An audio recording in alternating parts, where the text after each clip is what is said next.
should I get ready for mine? Or? Yeah, if you're ready. Okay. Yippee! All right. I'm my screen. I'm like rubbing my hands and I'm licking my lips. Okay, well, be careful. Be careful not to touch any of my food when you do that. Yeah, but once you put your presentation, it is gonna be delicious. All right, let's just see if I can act. So my computer's been like really acting up lately, so there's a chance that shit just might be ass fuck, and I might need to go upstairs to Red's computer and do it from there, just because. Okay. Like you might have heard, I've been dropping out like 100,000 fucking times. I'm gonna try one more time, just because I keep on getting the it failed till start. Yeah, it's gonna keep on failing to start. All right, Red, I'm gonna hijack your computer.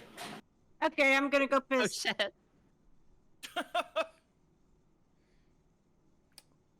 And this is cooperation.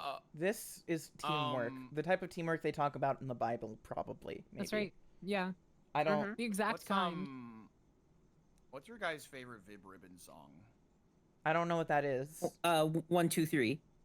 I thought she goes ba ba da ba ba da. I don't know how much of that picked up by the mic. I do like that song. That's a good one. It's a PlayStation 1 game, Emily. It's from PlayStation. Oh. It's from PlayStation. It's from. You probably seen the character. Right. You might just not have done. I probably Little bunny, little vector graphics bunny. Little bunny Foo-Foo. Yeah, it's a character from Astrobot. Oh, okay. All right. Here I am coming out of Red's microphone. How are we doing, everybody? Hi. Well, Red, you sound different. Hi, Red. You sound weird. Different. Yeah, no. I sick? actually, yeah, a little bit. I'm totally sick with it. Does a kickflip. Whoa. You sound white. Holy shit, they're actually awesome. I sound white. Well, Italian, I guess. All right. Let's see. We're gonna do the application. We're gonna see if it blows up right. Wait, I just realized. Blowing up Red's computer? Don't do that. Yeah. Up.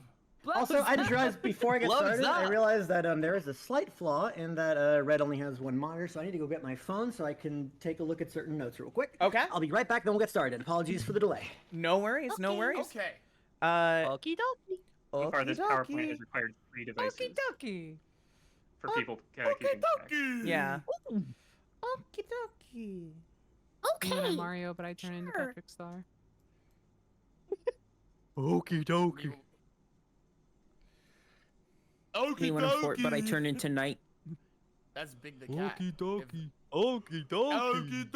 Okie dokie. Dokie dokie literature club. Dokie dokie Oh no. Which is actually from Mario 2. All right, I'm here. Everybody keeps asking about my presentation. Chat, I gotta give you some more good news. I don't fucking have a presentation. Hell yeah. That's good. That makes me feel a lot better about me not bringing one. Yeah. Yeah. Yeah. All right, are we ready to rock and roll? We're ready to rock and we're ready to roll. All right, and like as everyone else has said, you know, oh man, mine is the worst than the last one. As you can see, I don't even have any formatting. So who's the real winner here? It's me. Let's go. Woo! You gotta do you take the lack of formatting and make that your aesthetic, and then you can like own it, you know? Exactly.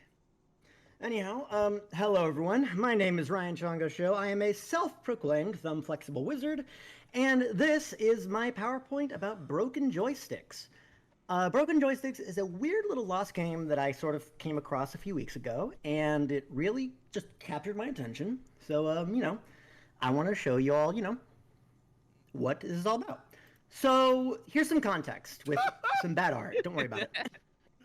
So, I'm a gamer. Man, I love it. So I'm a gamer, right? But I've never really played any retro games. Like, you know, when I was in high school and like middle school and like college and stuff, I grew up, you know, following some of my favorite YouTubers who did like retro games, you know, like The Completionist, like Pro Jared, like John Tron. In hindsight, it's a good idea that I didn't follow this profession. Oh man. No. Wait. But I did always want to, you know, write reviews of games because I like to think that I have a good idea of what makes games tick. Makes games ticks, yikes. But I figured, you know what, I can check out, you know, retro games. And I wanted to go really retro. So I was walking around minding my own business. I came across a garage sale. and there was an old man who was selling an Atari 2600, and included it was a single unmarked game that he said was called Broken Joysticks. Now, the old man, he warns me, he comes up to me, he's all like spooky and stuff, you know, he's like, "Hey, the ancient souls of the banished and denied live within!" You know, but like, it was $15, so like, come on. For a 2600 So I figured game? Yeah. I mean, I looked it up. I haven't found this anywhere, but I mean, we might be, I mean, like, I'm not entirely sure why I couldn't find it, but I don't know. There's some serious shit about this game. You'll see. So, I picked it up at a pretty good price. The Atari 2600 unfortunately didn't last too long, and it actually broke while I was playing it. So I couldn't really get any pictures. So what you'll be seeing is mostly artistic recreations, and since I'm not a good artist, it will look very silly, as you can see right here. That is me holding the game in my right hand. As you can see, I'm very anemic in that muscle. And the other one's just sort of holding out the Atari 2600 as if I were saying the word "quieres" to him. Ryan, I'm gonna be honest. I thought it was the guy flipping another guy off. I thought it was at Well, first, see, and well, then you I see, realized. that's why I'm here to help translate this. Okay, I'm So- glad. I think it looks great. So you might be asking, okay, what is Broken Joysticks? Broken Joysticks is a little adventure, probably like adventure for the Atari 2600. I wouldn't know, never played it. But at its core, it's really a puzzle game. You see, there is combat. It's composed entirely of boss monsters, which we're going to talk about in a minute. But most of the rooms in this game are made up of these Takobon-style block-pushing puzzle rooms. But what's interesting about it is, you know, every single room opens up to an adjacent room. There's no blockages, there's no, like, dead ends or anything. You can always go on to the next room, but the way that the puzzles are set up is that you have to pick which way you're going to be going and then push the blocks just the right way. I sort of made an example of what it kind of looks like on the right here. If you imagine that you're starting in any of these spots, I actually had a really bad example here because, let me turn on the laser pointer here. Like, technically this is impossible because you can't push that, but the idea is that, you know, you can sort of push this up and then you can decide, okay, I want to go this way, I want to go that way, I want to go that way. It's a very cool open-ended approach to game design, which is actually going to be very, very, very important later, so keep that in the back of your minds for when we talk about the deeper puzzles in this game. But before we go into that, we have to ask, is it a good game? The answer is, yeah. I don't really have a frame of reference here, but it makes for a fun afternoon, and that's even before you get into the deep puzzles. There's a lot of creative puzzles for it, and it's got a very creative use of the echoing voices. And plus, the Takobon pathing idea was pretty cool. All right, so, what was that? I didn't say anything. Oh, I was asking more. So let's talk about the bosses real quick. So first, we have the shrimp. So the shrimp just kind of stood there. Like, sometimes there was a weird beep every so often.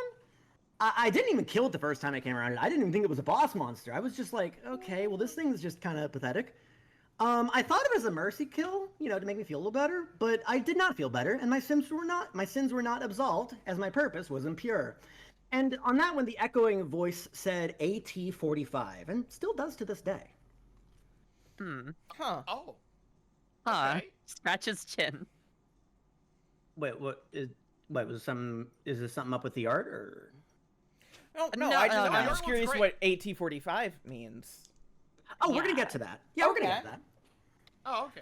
So, okay. the next boss is the cuttlefish, and this sneaky bastard moved sometimes. Oh, deliciously devilish. But it was still pretty easy. You know, I'm a gamer. I know how to take care of these things. And the echoing voice, when I defeated the cuttlefish, said UM21. Me, Next, we when have someone the asks me turtle. my age while I'm buying alcohol. Ryan, I'm sorry. Can you? I'll That was tell you good. Can you go to the previous slide again? later. Yes. The shrimp one? Okay. Yeah. Okay. Now go back to the other one. Are you enjoying Okay. my artistry? Or? I'm just taking notes in case. Oh, don't worry. I We're going to need get to- to all sorts of That's Okay. puzzle. Okay. Yeah. There is the puzzle involved, and I'll talk all about that later.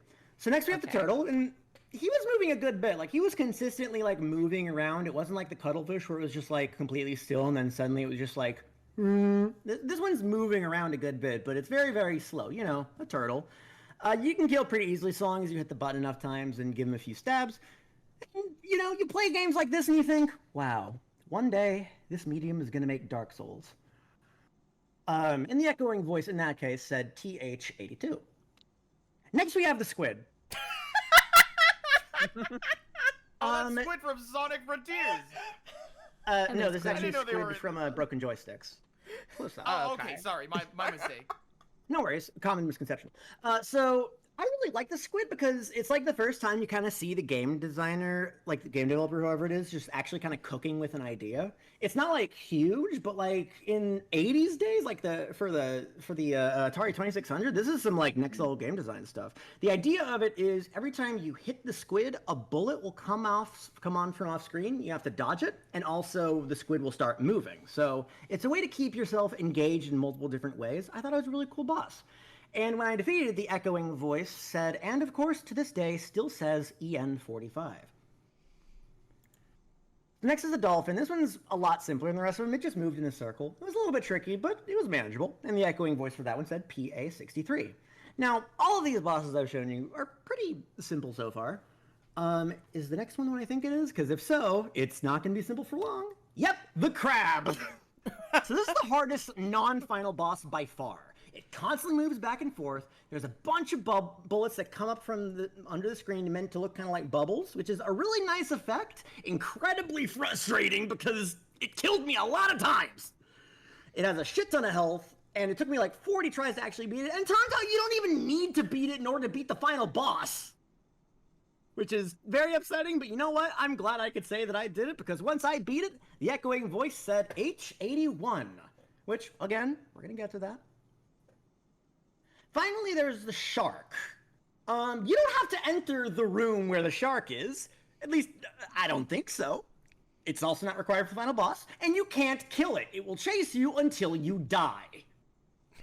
And I found out that when I died from it, instead of the echoing voice playing in my brain whenever I beat a boss, this one played the echoing voice in my brain after it killed me, which was... definitely scary. Yeah. But that said DP22. So at that point, like, you know, since every single room between boss chambers is like this big Takabon puzzle, if you have a shark chasing you, you're kind of boned. So just don't go in that room. If you ever, in the event that you ever somehow play this game, don't go into that room. It's not gonna end well.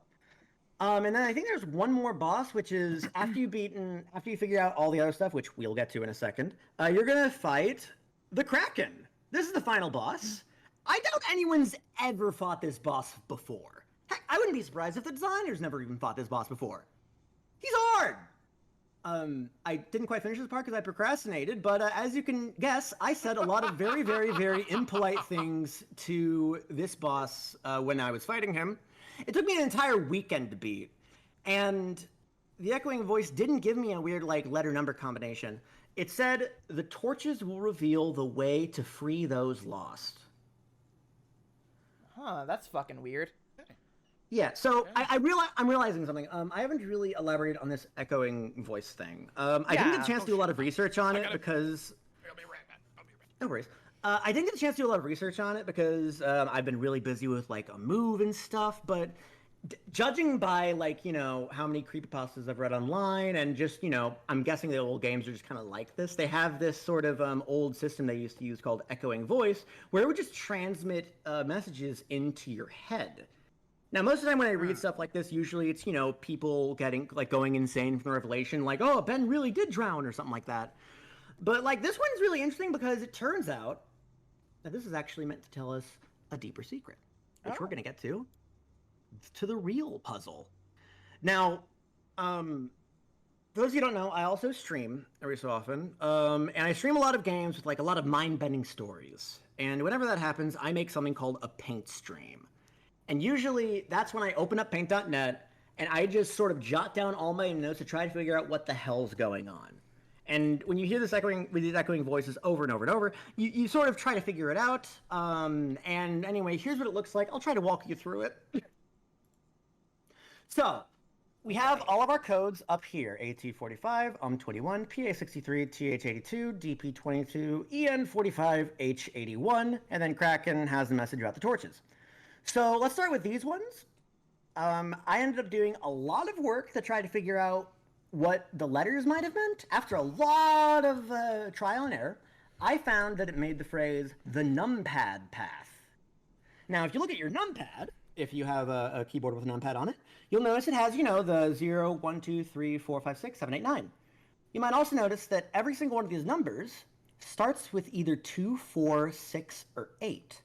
So, I thought, okay, let's put these codes in order so that it spells the numpad path and then put the numbers underneath. So, TH, 82, EN 45, UM 21, PA 63, so on and so forth. Use the numpad to give direction and the second number to give the distance. It'll say we go up 2, left 5, down 1, right 3, down 2 again, left 5, up 1.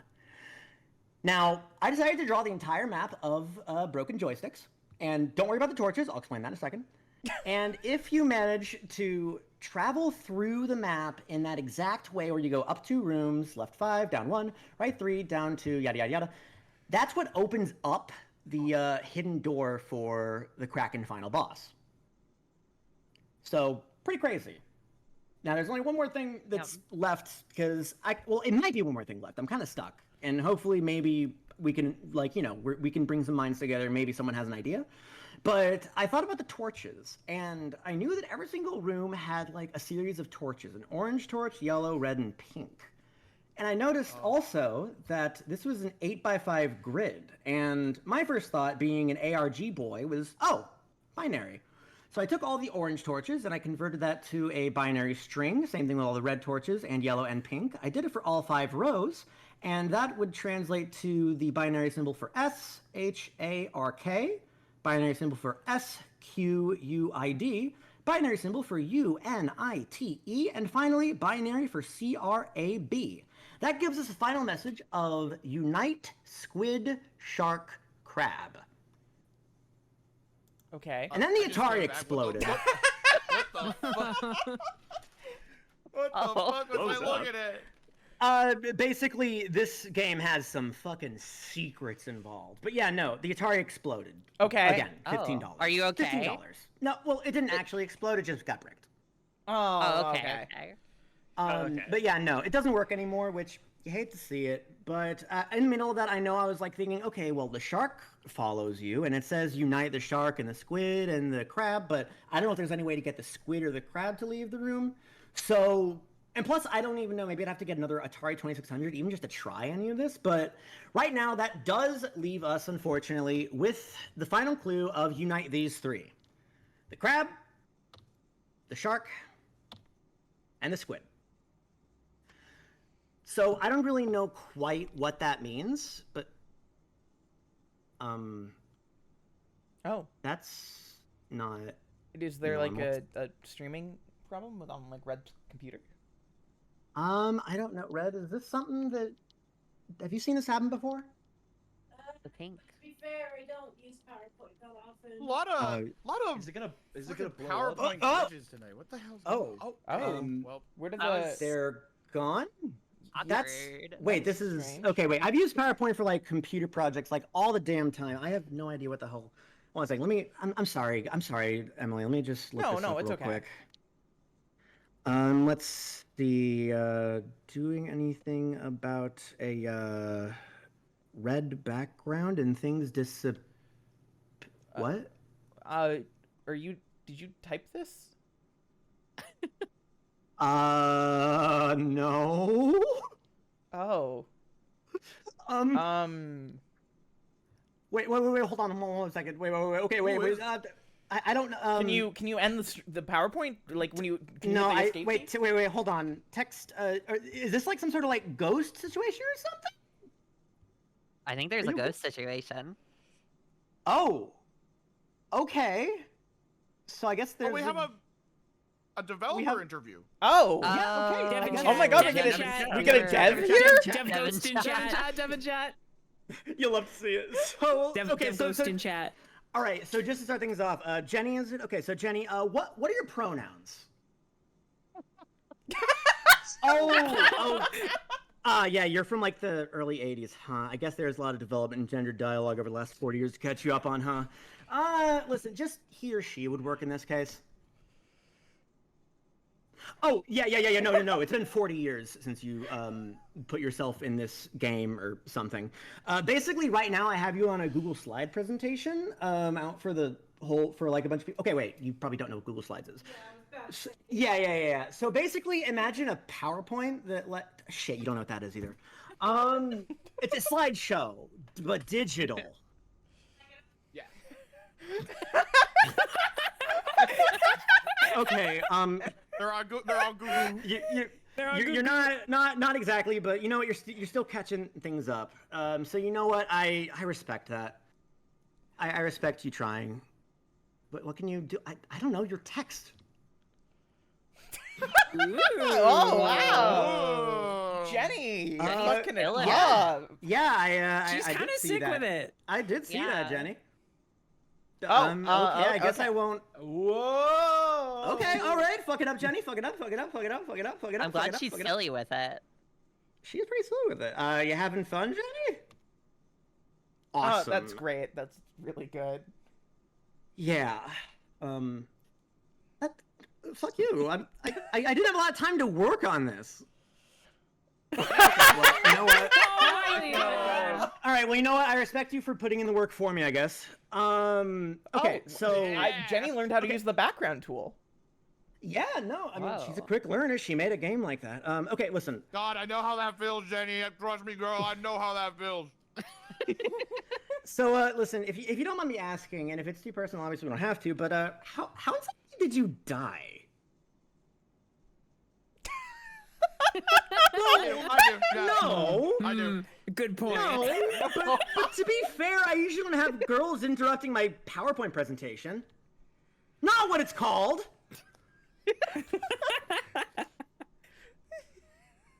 Okay, you know what? I guess that's a good point. You know, I guess it is weird to say like, "Oh, how'd you die?" as if that's what defines you, because what defines you isn't how you die. It's what you do in life. So like, so I don't know. Like, why don't you tell us a little bit about your life? Let's go! She's awesome! Holy She's shit. awesome! She's fucking awesome! She's actually awesome. I mean, I guess she was around in Oh the my God. 70s, so that makes sense. Yeah. of course. Jenny, you're awesome! Yeah, I guess you did make a broken joysticks, and you know what? I did really much enjoy it. So I mean, if you don't mind me asking, what inspired you to make broken joysticks? I mean, why not, right? I like making puzzles, and video games seem like a nice way to make. You know what? I can't argue with that. Is my last question: how far have video games come in the last 40 years? Oh, that is a Wow. that is We've come a a long way since Pac-Man. yeah, that's a loaded question. Like, Yeah, now we have listen, Miss Pac-Man. That's right. yeah, no, like, listen, like, freaking. I was about to say, I don't even think you know who Mario is yet. God. Okay, so basically all you need to know is that over the course of years, it's become way more accessible for just anyone to make a game. Like, they don't have to do shit in assembly anymore, which is huge. And also, like, it's just amazing because it creates so many new stories in the world for us all to share. And also, you have to be worried because, like, you never know when one of them's gonna be frog fractions. Well. Yeah, you got it.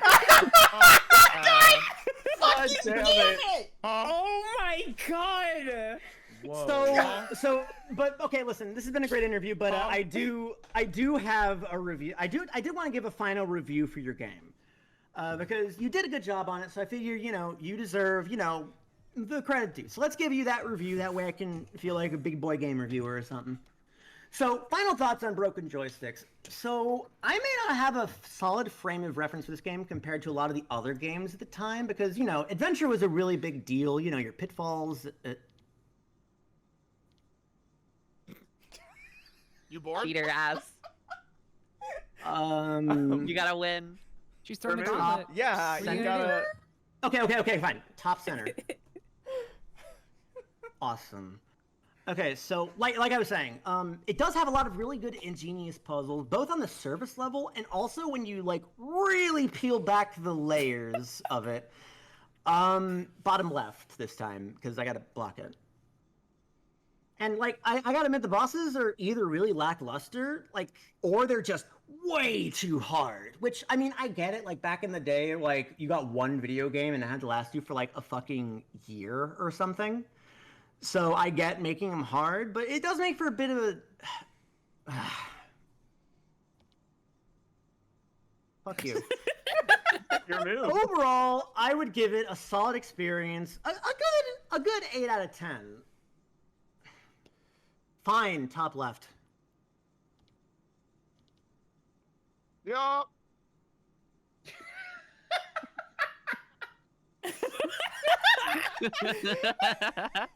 Can't believe I got my ass Bro, beat by someone from the fucking Jenny- 80s.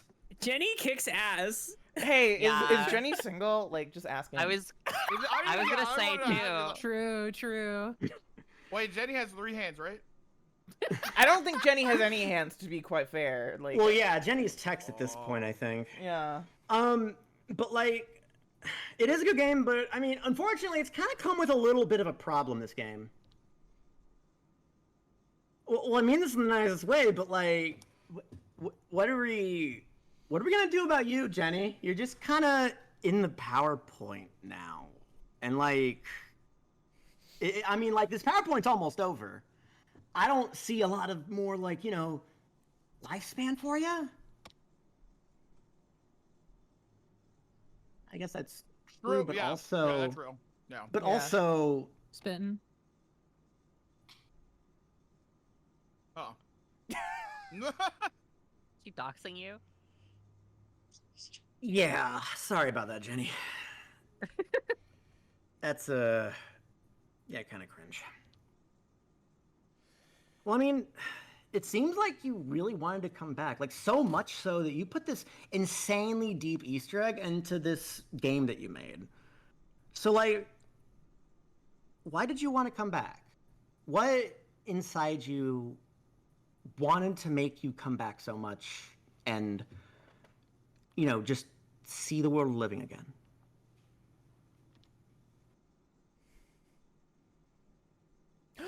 Oh, do you have like a partner from back in your day? Oh. Or... Oh? Oh. Oh. Wait, my hair slicked back? Hold on.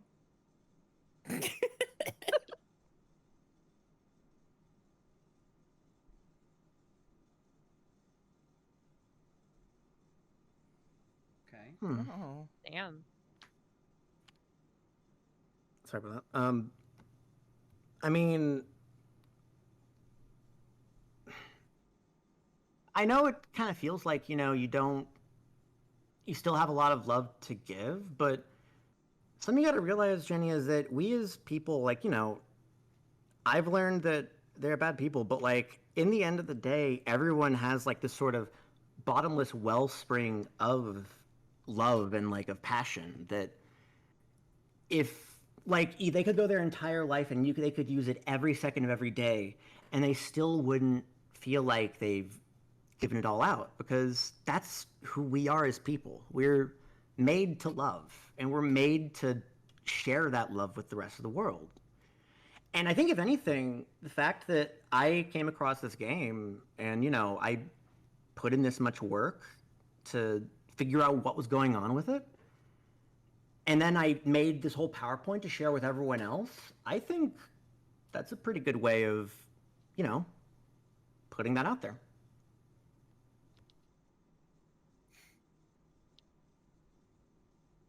Yeah, don't mention it. So, what does this mean for Jenny now?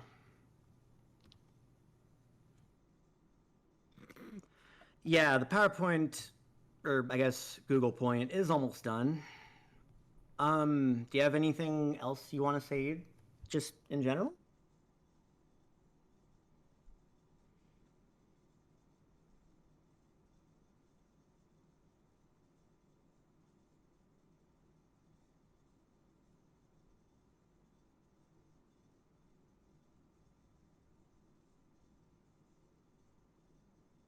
True.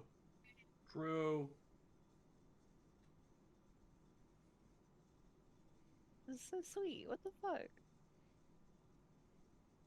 I'm saluting. That was really, Get really this, nice, Jenny. Jenny. A true. Yeah. That was really sweet, Jenny. Yeah.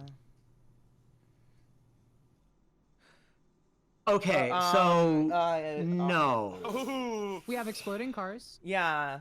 Yeah, there's the Cybertruck. Right. I'm just gonna end the PowerPoint before you get disappointed. And that's our PowerPoint. Oh my god. That was fucking awesome. That was so That was fucking amazing. good. Really What? fucking good. I'm amazed that both of us went the insane like meta route. Yeah, We both went I right didn't want after to sound each other. too upset about that because we Wait, Ty, I literally thought you did the didn't same have meta one, thing. Oh I didn't want to yeah. sound too upset about that, but yeah, no. That was wild.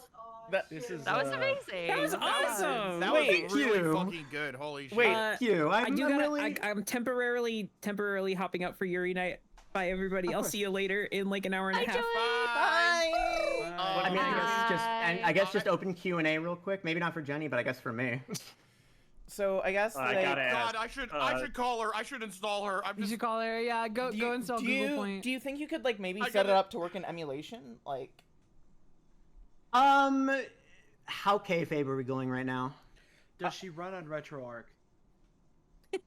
She can if you mod it well does enough. broken joysticks have retro achievement support? I'm downloading not the yet. Minecraft Jenny Not that I mod know right of. now. Hold on. I've got away. Hell yeah. I've got away. Hell yeah, hell yeah. I'm Can sure you- there are other ways to make Jenny real. I'm sure. Ryan, she Oh, was yeah, I asking know, I about. know. She was asking about how like games are now. Can you show her a garden of Ban? I think she'd really like it. Listen, I'll make sure to show her Garten of Ban. Awesome. She seems like it would be right up her alley. All right, thank you all so much for the good responses. Yeah, I'll no, get that right was back great. on the horn. was You fucking have to ask excellent. about one thing. About My the presentation's gonna look presentation. like ass when we wait. get to it. What was that question? Okay. Wait, what'd you say? What'd you say? Was the Frog Fractions joke a thing that you put in after you saw my presentation, or was this yet another instance where we both had the same idea? Oh, I put it in directly after your presentation. Okay, I was gonna I got home and I think I was at work while you were doing the Frog Fractions thing, and I was like, all right, I have to come up with some good running jokes. So I was like, really good callback. It was good. That was awesome. That was That For was a second, really I got awesome. scared that you were going the route of this presentation is secretly a Frog Fractions, I and I got bet, so yeah. scared. oh, that would be really funny, but no.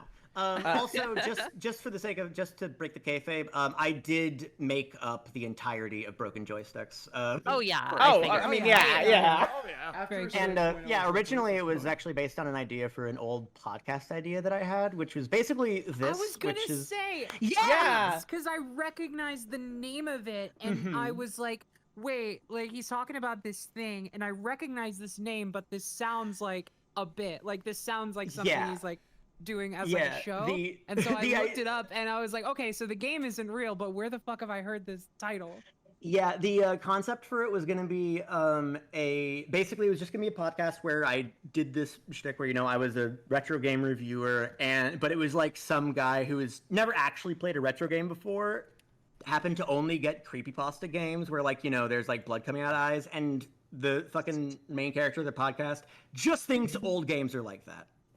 I Awesome. actually remember you That is talking really about good. that at some point. I Yeah, remember hearing about that definitely too. heard Yeah. about this. Thank you. All right, I'll let Red back on, and then I'll head downstairs and rejoin you on my proper thing. Thank you all very much for watching. Thank you. Yeah. That was- Thank you so that was much for amazing. that. That was Such a good vibe. That was incredible. Thank you. Much like Joy, I also started actually writing down the numbers because I thought it was gonna be like a code we had to solve. Yeah, Oh, I no, was I like, wouldn't have put that on you. I was wouldn't like, put that on you. Do I need to do this? Do I need to start paying attention? Do I? All right, I'm gonna move down. All right. Okay. Okay. All right. Now, Goddamn. presentation or Sonic Adventure 2? Here's the question: are we not all out of presentations except for me at this point? Or is Kennedy. Red- No, Kennedy Got has one one. too. Kennedy has Yeah, one too. Okay, cool. So we can. I think that we should hop back into Sonic Adventure 2 for a little bit because we've kind of had multiple presentations in a row just to even it out. Yeah. Are you saying that because you don't want to go exactly after Jenny? No. I mean, I can imagine why. Jenny's a pretty tough act to follow. All right. How am I supposed to follow up both Ryan and Ty's presentations? I don't know how I'm. You're just gonna be awesome. It's gonna be good. After you have like an amazing like a fucking expensive meal. Sometimes you want a good fucking cheeseburger after, alright? You know, Ryan, I wouldn't have let you in my Okay, you computer know if I what, knew you were Ty? gonna get a ghost in it. That was very affirming. However, It adds to calling that. me a cheeseburger after a great meal. I love is the cheeseburgers. I funniest love shit burgers. Well, ever. how about this, Derek? You're some delicious Popeyes chicken. Hell yeah. What the fuck is Also, Chao? Red, you might want to get some like anti-malware on there. Like, What the fuck Yeah, is sorry. Chao I kindergarten? don't know how good anti-malware would be. Wait, for, don't delete her, wait! Put her on a thumb drive, I'll put her on my Steam Deck so she can play it when I'm not playing it. The fucking... Oh my god. Emily, The bit- Yeah? Emily, if you give some of your stuff to some of your Chao now, you should enter them into the fighting ring. What Yeah, what have are your you child participate in competition. what are you doing in here? Yeah. Why are you can't breathe?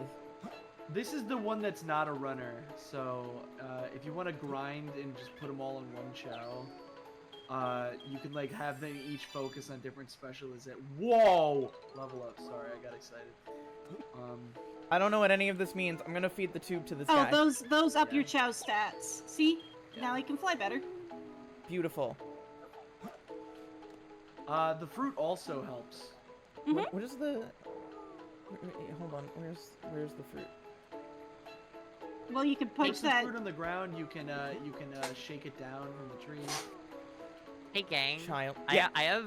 have an insane announcement that I just got added about on Twitter. I was referenced in a fucking Silva Gunner rep. What? Let's go. Oh my Why god. did they reference you? It's the fucking Homer song. that tracks. That tracks. Yeah. Your girlfriend is Wait, not wait, going to be there's happy something in about here? Oh this. no, she's gonna be pissed. Yeah. This is where you do Chao Karate and Chao That's Race. so cool. So once you're finished grinding out your Chao a little bit more, you can go to Chao Karate or Chao Race. and have Okay. them in a fight ring or race. Okay. You gotta do at least one before the stream is over. Okay. They're Okay. so cute. Yeah. Okay. You Hold might on. do that while someone's doing their presentation. You could just like grind out your chows. Yeah. That's true. Yeah. Why did I put you back in the water? So they can swim good. Anyway. What? You little idiot. Whoa. Whoa. Be CPS. nice to them, they're babies! Baby that just fell flat on its face. They're babies! Give me your lunch money, Pipsqueak. Stop bullying the children! This is awesome. Oh, wait, hold on. I think I've seen this before. I've never seen this before. Don't think I've it, never don't seen say this it, before. don't Can I think watch it, don't please? say Yeah, it. everyone be I don't cool. know what Yeah, it is. be quiet. Aaron, shut up. Greatest scientist, and soon to be the world's greatest ruler. Now witness the greatest empire of all I'm so time. fucking big. I'm so big. Oh, wow. What's he gonna do with that? What's he gonna do? I don't know. Wait, what what's is- I happening? just don't know. Wait. Oh, whoa! Oh my god, there was something. Well, We that's like- needed that's that! I thought That's that was like an a asteroid. walnut, but like way bigger. Way smaller, please. Smaller. Sorry, I didn't watch the video. It's alright. Yeah. You know? Guys, I hope nothing It's not very happens. good. You shouldn't watch it. Oh. I have nothing happen to you. I Oh, don't wait. watch, Is he hitting Earth? videos. No, wait, no. Going a bit higher. Going a bit It's higher. kind of like he's like shitting or like Oh. coming. I don't remember Oh, what it he's was. like shitting on the moon. Shitting, He's, like, pissing, and yeah. farting on the moon. Do you think Poop Obama would beam. like this? I mean, like, maybe. If You have only to someone would you have ask. to yeah. How do you like All that, right, write Obama? these numbers down. These are going to be Oh. important for the next ARG we're about to play. Yeah, DP23. Thumbpad directions. Look. Look! Thanks for pointing that out, Amy. We couldn't I fucking love see it. that we both went for it. Can I literally? Can I talk about how meaningful Sonic Adventure Amy is to the world and to me? Yes, of course. She's great. Yes, please. She's so good. That's really all I have to say, actually. You did it. So she's so good. That's all you need to She's in say. perfect form. I was just Lemon gonna say, flavor. people need to be careful because I've heard that rocks falling from the moon have the power of several nuclear bombs. Yeah, no, I think her adventure model is one of my favorite, like, Amy models. So cute. It's so cute. And they didn't make her love skirt the- so wide that her arms are constantly clipping through it, which I Yeah. hate about the modern model. She's so silly looking. I love the adventure model, and I love like her original like Japanese dub for adventure specifically. I just really love that like one cutscene where she's like, "Yay!" I've never seen that. Can you send me that? I'm gonna find it for you. Yay! Yay! This is my favorite tail stage in the game. For many reasons. One, What? the I can't music, hear the you. soundtrack is a fucking banger. I really like the aesthetic of like Radical Highway, much like Black Doom. Oh my and God, also, whoa. You can see signs. You can see signs. You are wanted for Tails is wanted for $1 million. And you can even see little details like sex, male. I thought that said sex, Nationality. male, None, build, nationality, snail. none. Snail is crazy. Male, build, snail. He has Build no. like a He snail. has snail no to Sonic. nationality. Tails does not do taxes. He has no nationality, no allies. He's insane. Get away from him. You seen what he done to the fucking in Cuckoo Brigade on Cocoa Island? Oh my That God, kid's a they maniac. Whoa, guys! I just hit a cop car. I hold on. I didn't realize it was one of these types of games. Yeah. Oh. That just made me. I was sorry. I wasn't aware I was on call with Ian Miles Chong. Wait, what? Also, Penny, I highlighted it for you. Thank you. In general. There was, there was, Ian Miles Chong, yeah, there was a extraordinaire. Oh, yeah, basically a right, conservative never drifter who was like, So, he was sucking up make to a Elon. left At one up point, they here. were like tweeting about like, GTA. like, oh man, I can't play GTA 5 because I have to kill cops. Yeah, That's because what it shooting cops was. makes me Yeah. feel so uncomfortable. Loser! And there was- Like, I couldn't get past the intro baby, of don't GTA want to play 5 video because I was game? so Oh, does uncomfortable. video game maybe, I don't know, make you feel that in a certain way that there might be like a certain word for? Did y'all see the responses to the new interesting. GTA trailer? That was like, this game looks like it's probably gonna be anti-cop. Yeah. Bro, oh my God, have you played video games? It's Wow. someone who just learned about GTA today. I mean, that's literally what happens every time, like, an action franchise comes back. Like, those articles, like, oh, Star Trek is woke now? What the Yeah. fuck Yeah, are you of course they have to talking just. about? They gotta create the rage. Wait a second. Are you telling me that the song "Fuck the Police" is anti-police? Are you telling me that Rage Against the Machine is raging against the police? I supported. I mean, like, Gangsters I Paradise supports What was that gangsters. clip? I don't know. That clip I is crazy. supported Ice Cube for his "Are We There Yet" films. I did not know that he released anti-cop songs. Yeah, I thought he was a stand-up family man. I thought he was didn't great in think 21 Jump values. Street, and that's it. Yeah. I liked him in Ride Along. I didn't know he was. I do love when Tails, like, teleports onto the ground and clips, like, when you use the fucking Final Fantasy XIV Pictomancer smudge move off of a ledge and it doesn't actually track your vertical position, so you just magnet to, like, the bottom floor of wherever you slide off of. Yeah. His gravity is like so fucked in this game. Like, always This whole makes game sense. is like Hey. much like Sonic Adventure 1, it Wait. is put together with like paper clips and fucking duct tape. Like, I it mean, is that's held every together, like- Dreamcast game. That's every Does this- Dreamcast moments game, in you're a row. right. Does this highway seem kind of Yeah. radical to y'all? Oh, this highway Pretty is so average. bad. Wait, are you telling me that this highway is part of the radical left? no. Wait. You have to A jump on one of the radical tubes to get up there. Yeah, that I've- thing. A radical highway. I got stuck here when I was a kid because I didn't think I could jump on the tubes. God. A radical left highway. Got it. We're bringing back Honestly, Radical Highway. God. I never drive on the left because I'm always right. A little fox character in a mech was shooting things. It was quite fucking scary. Believe me, folks. Mr. Trump, do you think that the two-tailed fox is a complication to national secrecy and other things? like a snail. What? Oh, you What is that supposed to mean? We know he's One man. more We know he's built like a time! snail. And we know he's on the radical highway, so that's not very good. We don't like All I know is that he wants to fly high. I don't know what that means. I thought he was like a Jesus guy because he wanted to fly high like Jesus. And this Eggman Dr. Man, he did such terrible things to the moon. Got very mad at Obama for it. Not me, though. I'm his favorite president. Excuse me, Mr. President. This What is that? Mystic Ruins. What is this purple thing? Get him out of here. I have Get a this question. purple Do you know character. where my friend Froggy is? animals! Pick them up, you monster! What are you talking? Do you see what's happening right now? I have to. You're being fired at! You're wanted by the government! In this world, it's kill or be killed. That reminds me of something. That reminds me of what's the hurting video game, you. Earthbound. Big Hey, fan I of feel- Earthbound, big fan of Earthbound. I feel my sins crawling on my back and that big skeleton over there. I have One more time! Emily, I'm gonna need you to jump before that. Why would that doesn't make sense? Need you to jump. What do you I'm mean? gonna need you to jump and then glide. But then, like, you would do it here, and then you would jump off of it before it falls down.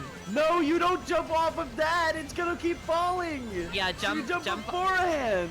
Ignore those blocks. Act like they're not there. And then I'm trying. I'm just gonna go for it. Being under attack. There you go. Yeah, there Hope you you don't die. go. There we go. That's what There, you fall, you have to do that again. Not to fall down. Seriously, That's what who the is cat this big says. purple cat? We gotta get him out of here. I hope that his next speech is like that, and also that Big isn't there. And large. I hope. I think I you're hope that the looking next for my speech pal, isn't, Froggy. I'm part of the media and also looking for my pal Froggy. Part of the media. No, you see, Mr. President, I also don't like fake news. Okay. You died, it's okay. I think Big could fix America. Anyway, do you think the vaccines are bad, Mr. President? No, Absolutely. Big would They're never. injecting would never. chaos into the vaccine. You see, even the purple cat believes me. And I'm literally Hey, the best friend of all Emily. Mobians, best friend of all purple cats. She's just Can having she a save it? Can she save it? Can she save it? Can she save Yeah, it? it's your last life. Let's see. Hold on. No. No. Sorry. Bye, no, Tails. We have it under good authority that Tails just fucking died in Radical Highway. Some say he's still gliding to this day. Oh, look at him do it again. Yay! Oh my god. That was beautiful. My name is Miles Tails Prower. I died 2 seconds ago, but now I'm back because of the power of Christ. Me watching Flatliners. Through resurrection, I can outplay the government. That your go-to is always Jesus powers. Because it's fucking funny, Red. Hey, it could be Jenny Powers now. Hello? Yeah. You know who Must be else about died and came back to life? Me. Nostalgia Jenny. Critic. Most video games. That's also That is true. That's true. Oh my god. That's something that Jenny, Nostalgia Critic, and Jesus have in common. Is That's the Father, other Son, and Holy Jenny Spirit.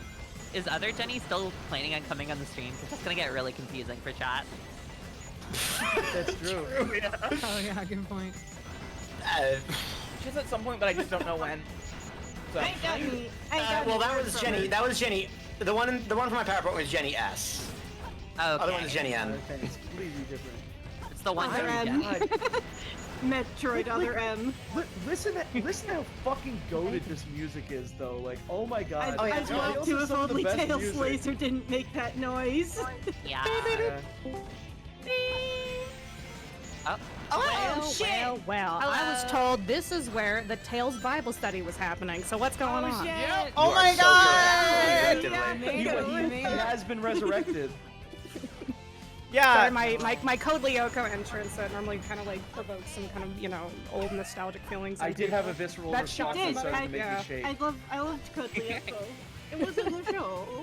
It I was had- a good Code Leo show. I had some Code Lyoko toys as a kid, and then I broke almost immediately, so I just had to play with the broken toys, because when the fuck else was I gonna find Code Lyoko merch?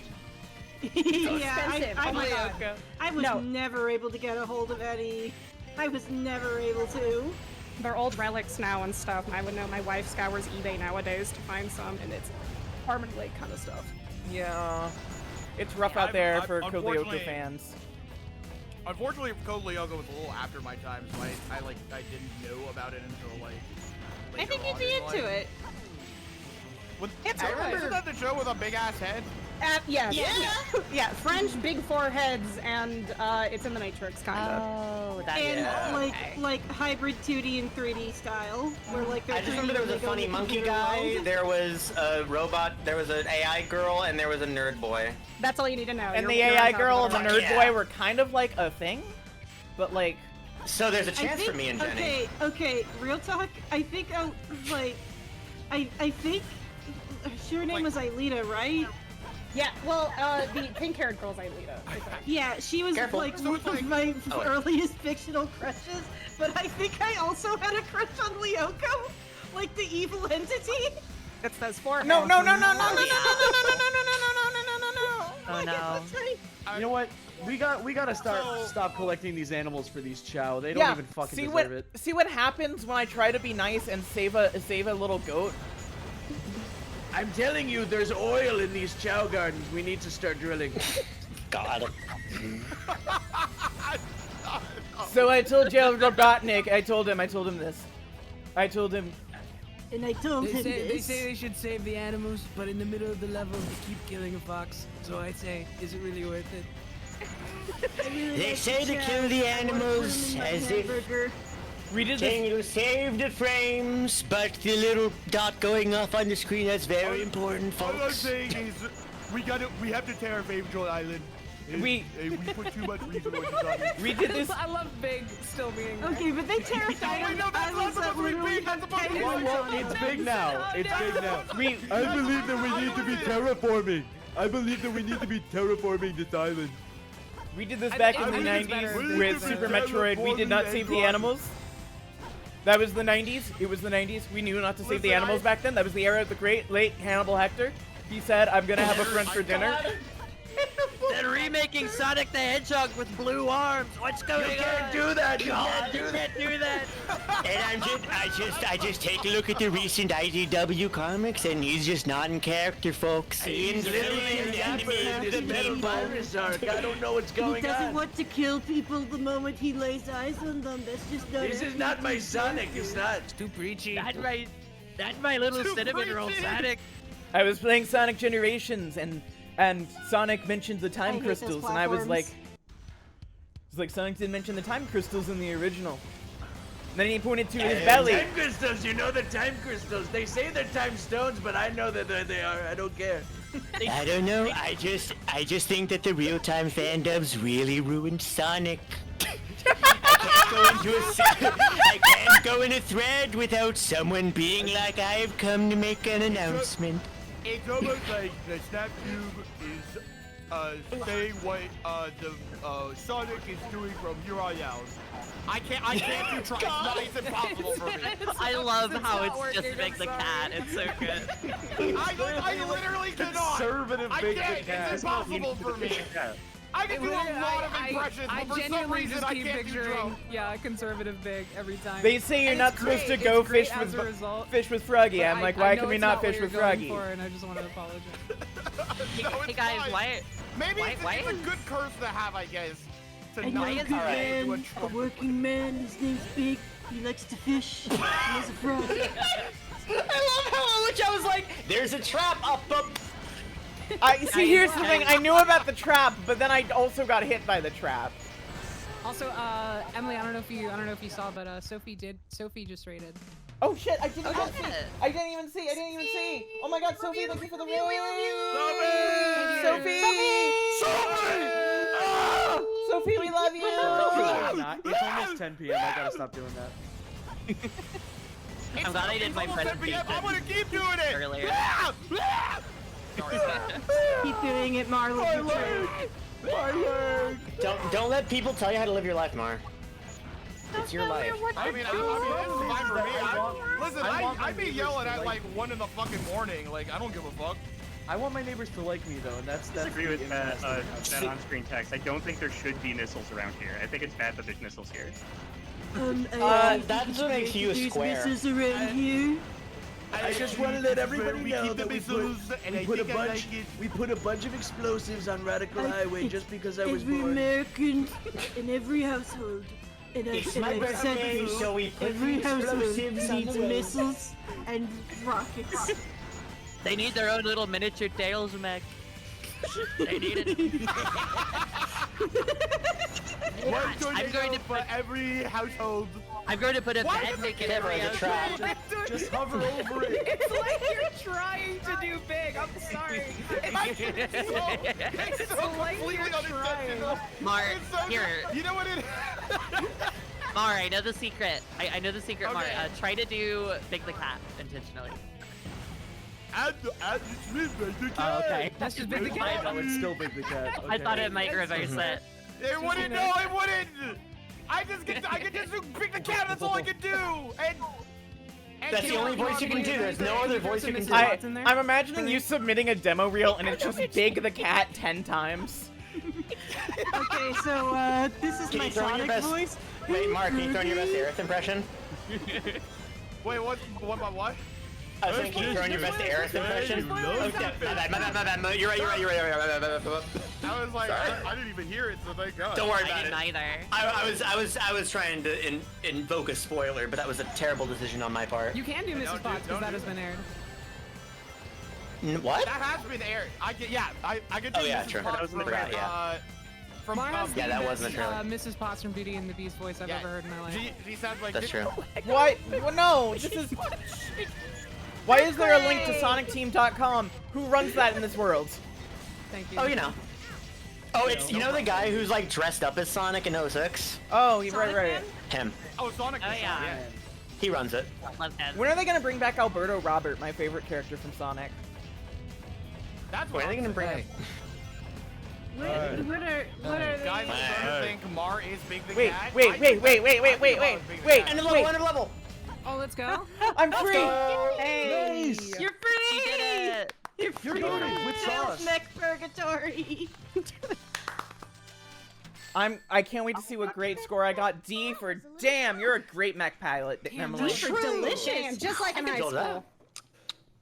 Hey y'all, I'm on YouTube right now. Why? I didn't know that Joe Rogan had Big the Cat on his podcast.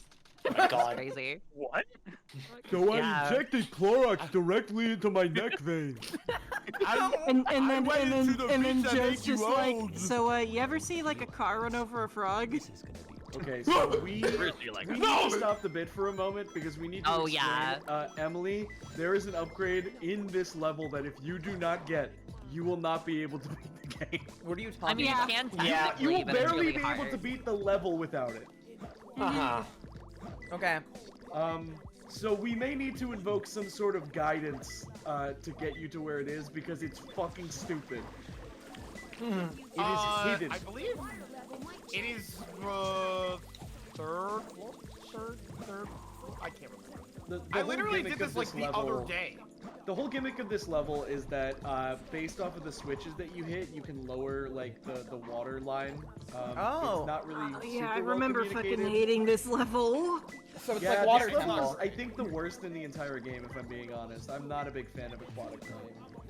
It's like not the song. worst in the entire game. That goes to Meteor. Or no, sorry, not Meteor. The Rouge Space level. The Rouge one, yeah. Crazy Space? I don't know. No. Isn't that a stance? No, Crazy is. Mad Space. That's Crazy Mad Gadget. Space. Mad Space! That was close. Yeah, hold on. I'm gonna pull up a guide to see You were where there. the fuck the power up I was there. is. I got it. I've eaten it. Oh, you got it? Okay. You ate it? So Yum yum. the air necklace is right at the beginning. Go forward up the structure in front of you. You'll want to go to level 1. Okay. Right at the tippity top. I'm gonna go to the bathroom real quick. By the way. Okay, yeah. Go piss. Yeah, I am also gonna be right back. I'll probably be back because I want to see everyone's cool PowerPoints that has not shown yet because those look great. Okay. Yeah, I have a bag. I'll be back Okay. soon. Whoa, what the fuck was that? You'll want to set the water level. No, that was just your cool jump. You can do punch combos that let you jump high for some reason. I don't know why. It's fun. Set the water to level 1. Okay. Level 1. Yep. Okay, so right in the middle there, you can go up, go to that pulley.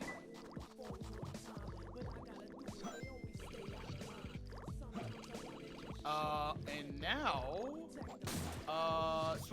there should be a switch to lower the water to level 3. Oh. Oh yeah, it's a there. secret little switch. It is. Alright.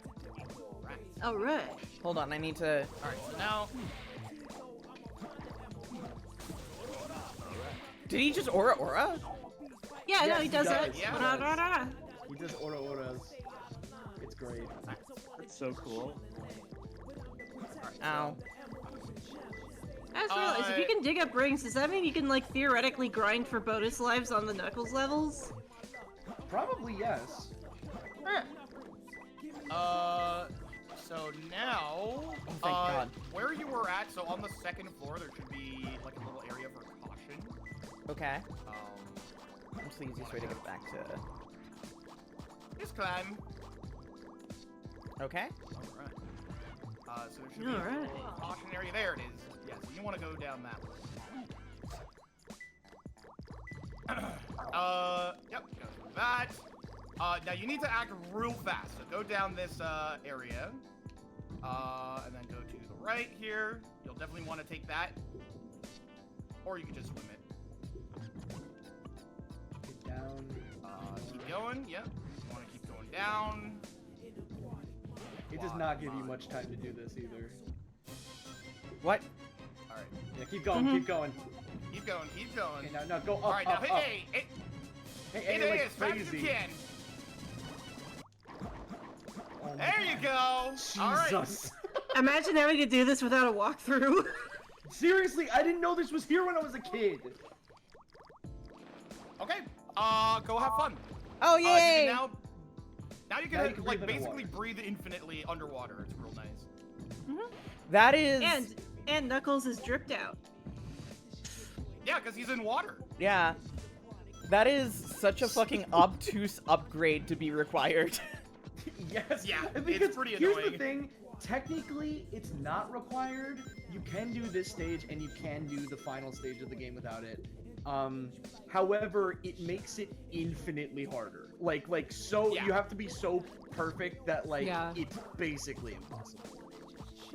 It's what we like, call in the straight up, business I'm gonna be fucking honest. annoying. I am pretty sure I did not know that was there. And I have done this level Really? multiple times, so Oh my god. it is possible, but it's It's not hidden as great. fuck. It definitely is making me realize it was really sort of affecting my perception on these SA2 Knuckles levels, probably. Yeah. Oh yeah, I mean the aqua necklace makes this it makes this stage infinitely easier. You really have to rarely use the water level stuff when you have the air necklace. It's really only useful if you want certain platforms to go up or down in the water at this point. Speaking of Aqua Necklace, did I ever tell y'all that I have the little Aqua Wayfinder from Birth by Sleep as a necklace? Oh, cool. Oh, awesome! Oh, man. Wait, that's so cool. Great. I'm jealous. Yeah, I Speaking got of it. I got it with an necklaces, Do you Aqua... guys know who the first stand user of JoJo's Bizarre Adventure Part 4 is? It's Aqua Necklace. Oh. Oh, I was gonna say it's JoJo. No, it's I don't know. I've I never think watched you JoJo might before. need to lower the water level to be able to dig. I don't think you can dig underwater. But yeah. Knuckles, what you doing, man? What's that? What's going on here, bud? What's going on here, bud? Now I'm thinking about Aqua Kingdom Hearts and smiling. Oh, so And smiling. Yeah, I'm Same. smiling It's a too. natural response. I have a I'd little say. Aqua Shrine, where I have... You have an aqua shrine? I have the Wayfinder, I have a plush, I have a toy of her, I have a little keychain of her. She has been my phone wallpaper since I played Birth by Sleep. Last Beautiful. Year. She's my Or not last year, iPad earlier this wallpaper. I also have an aqua bikini, but it does not fit anymore. So, big fan of Lady Emily's channel, Hbomberguy in chat has just said, I gave her an air necklace, if you know what I mean. I don't know what that means. Please explain. Explain it Yeah, to me in that's excruciating detail. That's really scary, dude. Maybe don't be saying that sort of stuff. Yeah. Kinda you might scary. just- Yeah. Please say more. Please say more. Please say more. I love being I'm gonna step scared. away. BRB. Okay. Okay. What the That was fuck are you lovely. doing here? They locked me up for when I started spreading misinformation. Help me, I'm drowning. Cancel For some culture has reason, when you gone say too loads far. about people that Hey, want go to sue back- you, I back just with don't that get it. Motherfucker. You took my fucking rings, you fucking boat. I didn't took think my they rings. read the chat. He burnt my shake. I'm always reading chat. I've been seeing what people have been saying over the past several hours. I didn't think they read the They've been chat. saying no, some I'd be shit reading. and I'd be some reading. farts. I very, very much love reading chat. Oh wow, already gotten a Hi, Jack. Oh yeah, then why don't you marry chat? I think I will. Oh, okay. Time to grab. How many rings is that? Oh shit. That's close already. Holy shit. It's close. Oh yeah, are you seeing this? I am seeing this. Ally Rob. Oh, wait. I believe that. Wait. Wait. Rorora. You got scared. There you go. Perfect. Alright. One left. And I there's love already wet you already got a dry blinky poo. Holy shit. Oh, wait. What? No fucking way it's also there. What? Damn, good luck. That's lucky. That's really lucky. What?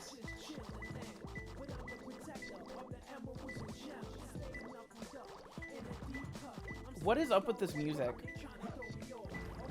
It's fucking awesome. Knuckles music. Why is it going Yeah. so hard? Knuckles That's music just always how goes Knuckles hard. levels are. Yeah. That's on They're P. smooth Wait, with it. that was red That's for a the second. key. Was it red? Was I got- seeing things? I think you may have been seeing. I did not see You that. did see it. Did you? I'm pretty sure it was there for a split second.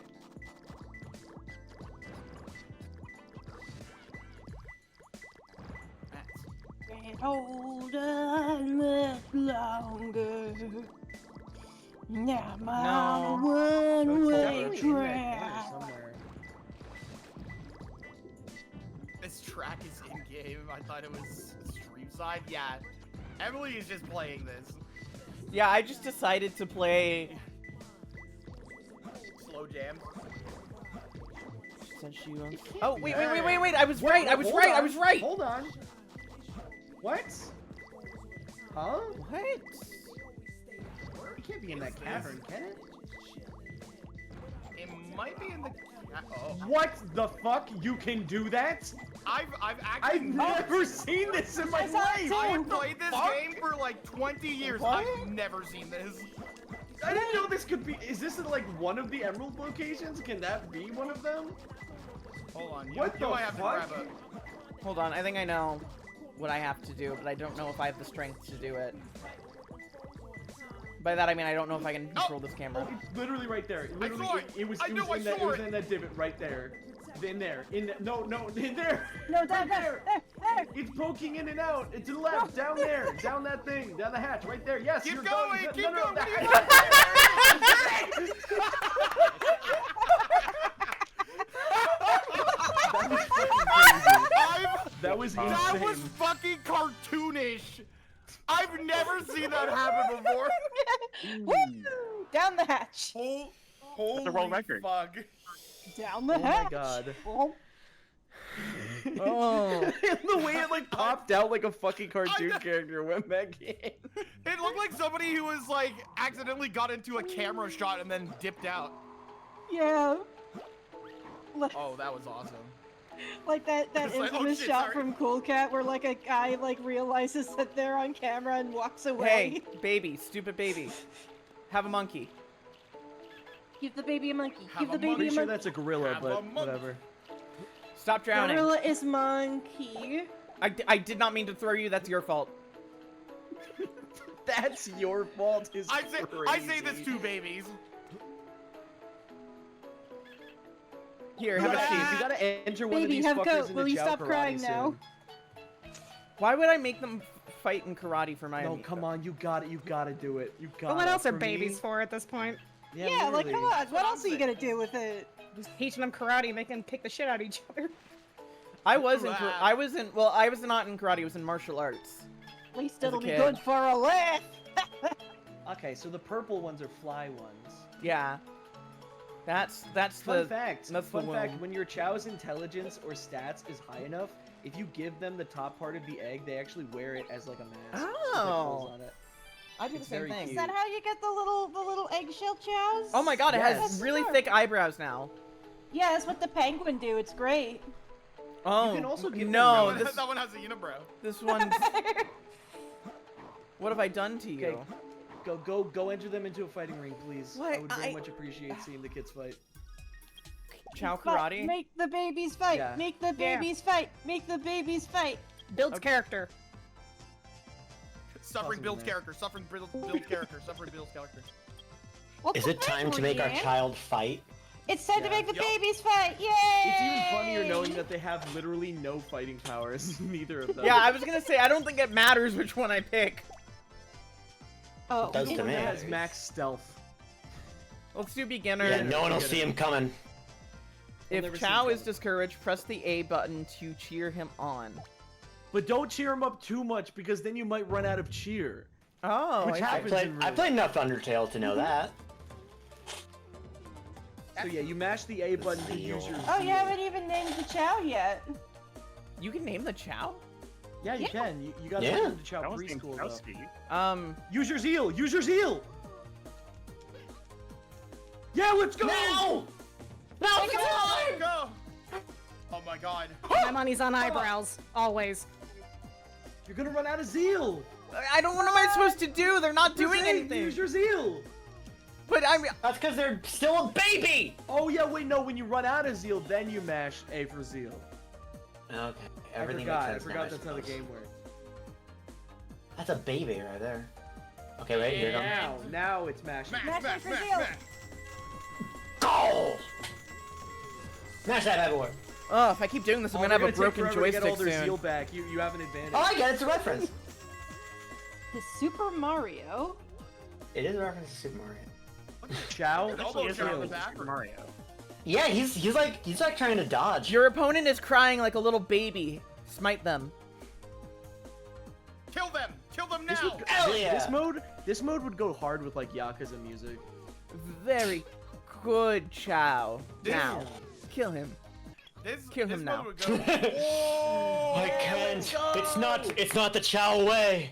But it's not over. You gotta win Do it. 5 matches in a row. What? Are you serious? Yeah! It's a tournament. It's a tournament. Oh You shit! ever I heard this loved series called Challenge Dragon Showdown Ball? as a kid. That too. Me too. I'm gonna eat some sour M&Ms for a second. Some what? Sour M&Ms. Sour M&Ms? I meant sour Sour Skittles. M&M? Okay. Yeah, that's better. That makes more Damn, sense. where can I get some? That was Let's not scary. talk about You gonna hook a friend up or? My fucking Echo device just started talking at me for no reason. Scary. No, God. That's Jenny. Oh, Don't worry about no, it. wake up! Oh God! Please no! Come on, take him out! Take him out! Kill! Kill! Kill! Man, I would Come love to run on. like a tournament, like a 1v1 tournament eventually against a bunch of Chao like this. I would love to see two babies just beat the shit out of each other like That this. too. Grunkle Clip it. stand moment. Clip it. Okay. I am back. Sorry. Welcome back. Hello. We're My- one of our Chao is in a tournament right now. Oh my god. Why are you making them fight? Because I have to Fun. fight for supremacy. I have How to else do will we this know who to wins? you, Chao. You're making me do this to you, No, they Chao. love this. Yeah, they. I'm This is their hurting you purpose. because I love Uh-oh. you. Uh-oh. Uh-oh. They're literally about to get timed out. Oh no! Oh no, it's gonna be a timeout! Come on, nameless one, come on! No! Nap time. Oh man. Damn. Well, we EP tried. We got one moments. round in. That's pretty good. Rip. While I was That's what happens after... when you don't name your Chao. Yeah. That's what happens when you don't name your Chao. After I went to the bathroom, I walked out and saw that my cat had puked, so I had to fucking Hell clean yeah. it up. That's why I was gone. Oh, I hate when that happens. Lovely little maple. Lovely little maple. I like the reassurance, but I don't know if that was that the one that you put in the the fighting ring? Yeah. Okay, I was like they look so similar. Sheesh, there always seems to be a lot of police around when you. Oh, I guess I didn't realize. you don't Real have the, Sonic. fixed lighting. Facts. Sonic spitting facts right now. You don't have the real lighting, the fixed lighting mod on. Tails is, I guess not. shaded really Whoopsies. fucked up. That's okay. It just looks like all the characters Space? just take their pants. Oh my god. Knuckles! Hey, I love that guys. he just shows up from the fucking sewers. Knuckles, you smell like shit. Yeah, I know. Smell like It's part of my poo-poo and must. ghosts. God, I really like that, miss when like all of the characters had like different skin tones like this. Like I love. I this know. I'm always Yeah, talking about that. it's a crime that Rouge and Knuckles don't still have these darker skin tones. And Here's the Shadow. thing, That Shadow. That Knuckles tone is not like that in the original SA2. That is the forced lighting. But the thing is, it works. The thing is that particular shade for Knuckles looks so fucking good on him. Yeah, it looks really good on him. Isn't it I like have great him news next for you, to? Emily. Shitty Mario Kart, go. Oh yeah. Yay! Let's go! Better You have 60 seconds. Better hurry. Don't they show like Knuckles next? Why to did I Sonic, try to though? Like, drift they this- definitely have different. Why did I You try can to drift drift? in this? You have to double tap the acceleration button and then you go into drift mode. No fucking and way. then just keep straight. Yeah, no, it's and go functional. back into Double normal tap mode. to drift! I hate Yo. Yeah, I found this out when I was Yeah. playing the hard mode version of this recently, and it actually pissed me off. Yeah, I didn't Yeah, know that's a- that that's when a I fair thing to played piss you this. off. I just thought that these were terrible. I didn't Yeah, either. no, they are. They're still terrible. Oh yeah, Yeah, they are they're terrible. more That's- terrible it. now that I know you have Oh, to get that- double get that tap red to balloon. drift. Yeah, Oh, now you have Bruce. a boost. Getting closer! But It's yeah, a good doing thing the Tails double tap decided to makes take this the Harley way Quinn easier. highway. It's a little bit unruly, but I see. So this is Robotnik's ring racers. yes, Bingo, this is yeah. Dr. Robotnik's ring race. Except with a shorter Like, tutorial. PC system. Hey Derek, Hey, you should chat, check out that game. I think you'd really like it. Hey chat, you should play Dr. Robotnik's Ring Racers. It's a fan game. It's a kart racer. It's super technical. Play the tutorial. It fucking rules. Play that shit with friends after. I don't you know. play the It seems like it's too tutorial. long. It's so good. I actually need to check that out. What I played of it was Oh, really hell good, yeah, but you do. I've only Play done the sometime. tutorial. If you want to get into it, I would totally be down to play. Well, that means you have like a good 6 hours. I then. would love to play Gotta toys. play. I gotta Honestly, get the yeah, hang of Derek, it I would before love I to- can I play would- with anyone else. I tried before and I got super overstimulated. I know. I'd love to It's play an some more ring overstimulating racers. game at some point. I know. I had a friend ask me to do a voice for a ring racers mod. So that was fun. Ooh, what was the mod? It's gonna be a mod for Cold Steel. Oh my god. Let's go. Yes, man. Cold Steel! That is fucking my friend. awesome. My friend Jay said that he had a friend who was working on the Cold Steel mods. He was like, "Hey, can we get you to do the voice for it?" I was like, "Hell, fucking yeah, dude! Are you kidding me?" What is What an Cold Steel? opportunity. Oh, Cold Steel Holy the shit. Hedgehog on Nothing Yeah. Personnel Kid OC. That's the one. Of Sonic. Yeah. Oh, I don't think I've heard of Personnel that. kid. Oh wait, I'll send you the picture in the chat. Oh so no, you can I, understand. I have seen this guy before. I don't know anything about Okay, him. so- Well, But- then Well, I that's mean, Cold Steel This the image is the only Hedgehog. thing Cold about Steel. him. That's Yeah. it, yeah. He's cold and he's steel. He's steely. Now, You know why what? did I they? haven't looked up- Why did they design the highway to look like a racetrack? Because that's it's just how America. people do. Let me tell you, literally, America's the only place where all highways look like racetracks, and we have big skyboxes of buildings that are very pixelated JPEGs. I want Chuck to say Where's the literally skybox? frequently. That is awesome. Literally. Literally, I'm telling you. Literally. Oh wait, hold on. Speaking Literally, of guys, presidents, I think. I'm literally starting. speaking of presidents, we're about to see the president on screen right now. Oh yeah, him! Oh yeah. Kill the president in Minecraft. Kill the president in Minecraft. Tails would not do that. Not this president. He's pretty much like, he's pretty low. Oh boy! This president's just fucking clueless. Now available. Oh, good news! You can do kart racing. No president is a good president. The country is in turmoil. They're all wartime-committing bastards. Leftist, I meant leftist. Communications are down. An emergency meeting has been called. Mr. President, this is a national crisis. Sorry, were you saying I something? love the voice that Alfred does for this fucker. I know, it's so really good. funny. Alfred rules. This is Mr. fucking President. Holy shit, he hacked the Zoom call. Nothing but respect for my president. He hacked into my Zoom call. He was in my. Holy it's Dr. Robotnik. I fought him on the Sega Genesis once. He was very easy, folks. The Wi-Fi up here is really fucked up. You know, I don't. Fucked. Is this shit Verizon? I don't want to judge prematurely. I don't know this man. I don't know this game, but he does look like he would sign in the Patriot Act. So that's just the aura. Yeah, you got it right. You got it right. You got it right. Here's a thumb. He is a thumb. Who the fuck are you? Who the fuck are you? Sonic, my long lost lover. Exactly. Shut the fuck up, Mr. President. I'm always saying that.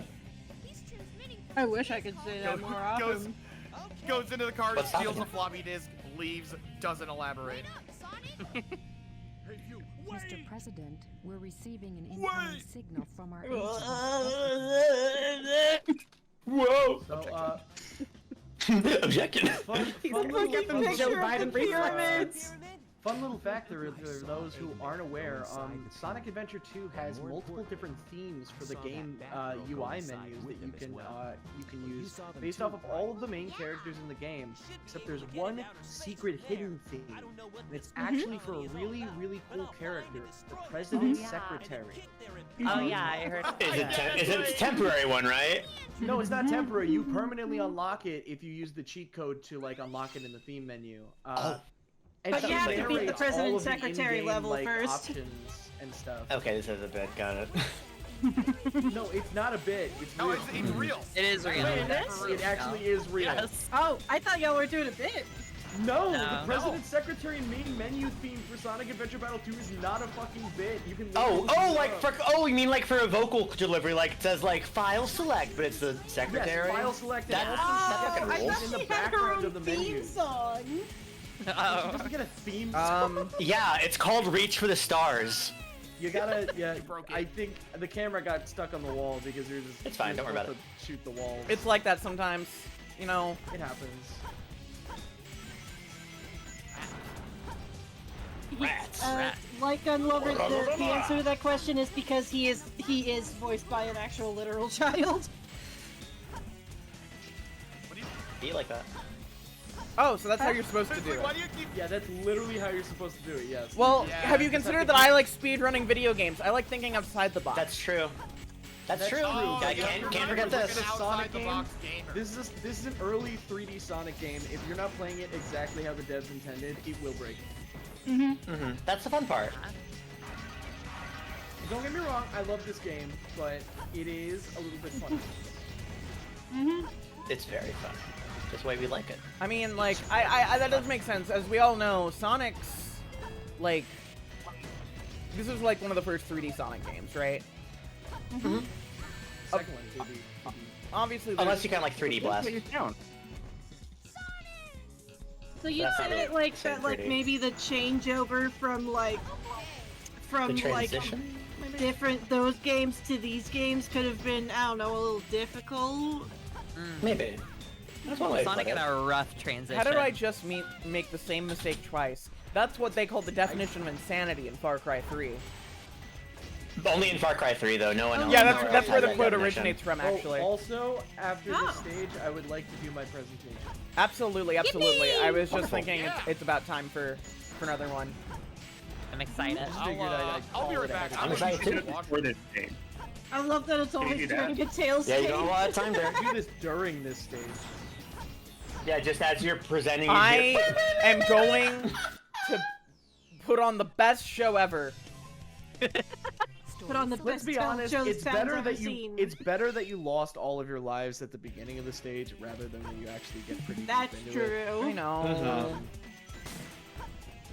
You gotta be slow and methodical in these vehicle stages. Speedrunning them just ain't it. Look, I know it's a Sonic game, but you shouldn't play in a way that makes you go fast.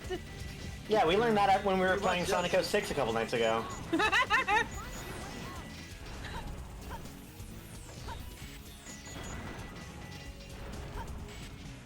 Tails is breaking into the ruins. He's breaking down the walls. He's going into the pyramid. They need to stop.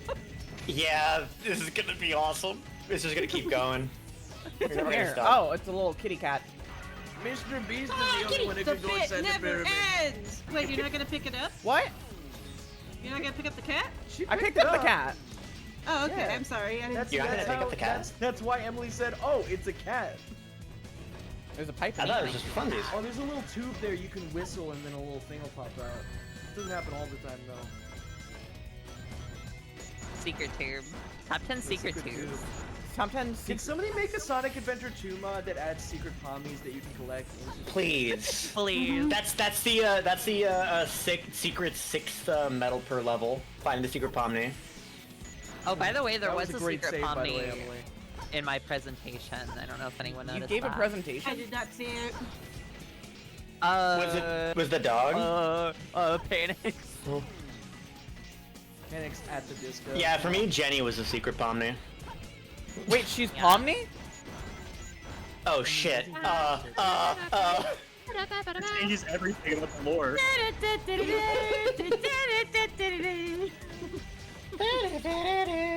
My name is Cleveland Brown. In my hometown with So my here new baby is family. here's a little tip that you're gonna need to know for later. When you use those like red handles that like bring you upwards, you don't have to jump immediately after getting up. You can use the B button, lock onto all the enemies that's like up on top, and then like move on. That's good to know. You can like rotate your gun while you're hanging as well. It's very, very useful. I miss textures like this. I like the like hyper-realistic blocks. I mean, some of these are just literal photographs that Sonic Team took. It's awesome. Oh yeah. Nice. We're doing great. Oh yeah, this is happening. This is a good section for rotating gun shooting. No, you killed all the monkeys. No, it's fine. I'm picking them What up. have you done? That's foreshadowing for my Okay. presentation. Oh, What could that possibly mean? I know what your presentation's gonna be now. Guess we'll never know. That's right, I'm covering the monkey hate section of YouTube, where everybody hates monkeys for some reason. Oh god. Okay, I feel like that could actually exist though if you go looking for it. No, it does. No, it does. Wait, There's really? Tons of videos of monkeys being cute and people in the comments being like, I fucking hate these fuckers. They're like, it's really fucked up. There are can like break monkey those squares, abuse by the way. rings on YouTube. Specifically shit. monkeys. That's yeah. fucked up. Yeah. That's incredibly fucked. Yeah. I mean, because there already kind of is, because you see like the monkeys dressed up in little like outfits and like they're in a home. That It's is like animal abuse. Which that's sucks. also abuse, but it doesn't look like it. It's just like, oh, this is like cute or whatever. But there's also actual just straight up like monkey abuse rings that are outside of that too. Oh, that's bad. It's bad. Oh damn it. Hate to see it. Yeah, you gotta glide. Yeah, they kind of touched on that stuff in Chimp Crazy, which was a wild series, by the way. I never watched it because I saw it was by the Tiger King guys, and I was like, I don't trust those guys. Oh. Fair. Yeah. Average reaction to the Tiger King guys. Yeah, anytime I see like a TikTok account of somebody that has a monkey, it just like makes me mad. Like, you cannot own fucking monkeys. It is unless you're, exactly like, waiting to happen. Hi, It is dear. so hard to be a monkey enjoyer in 2025. I Like, know. I've been saying that. Yeah. I've tried to look because I love like cute monkey content, and I was like one time I was like, okay, I want Can't get to up see there, like you can't get up there. monkeys. Just fail. I was like, I want to see cute monkeys in their environment thriving as they're supposed to, and it was so difficult to find like footage of that. It sucked. It's Yeah. because life is unfair sometimes. It really but sucks. We still ballin'. Like, foxes are my favorite animals, and I think fox videos are really cute. I would never want to own a fox as a pet, and I would never condone owning a fox as a pet. Because the idea of it is so cute, and every time, like, I see people who want to do it, and I'm like, buddy. Oh, have you seen those videos where, like, apparently they're, like, trying to domesticate themselves now? They, like, caught on. They're, like, Really? cats get, like, a really... Yeah, I don't know how true it is, but, like, you know, they've kind of figured out, like, oh, I can get, like, free food and shit. You know, because cats figured this shit out a long time ago. That is Yeah, true. So fucking I guess foxes it just now makes catching sense up. that some kind of animals might figure that out too. Eventually, yeah. Hopefully in our lifetime. But that fox thing might just be people being like, look, it's okay to keep them as pets now. They're domesticating for sure. themselves. Goal. Oh, Emily, you played that one. job. You're fuming, but Still counts. Doesn't matter. I made it to the end. Hell yeah. D for deliciously great job. D for dick. E for True. delightfully devilish, Seymour. D True for also. dick. D4? I know that dice. D4. Okay, I thought for a second this was gonna be another Tails stage. All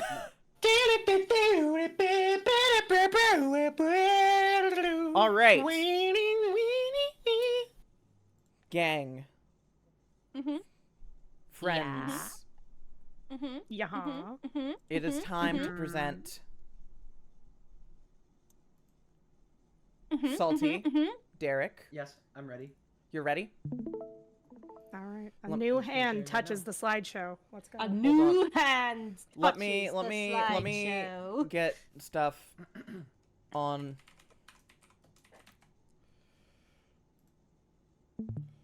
I'm moving chat. Okay. Let me So- I gotta- transition. I gotta pop it out so I can see both Twitch and YouTube chat. I double up. That's right, baby. I'm doubling my fun. Like Double Mint, the gum. Just like Doublemint gum. Double mint gum. I was actually gonna say I that's love exactly what brand. it's like. Yeah, don't make this shit branded. Come on. Unless you want We it. never do advertisements here. We're strictly against it. Okay, hold on. And I'm if you- actually and if you like specifically seeing going to ad-free tweet stuff, right then now that I'm presenting that. Nebula I TV. said Nebula it earlier. Yeah. Sorry. Slash Lady Emily. What was that, Derek? I'm tweeting out that I'm presenting now. Oh, okay, so okay, that okay. people Oh, I know. should have done that. Oh well. Insight. Oh. I think I'll Should've probably do what Joy's gonna do. I'm just gonna like post my presentation on like my second channel or something. Hey, I was about to say, if maybe I I'll could put- do that. This would be a 3 million view video. Let me tell you right now. Yeah, I was about to say. I assume I have permission to like just snipe my segment of the PowerPoint Yeah. and post it on my Yeah. channel. Yeah. Yeah, Sweet. I probably Wanna should have make asked your permission before saying that. Yeah, absolutely. It's your work. Okay. True. Yippee! Yippee and whatnot. All right. Let me know when I can start, and I'll explain before we get into this some context. You can start whenever you feel like it. You were all right. all good. Am I on screen? Are we good? You seem to be Yeah, on screen. right. Yeah. Locked Okay. in. So, for context, I have been obsessed with the subject of this PowerPoint. Oh God. For several years of my life. Oh, years. I Okay, have so it's wanted not to make Chicala. a video about it so many times, but it's really hard to put into words when you're super passionate about a certain talking point. So I figured that as like a fun little, I don't want to say rough draft, but like a fun little alternate experience. If I never end up making this video, then this PowerPoint will be the remnants of that idea. It's something, again, I'm very passionate about. Not a lot of people on the internet have talked about, but I hope that everybody here understands why I'm so obsessed with this by the end of this presentation. If anybody has any questions, please wait till the end of the presentation because I need, or if I outright ask you something, because this is very important. You just need to pay attention. I don't want you guys to miss anything, of course. Okay. Okay. So we are going to get into this. So, first slide. Life has many questions that are yet unanswered. Is there a single universal truth? Is Oh, no. Ness from Undertale? Oh, no. I mean, Ness from Earthbound, Sans from. You see, I'm already messing it up. Okay, let's just start over. And they're life so has similar. questions that are yet unanswered. Are cryptids real? What was in Rose's chest in hit series Steven Universe? These are the important questions. Yeah. These are the Wait, I thought important we already ones. got the answer to that one. No, we didn't. What is Oh, the her meaning boobs. of life? Oh, her boobies. And, of course, one of the most important questions of all time. What the actual fuck is the deal with the monkey destruction switch from the hit video game Sonic I Adventure knew on it, I Dreamcast, knew it, I GameCube, knew it! Xbox 360, Xbox One, Xbox Series X and S, PlayStation 3 consoles, as well as personal computers? I'm so glad we're finally asking the fucking important questions in this. I can finally live, sleep dude. after this is done. It keeps me up at night. Yeah. I've never even played this game. Several people in chat called it. So, everybody in chat, Sonic Adventure, right? Sonic Adventure. We all know this game, or at least are tangentially aware of it. Twitter definitely doesn't shut up about it. But does everybody familiar at least a little bit with the game at this point? Yeah, I know it I exists. think I've heard of it. Okay. I know there's a guy there. So, for context, for anybody who doesn't know, Sonic Adventure is a game that was released for the Dreamcast, Sega's final hurrah in the console industry, and it focuses on a blue hedgehog named Sonic. Now, Sonic is really cool and radical, but he's not the focus of today's presentation. In fact, our real focus is on a stage called Red Mountain. Now, if anybody is familiar with Sonic Adventure, Red Mountain is a level and stage of the game that 3 different characters can play through. Sonic, E102 Gamma, and Knuckles. To get into Red Mountain in the first place, though, one first has to destroy the caged monkey, otherwise known as a Kiki, in front of this gate in the Mystic Ruins. Now, when it comes to Sonic's playthrough, he gets something called the Lightspeed Dash Attack.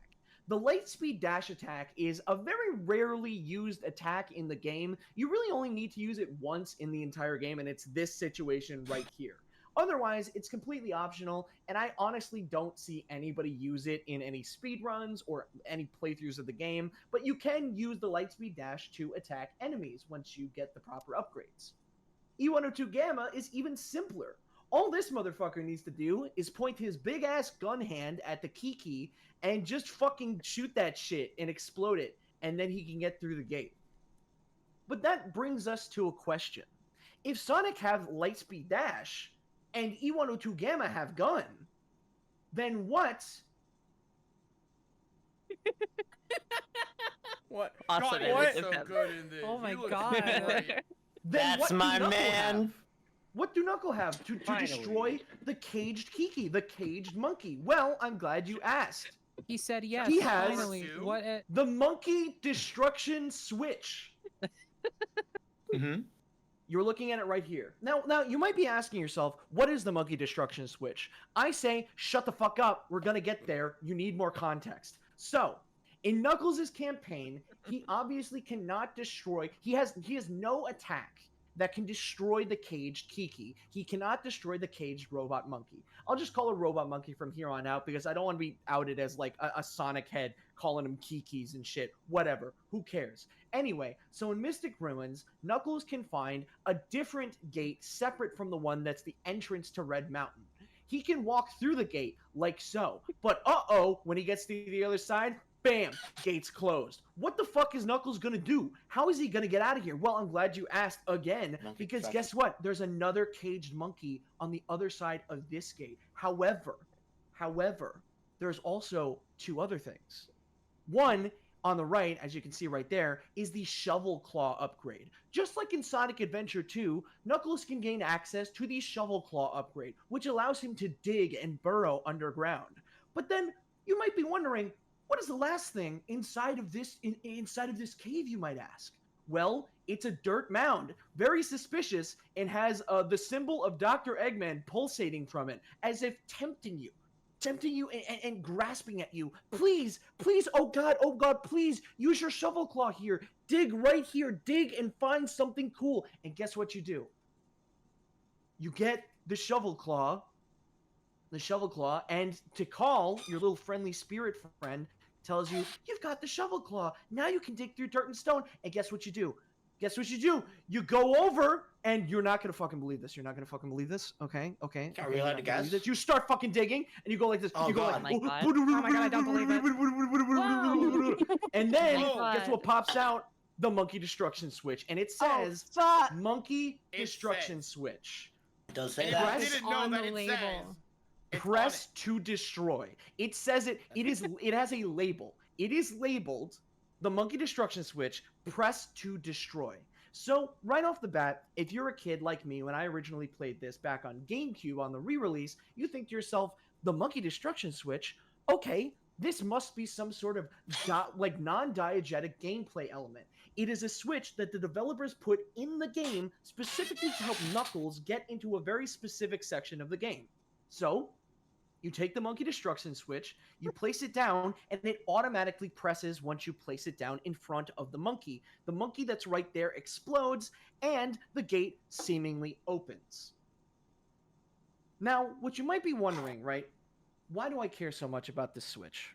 Why do I care about a switch that's sole purpose is to destroy monkeys? And quite frankly, just seems like a gameplay thing to kind of pad out the game, kind of fix some gameplay elements. So the developers were like, oh, we can't have something like this. We need something to get Knuckles into Red Mountain. We need some sort of thing to destroy the caged monkey. And, the monkey destruction switch seems like it is the answer to that. It's a non-diegetic, kind of funny little thing that the developers put into the game that definitely has no impact or real game significance or story significance whatsoever, right?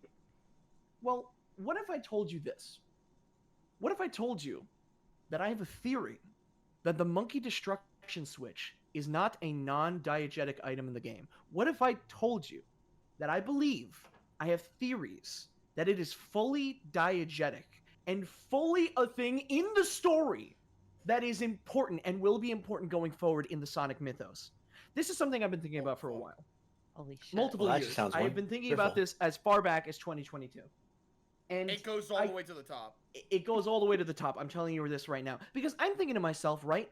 Sega is coming out. They're coming out with all these comics. They're coming out with Sonic Frontiers. They're coming out with Shadow Generations. And they're telling us, the audience, that story matters, right? Story matters. However, what about the story from Adventure? The monkey destruction switch. If story does matter, if everything matters, then doesn't the monkey destruction switch matter? Let's break this down. So, the monkey destruction switch. What is the deal with this fucking switch? Yep. So right off the bat, True, I'm all about if this. you're thinking that I'm insane for thinking that this is a diegetic item in Sonic's universe, you're fucking stupid. Never talk to me again. I swear to God, I will kill you next time I see you. You talk to an NPC outside of the cave. This NPC is a character in the game's universe. Okay? He is a character in Sonic's mythos. He is an adventurer that is in the Mystic Ruins. You talk to him with Knuckles, and he says this. I found this weird object in the cave. What is it? Should I tell somebody? That to you right there is communication directly. That this is an object that not only exists as a gameplay element, but it exists diegetically in Sonic's universe. Let's talk a little bit more about the monkey destruction switch, okay? See that right there? I would love See to. that emblem right there? About the monkey destruction switch all day. See this icon right here? We kind of brushed over it a little bit ago when, there was the mound of dirt that had Eggman's logo popping out from it. But look at this right here. When you dig up the monkey destruction switch, what does it have on it? A logo of Dr. Eggman. Not only that, it is clearly labeled and says monkey destruction switch, press to destroy. This is obviously a creation of Dr. Eggman. There is no way around it. This is created by him. But the question is, why did he create it? Why did he make this? Why did he make a button that destroys all monkeys within a certain vicinity of yourself when you press it? Well, I have some theories. My monkey destruction switch is causing a lot of questions already answered by my monkey destruction switch. Anyway, let's get into the theories. This is the final chapter of the presentation. Sorry. I would have written more. I have pages upon pages of analysis, but I didn't want to waste your guys' time. I wanted to go through the big beats, okay? So here are my theories.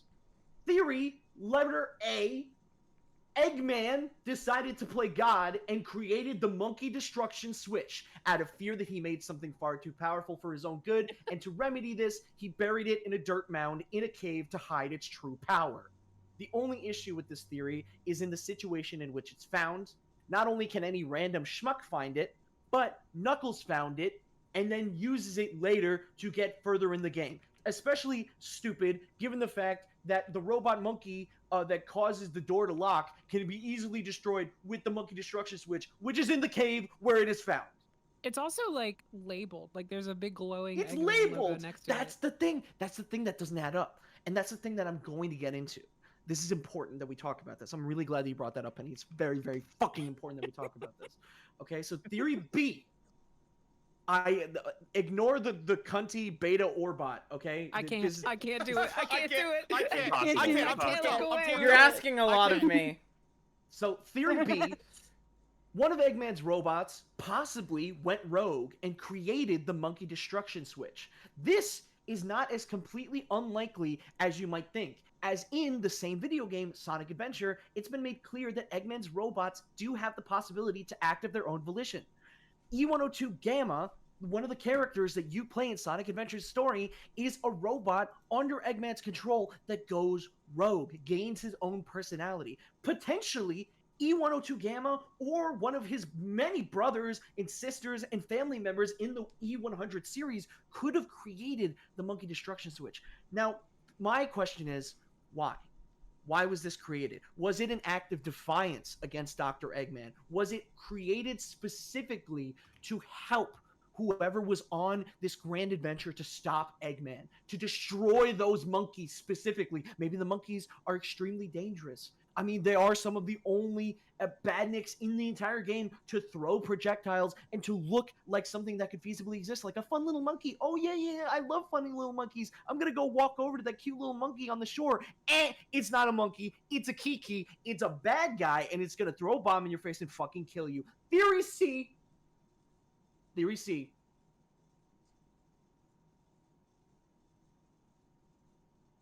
Eggman created the monkey destruction switch, but placed it in a way for Knuckles to easily find on purpose. Now, I will say this. Whoa. This theory is mostly baseless.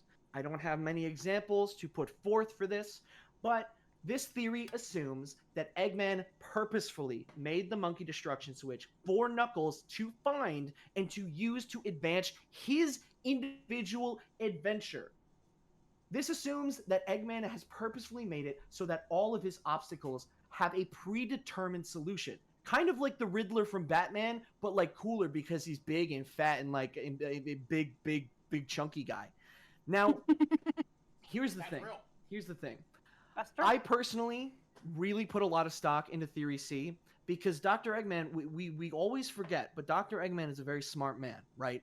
He's not just going to build something just for the sake of building something. It's got to have a reason. It has this insignia all over it. What does this tell us? He possibly made it for a reason. He wanted Knuckles to find it. One of the biggest themes in Sonic Adventure, and even its adaptation in Sonic X, is that Knuckles is kind of a fucking stupid idiot. He falls for Dr. Eggman's schemes all the time. When Dr. Eggman tells him that Sonic is trying to gather the Chaos Emeralds and beat people up, Knuckles is like, oh yeah, that sounds pretty legit to me, boss. And then he goes and he fucking fights him. Okay? Knuckles is stupid. And if this theory is correct, if Dr. Eggman is leading Knuckles down a predetermined path, then we were in the shoes of Knuckles the entire time.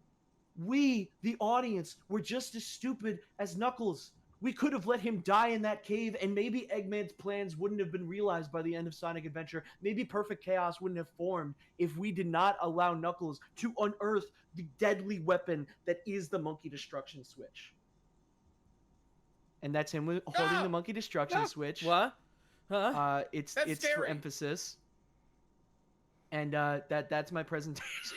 What's that switch Fucking for? awesome. It destroys monkeys. So good. Now, fun fact. I feel enlightened. I do have a couple of things about the monkey destruction switch I could not fit into the presentation. So if I eventually make a video, I will gladly talk about it. However, if I may say this is a little bit of an interesting little thing that I figured out. I took to Twitter and I wanted to see if there was any Sonic Adventure modders that could mod the monkey destruction switch into an actual stage of the game to see if it actually exploded other monkeys that weren't just the caged ones. But sadly, that feature is not built into the Switch. You can mod it into stages, but it doesn't actually destroy monkeys in stages. So it is technologically, at least in the game's code, not in the game lore. We don't know what it does in lore besides the caged monkeys. But from what it seems like, the monkey destruction switch is made game-wise to simply destroy the caged monkeys. Nothing else. However, again, that says nothing about the lore. You're not supposed to take the monkey destruction switch into stages anyway. It's not built for that. Canonically wise, it could be something else.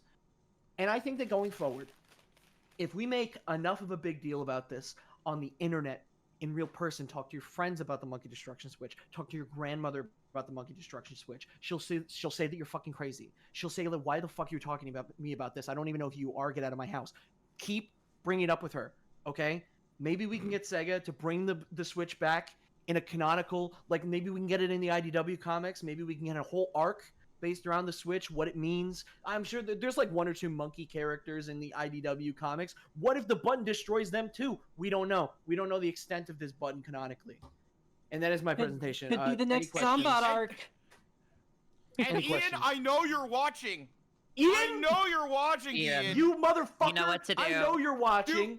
Okay? Do the right thing, Do the right Ian. thing. Bring the button back, you fuck. I don't care about any of your other references. I want Sonic to be like, huh, this is like when Knuckles found that monkey destruction switch in the ruins. I want him to say that fucking verbatim. And you have my permission. Take all of my ideas from this presentation. I don't give a fuck. Okay? That's right. Please do this for me. I know that you watch my videos and you watch everything I'm in. Please, for me, do this. Obsessively. Please, I need this. But anyway, does anybody have any questions at all for me at all? Yeah, what does the Switch do? It destroys monkeys. Next question. I just want I to have a say question. we did get a Yuri raid on Twitch, so I just want to acknowledge. Okay. I do see the Yuri raid. Let's go. Yuri raid. Thank you. Yuri raid. Penny, did you say that you had a question at all? Yeah, I have a question. So you talked a lot about the monkey destruction switch, but you never actually, at least I don't think, maybe I missed it. I don't think you went into like what it actually does. So Okay.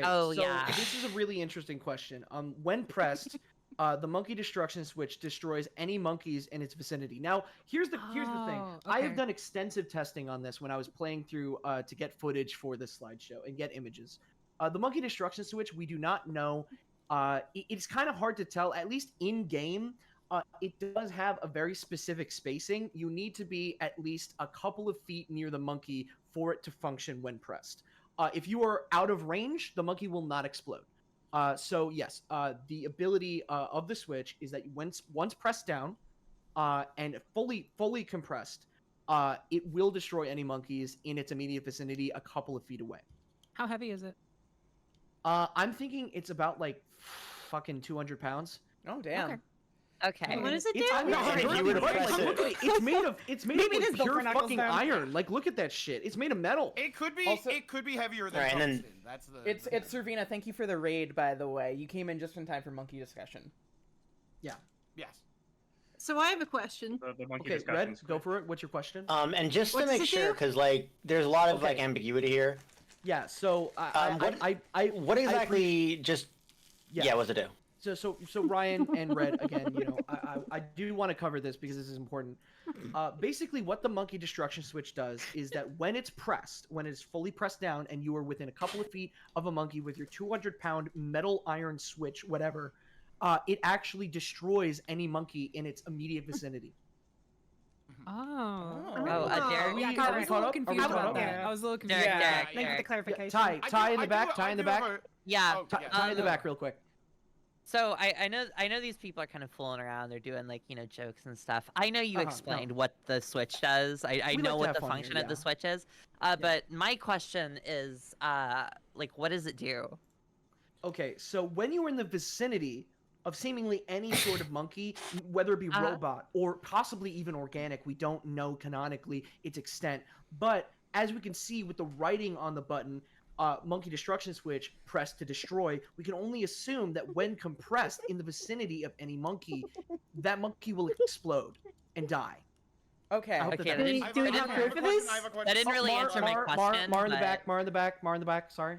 Well, what'd you say? Yeah, I just wanted to know, is there any opportunity to destroy any other beings at any given point when the switch is pressed, or is it just monkeys?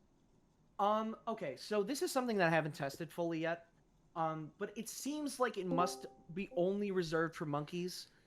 However, I do think that that's a good question. I think that we could do some further testing with that.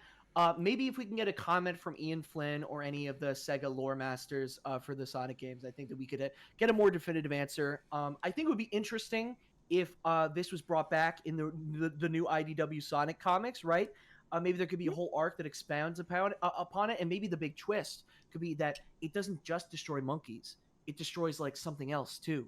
It destroys hopes. It destroys dreams. It we don't know. destroys Squidward's house. So wait, Squidward's house. I have a question. Okay, Emily in the back. So, well, first of all, before I say the question, because I do have to play host here, I will say thank you Forever KT for the raid. I really appreciate that. Hi, KT.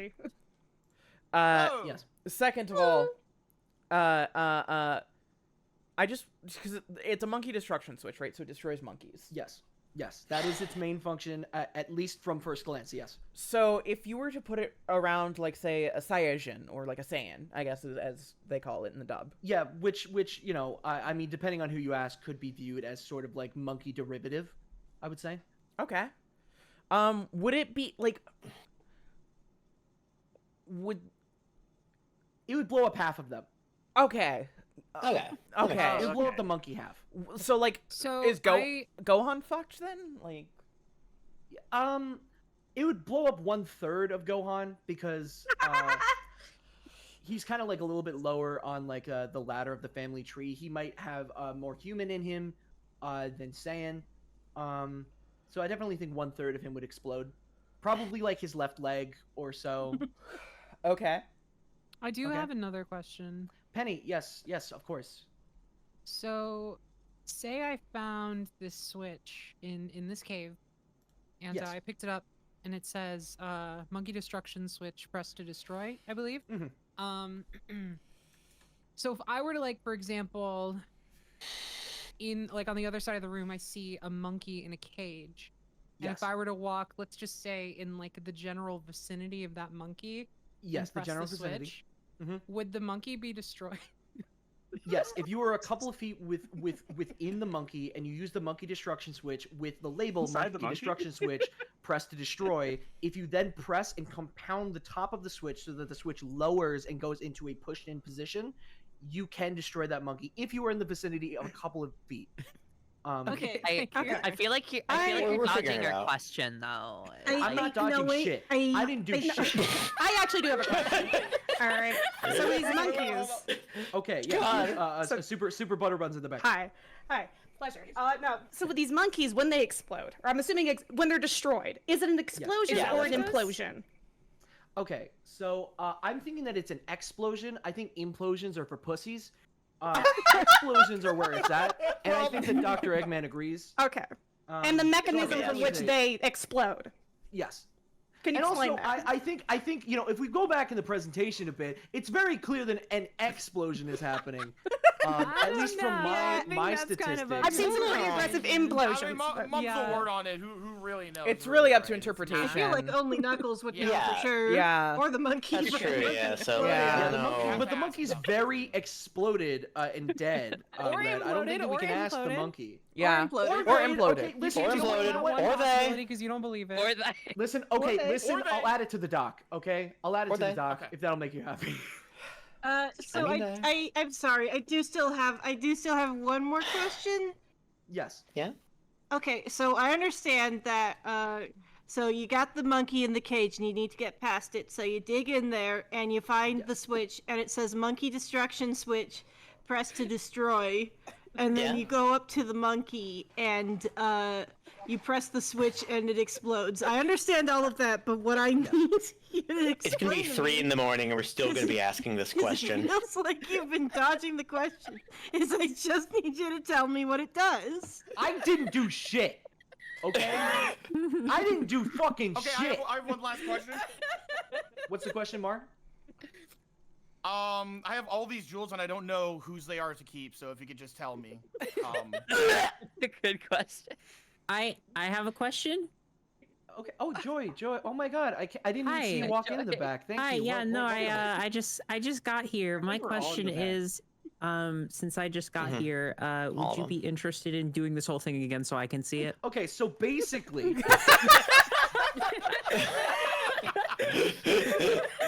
Life has many questions that are yet to be answered. this time. Do it again. Yeah, Really? although, okay, wait, so like can I you can do the request- presentation again, but like before we start, can you at least just like tell us what it does? Please, we've been begging. Listen to me. Yeah, we still don't Listen know. to me. I will say it one last time. I will say it. I will say it. I will say it. I will say it. Penny, I will say it one last fucking time and never ask me again. Okay? You dig into the ground. You get the switch. It says monkey destruction switch. Press to destroy. Guess what you do? Yes. You put it down. It presses. It destroys the monkey. Bam. That's what I it get does. that, but like, what does it just do? Everyone. Can I ask one more question, Derek? Yeah, please? of course. Yes, you can ask one more question. If it's not Derek. about what Switch does, I've explained this No, ad nauseum. it's not. It's not. Okay. It's not. Go for it. I just want to know, would you be, like, upset if you got asked the same question, like, 30 times? Yes or no? Okay, well, he left. So follow-up Oh, okay. question. Well, that's kind of a pussy. So follow-up question to... Okay. I guess we'll never know. Yeah. All right. I think we need to move on. I think we incomplete presentation. I think we need to move on. Like, I understand. We do have 2 wonderful folks in the green room. Yeah. Yeah. I do understand that, like, we need, like, Yeah. not all presentations are equal. Derek didn't explain what the Switch does, but that doesn't mean No, we we should. need Yeah, answers. Yes. kind of a Yeah. fucked Yeah. up. I guess we just gotta Completely move I'll past ask that. Jenny. I'm sure Jenny knows. Yeah, so let's go ahead. Yeah. Let's bring in some people. Let's bring in some experts on monkey destruction. Of course. Hello. Hello. Wait, no! Hello? Hello, welcome to the monkey destruction stream where we talk all things monkey destruction. Okay, I'm back. What happened? Okay. Damn. He was back for a second. No, And that I was still it. here. No, Derek's Welcome. here. Hi. We have 2 so new I hope people. everybody enjoyed my presentation. I worked really hard on it. A single. You did evening. great. Yeah. Yeah. I loved it. Yeah, that was great besides to answer the question, but yeah, it was really Alright, sorry, can we go back to the waiting room? Yes. Yes. Oh, yeah, no problem. I mean, yeah, y'all can just move over there. No, it's okay. We were just. No, we were just like. It's just there's a game of Scrabble. No, you know, sensitive information was being exchanged. My bad. My bad. Oh no. It was honestly. I just moved it That's back. so mid- funny. Holy So- shit. I just saw them. We're ask- explaining what talking the about our monkey social security destruction numbers? Oh switch my God. does. Yeah, they were probably but, discussing that. I'm gonna be honest. After that presentation, I think I have like no interest in actually making it a video. That makes Well, I mean, it makes it makes sense. It's kind of like All the comments would be asking wait, what listen. it does. I have Well, I mean, to be pages of fair, notes about this, by the way. I need wait, to Derek, make it's this literally very just clear. like Todd's fucking it's like Todd's PowerPoint, like where you built up so much and you realize at the end, you know what? I don't want to take the effort to find out what the monkey destruction switch does. Yeah. Well, here's the thing: is that it's forever a mystery. We won't know Exactly. unless Ian Flynn comes Yeah. out and he's like, basically. Ian, we know you're watching. My name is Ian Flynn. My name is Ian. All right. We were just gonna be full of Sonic lore. You got serving strays, but okay. Archie Sonic is the best comic ever made, which is what I would say if I thought it was the best comic ever made. Okay, I genuinely very much want to stick around, but I do feel like the call is at risk of getting pretty crowded, and this would be a great opportunity to get some freaking rest. So I might go ahead and take my move. Okay. Alright. Okay, bye, Penny. Bye, Penny. It was so great having you. It was so nice hanging out Love with you, you. Penny. Thank you for having me. Yeah, of course. Oh my God, Lack thank you of for having a coming. presentation. Bye-bye. Yeah, lots of having you. It's not about the presentations, it's about the friends. Also, congrats, Emily, by the way. I didn't Thank say you. It, but Oh my God, super duper congrats on getting the goal. That's fucking awesome. Thank you. Hell yeah. I also might hop out, but mostly because I'm a little bit overstimulated and I'm gonna lay down. And if you guys are around, Yeah, I wonder how that could have happened. I'll hop back in. Fair. Yeah, I exerted all my energy on the monkey destruction switch. I'm not gonna lie. Yeah, no, super Whatever fair. that is. It was That's awesome. That's It weird. was no 'cause easy you feat. did like no research. So I don't know how that even happened. Well, I'll see you guys later if you're still on. By the time I get my ass relaxed. Yeah, absolutely. Bye, Derek. Bye, Derek. Who the fuck was that? It's the Ian Flynn. I hope you guys are ready to play. You didn't tell us that Ian Flynn was invited, Emily. Yeah. I wanted Ian to be a surprise guest. I'm also bringing Ken on, and we're gonna have him fight Oh, and have God. him duke it out. Please. Let's go. That does sound pretty swag. Swag. Swaggy. Yeah, this level looks so cool. Alright. I love So when they put like patterns on the track. With, oh, sorry. Oh yeah. I was just doing this while we were talking about fucking monkey extinction switch for 20 minutes. Monkey distraction switch. Switch now. Okay. So please. No more monkeys. We can go back to presentations, but I was just doing that while we had time. I'm paused now. So who's next? I will go next. Hell yeah, Kennedy. All right, Kennedy. Let me. Oh yeah, I've been seeing like you've been hyping up yours for a while, so I'm very excited to see how this turned out. Don't get your hopes too high. My hopes are so high, you have no Everyone has said idea. that. They've all been really They're good. so high. I mean, after the disappointment of the monkey switch presentation. Yeah, honestly, you got an easy thing to follow. Damn, I missed something horrible. Now, while No, I it's get- okay. It's just that he didn't It's a explain what bit. it did. It's a bit. It was great. Yeah, it was a really good Yeah. presentation. It was good. Yeah, it fucking rocks. While I get this set up, I see Jenny and Lindsay are still in the waiting room. Are we letting them back in? Is this? I They still were talking having about like the some special kind of security numbers. discussion. They'll Yeah. probably hop in when they're done. Yeah. Okay. No, I only asked because I didn't realize Jenny was gonna be here when I did mine, and I realized that I'm doing a topic I know she likes. Hell yeah. Let's see. Start from. Okay, so I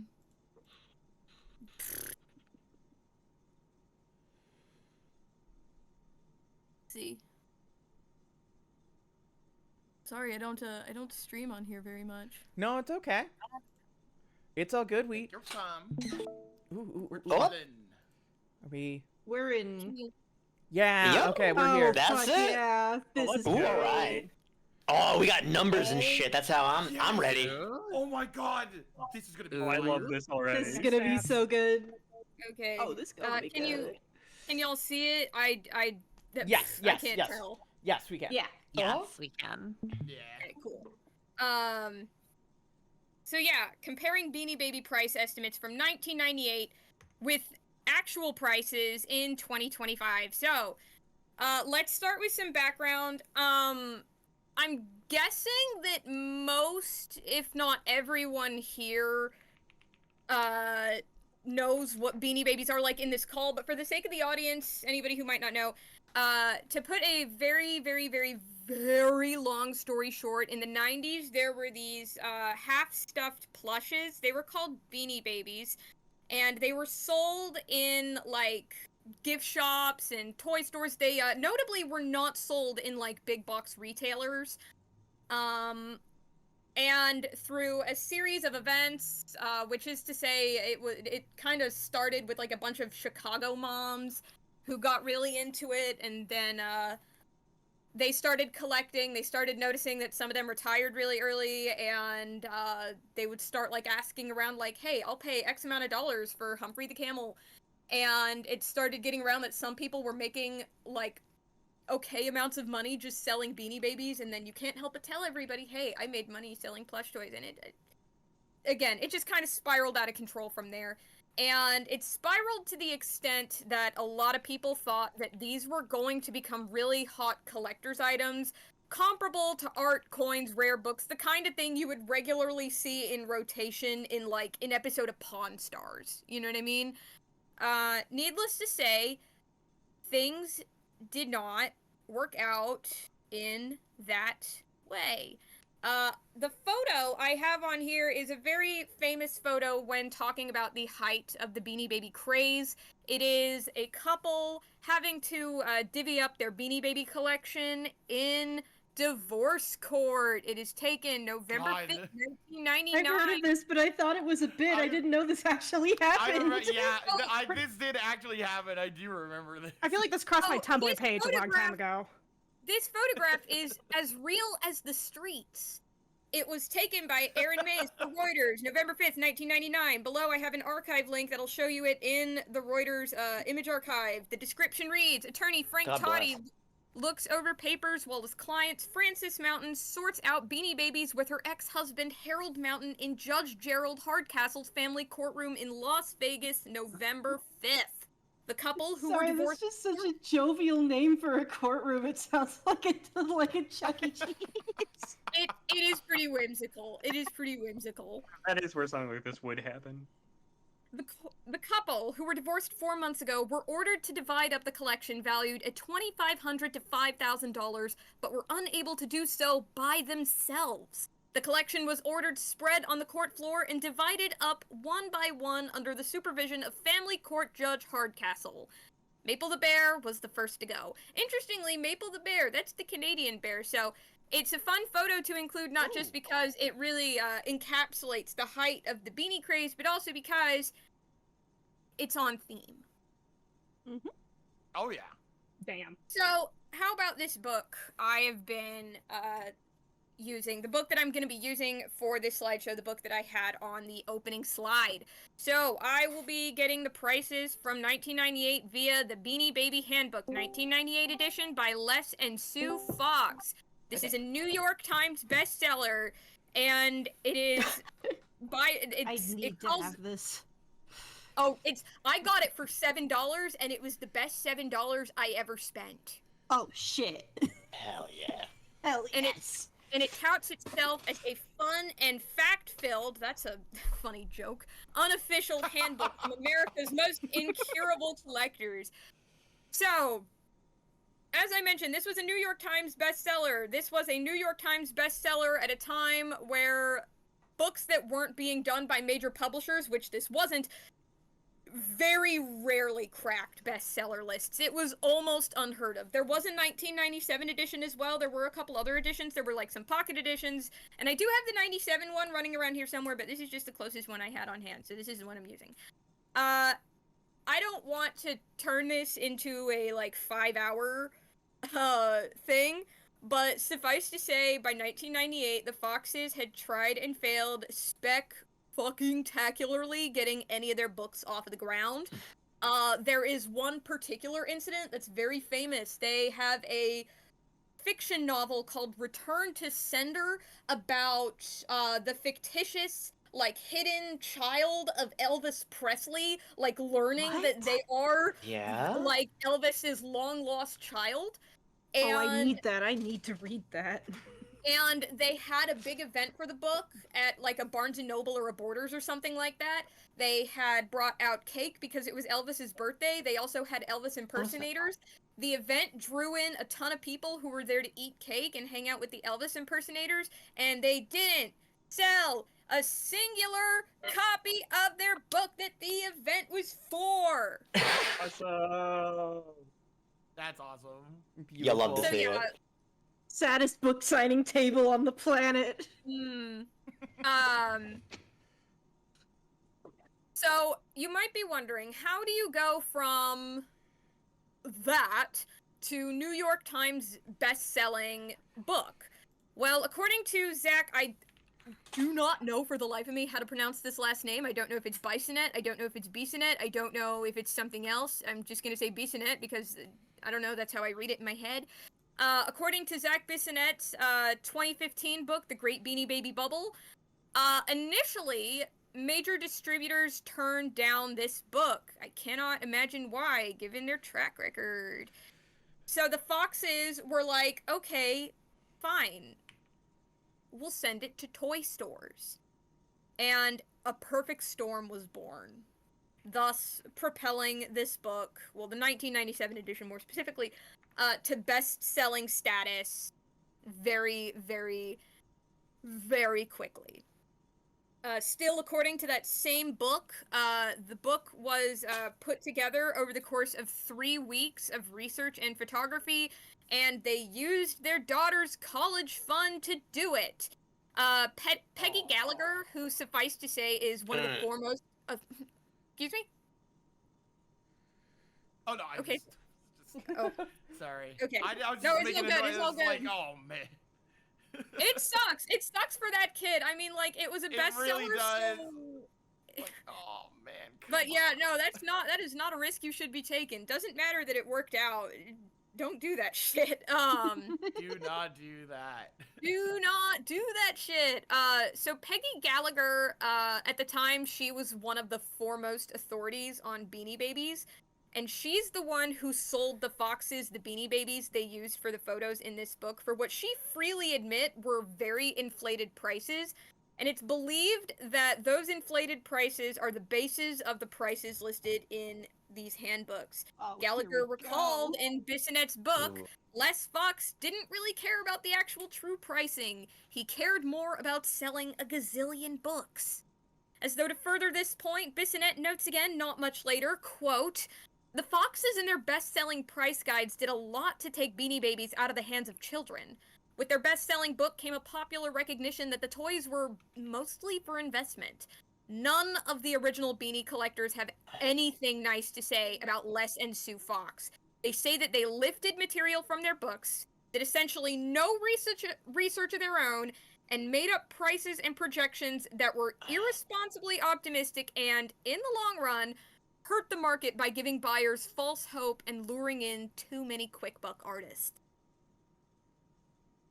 And yeah, this is the book we're going to be doing. This is the book we're going to be using as our point of reference. So, keep that in mind. Oh, imagine all those scalpers stuck with all those unsold Beanie Babies.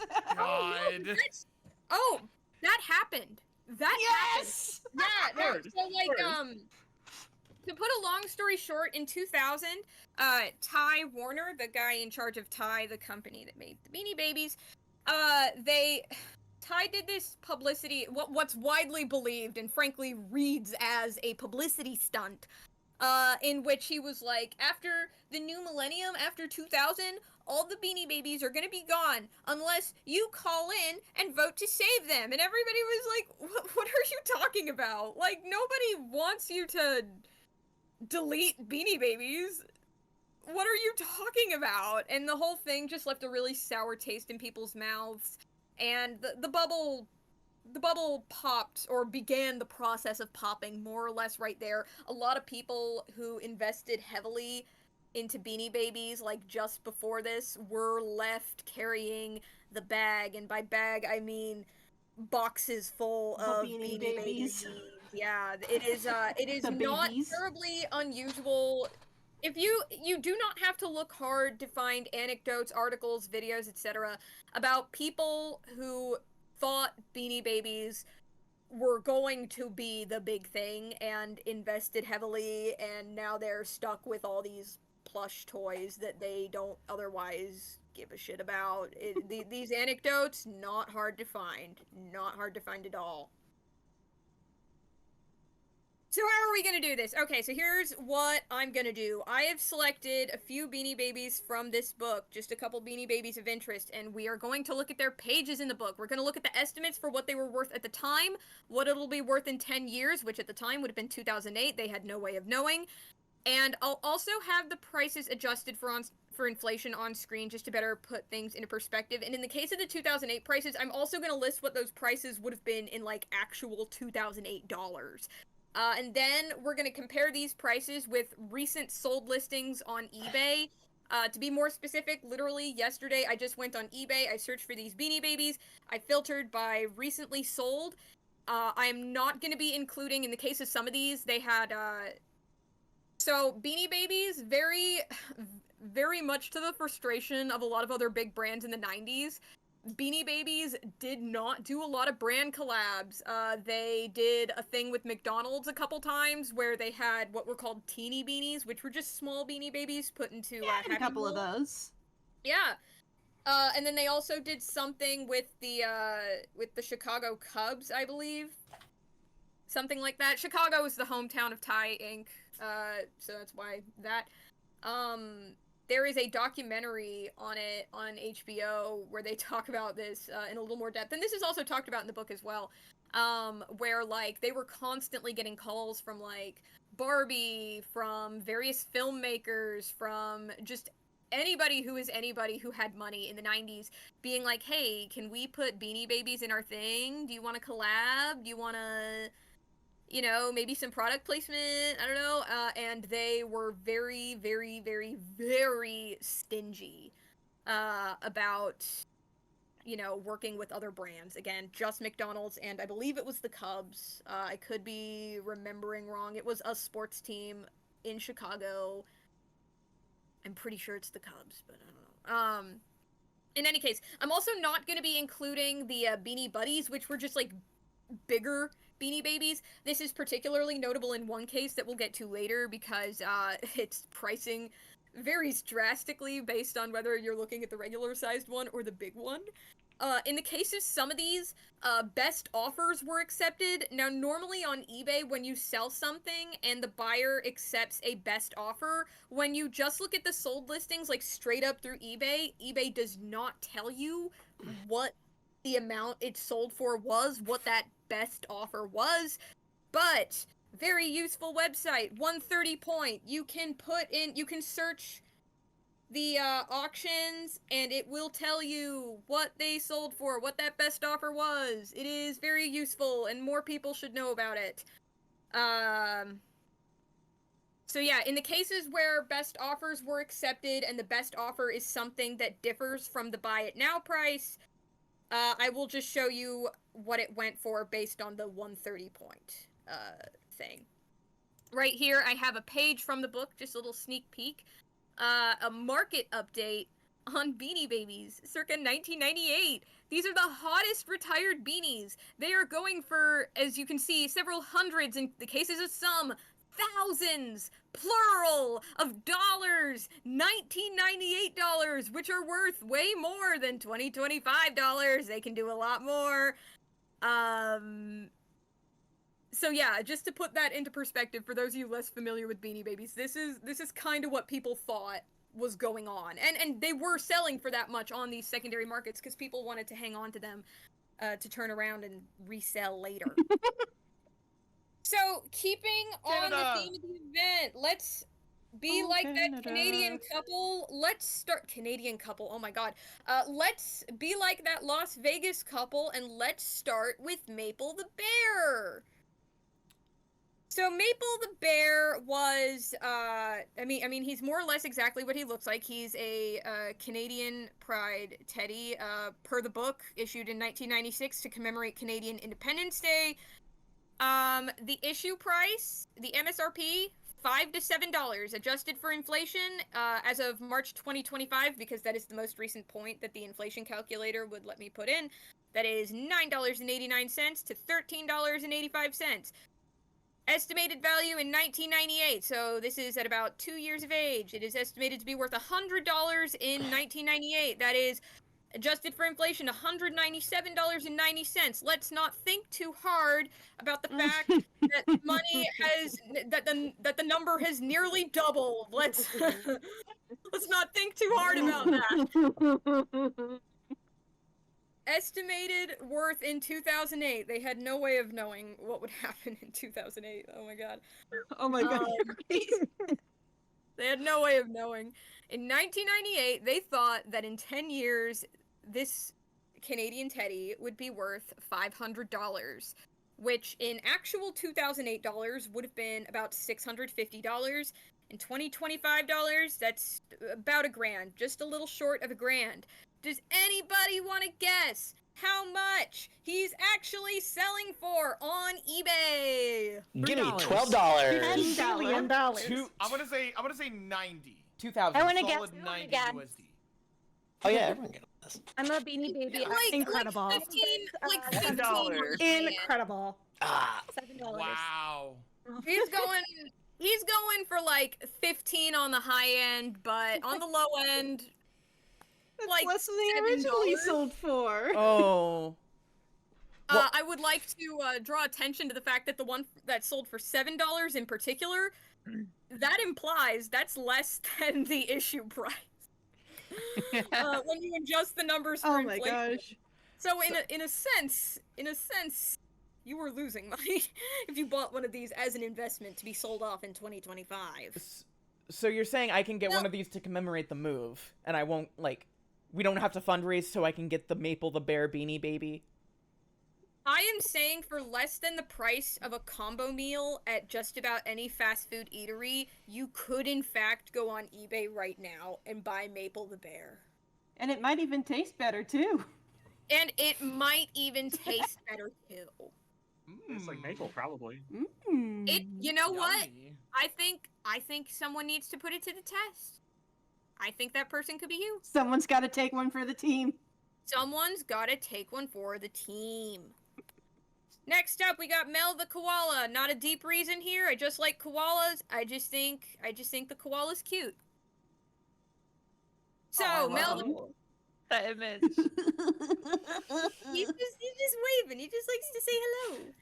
So cute. I agree. I agree completely. So, Mel the Koala, issue price $5 to $7, 1998 value is also $5 to $7, implying that this one was not something as sought after by collectors. Because again, that issue price and the 1998 value adjusted for inflation, it's like 10 to 15 bucks.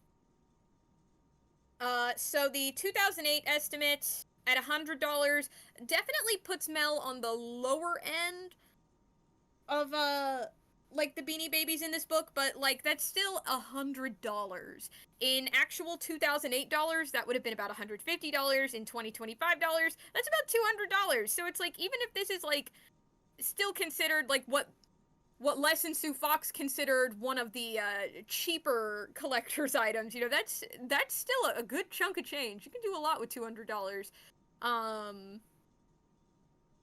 Sorry, I couldn't help but notice the page from the book says estimated survival. Yeah. And it says like 900,000 of these are gonna decay in 10 years. Oh okay. no. So this is a thing in this book. This isn't something I included in the slideshow, but I can still talk about it. This is a very funny thing. Les and Sue Fox, a very recurring theme throughout this book is that they believe that Beanie Babies are... It's very obvious, first of all, that they did very little actual research. They probably just saw other people starting to go really bananas over Beanie Babies, and they were like, okay, cool, you know? Yeah, it's very apparent throughout the book that they did very little substantial research, and a very recurring theme you see in this book in what very few, like, written segments there are, and there's not a lot, but there are a few. But yeah, a very recurring theme you'll see is Les and Sue Fox thinking Beanie Babies are going to get collector's items worthy, they're going to be rare, they're going to be valuable, because they're not going to survive, because kids are gonna play with them, because they're gonna get lost, because you know how kids' toys are. You know, they get thrown away after a while. Kids rip off the tags. You know how kids are. And so a big point they make throughout the book is that they think a big part of why Beanie Babies are going to be big collector's items is because not a lot of them will survive. Of course, so many people were worried about that, perhaps in large part because of the foxes through this book, that, you know, people took great pains to preserve their Beanie Babies. People made, like, plastic tag holders to, like, keep the tags. I remember those! Ew. Yeah, and they also made, like, plastic, like, see-through boxes. There's one Beanie Baby we're gonna see later, that one of the listings, you can see it. And they made these to better preserve the Beanie Babies because everybody was so convinced that they weren't going to be preserved. And so that's why you wanted to keep yours preserved, so that when you do eventually want to resell it, yours will still be in near mint. You know, you want that gem mint 10, right? This is how you get that gem mint 10 when it's not quite fresh, right? You know, one of, I think, the most interesting things that's brought up in that book I mentioned earlier, The Great Beanie Baby Bubble by Zach Bissonette, is there's one or two chapters, there's a segment of the book where he says that the only people who didn't work at Thai who actually got rich off of the Beanie Baby gold rush were the people making the gold shovels, were the people making tag protectors, were the people making the boxes you use to preserve your Beanie Babies, were the people who, like, made businesses authenticating Beanie Babies, were the people making handbooks and price guides and magazines about Beanie Babies. Those were the only people who didn't work at Thai who actually got rich off of the Beanie Baby bubble, and that is, I think, a very interesting point, because as far as I can tell, with a very, very small number of exceptions, I think that is absolutely true. I think the only people who didn't work at Thai who made substantial amounts of money off of the Beanie Baby bubble were, by and large, it was the people who made Beanie Baby accessories or Beanie Baby, like, ways to keep them preserved, or, you know, handbooks, magazines, etc., made way more money than your average Beanie Baby reseller. And granted, that is in part because, you know, there was a point in the 90s where just about everybody had a side hustle as a Beanie Baby reseller, but the point still stands, I think.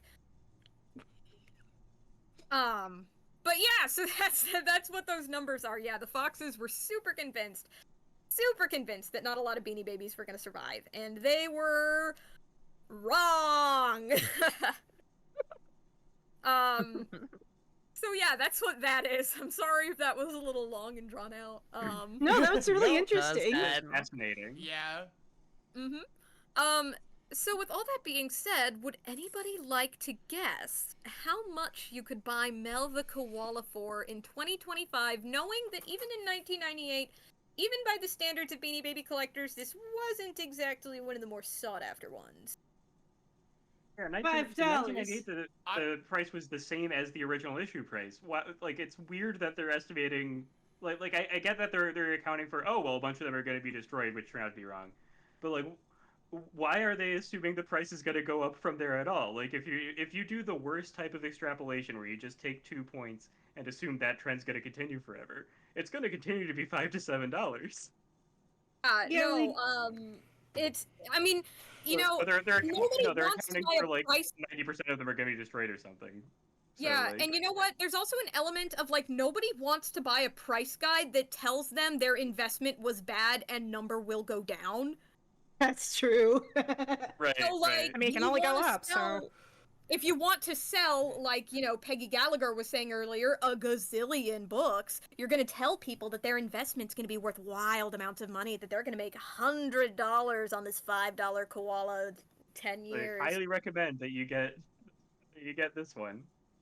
Exactly. Yeah, no, they do, because at the bottom in the Beanie Hunter tips... Right on there, yeah. Yeah, they do highly recommend this one. In the Beanie Hunter tips, they recommend it because they think it's a sleeper hit. That's still only $100. That's fair. Still only $100, but if you wanted to, right in this very moment, you could go on eBay. You could buy Mel for like $6. Oh, okay. $6. That's close. Again, if you are taking inflation into consideration, you're actually losing money on Mel. You're actually losing money. And that's Sorry. assuming you kept yours in pristine condition. Something I want to point out, we talked about the beanie tag holders earlier. You can see that in the first and third listings. You can see they got the plastic shell around the tag. That's what that is. It was a tag protector because a lot of people, a lot of collectors, and a lot of, more specifically, resellers were super convinced that the tags were, like, that added a lot of value. And therefore you had to protect it because that was going to be the first thing to succumb to the elements. So Mel, So you're telling me I need to buy these cheap now? Yeah, I'm telling you, All it's an investment. Buy I'm low, telling sell you, high. Okay. I need a new Okay. retirement fund, so. Yeah. Well, that's the thing. That's what they were saying Beanie Babies were going to be. People were touting, and we'll see that in the next one I'm about to mention. People were calling Beanie Babies, like, what's going to fund your retirement? What's going to fund your kid's college degree? What's going to buy your next house? What's going to take your family on vacation? These were all very widespread misconceptions. But with Mel here, Mel was a less sought after Beanie Baby, even at the time. So let's pivot a little bit into one that people did think was going to be a massive collector's item. Oh yes, obviously. I'm talking about the Princess Diana Bear. Oh my. Yeah. Oh no, Princess Diana Bear! The Princess Diana Bear! No! Can't believe her soul is in there. Yes, that's what they did. Somebody help her. The Princess Diana Trapped Bear. her soul inside a bear. So the Princess Diana Bear was made to commemorate, or maybe commemorate's not the right word. What is the right word? Princess Diana died, and they were like, we're so sad, we're gonna do a capitalism. Say cash in, I guess. Yeah, we're gonna cash in. Tragic death. We are going... Actually, you know what? No, the nice word is honor. I'm sorry, I'm terrible at words. Yeah, they said we're gonna honor her the way capitalists do. With merchandise. So they made this Princess Diana Bear. Everyone thought that due to the fact that this was the Princess Diana Bear, everybody was like, oh, this is going to be a big one. Like, this is going to be a huge collector's item. This is the one, right? In the Beanie Hunter tips at the bottom, you can see them compare it to an heirloom. And that was, I cannot emphasize this enough, that was the common train of thought with the Princess Diana Bear. Everyone thought that this one was going to be worth a ton, and you had to buy one. So obviously, people bought a ton of these thinking that this was going to be the big one, and because so many people bought them, there's a ton of them. There's a ton of them out there today, but we'll get to that. I don't want to get too ahead of myself. So yes, like every other Beanie Baby, the issue price, MSRP, $5 to $7 in 1998, or in 2025, that is about $10 to $15. In 1998, it is valued between $5 and $250. That's a lot of numbers. That's a wide pool. wide net they're casting, but okay. That is in 2025 dollars. That is between $9.89 and $494.74. Again, let's not think too hard about the fact that that means the thanks to inflation, those numbers have just about doubled. They are estimating that in 2008, this bear would be worth they were estimating $600, which in 2008 dollars is about $900. In 2025 dollars, that is about $1,200. Let me repeat that one more time. That is about $1,200 for a stuffed bear that a lot of people bought. But again, Man, I can't pay my rent this month. I gotta sell my Diana Bear. And again, I cannot emphasize it enough. In the Beanie Hunter tips thing, let me read it aloud. That first sentence: behaving more like a scarce limited edition or an heirloom than a normal Beanie Baby. an heirloom. They were unironically with their whole chests comparing this to like something you'd find in your grandparents' basement that has been passed down for a century. How much do you all think you can buy one of these for in 2025? 99 cents plus shipping. I'm gonna be bold and say $5. $2 USD. Because I feel like Princess Diana got some kind of clout. Oh. Oh, Okay. like, Ooh. Okay. Now that's a return. Like 15 to 20 bucks. It's like 25 on the high end, including shipping. The last bear, you will see that is one of the instances I talked about earlier where a best offer was accepted. So I had to look it up on 130 point. It sold for $20, so it's 24, 5-ish with shipping. But yeah, 15 to 20. 15 to 20. It's, I guess that's not pennies on the dollar, but, I guess that's more than the MSRP, even when you take inflation into account. So that's the good news. That's the first one like this we've seen in this slideshow. So that's nice.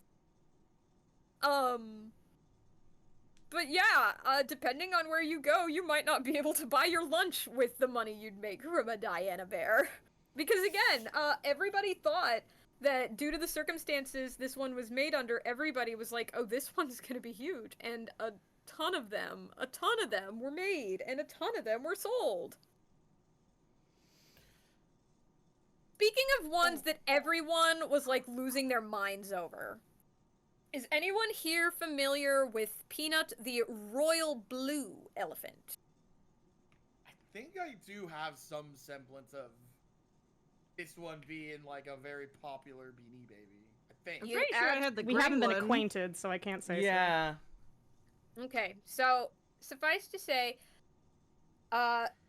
Peanut the elephant is normally more of a robin's egg blue, but there was, I think it was like a manufacturing error or something like that, and the first or so batch of them were this royal blue color rather than that robin's egg blue. Now, something that Ty became very infamous for, and something that added a lot of fuel to the fire of the Beanie Baby craze at its peak, was that there were a couple of times where Ty would just kind of decide to change the designs of Beanie Babies on a whim, like certain ones. We'll get to one of those. We'll get to an example of one such next. So variations of Beanie Babies, i.e. like Spot the dog with spots in different places, or like, you know, the material used to create antenna on a caterpillar, you know what I mean? All these variations, some of the variations that were cut off sooner, those were considered particular collectible items among Beanie Baby collectors and resellers. And Peanut the royal blue elephant kind of became the mascot of those, because again, the first batch or so, I don't have an exact number, came out more of a royal blue than a robin's egg blue, so it just about immediately became the most, like, sought after factory error design change, however you want to categorize it, right? The non-standard is maybe the best way to phrase it. So yeah, the issue price was $5. In 1998, he was already being valued at $2,500, which, adjusted for inflation, is about $500. The I don't get how this beats Diana's bear, high key, but that's just me. And then in 2008, they estimated he'd be worth $7,500 in actual Rip to 2008 Diana, but look at this fucking elephant. Yeah. But yeah, in actual $2008, a little over 11 grand, and $25, about 15 grand. Let me say that one more time. 15 grand for a stuffed elephant. God. Who wants to guess how much he's 16 grand. I'm scared. 1 million. Hey, no. I feel like one of them has to be actually rare. You know, like someone like. It's. I found one that's $45. Oh, well. Is it this one? Spoiler. No, it is not this. It is not this one. Oh. So, Oh. Okay. Oh, okay, wow. Okay. Okay. let me tell I you. guess it's not too bad. So, you know how earlier I mentioned that I wouldn't be including either the Teeny Beanies or the Beanie Buddies? Something I noticed while I was looking for recent listings for Peanut the Elephant is that the majority of them are for the Beanie Buddy, the bigger one, because obviously this one became a mascot, like I said very early on, and there was a Beanie Buddy version of it that was made later. You can tell if it's the original or not, either if the person selling it has like a picture where you can get a better idea of its size, but also if you look at the tag, if you'll notice here, the tag does not have the star on it, whereas on the Beanie Buddy, the bigger one, it has a star on it, and that made the process of finding like the correct sold listings kind of difficult because nobody was, well, I shouldn't say nobody was specifying, but they were specifying in ways that weren't as specific as I'd like. So I chose the most recent listings where it was apparent that it was the actual 1995. Another way you can tell if it's the Buddy or the actual Beanie Baby is if it says 1998, it's the Buddy. If it's 1995, it's the regular version. And the 1995 regular size one with the tag without a star, that's the one. That is the factory error one. Here you can see those like plastic containers I mentioned earlier. You can think of these as the Beanie Baby equivalent to the plastic slabs that you get cards in when you get them graded. These are those. So it's, you know, to be fair, Peanut the Royal Blue Elephant is not worth chump change, which is a nice change of pace. We see him going for 150-ish on the low end, closer to 600 on the high end, which is, I mean, let's be honest. For a goddamn stuffed elephant, that's awesome. Yeah, like that's like a best case scenario at this point. You could definitely do worse. But that being said, these numbers are I'm noticing a little discrepancy. I'm noticing the slightest, the ever so most mild difference between these numbers. Now, I'm not good at math, but I don't think this ended up being worth nearly as much as people thought it was going to be. So that's what happened to the mascot of Rare Beanie Babies, or mascots plural. I guess you could also kind of put the Diana Bear in that tier. So the last one I have is another one of the earlier ones that like was very sought after.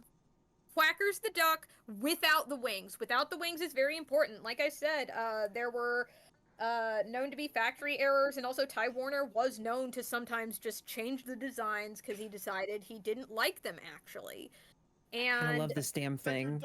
I don't know. I kind of love this. I kind of love this damn little guy. It provokes. Yeah. For this duck. It provokes a deep sadness to me. He's very dicky, and he definitely looks like what was looks like Jenny he's seen saying? some shit. Did you see the picture that I dropped in the chat? Yeah, it's the duck. It's him. Literally, you have this. I was like, oh my god, there it is. There it is. Hang on. I can't open the chat right now because I have this slide show up, but Jenny, I would like to say, love having you here. I saw that you came in here at about the same time as I started this, and I was like, oh shit, I know. She is a fellow Beanie Baby lore enjoyer. Yeah, maybe aficionado. I did the like Leonardo DiCaprio like give where it's like So yes, Jenny, very happy to have you here. Hello. Thank you. Anyway, so yes, Quackers the Duck without the wings was yeah, I think I already said that. Was another one of the earlier, more sought after ones. Not quite on par with Peanut the Royal Blue Elephant. Okay. I love, also, on the topic of the photo, I love Quackers without wings looking directly forward has the exact same energy as, like, have you ever seen, like, the JPEGs of, like, the Powerpuff Girls, like, looking in unflattering directions? Yes, I love those. Yeah. It's very that. It's very the Powerpuff Girls at unflattering angles. It's The very. duck was not meant to be looked at from this angle. It's very cartoon character that was meant to always be drawn in profile view, but like head on. It's very that. So yeah, not as sought after as Peanut the Royal Blue Elephant, but certainly one of the bigger hits. Issue price MSRP about $5, close to $10 in current day money. Value in 1998, $1,500, so nearly $3,000 today. So again, not quite as much as Peanut the Royal Blue Elephant, but definitely one of the bigger numbers in this book. 2008 estimate, $6,000. In actual 2008 dollars, that's about $9,000. In 25 dollars, it's almost $12,000 for a duck without wings. How much do y'all think he's going for now? My life savings. Well, I guess it All the depends. Jenny, what price are you willing to drop for it? Oh, well, I already have this one. That's what I got the picture of, and I did pay $12,000 for mine, so I hope that's what it was worth. Ain't no way! Jenny, I'm so sorry to be the bearer of bad news. Oh no. It's worth more? That being said, That's hella good amount. Oh, that's actually not. I was expecting that. Yeah. The bad news, it's not $12,000. The good news, it's more than the elephant, actually. That's Again, not bad at all. My yeah. king. So for this, My king. My king, Quacker. Yeah. Wings. So yeah, this one without the wings, worth a couple hundreds of dollars. This was one where every single time in the most recent listings, every single time it was a best offer accepted, and it was a best offer that differed from the buy it now price, so I had to use 130 point for all of these.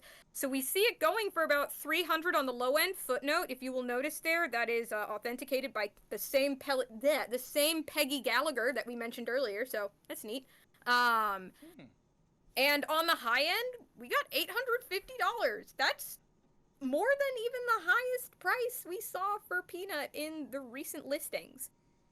So, there's a lot of ironies to be had about the Beanie Baby bubble situation, and, you know, at this point, there's, like, already, you know, plenty of people have already outlined the rise and fall of Beanie Babies, but something that I think has been very overlooked is that parallel, literally directly parallel to the Beanie Baby bubble, the actual thing, like, from that same year, as a matter of fact, there was a toy, kids play object, however you want to categorize it, that was going to go on to accomplish all of the things that people thought Beanie Babies were going to do, and that is Magic the Motherfucking Gathering. Magic the Gathering went on sale. It came out in 1993. That is the exact same year that Beanie Babies made their debut in toy fairs. And for those of you wondering, Pokemon cards wouldn't be around in Japan until 1996 and 1999 in the US.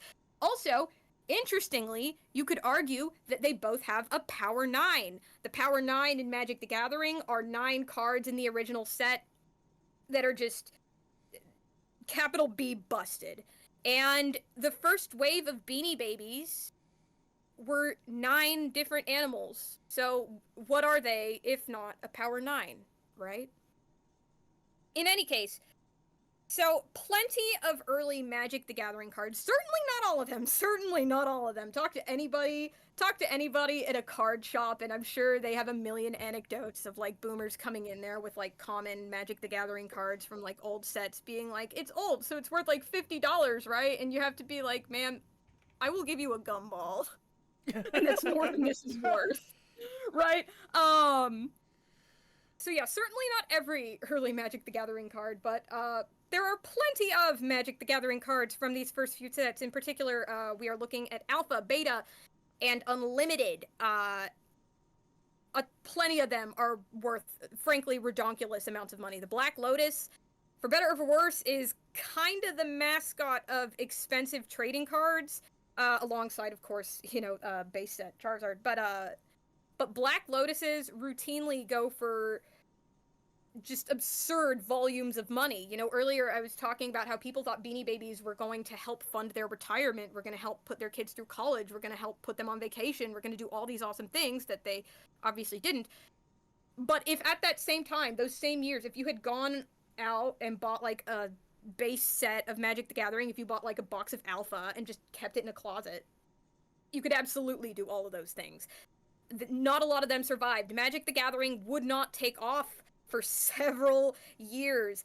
You know, cards from those original sets, they don't like unopened packs of like Alpha and Beta, especially Alpha, don't come on the market very often, and when they do, they fetch redonkulous amounts of money. Black Lotus is, again, kind of the mascot of rare, wildly expensive pieces of cardboard, and it is one of the very few trading cards out there where it's like, you know, generally people tell you, like, when you grade a card, like, especially if it's a card that's more recent, definitely if it's a card that's more recent, it's not even worth sending into grading if you're gonna get anything below a 10, and if it's, you know, maybe within the past 10 years, a 9, under the right circumstances might be acceptable. You know, vintage, you know, has an element of people will take what they can get, and that is just so very true with the Black Lotus. You can send it in and get any grade on it. It doesn't matter how low it is.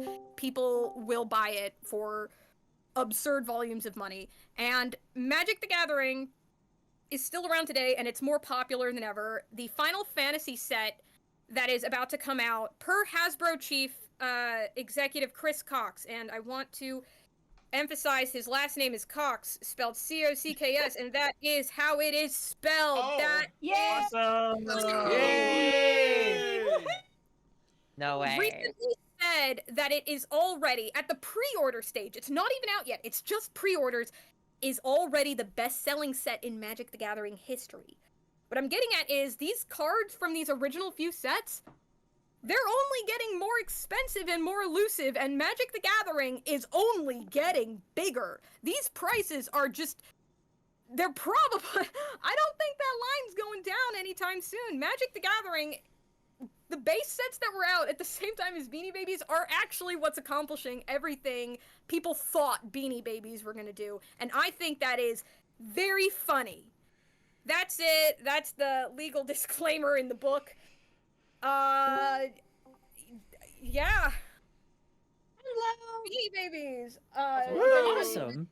Hello. I believe that was Ellie and Hbomberguy that just hopped in. Hi.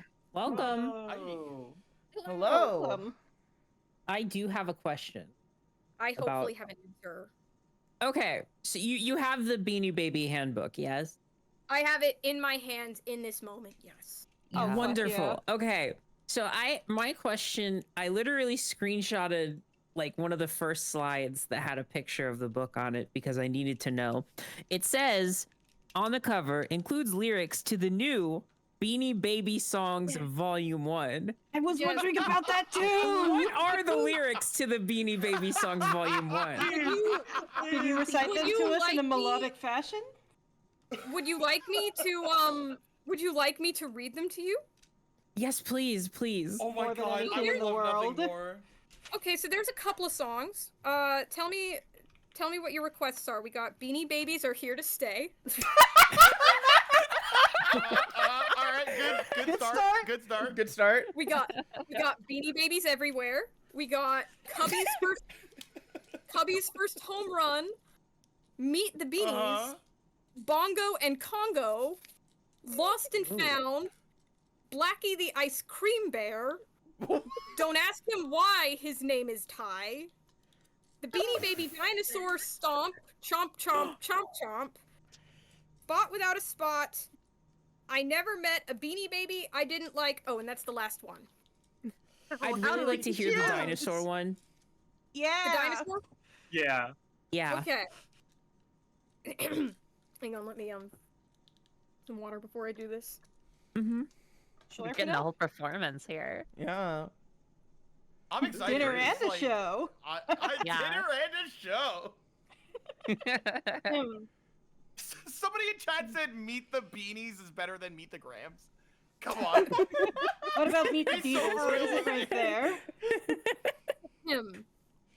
The Beanie Baby Dinosaur Stomp, Chomp Chomp, Chomp Chomp, copyright 1997 by Les and Sue Fox. Do the Rex. She made these. Mm-hmm. Do the Rex. Da da da, da da da, da. Wrap your hands around your necks. What? Do the What? What? What? What? What? Love Beanie Baby so hard I choked myself out. Yeah. Do the Bronte. Da da da, da da da, da. You look like Harry Belafonte. What? I don't know who that is. I'm assuming he was someone in the 90s. Do the Steg. Da da da, da da da, da. Jump up and down and shake your leg. Now chomp your teeth and act real crazy. 'Cause you're doing the Beanie Baby Dinosaur Stomp. Chomp chomp, chomp chomp. I'm trying to find a rhyme scheme in this. Yeah. It's a little tough. Open your jaws and stretch your necks. Do the Bronte.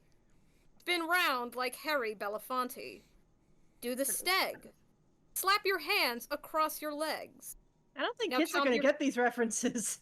Now chomp your teeth and act real crazy. And keep on doing the crazy Beanie Baby Dinosaur Stomp. Chomp chomp, chomp chomp. And then in parentheses at the very end, dance steps are self-explanatory. Move arms like Rex, comma, then move like Bronte, comma. Wiggle side to side like Steg, comma. Stomp feet, comma. And act like Harry Belafonte. Incidentally, I this must have been like what Andrew Lloyd Webber felt like when he read T.S. Eliot's Old Possum's Book of Practical Cats, because what the fuck are we doing here? What is this a song? I am so desperate to know if any of these were ever produced in any way whatsoever, Yeah, or is if there, they like, were a literally melody? just like, yeah, if they were just like, hey, we need some Beanie Baby songs in here. Let's put down some lyrics, and then like the quill catches fire while they're writing. So they were Be produced. willing I to actually bet. own the CD in question. Oh my god. Yeah, the best Oh, I song. wanna I don't hear remember these so if it was bad. volume 1 or 2, but the Beanie Baby Boogie is the best song. Beanie Baby Boogie, I don't think that one's. I don't think that volume one's in 2. here. Let me check again. Well, it's okay. There's another funny one. It's like a country song. It's called like "My Beanie Baby's the Only Baby That I've Got." Like their lover left them, so now they're left with just their Beanie Babies. Oh no! That is the most phenomenal thing I've heard in my life. Character. I'm Those are assuming the folks from the divorce court at the beginning of the presentation. That's true. I'm assuming these are on YouTube somewhere, right? Yes, I think at least a I few mean, of all them music are. is, right? And I ripped Yeah. most of them. I'm sure I have an old Twitter video with one of the songs in it too. And Okay, soon it good. will be on Fuser. I'll get right on it. We'll link to it if I find it. Ellie, we need you. We need your services. We need you I'll- now I'll more than use- ever. I'll use my skills and make it a fuser mod, I promise. Let's go. Hell yeah. All right. Do I hear any more questions, comments? That was awesome. That was great. That was I great. feel Thank you very thoroughly much. enlightened. I never Yeah. bothered to check up on the actual prices of these things. So it's If theoretically I was getting divorced, which Beanie Baby should I get first? Like, what's the first? Apparently made for the The bear. Princess Diana one. Okay. Okay, if you see a wingless duck, hop on that shit immediately. Grab. Yeah. Apparently, that's the only one that's actually worth any money. Do now. whatever it takes to make away with that duck. I've been told by a close friend that Magic the Dragon is a lesbian. What? Let's go. Why No did you? way. Why did you say that? investigate. You better be. You said that with the same tone as like a TMZ scoop, like you're like dangling Well, over the office wall. I'm saying that's the one I would go for first in a divorce, personally. I heard that Magic the Dragon is a lesbian. I mean, I'm looking at it and I say, yeah, that checks out. That checks out. I heard that Magic the Dragon is a lesbian. Oh, you're No gonna want to way. investigate that. You're gonna want to investigate that. $3,000. Holy shit. I really want this lesbian in my house. They got Yuri but I and can't Beanie go for that Babies. bid. I have to put in a bid at 2,500. Highest I'll go. Jenny, I'm looking at your video of like top 10 Beanie Babies, and I see that somebody in the comments says that there's a Beanie Baby named Gucci. Gucci. Yeah. There's a Beanie Baby named Gucci. I love that. Designer brand. Gucci. Gucci is expensive. Is this It's pretty like or a both bag. designer brand? Yeah, this is a designer beanie. Very valuable jellyfish. Okay, I feel like I need to look up a photo of Gucci right now. I put it in I beg of you. You gonna do that on stream? Looks like he's made of gummy. Of course I'm gonna do it on stream. Hold on. I love that thing. Oh my god. Oh my god! If I ever baby. needed one Beanie Baby, What the it would be Gucci. fuck am I look? What is this? It's a funny little guy. What more do you need? I love him, but Where's his song? Where's his song? wait, yeah, hold on, I can figure this out. Where's his animated special? Gucci song. Where's his OVA? Okay, so I don't think this is the right Gucci that we're looking for. Did you just type in Gucci and nothing else? I typed in Gucci song. You might need to include Beanie Baby in your. There. Yeah. There's the baby. Oh my god. A fool's errand. I feel The like my Beanie mind has Baby expanded song. 50 times No, you can't call wait, Emily, scroll up, look at the second search result. No, I'm sorry, I'm focusing on Honky Honky Song. Okay, fair enough.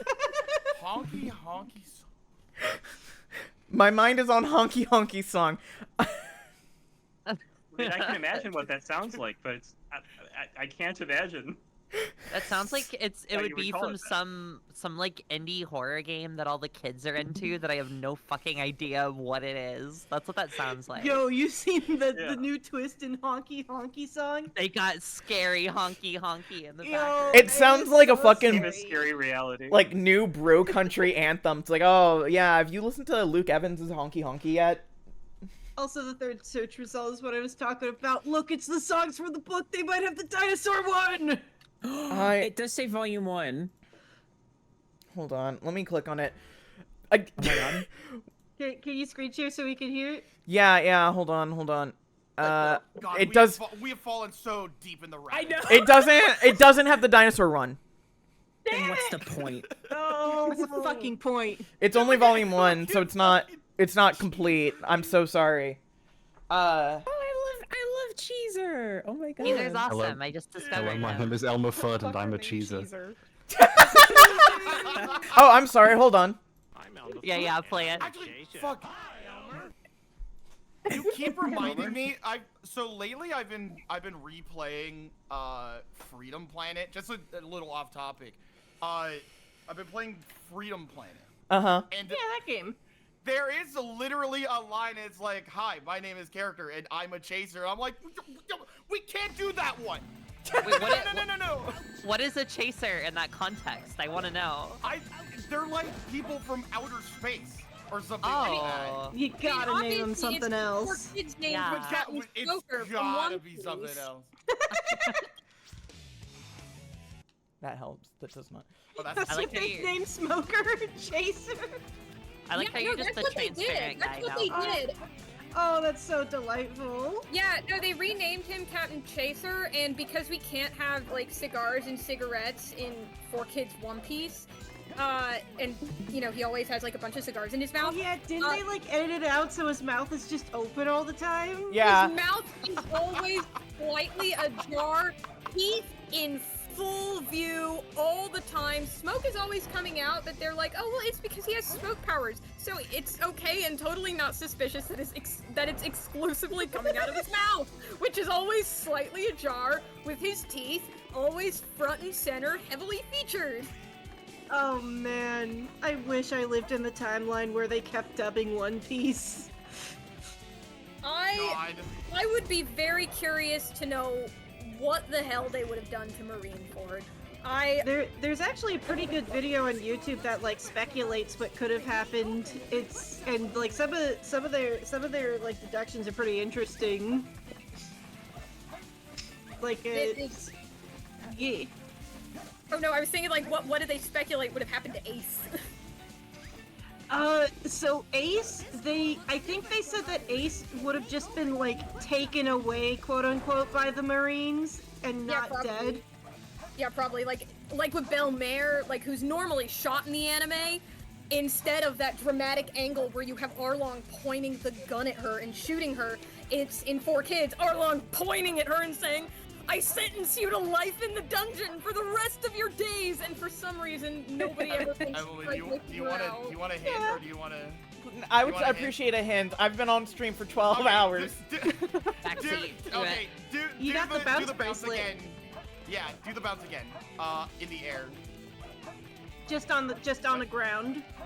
Just on the ground. Bounce bracelet, not homing attack. Yeah. Okay, do it again. Oh, there we go. And now you go even higher. I see. See, the problem is I got the bounce bracelet and then we talked about Beanie Babies. And I didn't get to finish the level, so I didn't get to internalize what the fuck item I just got. My brain is so full from Beanie Babies. Yeah. I kind of want to like get a Beanie Baby. I'm not lying. Like, They're awesome. I want like a bunny. Is there like a cute bunny Beanie Baby? I'm sure there is. All sorts of cute bunnies. There are awesome. All manner of lupines. They got those lapines. Lapines, my bad. Lapines? I forget which one it is, but it refers to bunnies and rabbits. I gotta do some research. I mean, the Beanie Baby Handbook from 1998 is the only research guide you'll ever need. Like I said at the beginning, best $7 I ever spent. Yeah, my parents weren't obsessed with it, but I did have some Beanie Babies, and they were always like, okay, never tear off the tag, okay, keep the plastic on it, don't play too rough with them. Oh, some of these are so cute. Yeah, no, Beanie Babies are unironically, like, adorable. Are we bringing Beanie Babies back? Is that what we're doing? The bunnies kind of are on the pricier side. Oh, really? We're looking at like 40, 80. Something wacky just occurred to me. Yeah. The Beanie Baby Handbook that I paid $7 for is inevitably worth more than a great deal of the Beanie Babies from this Oh my era. god, you're right. That's so funny. You've just increased the price as well.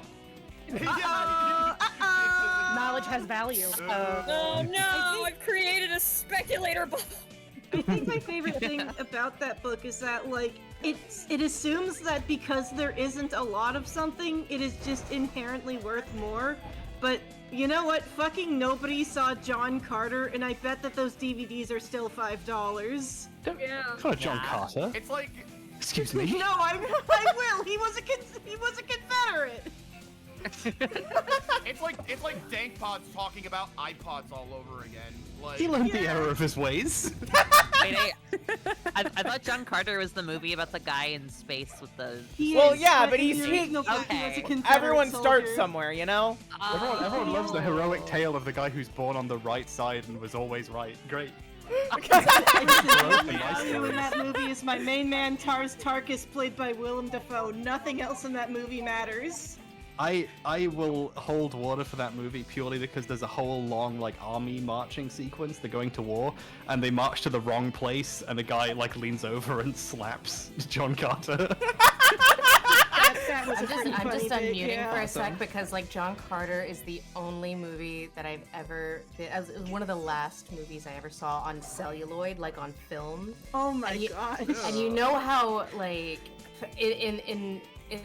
in the tropes the film melts, like that is what happened halfway through John Carter. That was my one and only joke. Like, so, and I was like, yeah. So we were like, oh, this is a bit, because it was like, you know, 20 minutes, and then the theater was like, oh, oops, we have to start over. So I got John Carter 1.2 of John Carter, because they then had to go get the digital. I didn't know that happened in like real life outside the 50s. What year was that? Like 2012. So clearly, 2012. whatever child they had running the projector had never seen one before. So I too have very fond memories of John Carter. Just really unfortunate. That is like a legit thing. Like a lot of projectionists just like don't know how to project other things other than digital movies. And Clearly. One of my favorite things in the whole world is an interview between Mark Kermode, a British film critic, and Andrew Stanton, the director of John Carter, where he forces him to explain what he's done. And it's like they're shouting and screaming and crying, like it's every human emotion is experienced while Andrew Stanton tries to justify his choices. It's incredible. Have you never had unlimited money? I think so. They drove a boatload of money to my house. I'm not made of stone. Two things. One. What is John Carter? About the projectionist thing, one of the like theaters I live nearby is like one of the few that still does like 70mm IMAX stuff, and they're like very open about the fact of like, yeah, there's so few people now who know how to do this that we have to like send in fucking guys from like Georgia to like come in and like, or it's like one guy was from like London, I think, they just call him in for like Nolan movies. Literally, no. And one of them is just like post on the IMAX subreddit all the time. He's like, look what I'm doing. Look at what I'm doing. Look at what I'm doing. Here's the info for the showings tonight. Watch out. Watch out. The other one is Mark Kermode has what I think is the best 2 videos of film criticism I've ever seen, which is both of his reviews of the Mamma Mia movies. Which is just mostly him going in depth about how awful they are. But him going... But I loved them. I had a good time. I'm going to see them again. They're bad movies, but I like them.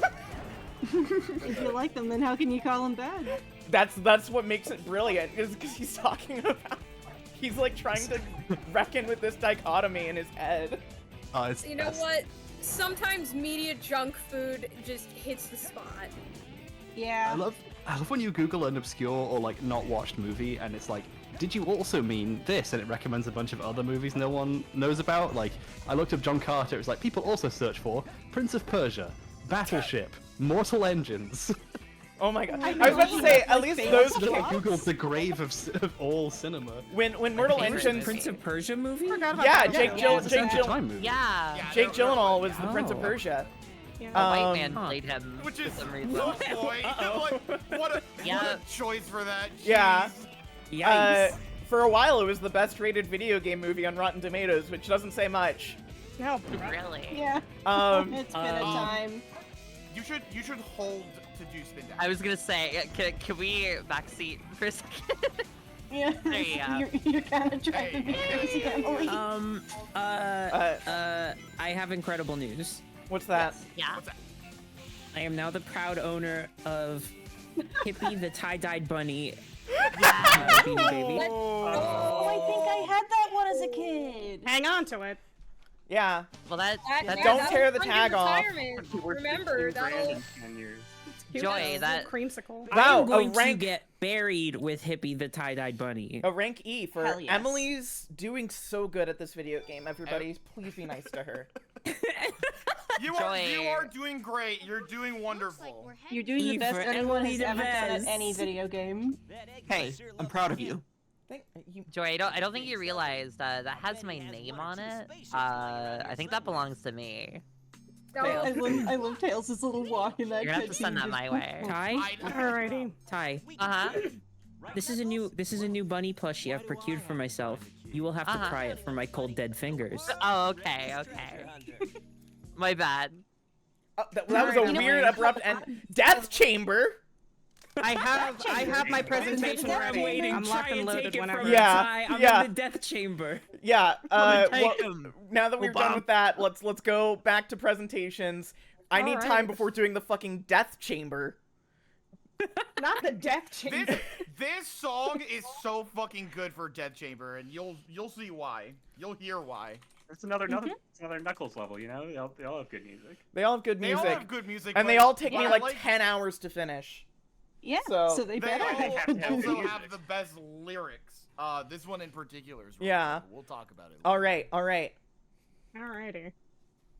Hey. Who? I guess. Hi, everybody. Okay, well, yeah, we flip the switch and stuff. Presentation time. Hi, I'm SuperButterBuns. Hi, how you doing? Let me flip on my thingy. Let's see here. Howdy. Howdy. What an honor it is to give a presentation about my interests to you fine people and all the lovely people watching. Let's see here. It's an honor to let you. Thanks. You're my guest. All right. Let me get it all set up. Oh, beautiful cover image. Yeah, okay, so for the record, I'm normally not this vain. I only did this for like credential's sake, you know, just to show people it's coming from the heart. This is truly like 100% pure interest of like, you know, they say talk about what you know. This is what I know. All right. Well, you look great. Thank you. All right, so what the hell is emo shit? All right, let's get into it. Oh, let's go. Let's go. Let's get into the thing of it. Now, Now, in the Midwest. Now, again, this is a group effort here. I'm sure this will, you know, bring up some old nostalgic memories and stuff. By all means, sure. But you know, emo is a very broad thing. It was an era specifically, you know, brought about by, you know, the music industry and stuff. But in this case, I'm going to apply it very broadly, you know, and you know what it is. In this case, what the hell is emo? So we got the dictionary definition over here on the left and stuff, really straightforward shit, as we know. So as a fan of emo, especially a person who is overly sensitive, emotional, and full of angst, who adopts a certain style characterized by dyed black hair, t-shirt or tight t-shirts, and then skinny jeans, etc. We know what emo looks like, all right? So it's a very broad term, originated from the music scene specifically, you know, emo being emotional music and stuff. In this case, you know, it's an all-encompassing term for a lot of music, rather being like punk rock and stuff. You know, it evolved over the years, but eventually has a very saturated type of aesthetic that we all have grown accustomed to, like, you know, as time has gone on. But you know, it's faded over time. Its relevance has kind of come and gone. And while we have, you know, a resurgence and bits and pieces and stuff, you know, whether it be like Stray Kids or Billie Eilish, you name it. You know, emo has kind of been past its prime. It's like you know, it's an aesthetic of a forgotten era. But it can be applied to anything. In this case, art, fashion, movies, feelings, lifestyles, and that one Bionicle commercial. And then we got RAR XD, so random. Normally emo, you know, despite all the doom and gloom and stuff, it kind of encapsulated a kind of an ironic twist on the side, a little tongue-in-cheek, a little silly, you know, here or there. A lot of like emo kids had silly bands, if you guys remember those. You know, a little pop of color here or there. So it's not all, you know, sad and emotional shit. It's balanced out with a little bit of darker humor. And then most folks can determine if something is or isn't emo at a glance. We all know, instinctually. You look at something and you just know. Is it emo? We're about to find out. All right, moving on. Can I just say? Exhibit A. Yes. I was about to say, because I noticed in the top right corner, you did not use the original cover art for All American Rejects album. I used the Move real Along. stars. You Exactly. used the So real stars. throwback. So this is a very specific, like, I guess a cultural shift, as you like to describe it. And it applied to a lot of things, basically every form of media, but also kids' entertainment, in this case Bionicle, which always had kind of like an edgy twist to it. But specifically, this commercial stood out to a lot of people, including myself back in the day. So let's watch, shall we? And I promise this won't get copyright claimed. I hope. Fingers crossed. Kickstarted my All-American Rejects addiction. Exactly, and for a lot of people, this was the gateway for All-American Rejects. And All-American Rejects was like emo adjacent, not want to say saturated, but definitely like in the apparatus, if you will. Part of the pipeline. Yeah, I'm applying this really broadly because, you know, it's a vibe, you know, at the end of the day. So yeah, this was one of those, like, you know, kind of you could sense it in the zeitgeist that things were kind of shifting more towards, like, you know, emo was always a counterculture, but it's like kind of popping up here and there in the mainstream. It's marketable. How fun. And then let's see here. Hopefully it doesn't. All right. No. I had this problem before where it was like, watch it again. One more time. Yeah, anyway. All right, so the shift. Let's talk about it. There was a noticeable, especially like an aesthetic shift. Specifically, and historians will argue, there's no, you know, consensus on this. I'm going to give it a wide time frame, but the emoification of gaming started around 2002 and ended at around 2012. So it was a solid decade of emo nonsense. And in this case, as you can see on the before on the left, you know, gaming, it had, you know, bits and pieces in there. We had Final Fantasy VII, which is like a primo emo game. You know, we had the original Alice game that eventually, you know, with Alice Madness Returns on the other side. And the shift can be very, like, pinpointed a lot specifically with sequels. You know, a lot of games that kind of started off very happy-go-lucky and bubbly, noticeably had this darker shift across the board. It was not a one-off by any means, as you can see. So, right, it notable, like, you know, that was then, and this is now. So, what happened? Okay, so what happened? What happened? So there wasn't there wasn't an active campaign for this. This was a cultural shift where games started to include darker and more mature concepts that were happily adopted by emos far and wide. Normally, like how you distinct if something is or isn't emo is if you saw emo kids engaging with it. Now, Grand Theft Auto 3, however, not exactly emo per se, but it was a pivotal moment in kind of the gaming landscape where mature games really started to like prove that they were people wanted to buy them. You know, it was a massive monumental, you know, shift in just like what people wanted. In this case, what happened was gaming's biggest demographic started to change. Initially, games were kind of perceived as, you know, just for children. And then, you know, as that demographic aged, they wanted more mature games. They wanted to, you know, shoot people with bazookas and, you know, get 5 stars in GTA and that kind of stuff, you know. And so eventually audiences wanted more mature games. They even had like stats pointing at even like, you know, kids as long as like 10 years old wanted to play GTA. So that was kind of like the indicator that they need to start shifting that way. And then also the emo subculture, you know, related to music was brewing in the background, kind of setting the stage for what was to come. Now, there was also another thing that happened around this time period that was pretty monumental, that had a ripple effect across the world in basically every capacity, and you know, when it comes to like the emo shift in gaming, kind of directly responsible. 9/11 happened, and so Oh my God. 9/11. This is an insane fucking slide. Oh my God. And I wish, and this is hard fact backed up. This is not even like an ambiguous thing that happened. So 9/11 happened, as we all know, kind of adjusted a lot of shit. You know, and there's a you know, like a noticeable shift in just all things. You know, the vibe completely changed. In this case, the war on terror began. You know, the vibes are sad, atrocious. Everyone's freaked out. They're scared. America feels unsafe and in dark times. And specifically, the band My Chemical Romance, and they have like direct, you know, quotes from Gerard Way and stuff. 9/11 was the reason. No doubt about it, for why My Chemical Romance formed. And My Chemical Romance, for those who are not aware. Cartoon Network before that. Yeah, literally, like he was working on, you know, like doing comics and stuff. Witness the Planes, or I guess like he was on a subway or something. But you know, there was a whole. What do you think the Dark Parade was? Oh yeah. Black Parade, the Black fan. Literally. So in this case, My Chemical Romance and stuff. So here's the, you know, witness directly 9/11, and so how this feeds into the overall gaming stuff at the very least. Hold on. All roads lead back to either Transformers or 9/11. Exactly. Yeah. All the right. two genders. So in this case, we have the classic, the note that heard round the world. All right.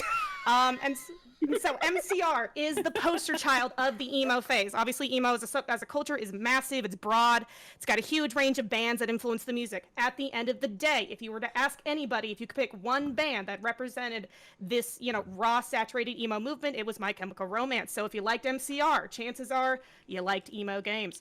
So let's get into the details, shall we? All right. So the big emos in charge. Who were they? What were they doing? Why? So, you know, the following are video games that are primo examples of going emo, if you will. All right. In this case, the obvious one, Jak 2. We love Jak 2. As you can see, the before and after, we have the original Jak and Daxter on the left, and then Jak 2 on the right. Now, this one was directly because of Grand Theft Auto 3's success, and not so much like emo as it was just, you know, the age demographic thing. People just wanted gritty realness. And Jak 2, despite the original game not really having really any setup for that kind of like tonal shift, they did it anyway, and you know, that kind of left the entire world behind. They jumped the entire cast into the future, and in this case we got guns, we got crime lords, we got swearing, we got taking down the government, we got I'm gonna kill Praxis, the first line ever you know, uttered by the originally mute protagonist. Now he's talking, he's mad, and he wants to blow shit up. And also the introduction of Dark Jak, which is, you know, our little emo man over here, kind of furry coated a little bit. But yeah, this was like, as tonal shifts go, this was whiplash for a lot of people. In fact, it was so bad that like some kids who played the initial Jak and Daxter couldn't even like get Jak 2 because of like the T rating and stuff like that. But they were after the older audiences, and they kind of ate it up. Jak 2 is considered one of the better games of 2003, and also like kind of what put Naughty Dog on the map to kind of set their trajectory for more mature games moving forward, and especially with Jak 3, which kind of continued that trend. All right, let's keep it going. It also has some of the worst checkpoints ever known to man. They're so fucking mean. It's a mean game. All right, like literally at the end, and you die, and you have to like do a whole like 20-minute segment over again. It's a game that makes you emo because of how much it bullies you. Exactly, the pressure cooker. But then we have Kingdom Hearts, obviously Kingdom Hearts and stuff, but specifically Kingdom Hearts 2, not Kingdom Hearts 1. And I say this for several reasons, because Kingdom Hearts 1 specifically like, came around, 2002. So there's like, as the emo era was kind of ushering in, 9/11 had already happened, and Kingdom Hearts was like right on the tail end, so it didn't really have any effect there. However, Kingdom Hearts 2 is all in on this case. So Kingdom Hearts 1 I've always referred to as gateway emo culture, like emo culture and stuff, kind of gets your foot in the door. Kingdom Hearts 2 grabs you by the neck and pulls you really down. So to this day, Kingdom Hearts 2 is the most emo game out of the series. It has not gotten darker than this, and is second to Kingdom Hearts 350 for 2 days, as we know. And then Roxas as a character is just an emo guy. Look at him, all right? We got the band on the side. We got, the shoes, the red, the getup, the color coordination, everything. Kingdom Hearts 2 also introduced Anti-Sora. Sora, the happy-go-lucky character. He's got nothing but lollipops and puppies in his heart, and all he wants to do is pal out, but he has a darker side in Kingdom Hearts 2. And they brought this up in other Kingdom Hearts games, but specifically, this was like a big surprise. So it's like, ooh, he's got a mean side to him. In this case, also, just look at Riku. Look at him. Yep. That's it. All right. Here we go. And then the opening song, Sanctuary, was a much more somber song compared to Simple and Clean, which is considered like, a little more of like a sad bop, but a bop nonetheless. Sanctuary is still a very good song, but it's noticeably sadder. And also, it just provokes a very deep feeling that can only be described as kind of emo. So yeah, Kingdom Hearts 2 specifically. And, the Kingdom Hearts series, Square Enix in general is just emo by default inherently. Basically every other thing that they do could fall into this category. But Kingdom Hearts 2 has always just maintained peak emo-ness, and has hopefully maybe KH4 will top it. We'll have to wait and see. I don't know, just based off the trailer. But moving on. All right, did you know, at least one fun fact, this is more of just like a little tangent and stuff, did you know that the band Bring Me the Horizon got their name from the last line of Pirates of the Caribbean, Curse of the Black Pearl, which happened to be in Kingdom Hearts 2. It was the first live action, it's like this in Tron, but it was the first live action film to be put in Kingdom Hearts. Double checking my fact on that. Yeah, it is. Just like a fun little like weird string of just how these things end up connecting and stuff. So Pirates of the Caribbean, emo by default, also in Kingdom Hearts 2. Telling. All right, let's keep it going. Shadow the Hedgehog, Yes! obvious one. Man. Very obvious one, self-explanatory. All right, Coolest Shadow. thing to ever exist. Truly that though. Shadow is literally the most emo, is literally emo in hedgehog form. Wrathful instead of sad. Again, he's got a little chip on his shoulder. He likes blowing shit up, and he likes that's kind of it. Just like blowing shit up and talking shit. Like swearing, likes bikes, guns, and then the song I Am All of Me. What a banger. It provokes something very deep. But yeah, Shadow in general, is anytime he's on screen, it's just like naturally emo. Also, Sonic as a franchise, emo adjacent just because of him. That's how much he radiates this energy. Still the case. So the most recent Sonic, emo adjacent, at least 20%. The legacy lives on. But let's keep it going. Devil May Cry 3 from 2005. So emo adjacent in its style, or more about leather and more leather punk and bad boy attitude than it is raw emo. But the aura is emo, basically everything else around it. So Dante in this case would absolutely use XD in text to just annoy Virgil and stuff. I feel like that checks out. Yeah, that tracks. Right? Yeah. Again, just to piss him off. And then Pizza. It just feels right. Pizza. It's a very teenage emo food. Mm-hmm, yeah, exactly. Like pizza and like hot Cheetos and stuff. It's very Dante. Like Dante would fuck it up at an emo party. You know what I'm saying? Yeah. As everyone's playing like Smash Brothers and something, or like on their brother's computer. And then we have Taste the Blood, which is like it's a banger and stuff. It's got a rhythm to it. It's got a vibe, and obviously Taste the Blood and stuff. And the name in itself, emo. And then Monster Energy Coded. Dante would drink Monster Energy and bottoms up, and the devil laughs. Am I right? Let's go. That's true. And then we have Ratchet Deadlocks. All right, so 2005. So darkest game of the series. No Ratchet game has gotten this aesthetically dark and stuff. They have their moments. Ratchet series has always been kind of comical with how it how exploitative, the businesses over there and people casually get blow up for fun and money and whatever. It's always had a tongue-in-cheek humor side, but Ratchet Deadlock was noticeably more serious. The series has not gotten like this since. So they removed Clank from the title, despite him being in the game. I'm only assuming that it's because he was too wholesome and kind of a preppy nerd. that just is like he's a know-it-all, and he doesn't fit the vibe. So gladiator death matches, that's what this game's about. You get thrown into essentially like a Hunger Games situation. They put a death shot collar on you. If you don't fight, you die. You know, bada bing, bada boom. And then red and black everywhere. That's raw emo. That's literally the colors. And so by default, Ratchet Deadlock, emo to its core. Let's keep it going. Persona 3, one of the most emo things ever created. All right. Holy. In this case, it is the most emo Persona to date.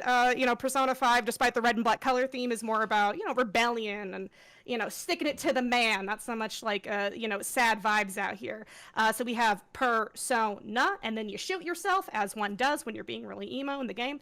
And this is a game surrounded by death. And like every meaningful, everything about this game rolls back to death in some capacity, whether it be through the color scheme, the plot, the characters. It's very literal and not shy.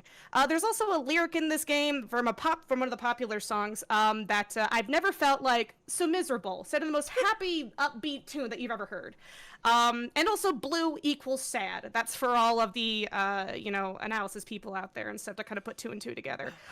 It's a sad game, you know? And with Persona 3 Reload, they've kind of jazzed it up a bit, but the emo still carries through despite all the, you know, the glitz You and think glam they were giving emo when they said, check it out, I'm on the house like carpet? Oh, absolutely. Yeah, Lotus Juice is also emo adjacent, despite the hip hop. Yes. Yes. I just put that in here. I was about to say, this is the carpet game, isn't it? This is a house like carpet. This is a 3 dots. No, you're connect to thinking right of Life is triangles. Strange. Oh, that too. Ah, shit, you're right. Shut up! This choice will have consequences later.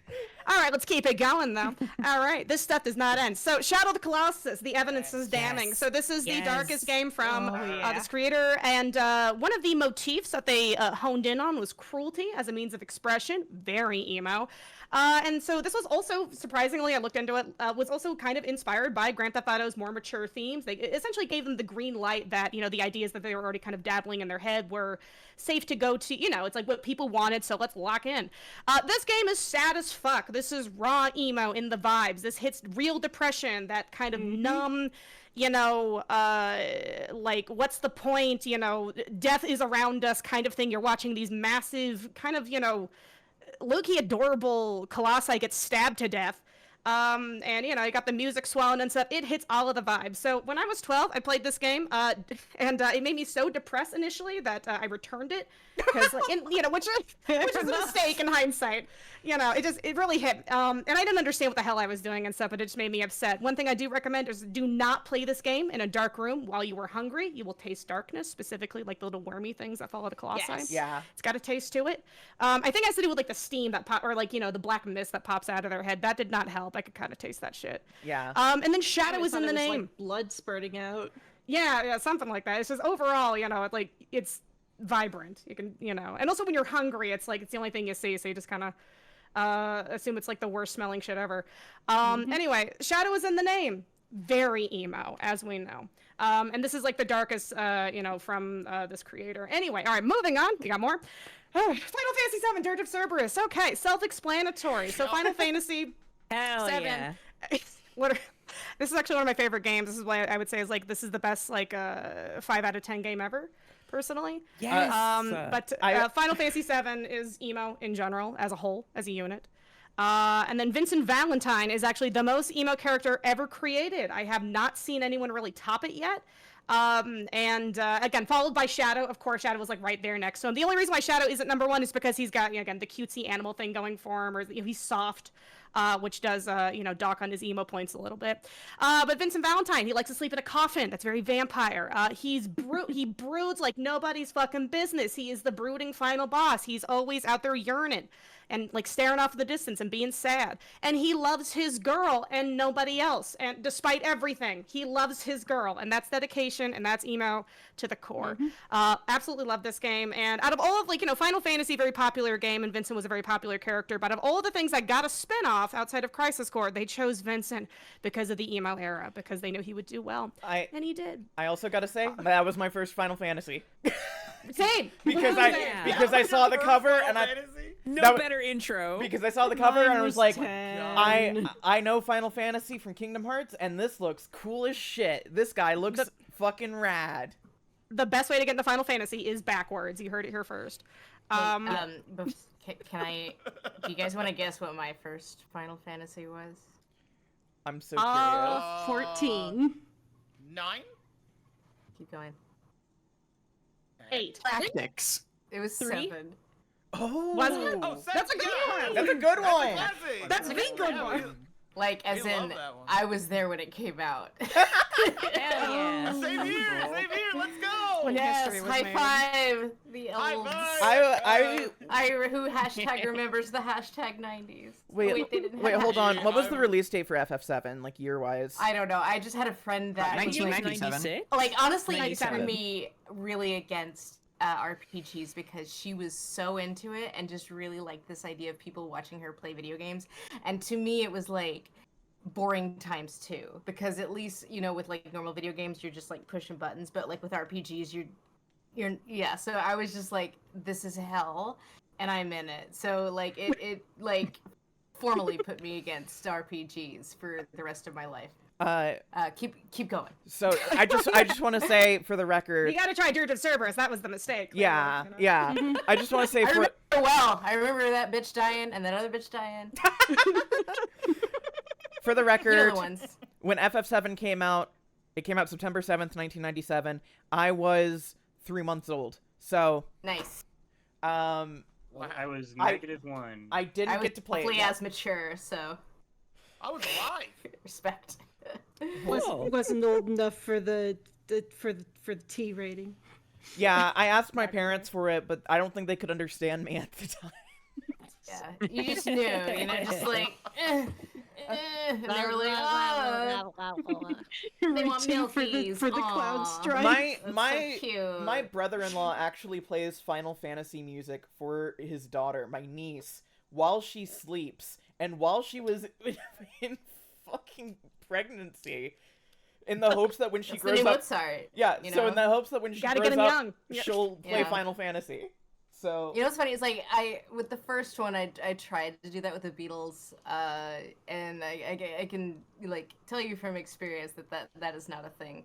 Yeah. They all want Miss Rachel. Yeah. And that I don't mean that in a bad way. We love Miss Rachel. No, my mom did it with the Eagles, and I hate the fucking Eagles. So like that's Yeah, so yeah, you gotta be careful. Yeah, so you gotta be careful with that Mozart in utero. Yeah. Or that Cloud Strife in utero. You gotta be careful. Let me just type in Cloud Strife and Utero on Google real quick, and see That's what we kind of get. more accurate, low key, or at least Sephiroth. Buns, I have a Final Fantasy related question. Yes, hit me with it. So I did notice, I think, 13 verses on. That's coming up. Now that's a little bit of a catch, Okay, just alright, because it alright. didn't actually come out. But 15, you'll see. I got you. I was gonna ask about 13, as in I'm like also not lightning. seeing Green She's Day got that Guitar vibe, Hero kinda. in here, so. Oh yeah, should have put the classics in. Oh yeah, I guess well, it's related to at least all of Guitar Hero at the very least. It's all of it, you know. Just everything falls into this bin. It was an emo gateway drug for basically everybody. So these games introduce many folks to new bands. In this case, for me, I was introduced by Guitar Hero to Death Clock, In Flames, Killswitch Engage, which are more like melodic stuff, but it's like emo in essence. In this case, metal, rock, punk, all of it.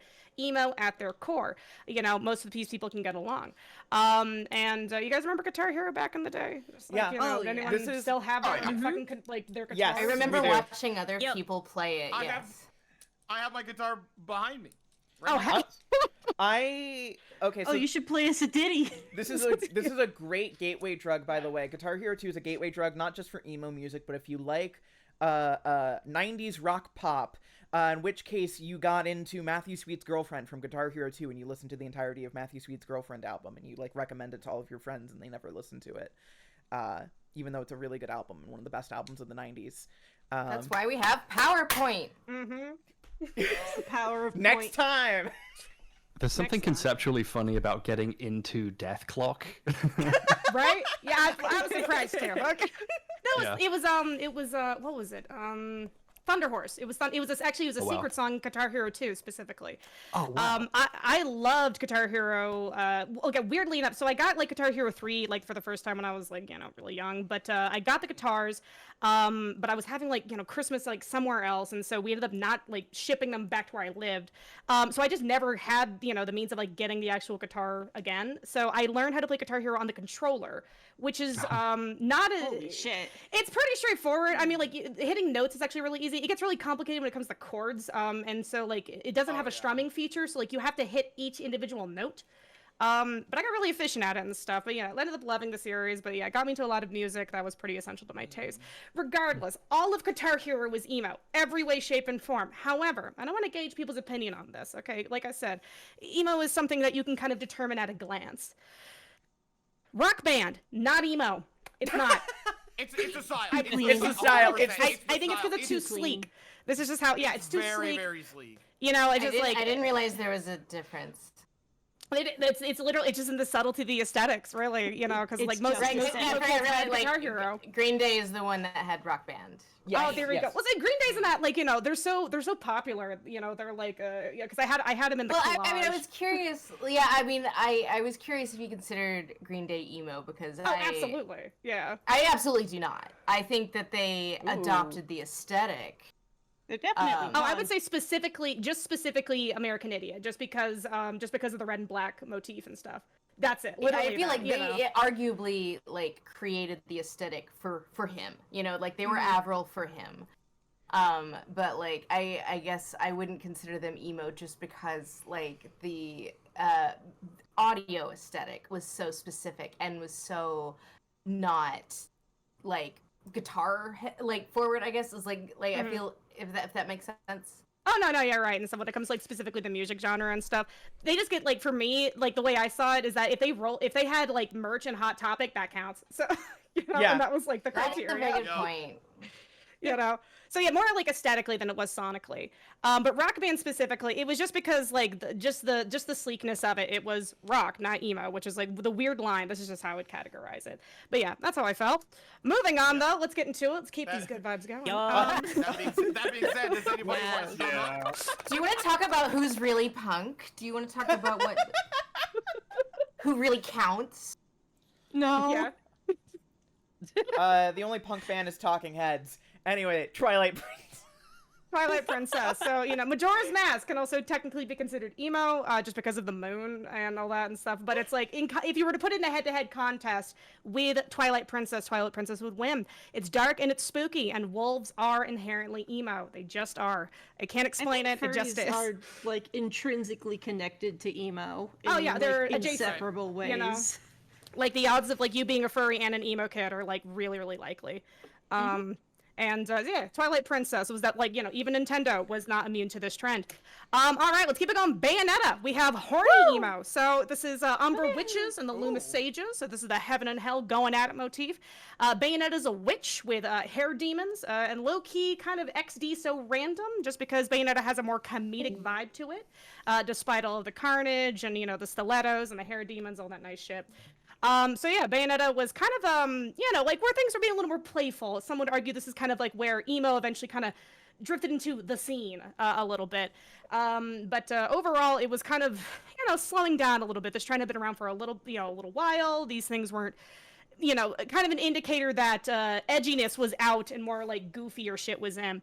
But let's keep it going. With every horror game ever made is emo. So we have in this case, we have the Fear series, Silent Hill, Rule of Rose, Dead Space, Resident Evil, kind of just because like, zombies, and Eternal Darkness and stuff. And then Haunting Grounds. Every, Silent Hill 2 definitely would also fall into this category. But yeah, around this era, the Fear series is literally just like the Ring Girl, rolling up and attacking people. But outside of that, with the horror games, we have honorable mentions. So these aren't games that were directly emo, but kind of had something going on. In this case, the Nier series, not aesthetically emo, but it was depressing enough, and also inspired by 9/11. Best game ever made, by the way. Best game ever made. And I would say Nier Automata is emo versus like Foley, just because of the get-ups and stuff. Oh, that's definitely an emo game. Yeah. But that's out of the era, that's the thing. So, but in this case, honorable mentions, we have Limbo, which is a little kid in a scary dark world getting his shit rocked. Very morbid and sad. Ends in an O. Kind of important. And then Demon Souls, and basically just FromSoft in general. But moving forward, Demon Souls was the first to kind of set this tone for FromSoft. So Knights and Dragons are not inherently emo. However, everything being a little fucked up looking with the world on its last gasp is. Atmosphere is crushing with despair, very emo. And then Bioshock, just for funsies, because there is something inherently emo about the big daddies and little sisters. I don't know what it is. It just feels right. It's rusty. Yeah, I guess so. Just the rust or something. And then honorable mentions. We also have Raiden, Metal Gear Solid 2. Just him by himself, not the game. And then we have Prince of Persia, Warrior Within, Mind Freak looking ass, straight up. And then we have Tomb Raider, the Angel of Darkness, and we all know Miss Croft does not normally look like this, so that's her emo aesthetic. And then we have Digital Devil Saga, which is cannibal tribes trying to reach heaven Hunger Games style. Atlas is just kind of, they were like tapped into something during this period, with Persona 3, Nocturne as well. They've always been, rubbing shoulders with demons and all that, which is just at its core emo.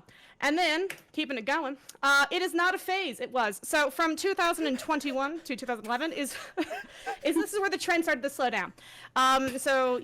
These types of games became an occasional treat instead of a consistent meal across the board. Obama had been president for a bit. The vibes of hope were in the air, temporary.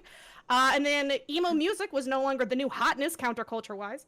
And then shooters started to dominate the gaming industry. Everything got really, everything had a brown gaming filter on it. It was just dust, It was not emo. It was more just like, rugged shoot-'em-up shit. And then edginess was no longer the default mode, default mature mode. So edginess was no longer considered like, adult content. It was starting to look a little more juvenile, a little silly, kind of corny.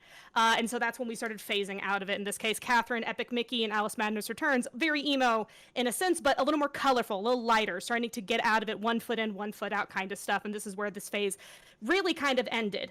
However, the phase is over, but not forgotten. Emo games are still a thing. They just aren't a cultural trend anymore. In this case, we have Death Stranding. All of it literally has Bring the Horizon in the OST. Bloodborne, and basically everything from Soft has made sense just because of the whole fucked up aesthetic look. And then we have, Sans Undertale, we got Reaper Overwatch, we got Final Fantasy 15, which initially conceptually began in 2006 as Versus 13, which was literally like, peak emo years. So it evolved into what it is today, which is, the most emo boy band of the Final Fantasies. And then, of course, Shadowbringers, Final Fantasy 14. Well, Hell Finn, yeah. That's it. And that's the history. Wow. That was, Hell yeah. for as quick as you went, that was so, over... It's the only thing I know. Such a I felt like I just attended range a college lecture, but one that I really liked. I feel mainly that it was a list of games that I was obsessed with as a kid, and Yeah. I know that you stuck on topic, but it's making me question some things about myself. Do tell. Well, I was really into Shadow the Hedgehog, and I was really into Kingdom Hearts 2, and I was really into Devil May Cry, and Shadow of the Colossus, and Nier, and, Jak 2. I played a bunch of Jak 2 as a kid. Remember how I said initially I was, struggling to come up with a topic, because I'm like, this is going to be, everything that you know? But here's the thing, I've never seen it contextualized this way. I didn't expect to see Obama here. It plays Nobody into it. The expects vibes the changed. Obama. Obama jump scare. Yeah, I hope I made you a cookie, but I eated it. I've not seen that in one. so long. I know. Yeah, this is literally just I forgot it had so much texture to it. Yeah. Right. Yeah. I'm also not used to. I'm not used to seeing it in such high quality. I'm used to seeing it with That's true. There's so much JPEG compression. Yeah. Yeah. It took me about 2 hours to make this, so thank you. Yeah. I feel like if I had to include something else in this little collage, and maybe it's just a little bit too late. What about the I Hurt Boobies slap bands? That's what I was missing. I was thinking I was getting that and silly bands mixed up, and I couldn't remember, so I just opted out of neither of them. I would have put on buddy? You laugh because I'm different, I laugh because you're all the same. I'll make it again. All right. Yeah, they showed that in a PowerPoint presentation in my high school when they talked about a person who was bullied for being emo. Did they have to outline what an emo is? Yeah, and they played this anti-bullying presentation right before I was allowed to show off the claymation I'd spent a year making. It really killed the vibe. Oh man. Well, anyway, here's my exclamation. Someone in the chat said normal is a setting on a washing machine. There we. Oh my god. Awesome. Yeah. Anyway, Oh, so for me, this never left Another aesthetically. one. Made a Question: massive where is impression on Emily me. the Strange? I didn't see hide nor hair of her. I'm here. Well, that's Emily the normal. That doesn't count. To the Joker, You don't it's count. Emily the normal. All right. You're Emily Anyway. awesome. This was an amazing fucking presentation to have. Everyone's fucking Yeah, that was really killing it. good. Oh, okay. Now, I'd like to posit. from the I'd like to collage. posit Lightning Final Fantasy 13 for emo. Her too. Well, basically all of Final Fantasy, like every other Final Fantasy Yeah. falls in that Kingsfield category. emo? You know. Is Kingsfield emo? Adjacent. I'm not I'm not the end all say all out here and stuff. I just like I still That's fair. I look like this still, you know, and so I'm I'm dedicated to it. Yeah. It's a essential, you know, for my. I mean, literally like just my style and stuff, and I never moved on. Yeah. It's a good style to have, to be honest with you. Black goes with everything. I can't complain. Oh yeah. You're damn right. I think I'm going to. I think I'm gonna bounce out. I'm getting really tired. But That's thank fair. you for having me on, Emily. Absolutely. It was fun meeting all of these new people. Very cool. Yeah. Good night, I really Take appreciate care. it. Thank you Good so night, much. Todd. Thank you so much for being here. No problem. Bye bye. No problem. Bye. All right, so there's one for the calling. Who else do we have? The culling. Did y'all know? The PowerPoint calling. Yeah, now we have. It's been here for 12 hours. We've been streaming for 12 hours. I've been streaming for 12 How hours. you feeling? I'm feeling like I'm feeling like death. Like death. That'll happen. The night's just getting started. Death. That's what I'm saying. Whatever this level was called, that's how I feel. Death madness. March. Death Chamber? Death Chamber. Death Valley? Death Valley's a real We're at 12 place. Hours. We're Oh wait, you're right. We're almost at the point YouTube's YouTube Lives thing is gonna automatically cut off where the VOD Yes. is able to play. That's why I have it saving on Twitch as well. Cool. Oh yeah, true. So people watching this on YouTube, when this suddenly ends in less than 5 minutes, that's what happened. Yeah, I could just end the YouTube stream real quick and boot it back up again. But Switch to the Twitch VOD to watch the rest of it, I guess. well, I mean, it's still gonna keep going. It's just gonna. And then like I can just upload the Twitch VOD to YouTube, which I might have to do anyway, just to Right. like kind of edit some stuff. Quick. Yeah, the basically just what happened on the first end will kind of get cut off. Yeah. What the? Would you like a hint of where to go next? What the fuck was a cat doing in the thing? With the, yes, I'll take a hint. They were It looked like a big calamari. Hey, Emily, can I offer you some good news that's good news for, like, you and maybe 5 other people in the world? Yes. Bunny. The pre-orders for the Deers Blu-ray did go live today. God. I'm so happy. So, if you wanted to get another, like, one more treat before you go to Canada, all I'm saying, Deers Blu-ray, they're touting that they've, like, cleaned up the subs, they've cleaned up a lot of stuff on it, like, just in terms of, like, the visual quality and translation. All I'm saying... Have they cleaned up Deers? Like, have they made it into a good show? Oh, no, that's impossible. Oh, no. I wouldn't want that Gonna anyway. need some rebuild films for that. I'm not gonna lie, there was part of me, I knew I wanted to do the Beanie Baby book, because I was like, it's gotta be like a sequel to like the previous stream, right?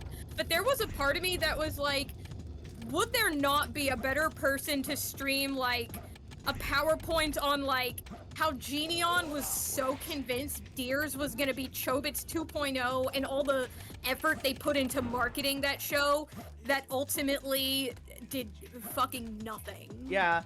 I mean, it got to I me. did not know that. That's Yeah. really funny. Also... Oh my god! Yeah, no, they thought they I had don't Chobits even like Chobits 2.0. 1.0. Okay, yeah, so Chobits came out in the early 2000s. It pops off really hard. Geneon gets Deers, and they're like, this is gonna be Chobits again, and like among other things, the big thing they did was they were giving away a plasma screen TV and like a sound system, like to promote Deers. And we don't have solid sales numbers for Deers, but Geneon went out of business not long after that, so I feel like I can make a reasonable guess how Deers sold. Hey guys. Yeah? Jenny has returned. Oh, shoot. Back. Return of the King. Yeah, so that was why, like, Jenny, I'm leaving the country tomorrow, and Jenny is also, like, Yeah. and we were, like, yeah, so we were both in, like, about to leave mode. Yes, so. yes, so. Yeah. I hope y'all have fun, though. Yeah. We're not together. That's the ironic thing. Like, we're both going to the same country. And it was like, oh my god, you're gonna be in this country? I'm gonna be in this country. Let me give you my address and social security number. And literally as that was happening, Emily... That's a crazy coincidence. When we went into the live. It was amazing. Oh my god, that must have been terrifying. I mean, I wasn't the one giving my social, so... Yeah, we were just rattling off all our details. Yeah. Yeah, okay. No, it was great. But anyway, so Yes. my point is Jenny and I are ready. Yes, Well, yes. I mean, Well, Jenny, you need to link me your PowerPoint, right? Send a link. Yes, I will drop it in the general chat. This link should work for anyone with the link. I am seeing the title. Oh. No. Oh my fucking god. way. Jenny. Oh my Jenny. god. Wow. I'm sad. This is the best day of my life. We need to get Derek back in here right fucking now. Some content. Please. Wait, hold on. He's gonna miss it. I know this is just gonna get people hooting and hollering. Oh my god. I need to... Actually, someone do message Derek, because I think... I literally just added them 4 fucking times. Derek! We are... Get back in here! No! I'm gonna also They're switch... gonna wake up and be the most confused they've ever been. I'm gonna switch my stream on the Discord to this. God, if I had his phone number, I would be fucking calling it. Oh, I do have his phone number. Call him now. Call him. I'm working on it. I'm working on it. Give me a minute. While you're doing that, I'll tweet that I'm gonna be live on here, so everyone can see my hot takes. Okay. God, this is like the best day of my life. Okay. I sat here. I got my hands on my lap and I'm like giggling. No, you might be mad so about my. incredibly edited. I think no matter what, I support any of your choices in this. Could be topic. like 10 Ronald Reagans and still somehow be correct. Yeah. Yeah, my favorite comic character. It's gonna.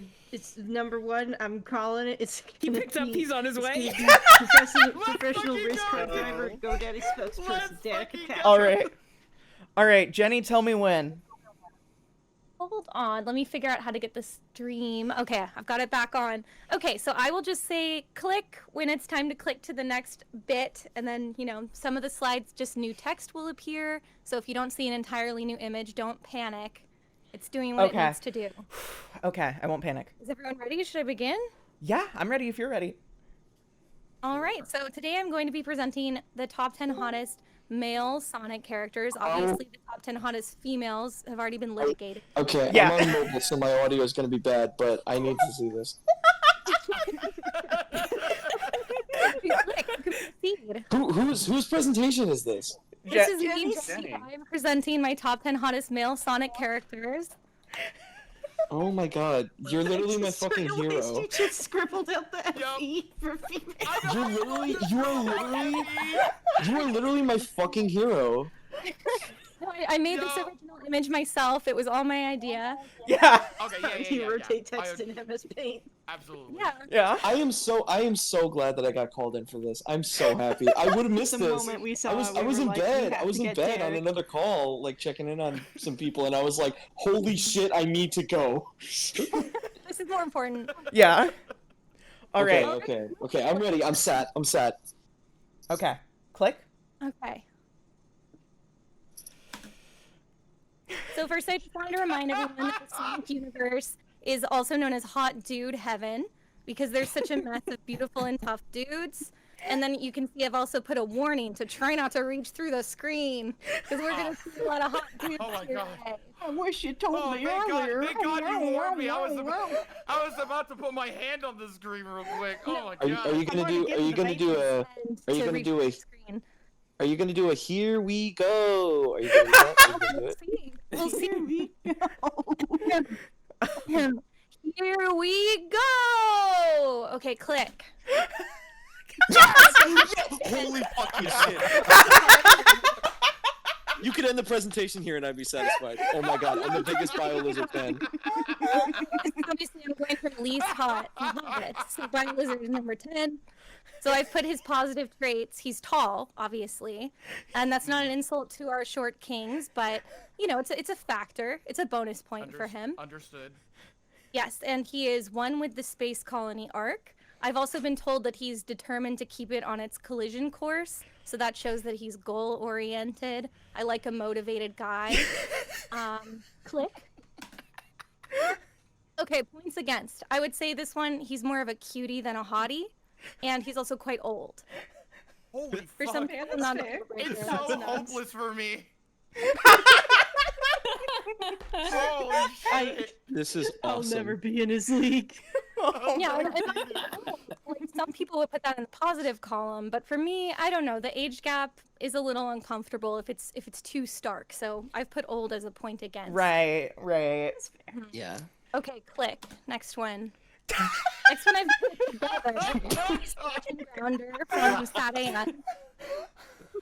And so you'll see that I've put them together on one slide because I'm presuming for the sake of this that they're poly. I don't know if that's confirmed in canon, but I'm just treating them that way. And points in their favor, I feel like they've got a kind of yin and yang dynamic, like fire and ice, which is obviously extremely sexy, as you can see from the image I've included. And you'll always have fools to do your bidding, which is something I've always wished I had in my life. You know, people where you can go, you imbeciles! You fools! Or like nincompoops, that's a fun one. I just feel like you'd always have stuff to say to them. Okay, click. Points against, they're kind of a lot, and I feel like they'd always be doing kind of Three Stooges bits, you know, where like one of them says something dumb and the other one like bops him on the head. And I just feel like it's hard to have intimate moments with that going on so often. Yeah. So that's why they're so low on the list. Yeah, they No, are that does make sense. It's kind of a mood kill. Sometimes their passion can run a little too hot. Yes, It's exactly. not You can for get nothing, burned by like, that. one of their laughs is like a little, like they go, like it's just like a little. Yeah, that's Scratch.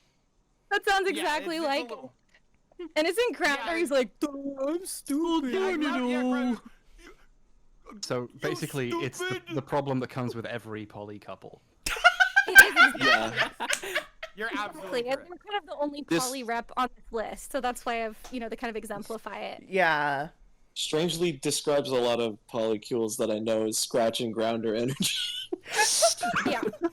They're actually Scratch and Grounder are known buzzwords in poly discourse. They're just a shorthand for the types of people you can be in those relationships. Yeah, like top, bottom, Okay, well those twink. Tumblr posts make a lot more sense When you're- to me now. I just rubbed my chin and I went, oh. Knowledge. On Grindr being asked if I'm a Scratch. Yeah, exactly. No scratches, no grounders. Yeah. Or actually, the app they use is called Grounder. That's where they find their next date. True. Yeah. Who's doing that? Smart. Mark, he's really good at it. It's very accurate. Thank you. Okay, click. Let's see number 8.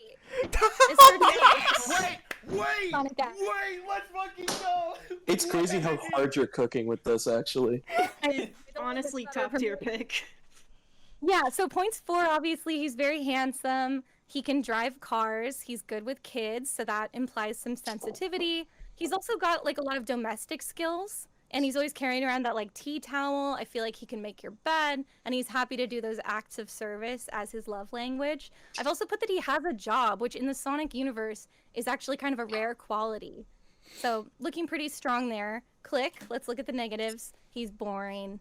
Yeah.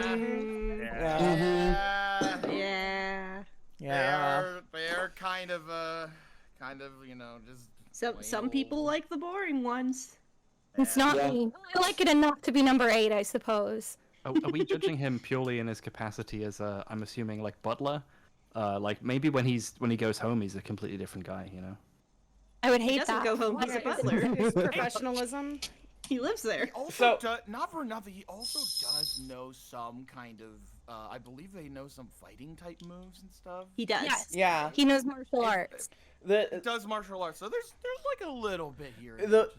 However, I didn't put that in his pros column because that's so many Sonic characters. Like you just kind of break even with it. Yeah. That's true. That's a good Yeah, point. I like. I I think give that point to everyone. the vibe here that I'm getting is that he's good. He has a lot of like positive qualities. He can bring a lot to the table, but you don't really want to be intimate with him. It's more of just someone you want to kind of like maybe have around rather than Your parents would love. Yeah. But also, he's part of the serving class, so I just don't know if I'd want to date him. You know? Right. Yeah, right. If I brought this dude home and I introduced him to my parents, they'd probably first be like, "Wait, you're gay?" And then second off, they'd probably be like, "Okay, good pick overall, but he's kind of, I don't know, a little bit dull." Yeah, and they might be kind of scared by how like undetailed his facial features are too. Yeah. He's like, does he just have limited shading or?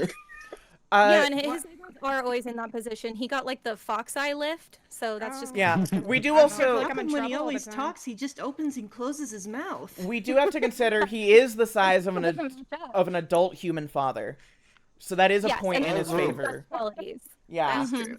Yeah. Yeah, that's one of my favorite things about him. I like an adult human father-sized guy. Yeah.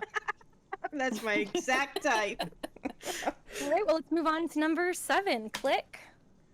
Metal Sonic. Yes! Yes! So obviously Oh my points in his God. favor. He's Sonic-esque. I almost said Sonic X, which is totally different. Sonic-esque. That's a different thing. He's got that kind of cool confidence. He's like the strong and silent type, and I've put that he's a bad boy, which means I could change him, and it would probably feel really good to change him and be like, wow, I'm so special that he's not evil anymore for me. Okay, so let's look at the negatives. Couple Click. lines of codes. Points against. We would have to agree to disagree about Sonic because I do actually like Sonic. And then I put crush your bones ? I don't think I've seen him crush bones, but I feel like he could even by mistake. And I also noticed there are a lot of like metal joints that I think would be pinch points if you were like physically close to him. Also emotionally unavailable. Obviously, he is a robot. And then my last point, probably controversial. I feel that Shadow kind of stole his crown in terms of like the evil bad boy Sonic. I feel like some would disagree and would be angry, but that's how I feel about it. So it kind of stole his thunder a little bit. But he's still in number 7. It's not a bad place to be. Also, OVA medal. Good taste, good taste. Yeah, Exactly. OVA medal is Goddess. absolutely. It's the best he's ever looked. Yeah, I thought I had remembered him like wanting to marry the president's daughter and being like, I wish that was me. But I think it was Eggman marrying the president's daughter and Metal Sonic was just wingmanning. I mean, that does. Listen. There's some people out there that love Eggman, and I'm just not one of those people. But I respect it. Well, that's interesting. Please be the next one. Please be the next one. Click. See, click. Oh my God. Let's go. Mr. Tumblr would agree with you so much right now. Yeah, number 6 is Eggman, specifically the Jim Carrey version. Points in his favor. In my opinion, this is the best that Jim Carrey has ever looked. The combination of the clothes, the styling. He's also obviously smart. He is a competent dancer, and he's not shy about dancing. He would be a good +1 to like a wedding.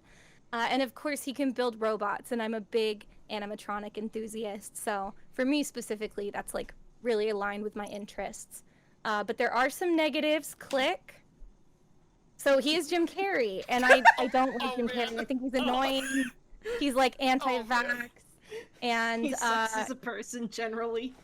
yeah, he just sucks as a person. I mean, the whole thing where he like said he was possessed by that dead comedian and like was meeting his family and stuff. Oh, I forgot about that. That was fucked. That shit was crazy. There's so much he's done that's bad. I hate Jim Carrey, and I also don't generally like his comedic stylings. It's very, like, over the top and kind of annoying. I didn't mind him as Eggman, but that is a point against him still. And then finally, this is significant, he kind of gives me Dr. Disrespect with this styling. And I have a lot of negative associations with that. Obviously, he has probably as many skeletons in his closet as Jim Carrey. Roughly the same amount. And Yeah. Disrespect's age, that's impressive.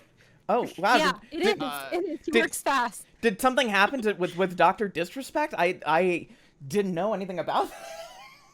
I don't even know. It's a lot. I guess I can't even say it. I'll probably get sued by Dr. Disrespect, and then he'll show up at court with the wig on. With the wig on. Oh, God. Oh man. That may be a really funny The risk to wig take. stays on during the disposition. I'd do it just to see him in that fucking wig again.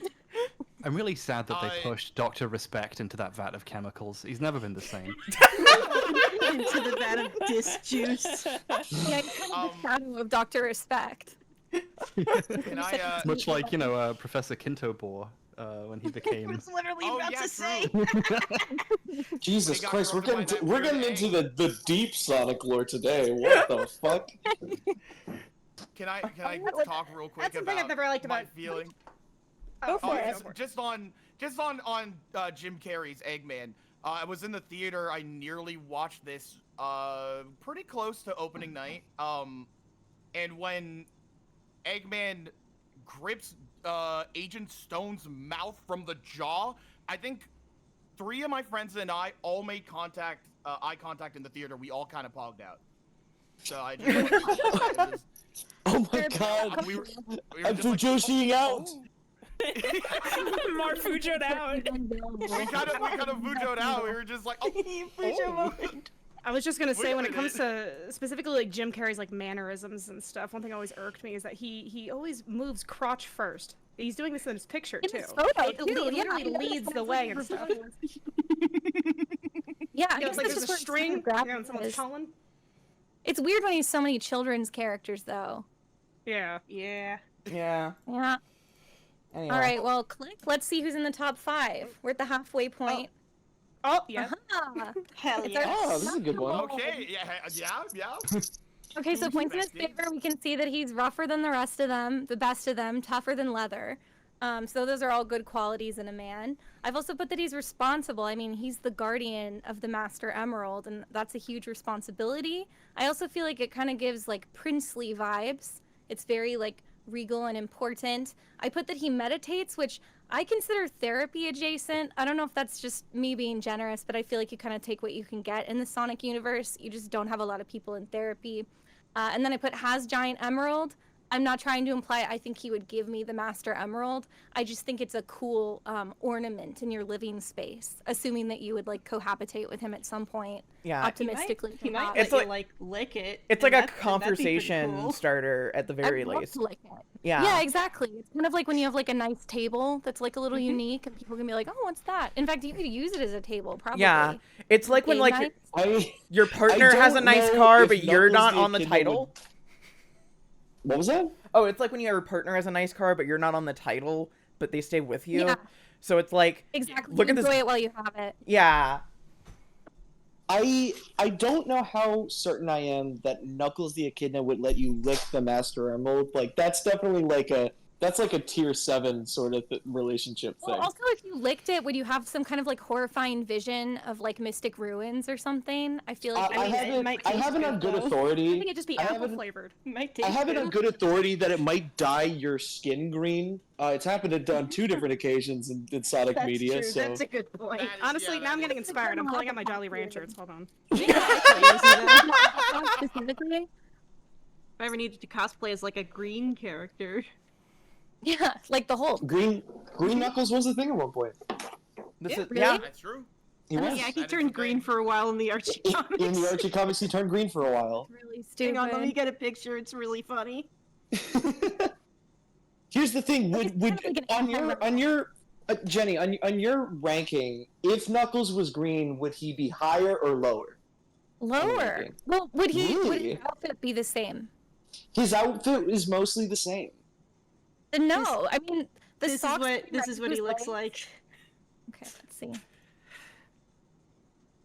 Oh, no, he's like asparagus green. He's a scary green. He kind of does look like a goo boy a little bit. It really You know doesn't what I help mean? that this was like not a great era art-wise for the comics. Was it Ken Pender's decision? Yes. It is. Okay. It is 100% Ken Pender's decision. He looks like when a It's cartoon. giving when you. Sorry, go ahead. No, he looks like when a cartoon character has like rotten chicken or something and gets sick, and they're like, "Oh no, I'm green now."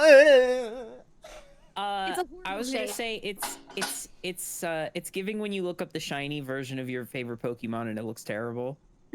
I would even take that though, because at least when it's different enough from the normal one, it's still cool, even if it's ugly. Yeah. I was just gonna say that the top of his shoes look like a Lego piece, and I just can't unsee it. Oh yeah, I like it, but I feel like the No, it color looks nice. I'm just like, he's green. Like the Yeah. green socks look really good against his red legs, and I feel like it's completely ruined if he's a green. Yeah. They gotta change his shoes if he's gonna be They- green. yeah, if he's green, why don't they change his shoes? Why is his shoes the same color? Why can't his shoes be green? He wasn't planning. He wasn't dressing for. Come on, Ken. Come on, Ken. Come on, Ken. Known for the best decisions in all of Sonic. And the best aesthetic instincts. Now, mind you, he's kind of low on the list, and I saw people rioting in the chat to see Knuckles at only number 5. But I do have some points against him, which we'll see when we click here. He doesn't chuckle, and I feel like I would really need someone with a little bit of a sense of humor, makes life fun. I also feel like he'd be one of those partners that always wants you to go to the gym or on hikes. You know, like, let's train for a 5K together or something. And, like, I wouldn't care if he wanted to be up to that, but I just think that would drive me crazy. I also wanted to highlight a song, or a line from his song. It says he'll break them down whether they're solid or frail. And he says it in a braggadocious way. But I've always found it a strange lyric that he's so proud that he's beating frail people. I don't know. I just see it as kind of a red flag. I can understand how that could be interpreted that He's way. a red boy. He is entirely red. Yeah. So I get it. When the Knuckles is red, the red flags just look like flags.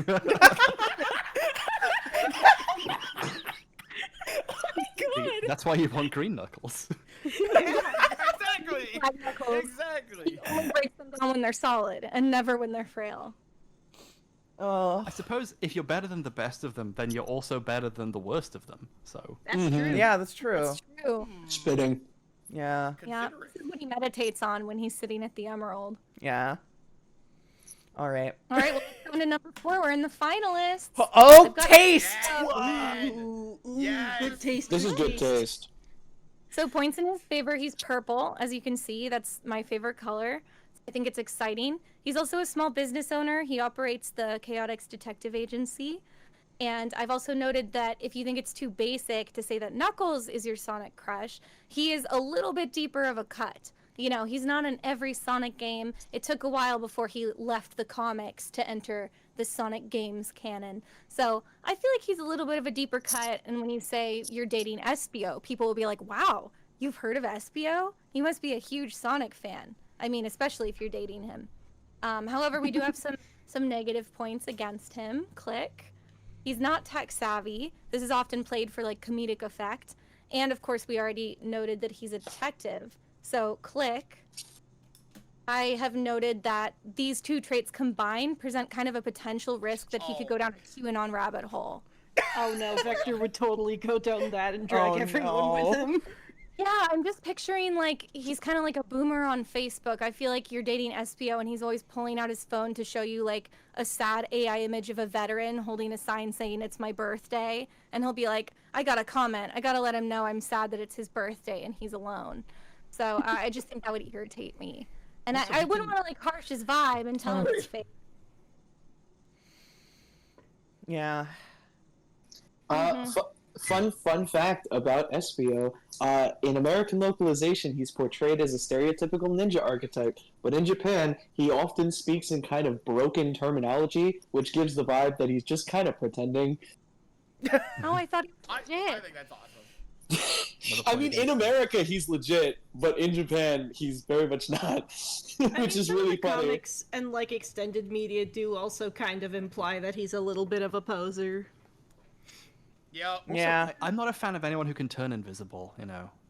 Really? That takes away a lot of the sense of trust in a relationship. I mean, you I ever feel. seen the Invisible Man? Well, how about the invisible lizard that can stick to the walls? I actually haven't seen Invisible Man on account of, you know, it's kind of hard to. Yeah. That's good. Yeah. That was really good. Yeah. Yeah. That was good. That was good. Oh, I got it now. It took Red a second. Took a I second. was just like, oh yeah, I guess that movie can be kind of upsetting for some people. Yeah. I didn't even clock it. Yeah, same. I thought that's where I was going. I was like, right, it's kind of triggering. Brings the mood down. Yeah, it takes a while to clock him. I get it now. All right, are you guys ready for the top 3? Any comments? Oh, Any I'm so ready. I'm so ready. I'm very, very. I've never been more ready for anything in my entire life. All right, click. This one might be a twist. It's Sonic. Oh. Whoa, not number 1. Okay. No. I know. I've got reasons though. So points 4 in his favor. Obviously, he's one of the greatest and most attractive characters ever thought up. He can run at sound speed. He takes out enemies in a flash. And best of all, he's blue colored and he knows how to handle the females. That's true. I have it on good authority that this is all correct. Awesome. These are things everyone knows about Sonic. However, there's a darker side to it too. Click. Points against. I feel like he's the kind of guy that would wear basketball shorts and a t-shirt to every kind of date. Even if you're dressed formally, even if it's like a wedding or a nice dinner, he's just always going to show up in his basketball shorts. And obviously, I'm saying this figuratively. He would just show up nude with his shoes and his socks. Which is, it might be worse, actually. The next thing I noted is I feel like if you ever hang out with his friend group, like no one's going to make any effort to talk to you. Maybe Tails. I would say normally Amy would be fun to hang out with, but if you're dating Sonic, Amy is not going to want anything to do with you. So really Tails is going to be your only hope. I feel like Knuckles, he wouldn't even notice that you were lonely. They would just be kind of off in their own. He wouldn't be there. He's on the island. Yeah. He's just like, this is normal. It's normal to not be talked to. And then, of course, I feel like the relationship with Sonic would end randomly with him just, like, ghosting you one day. Like, you haven't done anything wrong. He just stops texting or calling you, and you, like, try to message him. He doesn't message back. And worse, I feel like you'd continue to kind of run into him around Station Square, and he would just, like, say hi with, like, no self-awareness that he's treated you callously. If you ever did try to complain, he'd be like, I don't know, she's crazy. So... You know, I feel like Sonic it'd be fun while it lasted, but I feel like it would end in a way that would kind of sour you on him. But he's a free spirit, you know? We have to respect this about Sonic. I just don't know if he's relationship material if you're older than, like, you know, maybe like a high school love or something. But I just feel like the maturity is not quite there. Yeah. More the speed dating. Yeah, what does Amy see in him? Well, she's young too. That's what I'm saying. I guess, yeah. Yeah. It's the thrill of the Like chase. his free spirit and pure heart.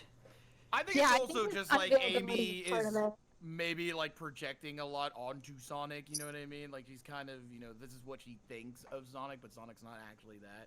Like, you know. Yeah, I think you're right. I think he's like cool and he's attractive, and she's just like, you know, she likes that he's a little unattainable. That's I'm exciting. surprised he's this high, actually. Yeah. Yeah. I know. Well, but he's Sonic. Yeah. He's the greatest and one of the most attractive characters ever thought up. Of course he'd be this high. Yeah. His favorite color is blue, which I consider a major red flag, pun not intended. Like, I don't know, if your favorite color is you, I'm not sure. Oh, I thought it was giving cop vibes to me. I thought you were saying that you didn't trust him. He's giving cop vibes. What the hell are you talking about? I have it on good authority. Sonic was a cop. Sonic was a cop at one point. Waku Waku Sonic Patrol Car. He was a traffic cop. One of Sonic's best friends is a cop, actually. Like, Is that what That's they mean by true. It's his dad. his dad best friend is a cop. His dad best friend. Oh yeah. In the extended universe. Yeah, He works for Gun in the third movie. The Sonic EU. He works for He an doesn't evil work for cop Gun group in that known movie. as Gun. Okay, to be fair, he works for them for like 5 minutes, and then he's like, "Oh, they're fucking us over," and Yeah, then he's like, oh, this is sketch actually. now let's rob them. In the movie, he's like a kid. He's learning. Yeah. You can't fault him too much for Fun it. about Sonic that he supports the police. Like he'd always say things like, "The only thing I love more than the color blue are blue lives." That was one of his. And he says this in Secret Rings, I believe. Yeah. That's why nobody played that game. That's why everybody hates it. He says that Nobody in played the, it, so I in the can say final whatever I want cutscene. about it. He's like, I love cops. Oh, also getting that lamp eraser Jin. Bye. And that's how the game ends. That's Yeah, it was kind of a weird ending tonally, but completely unprompted. Sonic. I wish for 1,000 handkerchiefs. And also, I'm not gonna say it. Realizing in real time that the bit is maybe not good. Well, if Sonic's number 3, does anyone have any guesses who number 2 and 1 might be? I mean, you explicitly money said on Shadow number 1. BioLizard and not Final Hazard, the upgraded version of BioLizard that's the final boss. So you think that's gonna take number 1? Oh, well, I you got my think- fingers crossed. Okay. It would be awesome if BioLizard was number 10 and number 1. However, I'm gonna have to give it to the real Ultimate Life Form. I'm saying Shadow's gotta be up there. I gotta Shadow assume that is Jet. definitely in. I gotta assume that Jet the Hawk is in there only because my own personal worldview doesn't really allow for anything else. Okay, interesting. I am seeing think, people in the YouTube chat guessing Amy and Shadow, but I have to remind them this is top 10 hottest male Sonic characters, as we saw in the title card. Yeah. Amy's already made it into the female list. Yeah. Get with the program, chat. She is not eligible for this award. Not yet. You gotta watch the other Not video yet. for that one. Yeah. I think it's gonna be Ultimate Baddie, the end from Sonic Frontiers. Oh, please. The giant fucking moon that speaks to you. Yeah. Yeah. These are good guesses. All right. These are good. Would. Let's look at number 2. Click. Oh my god! Okay. This is holy shit. What? The giant robot that chases Amy in Sonic Adventure 1. His name is E100 Alpha, and he smashes things with his big fists and can jump really high. So, I have noted that he has beautiful eyes. I also feel like a lot of people sleep on this, but his name is Alpha, like in all those sex books. So I feel like, that's kind of intriguing, right? Makes you think. I also put he could pick you up over his head effortlessly. It would be bad if he then, like, smashed you down like he was spiking a football. But if you were dating him, I don't think he would. Probably. And I've also noted that our first date together would be Twinkle Park. That's part of why he rated so high for me, because I love theme parks. And I keep daydreaming about the fun we would have together on the bumper cars, skating around Twinkle Park. It just sounds so romantic. Especially they're having a promotion for couples right now. So the timing is perfect. Beautiful. This is real as hell. Could hold you during the line queue great, too and right? everything. Now, are there cons though? Like, There are. Okay, let's see. Let's see the cons. He's a workaholic. That's it, though. Okay. Yeah. oh, okay. It's really the only downside. Yeah. I mean, Is he that. also like really noisy though? Like when he creeps up behind you? He can't creep up behind you. That's the best part. You always know when he's there. Yeah, he's loud as hell. You'll always, yeah. I mean, true, but then the he's theme loud as song is hell. always playing. He's like the opposite of the Invisible Man. Imagine being in your kitchen late at night cooking a wonderful romantic dinner, and behind you hear beep beep beep beep. It's like, oh my god, V100 Alpha? What are you doing around here so fast? I'm blushing. I thought you were working late today. And then he like smashes something with his big fists. Yeah. Oh my god, babe, stop later. Okay, so obviously no one can guess cooking. number 1. All right. Shall we look at number 1? Let's do number 1. Let's see it. Yeah. That's fucking right. That's fucking right. He's the coolest. Everyone knew. So points 4, he's the ultimate life form. He's fast and strong. He also likes to roller skate. So me too. I could imagine us doing that together. He's sensitive. He's got that angsty backstory. And this is what I alluded to earlier. I feel like with Metal Sonic, you don't really get that angst from him. You want like that little hint of sensitivity. You don't quite get it there, but you get it from Shadow. And I feel like that is the most intriguing element of him. And of course, he's like Sonic. He's got all of Sonic's best qualities. But I feel like he would be more willing to commit in a relationship. He's a little more mature, and he's also really old, I think. But that's fine. It's fine in this case, even though it wasn't for BioLizard. Okay, points again. Let's see them. None. True. Checks out. He's the perfect man. He is. That's it. Straight It's really just- am the it was perfect great. man. Yep, no red flags, no downsides, nothing bad about Shadow. He is, in fact, the ultimate life form and the ultimate lover in the same way. All right, click. And then to end it off, I just wanted to thank Sonic Team for creating all these hot guys. My hat goes off to them, and they ought to be proud. And that is the end of my presentation. Just wait till you get to the IDW comics. This, Jenny, this was incredible. This was was amazing. so good. Thank you. Really good. I'm so fucking incredible. I can't believe that I live in a world where I got to go on stream, watch people talk about how hot Sonic characters were, and also talk about the monkey destruction switch from hit game Sonic Adventure 1.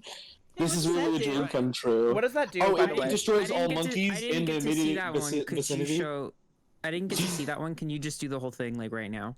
Okay, yeah, sure. So it's a monkey destruction switch, and what it does is when it's pressed down, it destroys all monkeys in the immediate vicinity. There you go. That's it. Thank you. That's all you gotta know. That's the recap. Why you should have said that earlier?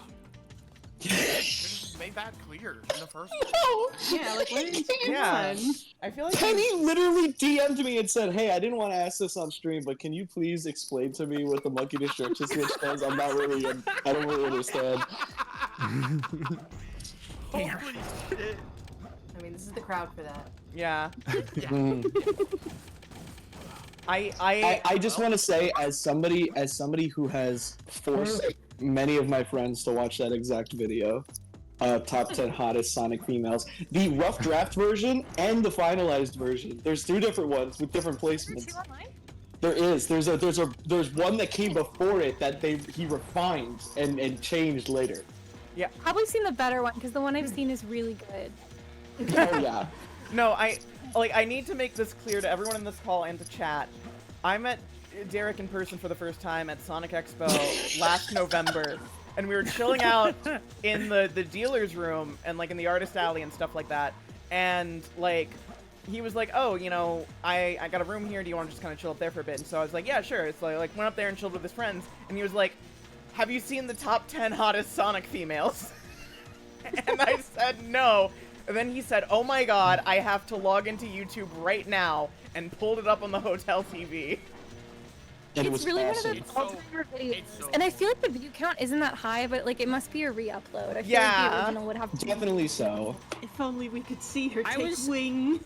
I was Sorry. also inundated with this video.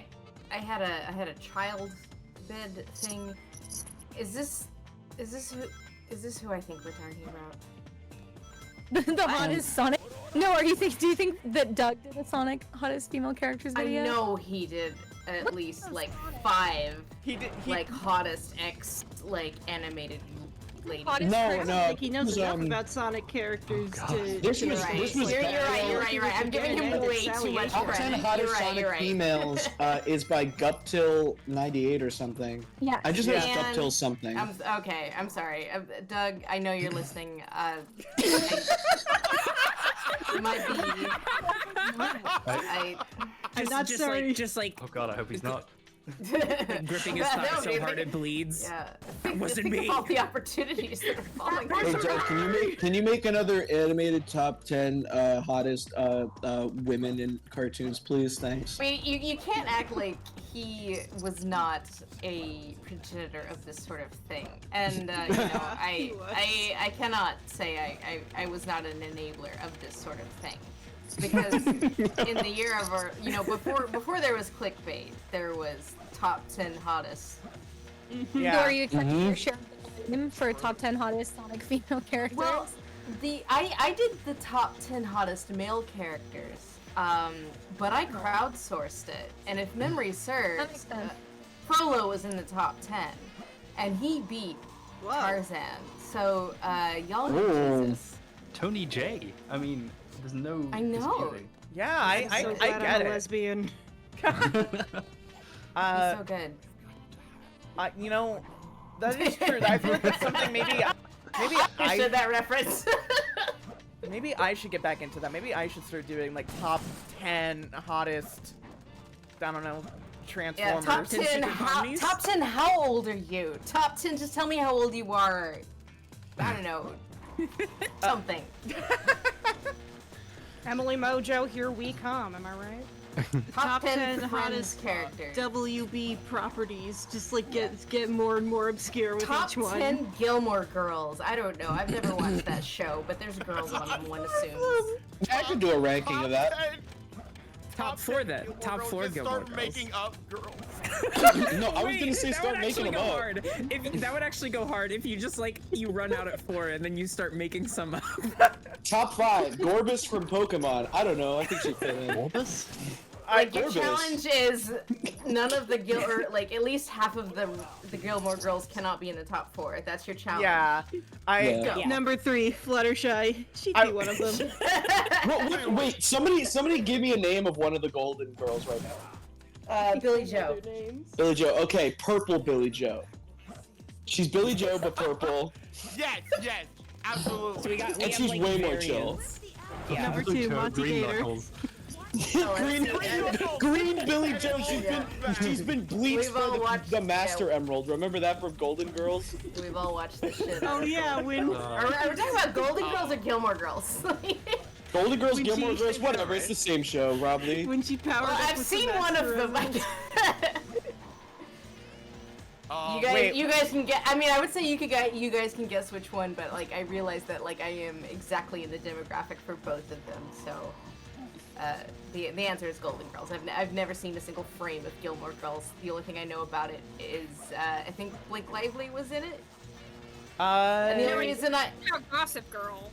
Oh, okay. So I know nothing about Gilmore Girls. Yeah. Many girls. Too many G's, too many females. Too many girls. I'm mostly familiar with the new girl. I don't know any of the other ones. Yeah, there's too many girls now, and it's really getting hard to keep track of how many girls there are. I know about the new girl because she's Jess. Well, now we're doing the like Yeah. girls' generation, so that's where we're Yeah. at now. Too broke girls, more like too many girls. Yeah. Me in kindergarten. Where's our shit billion boys? Yeah. Oh wait, I should probably stream the that game. don't Yeah, have I should probably stream the game to y'all so y'all can see what I'm actually doing. Yes, please. Just in case you need any more cool gaming tips. Yeah, I got I see Angry Man. But no, I feel like you're kind of bringing up a good point. There's not as many hot lists anymore, so maybe I should like practice, like get into that, like as a style. Yeah, I feel like as we have learned, everything is a cycle. I feel like if you need money, getting back into top 10 hottest animated thing, it's about to cycle back in, and you're gonna be an innovator. Yeah, I'm gonna people are gonna love it. I'm gonna like. Hello, I'm Lady Emily, and I'm here today. No, if you really don't want to, I'm Emily, so you don't have to. But only if you spend crowdsource it, then you can talking judge. about age of consent laws. Yeah. Okay. Yeah, then you can judge people and be like, I can't believe what they do in Japan. Anyway. Top 10 hottest like cartoon characters, and you literally like draw like random new characters from scratch would actually go hard as a video. Yeah, Sorry. I'm logging into my Destroyer, I'm logging top into my 4. own Patreon so I can see what you freaks voted. Back in 20 whatever, it was like 2011 or so. Hello, I'm Lady Emily. You know, I think we all have this experience of sitting in a theater, thinking we're gonna have We've all felt a little tug down there. Right. We've all had the experience of being in a theater, feeling that vibe, and realizing that we're not seeing a simple theatrical play. We're seeing something that will change us forever. I'm talking, of course, about Andrew Lloyd Webber's Cats. Now, many have argued the for... rum tum tum. Sorry. I'm fucking dead. Balls to get scrambled to make fucking what's his name? Gimbal shakes. McCavity, not ginger. The railway cat. I don't even know what his problem is. I just know he mad. has no problem. His life is perfect. Skimbleshanks, I mean, Doug seems to have a lot of problems. Oh, he's mad. About Skimbleshanks. Oh, no. Doug's always going on his Skimbleshanks rants. I didn't want to. I never saw. I didn't want to. I never saw Doug. I was more of a Hey Arnold guy. Ayo. Hey, Arnold's the best one. Yeah. I learned. Better takes on hot babes. Top 10 Doug hot babes. May I ask actually real quick before I Up with a forget? fake girl, and I just thought of berry cream frosting, and then I was like, wait, no, that's one of Joy's characters. I didn't make that one. That's Callie's character. Yeah. From our show. Either way, it's a character that exists. Mine are Raven, Strawberry, and Gentleman Broncos on Blu-ray. Oh, my bad. And Dawn. Gentleman Broncos on Blu-ray is such a Dollip character, by the way. Like, I saw that character and I was like, oh, this is a character I was just really is. Yeah, no, that was me. For folks tell. who don't know, we're talking about a cartoon that we work on called Sparkle on Raven. Sparkle on Raven, The Life of Drill Girl. You can watch it on YouTube. It's really good. I recently binged the entire series, and it was wonderful, and I need to watch it again soon, because it went from funny to hilarious really fast with every episode. It was really good. I'm so glad that you enjoy it. Thank you. And there are other people enjoying it. 'Cause I'm we all actually work really hard on it. I'm actually pissed I didn't watch it sooner, if I'm being real. Like, I'm actually angry at myself that I didn't watch it. Hey, so chat, if we reach 300% of the original goal, I will Whoa. break out the Raven microphone for the rest of stream. Oh my god! Oh my god, that's gonna sound horrible. Oh, does anyone Yeah, else sure. have a presentation? Kill us all! I think we're done. Did Oh, you have a oh, we're- presentation, Harry? Well, maybe. Maybe? Maybe. Well, we're at 131%, so maybe if we get to 150%. I still don't know if we've hit the anime boob girl. If we get to 500%, I'll use the. Oh, hold on. Oh, hold on. Wait, we actually do have a presentation. So, I'm sad. I'm fucking sad. So Emily took me aside and said, Harry, you know, I love you, but it's not enough that you are giving emotional labor to come to the stream. I also need physical labor. I need you to do a fucking presentation. Right, yeah, exactly. I was shamed for this, so. That might not be an exact quote. I don't really remember how the conversation went, to be fair. But I'm Hbomberguy, and is it on the screen? It is, yes. Okay. Well, hello, I'm Hbomberguy. Welcome to my presentation. Ever since I was a child, I always wanted to play games, quoting movies and TV with my friends. Oh no.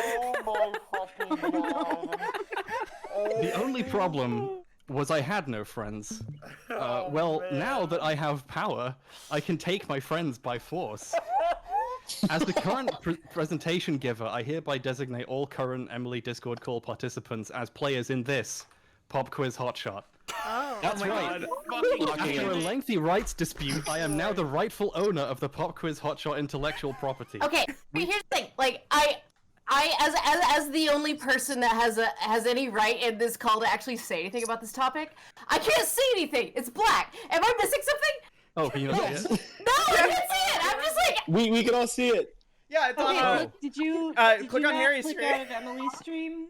Okay, I And did then not. click the Never word mind. live. Never mind. Oh man, I missed it. I'm sorry. I ruined it for everybody. I was worried I broke my thing too. So. No, it was good. Everyone loved it. I was the idiot. Sorry, go ahead. We have great plans for the future of this rich IP. Here are the rules. I'm going to quote a movie, TV show, or book, and if you can name the character who said it, you get a point. This game's grand prize. What have I? $17 plus transportation to the beautiful Chicago warehouse district where we shoot this show. Yay! Hey!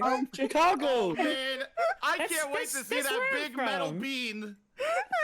You will also get these 2 nether flame sources from McDonald's that I found. The Finnegan Fox incredibly rare Amico game is mine, unfortunately. What about that I battery? can't- Can I have What about the that? battery? What about the battery? You can. It might be Careful, dead. man. I haven't touched it. I don't That's actually okay. think It just makes it crunchier. I'm not really sure where it came from. However, for every incorrect answer, I will be taking $500 from Emily's Ko-Fi. Don't worry. I've already spoken to the management of Ko-Fi, and the system is all set up. Emily doesn't have to do anything on her end. I've tailored the questions to the special interests of the call. I only had one earbud in, and my fan was on at the time, but I heard there was going to be a lot of trains people on this stream. So for the first round, we'll be doing quotes from Thomas the Tank Engine characters. Please take a moment to familiarize yourself with these characters' names. There will be a test. Wait a second. Wait a second. Hold on. That one's me. That one's me right there in the middle. That's Emily. Oh, damn. Yeah, and also You're reading ahead. Derek is in it. They're salty right there. Yeah. That wasn't a joke. I stole this from a DeviantArt picture listing all the Thomas and Friends characters.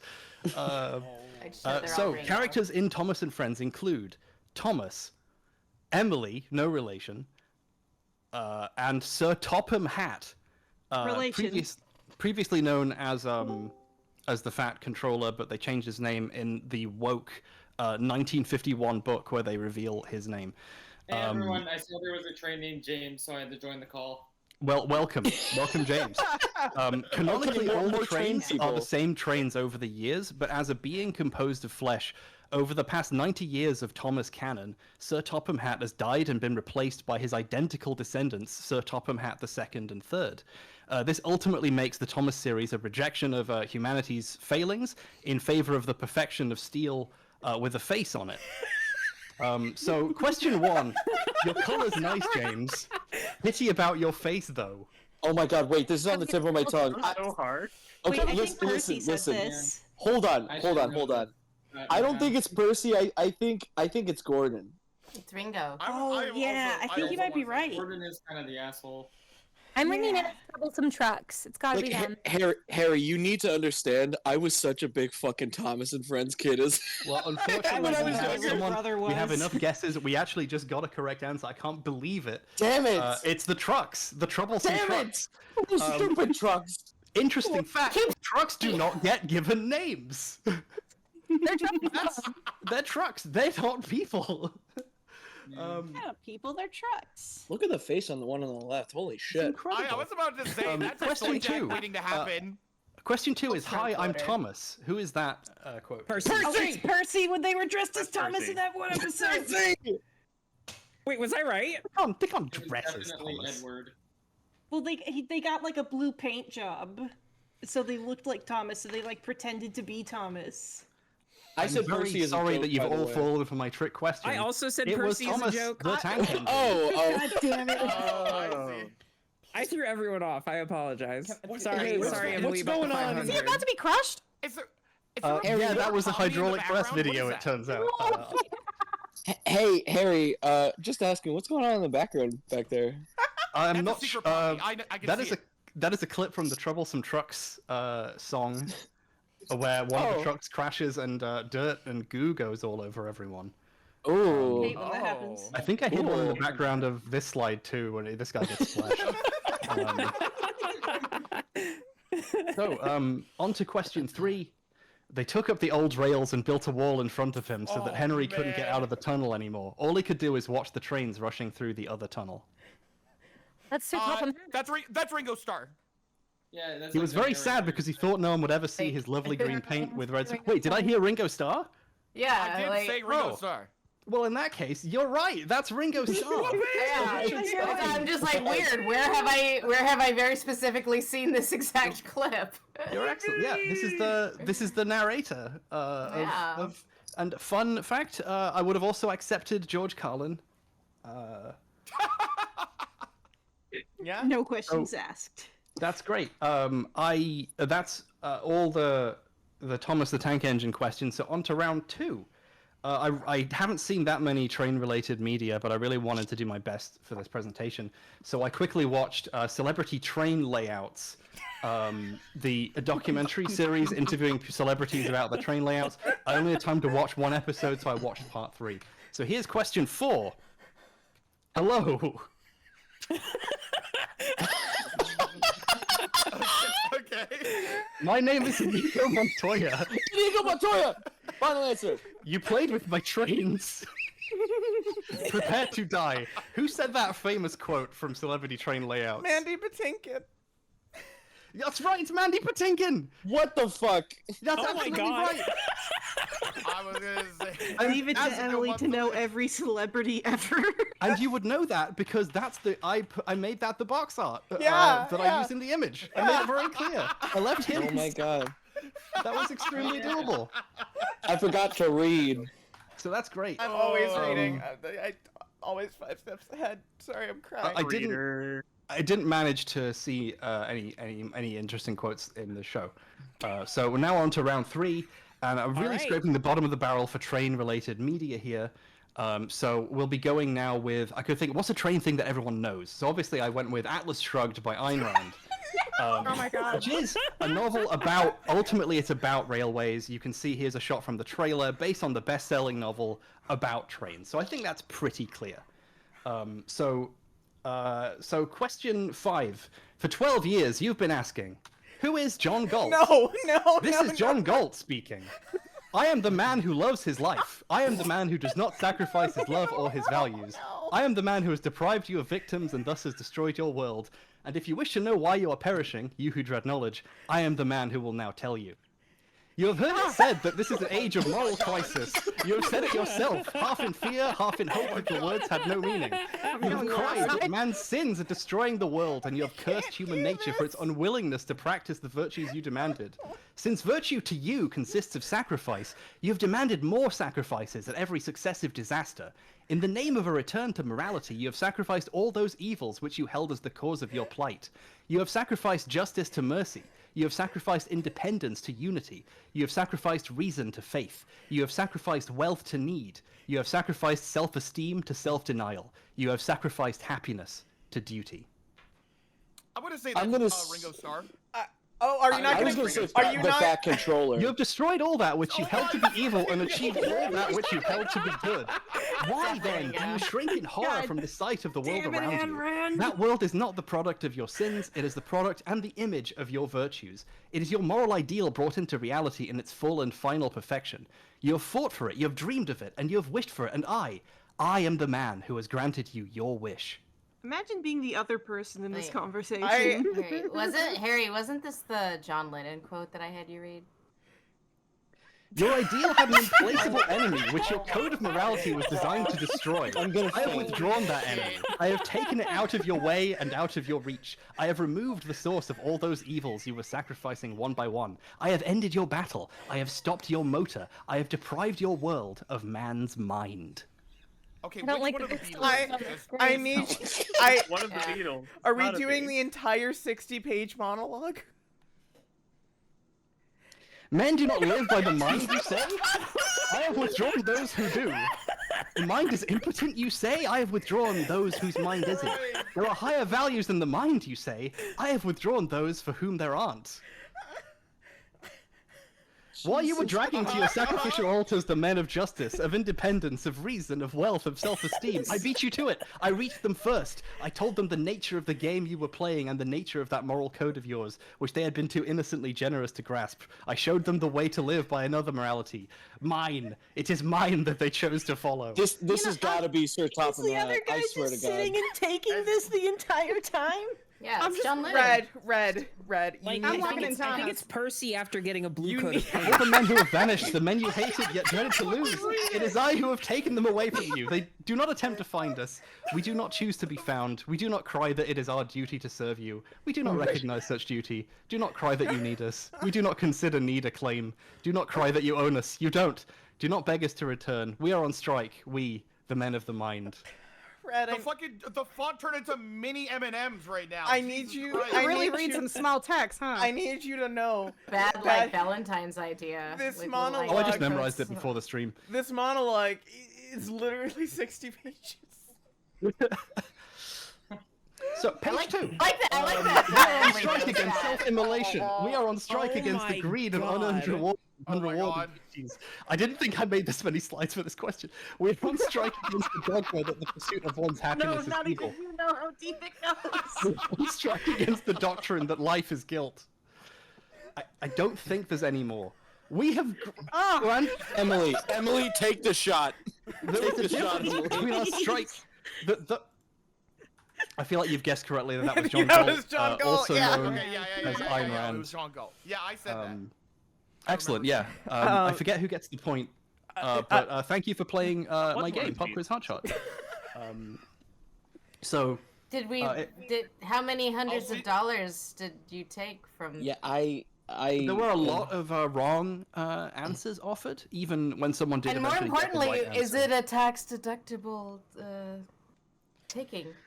I'm not really sure. That's a big. I mean, that's just a cost of being a YouTuber. Is like you're allowed to pay your taxes for several years, so you have to run up a massive tax bill. That's just how it works.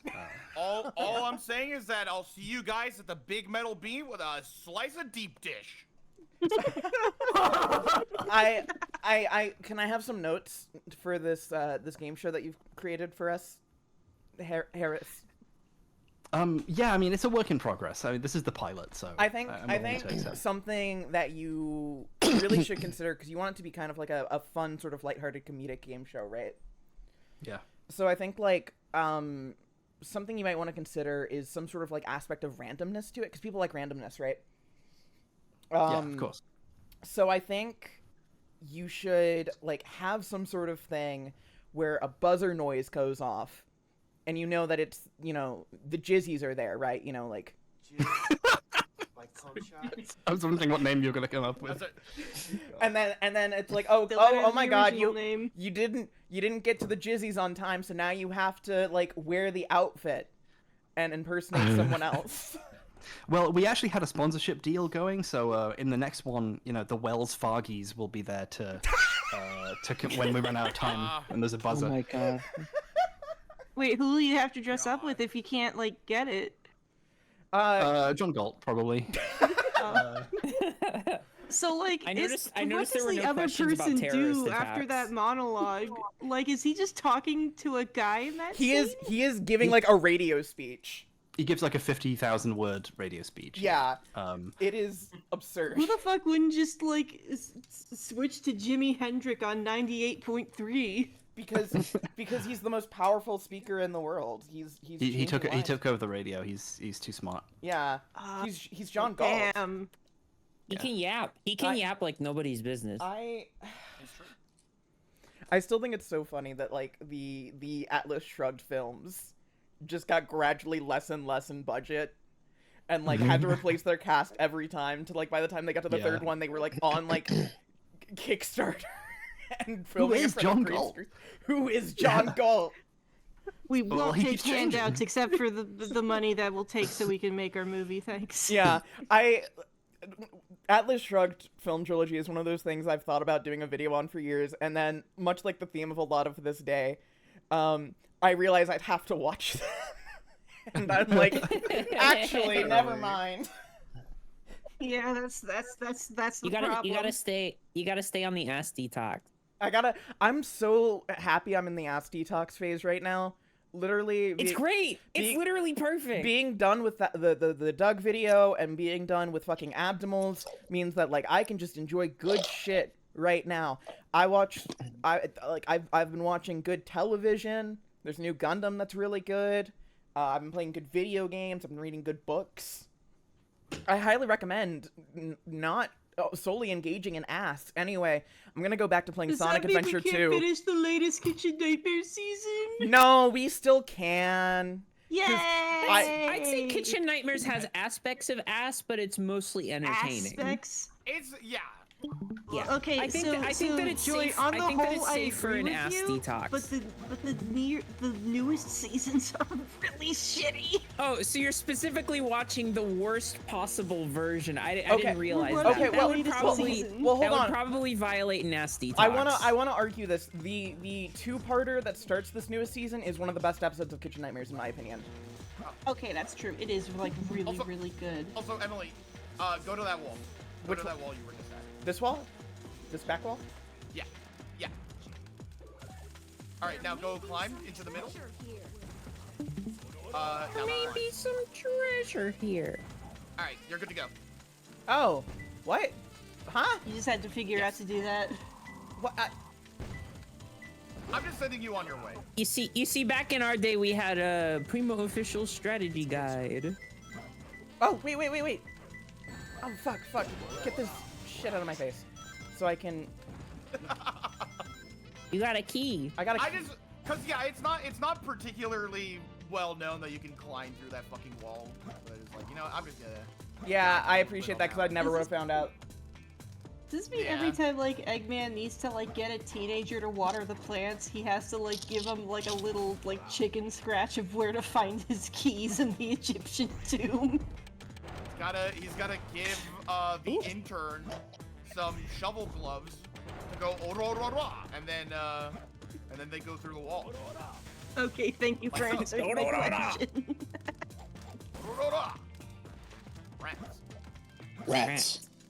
I know a guy that when he was playing Sonic Adventure 2 as a kid, whenever Knuckles would say rats after like digging, he thought that he just found a bunch of rats like under the ground. I mean, maybe he does. Maybe they just don't have the fidelity to We don't know render all what's the in rats. I mean, what do you think are those skull heads? That's true. Why did I That's do true. that? Why did I... Could be big rats. Fall Could straight... be big rats. Why did I walk into the fire? I don't know. Maybe to feel something, I guess. Fucking 9 Inch Nails I over walked here. through fire, I walked on water, I walked on land. Fucking Buffy once more with feeling. Also, I'm getting some... I wonder if I'm getting some performance issues because I've had this game running for 12 hours straight in the background. There's a massive memory leak in this There level. may or may not be a memory leak. Who really knows? Yeah. Who knows? Who can tell in these wild times of ours? You know, I'm gonna be honest. I came up with beating Sonic Adventure 2 for the first time on stream because I thought if we just do a PowerPoint stream, it's gonna create too much pressure for people to have PowerPoints. I want some guests to just be able to like just come in and chill because I know I'm asking a lot. You know who your friends are. Yeah, that's. I didn't expect that every single fucking person would show up with one. Well, I was just about to say, YouTubers and video essayists. None of us Emily, know how to shut up. Yeah, exactly. It's just like 100% of us have like, oh, this was not going to be a video. Can I? Here's a place for it. Say how incredible it is that we got this many presentations and like there was like little to no overlap between any of them. Yeah. Like everybody had like a completely. I was so worried someone would talk about what men do during Yuri manga. I thought somebody would go for it. Well, I want to ask really quick, Emily, how long have you been streaming at this point? 12 hours. 12 hours. What is Okay. Actually, how long can a VOD on YouTube be? A VOD can be 12 hours. Freaking out. But also, but simultaneously being I'm doing it on Twitch as well. I think it's about to pass the 12-hour mark. Yeah. Yeah. Oh, I'm also Twitch doing is 13. Twitch is 13? Alright. Yeah, did it just like... Well, Twitch you could go on for a while. That is true. I've seen like... What the fuck what is this? Like, what, like 30 hour VODs before? I'm just gonna break out Zygo. my screen recorder. I want to get that presentation before it vanishes. Girls, can I do need to go because we are skipping the country tomorrow. Regrettably, not permanently. But I did want to say, as someone, like, I'm from Tennessee, which is, like, shitty Texas. So, like, I have also, like, you know, it's weird when you leave your home state, but also, like, you know, kind of necessary sometimes. Not just for personal safety, but just for personal growth. But like if we might for a moment, you know, be sincere. Like, you know, it is serious business what is happening right now in these red states, you know. So thank you guys for you know, helping Emily get out. We have a lot of, you know, I think it is probably wise that you chose Canada because you know, I have friends even in California that are like, you know, like, yeah. Emily, it might be like below this little platform you're on. Maybe, yeah. I was gonna say it might be where the missing beetle is. There's like 3 beetles in a row, and one of them's just not there. But, but no, yeah. Sorry. No.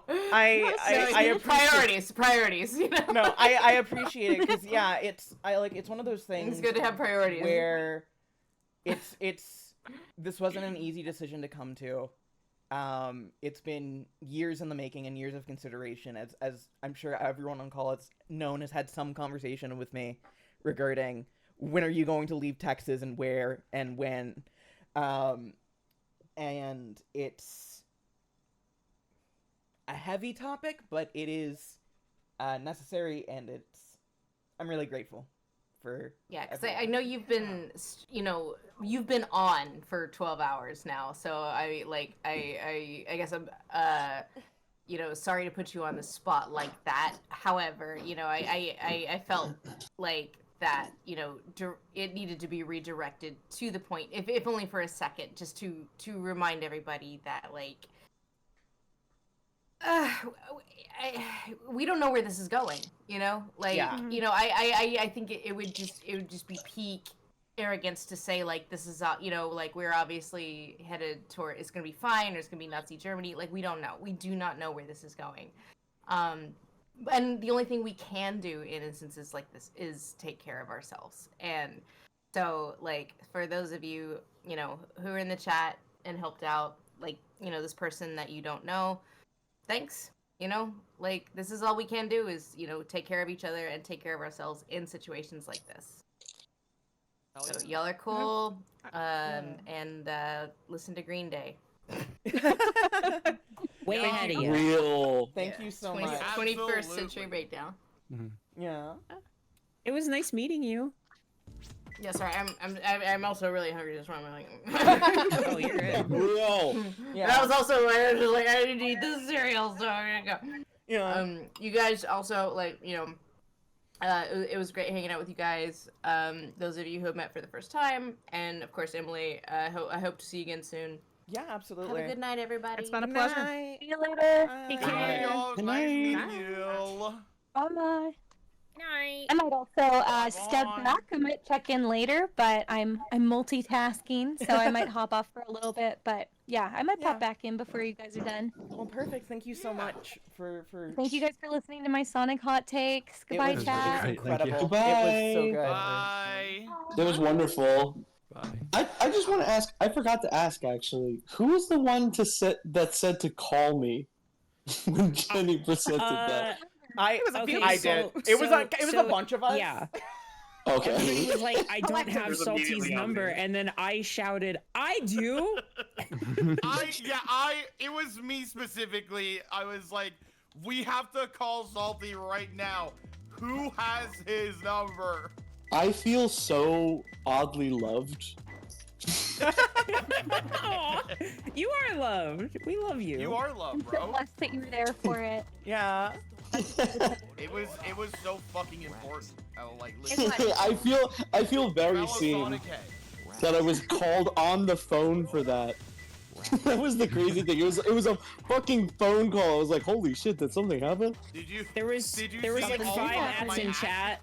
Yeah, I was gonna say there were 5 ats in chat that you didn't answer, so we at a certain point we knew it was the only way. Yeah, oh my god, wait, you're right. Yeah, thank you. That's also just me being a little bitch. Be a little bastard.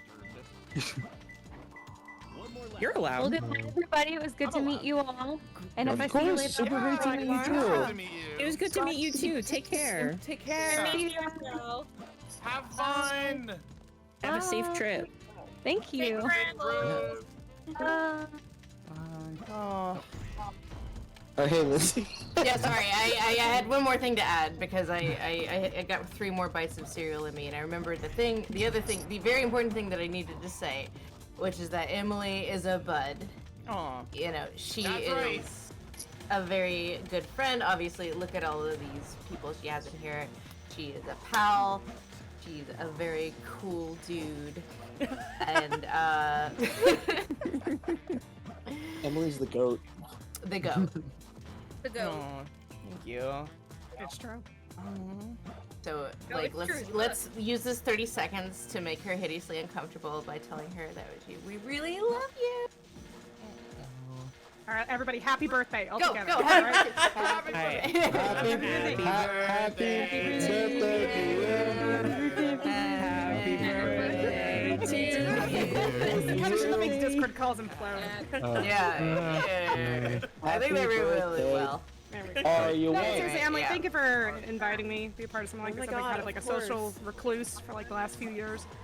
So, you know, it's been nice, honestly. Y'all like very chill people. Again, like, you know, as we like kind of lurking from the sidelines and stuff, and be like, damn, you know, you're all right. That kind of stuff. So it's nice to actually talk to some of you for the first time. Yeah. You know, and for some of you I've met before and stuff. It's like, you know, but it's been a long time, so Yeah. it's been real. Yeah, no, it's been a lot of fun, and like, you know, I know you guys in the non-voice chat don't know Emily, but Emily is a super cool person, and I'm, you know, looking forward to seeing how your new non-American life. Look forward to your new country. Yeah, your new country. You know, it's Welcome to Canada. it's a lot. We got another one, folks. You know, we love you and we support you, and we're very happy that you're. I mean, and by we I mean me. I'm very happy that you're making this step. That, you know, I like. I am one of those people that, like, you know, I know you've been like weighing this for a year. It was not just the election that like made this. So, you know, obviously that made it a little bit of an imperative, but like it's a lot. It's a huge. It's a huge ask. It's a huge step, and, you know, hopefully it'll be really great. Like, you know, from an education standpoint, from a professional standpoint, and yeah.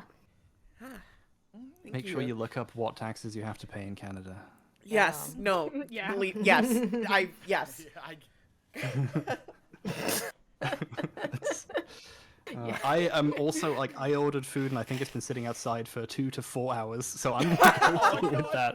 I'll probably check back in a little later on. I'm gone for real this time. Yeah. Good night, everybody. Good night. Have a good night, everyone. Love y'all. Thank you for showing up. Nice meeting you. Bye. Nice meeting you. Yeah. My God, this is a wonderful group of folks. And you have some cool friends. I do. Yeah, for real. Yeah. I'm probably also gonna dip because I'm And- like so tired that's and fair. it's 2 a.m. Okay, Red. Yeah. Get Right. some rest. Red, Have a Red, good if night. If I clap, will you wake up? Probably. Now you don't have to go. I don't know if that's how that I want to works. sleep. I got packing God to do damn it. tomorrow. Okay. All right. Okay. Thank you. Good night, Red. Love you. Good night. That's what I do in order to wake people up. I just clap a couple times and hope that they wake up. And then Now- number 8. I do agree. Emily, you do have cool friends, but I would also like to posit you are a cool friend. Also a cool friend. The coolest. The coolest to ever do it, perhaps. Basically the coolest to ever do it. Ever need help on the knuckles? I'm also probably gonna sign off because it is also 2 a.m. here. But yeah, thanks for having me once again. Oh my God, thank you for coming. Yeah. I'm pretty, you know, I hope you guys don't mind. I'm pretty quiet. I've just been like vibing in the background. No, but it no, just it's has okay. been- Yeah, no problem, dude. You're It was good, nice bro. seeing You you. are good. It was super nice meeting you. Yeah, and again, thanks for having me, Emily. It is this really cool that you like, you know, have all these cool people who are here to help you, and yeah, I'm like, I wish you the best in Canada and everything, and yeah, it's just really cool, like, getting to know you and being mutuals and everything and friends. Yeah. Thank you. Thanks for having me. Same to you. And yep. Good night, everyone. Good night. Good night.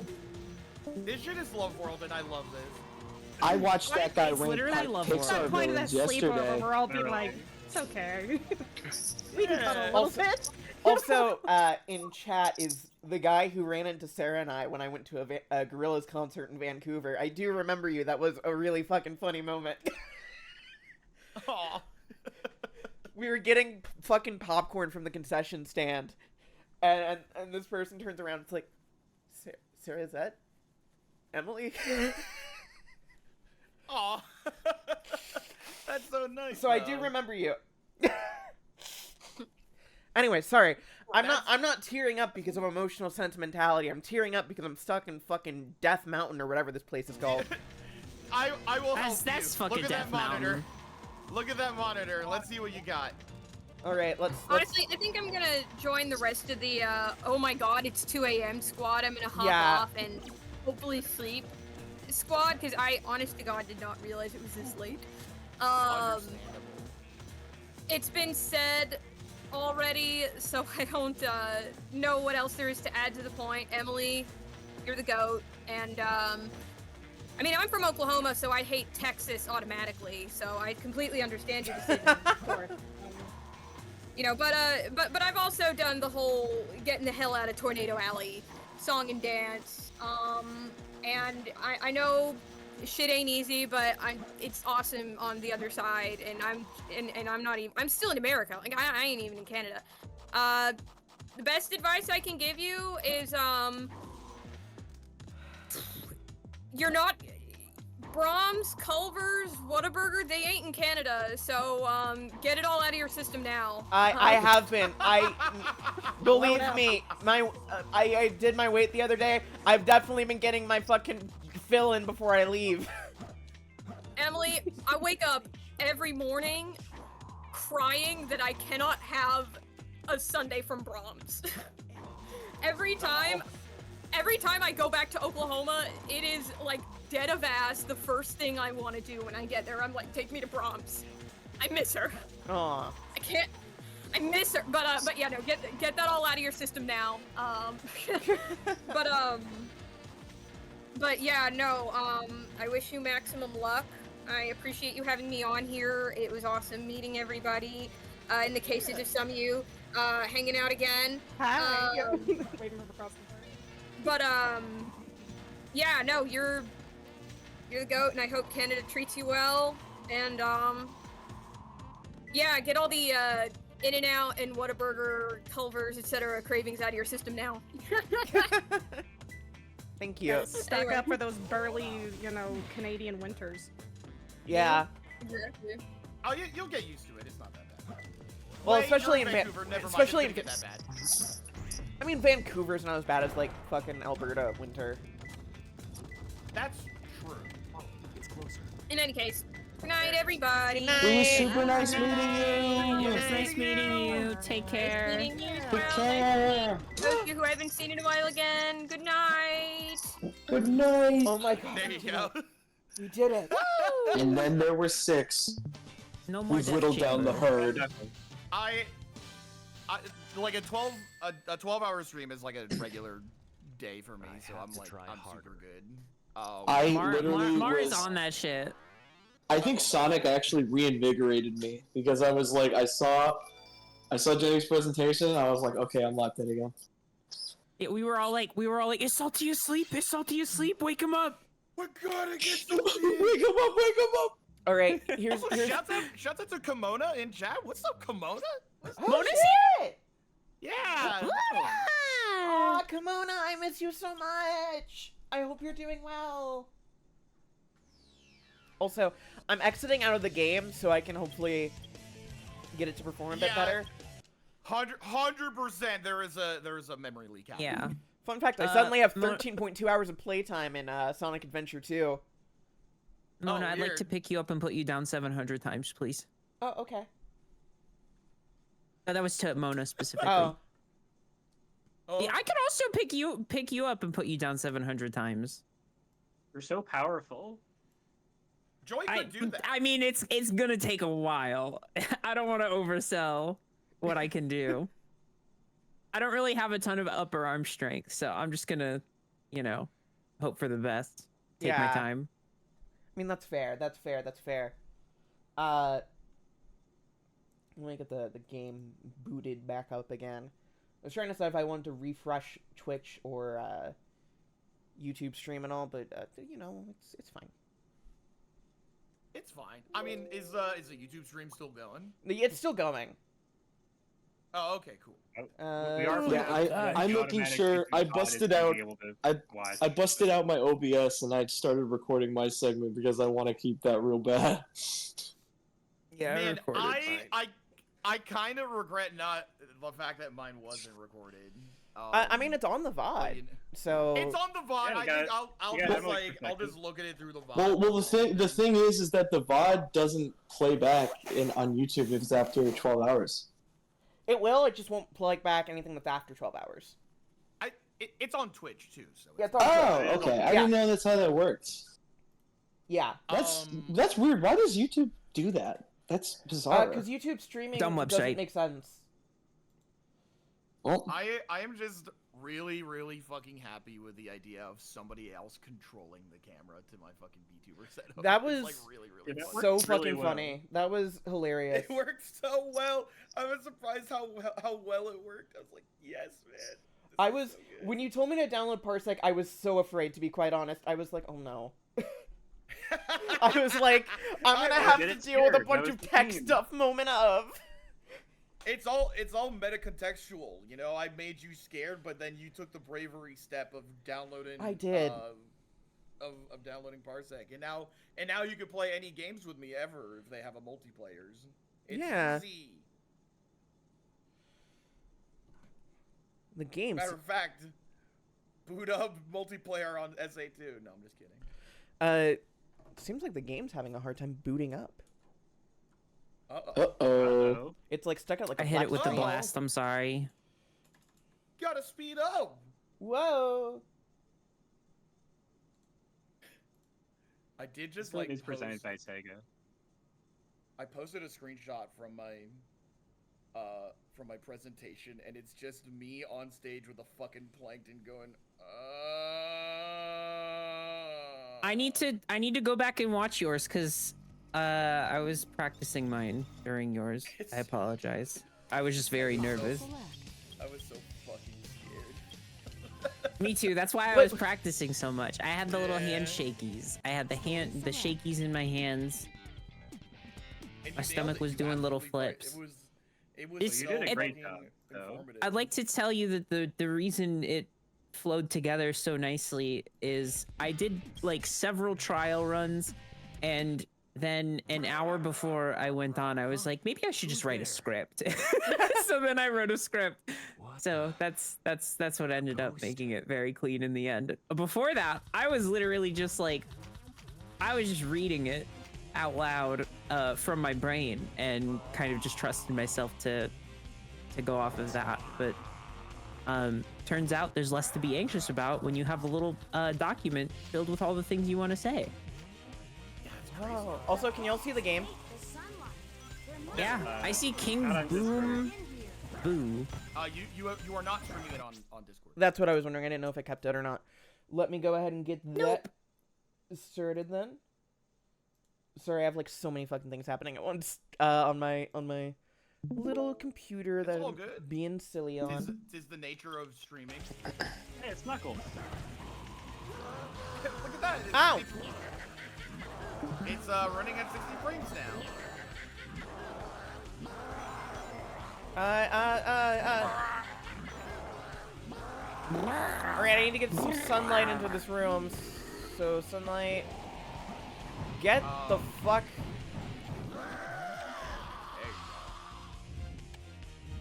This boss is stupid and silly and really annoying.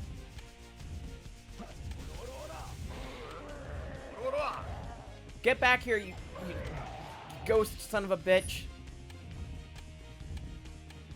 Get over here, you little trick. You little undead boy.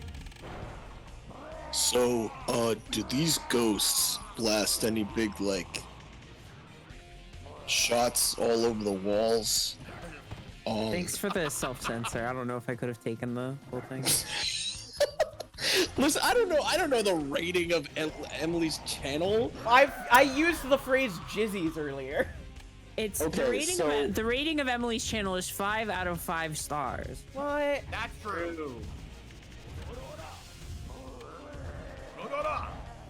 Get back here. You know there's lore for this guy now? Really? They made lore for this guy now. Yeah. I it's think like a fucked up I think this is really mean because Knuckles is afraid of ghosts, and I don't know why. Like I just don't know why you would subject him to this. You know?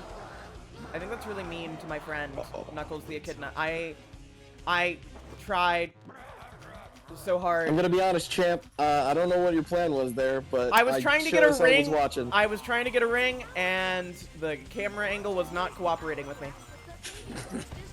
You may say it. The fucking camera is kind of shit. The camera in this is pretty ass.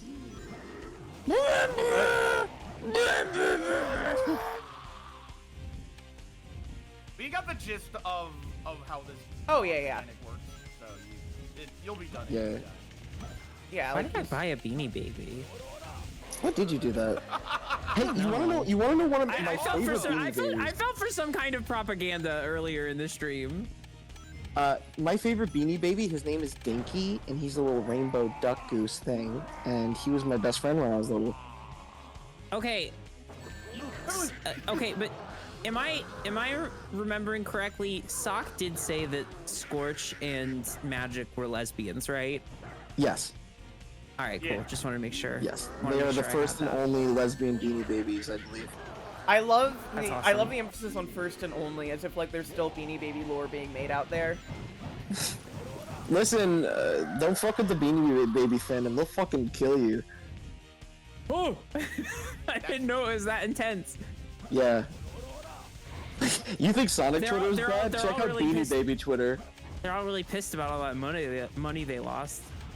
Right. They did not get a return on investment at all. Also, just wanted to say, because I kept forgetting to say it, but this is my first time in call with you, Jan, and I just want to say, really like your videos. Well, thank you. I really like your video. Oh yeah. That's insane. Never say that again. I'm just kidding. I very appreciate it. Thank you. I love But yeah, how your stuff's fast great. Knuckles runs when he's just doing a circle. It looks very like. It looks like he's running away like from a Monster Hunter enemy. All right. Yeah.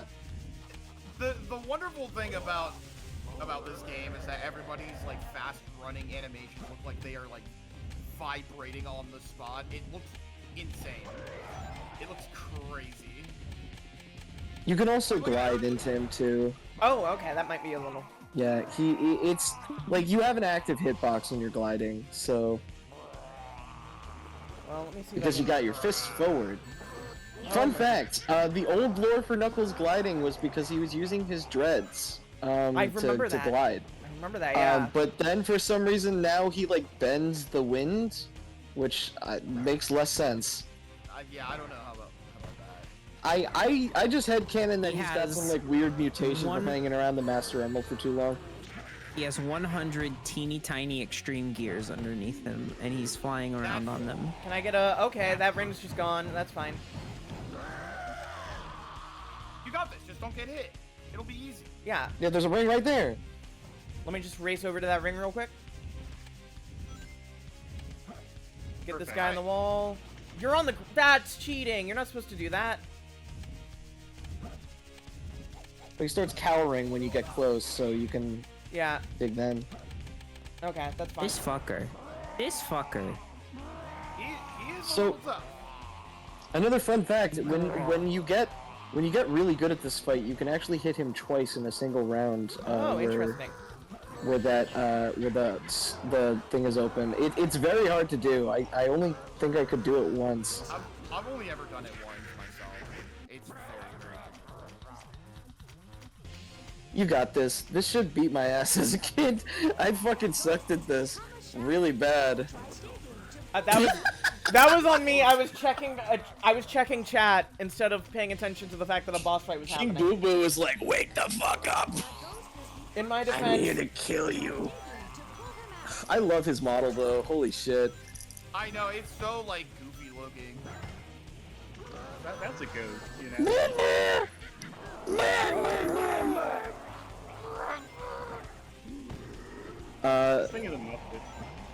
Yeah, once he starts vomiting that blue fire, like, he can't move, so you can just sneak around back. Gotcha, okay. If he's not vomiting the blue fire, that fucker is gonna move right next to you. My There you go. tip is, like, if the camera... Holy shit! Is she goated? Wait! Is she goated? Wait! Holy fuck! Oh, close as fuck though. That was crazy.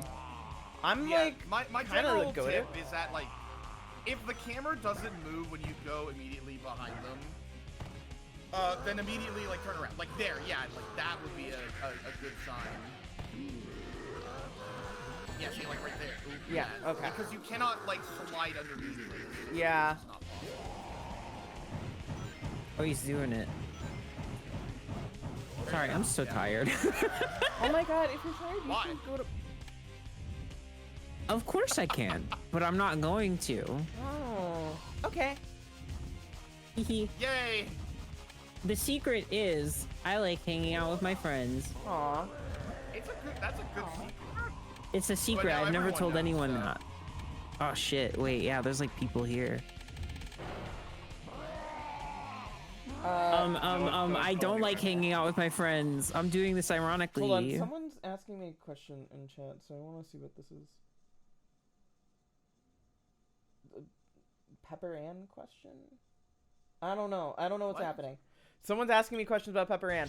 I don't know anything about it. I'm flying. I have to pause the stream. Somebody's asking me Pepper Ann related questions. I know nothing about Pepper Ann. I cannot do two things at once. Well, it's So- because it's coming up in both YouTube chat and Twitch chat, so I'm not sure what's happening. The people need to know. They need to know something unspecified.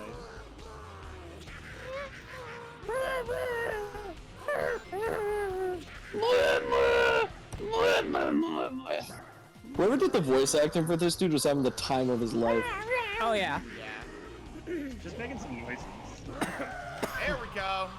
God, what do I have to do to get to voice act a character like this? I know, man. I just want to make stupid fucking noises. You can. You don't need permission. You could upload a video tomorrow that says funny ghost voice acting and just make a knockoff character that kind of looks like this one and then do funny voice. Oh, I got so close. That's true. I tell Penny this. I hope this inspires you. I hope you take this with you, Salty. I want to make like anime like grunting fighting noises so bad in some of Me too. When's the Sparkle on Raven fighting game? Because I would love to clip my mic every single time I say anything. I clip my mic. You should make a channel that like uploads like voice clips from the Sparkle on Raven fighting game, and it's just you guys grunting into the mic, and that's all the channel is. It's like default like clip art of your character, and then just you being like, huh, huh. Okay, huh. so this seems kind of mean. No. Just let him chase you. Don't get too far away. Don't wait. Let him chase you. Kind of avoid him, and then wait till he starts vomiting up his fire, and then he'll stop. You gotta kind of like bait him a bit. There you go. There it is. All right, get him. There you go. Okay, lock in. This is the one. This is the one, Emily. You got this. All right. Remember, he starts panicking when you like get on top of him. Yeah. There you go. All right. Kick his ass. All right. I'm getting ya. Yeah! There you go. Nice. You killed a ghost. That shouldn't be physically extra possible, but you did it. What God, I love Knuckles' look in this game with all his stupid upgrades. No. It looks so good, man. I love over-designed Sonic characters so much. That was pretty rough. That was pretty rough, Knuckles. did it! Let's go, Amy! God, the fucking lighting, the broken lighting in this version of the game is so crazy. I have great news for you, Emily, about the next thing that you need to do in this game. If you love that boss fight, Why is this music going off? Sonic Adventure 2 continues to have like the best music of any Sonic game. Whoa.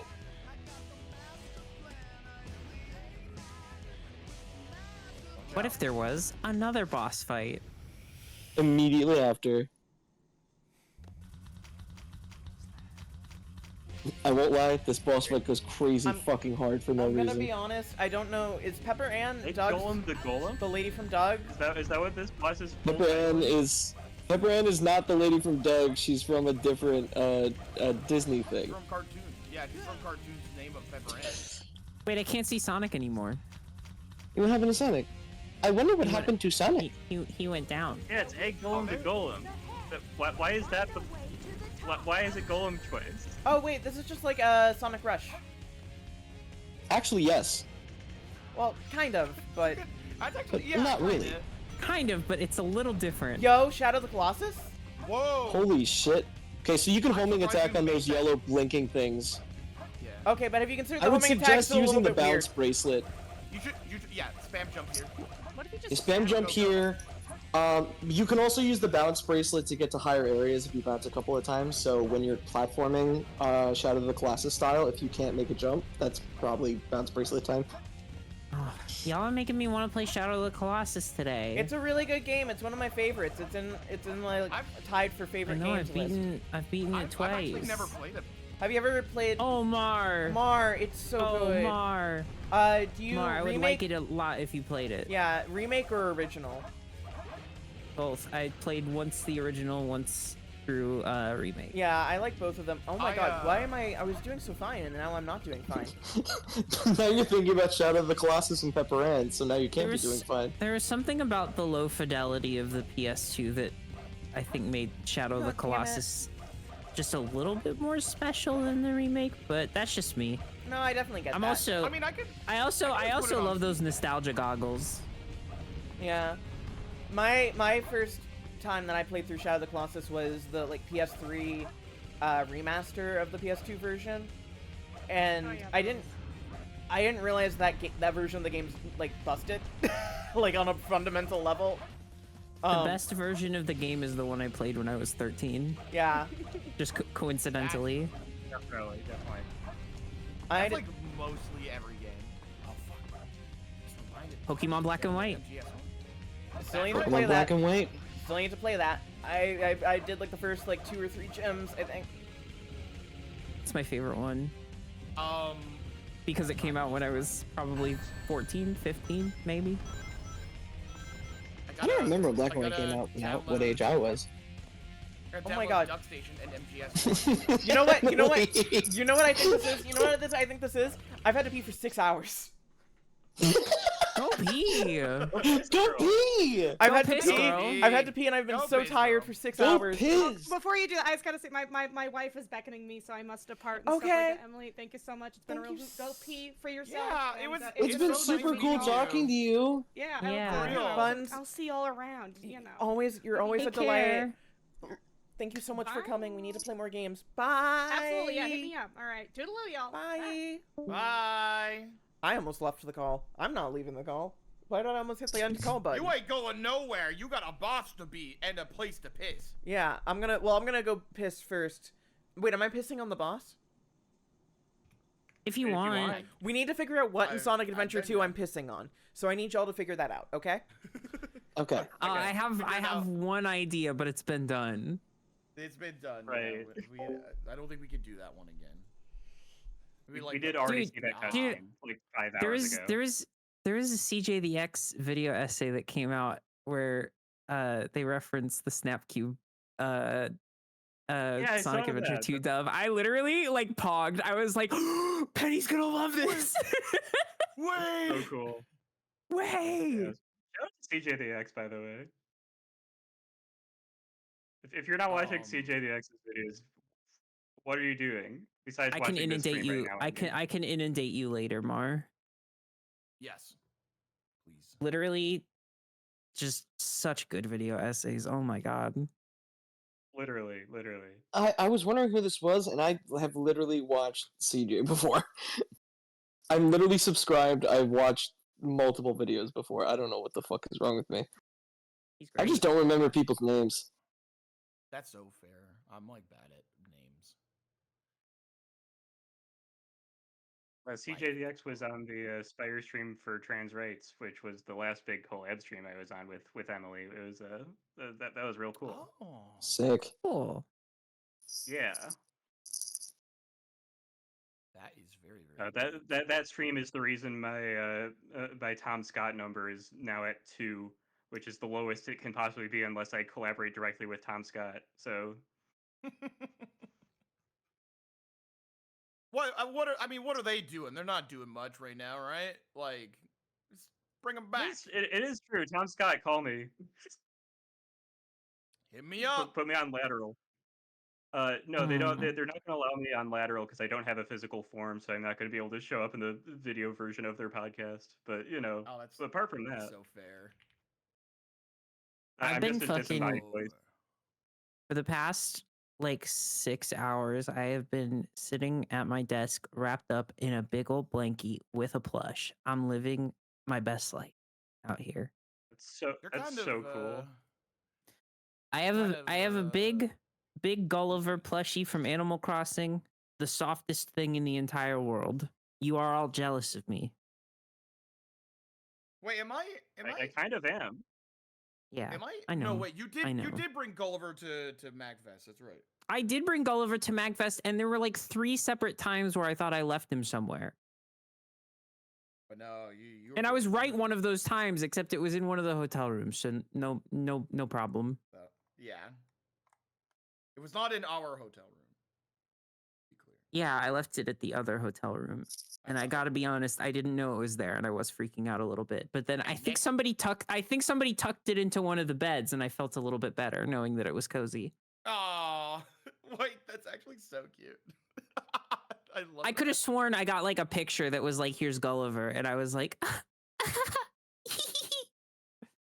Alright, and then next MagFest, we're all gonna be staying in the Gaylord. No. Okay, we need to make Kigu night happen next time because I suggested it may be a bit too late, and I was the only one who showed up with a Kigurumi. I have never had a Kigurumi. If everybody does it, I'm getting one. Frame one. Please, well, I need everybody to get into it and confirm early this time. So just get one anyways, and then we can get other people to do it. Well, that's true, but the problem with your Kigurumi is that it's about $500 quadrillion to get one. What is a Kigurumi? They make cheap ones. It's like full body pajamas that have like characters on them. Like there's a lot of Pokemon ones with like with like they're like really big and they have like the hoods. Oh man, I want one of those real bad. Yeah, I have a Monster Hunter Palico one that I am obsessed with. And I brought it to MagFest and nobody else brought a Kigu. Shit, my bad. It's okay. I did say we should have a Kigu night like the week before MagFest, so there was not enough time to prepare. Bro, I don't even know what kind of fucking Kigu I want. I'm gonna be so for real. I have like a custom made like Meryl one from Pokemon, and I just like have no idea what I did with it. I always wanted a Gormagala one. I see a couple of Lucario ones. It's kind of badass. Yeah. You could be like, "Hi, I'm Lucario." Hi, Emily. Hi. Do you feel better now that there's no more stuff in your body? Yes, but then I decided to use hand sanitizer, and I forgot that I skinned my hand yesterday, so it burned. Skinned? Oh. Yeah, I fell on a bunch of rocks. Don't do that. Yeah, it wasn't my best idea in the world, but it also wasn't intentional at the same time, so. Okay. Well, I'm sorry that happened to you. Thank you. I was getting. That's why you gotta get out. Yeah, I was getting roses for my stepmom for Mother's Day, and I fell in the parking lot of the store. The moral of the story is never do anything nice for anyone ever in your life. You will bleed for it. I think that's true. The problem is that roses really smell like poo, so I don't think I'll be getting that. What? Roses really smell like poo. You are referencing something. Well, you got a honey about it, but I had to do this party. I was at a party. She was wholly acting naughty. So. Yeah. That's roses from Outcast. Yes. Was that from ATLians? No, that was Speaker Box on Love Below. Oh, right. Because that was just an entree joint. Yes, that's right. It was the entree side of that album. Yeah. I love whenever I get to talk about hip hop because no one else I know listens to hip hop, and my audience certainly doesn't listen to hip hop, and that's gonna be very fun. It's like me and Alfred, because like I've been friends with Alfred for like 15 years at this point. Like he and I share such super similar like music tastes that we've kind of just been like feeding each other at this point. So I'm like super deep into hip hop. I fucking love hip hop so much. And then Alfred like sent me like some new shit every so often. I'm like, wait a minute, wait, this shit goes hard. So I've just been ingrained with it. It's good. Actually, fuck, I just remembered one of the first ever conversations I had with Alfred, like in the formation of our friendship, was that like, what was it? It was us, bonding together of our shared love of Childish Gambino. Like that was like fuck yeah. Literally one of our first conversations. It was so good. I'm just gonna give you a little bit of a tip, Emily, as somebody who played this so many times when I was a kid and cried multiple times. You do not need to use the homing attack on this. It actually makes the platforming a little bit more unwieldy. Okay, good to know. Like I feel like I was just gonna say this as like a note, and it's not even a criticism so much as it is just an observation. I feel like I've played as Sonic so little relative to the amount that I've played as Tails and Knuckles that now that I'm back to doing a boss fight as Sonic, I'm like, oh fuck. I haven't gotten time to get used to the movement of this one yet. Yeah, and this one, like, there are no guardrails like there would be in future games. Like, the platforming is a little bit more jankier just because of, like, there's no locking on to, like, left or right movement. It's still free roam, but it's kind of treated like it's a 2D section when it's not. Yeah, Honestly, you might just be better off dying because it'll at least reset the platforms. Because the platforms are like in a position where it's like kind of really difficult for you to like do anything. That's sort of the problem I'm having. But let's give it one more college try over. That's awesome. Yeah, there you go. You get some more platforms. Make it a little bit easier. In particular, is very difficult in terms of like depth perception. It is a little funky. You can just like climb up here or just regular jump. Yeah, I was gonna say, maybe the bounce bracelet, maybe I'm just used to using it, but you might be able to just hold down the jump button and do a higher jump, like, you know, Mario style. I may just be feeding you, like, the worst information possible, and I'm just, like, an asshole. Yep, I'm an asshole. Yeah, and then those... Yeah, and then you can homing attack those. Yeah. Oh my god, we've done damage. That's crazy. Be careful! He's swiveling! He's spinning around! That's not something that you see every day. Whoa. He's standing right behind me, isn't he? And he's standing perfectly still for you to hop onto these platforms. No, no, no! You're getting At least it's not a bottomless pit. That's true. I will give it that. It's honestly pretty forgiving, all things They considered. got the bottomless pit inspector on that. Thank God. How would a bottomless pit inspector know if something's truly bottomless or not?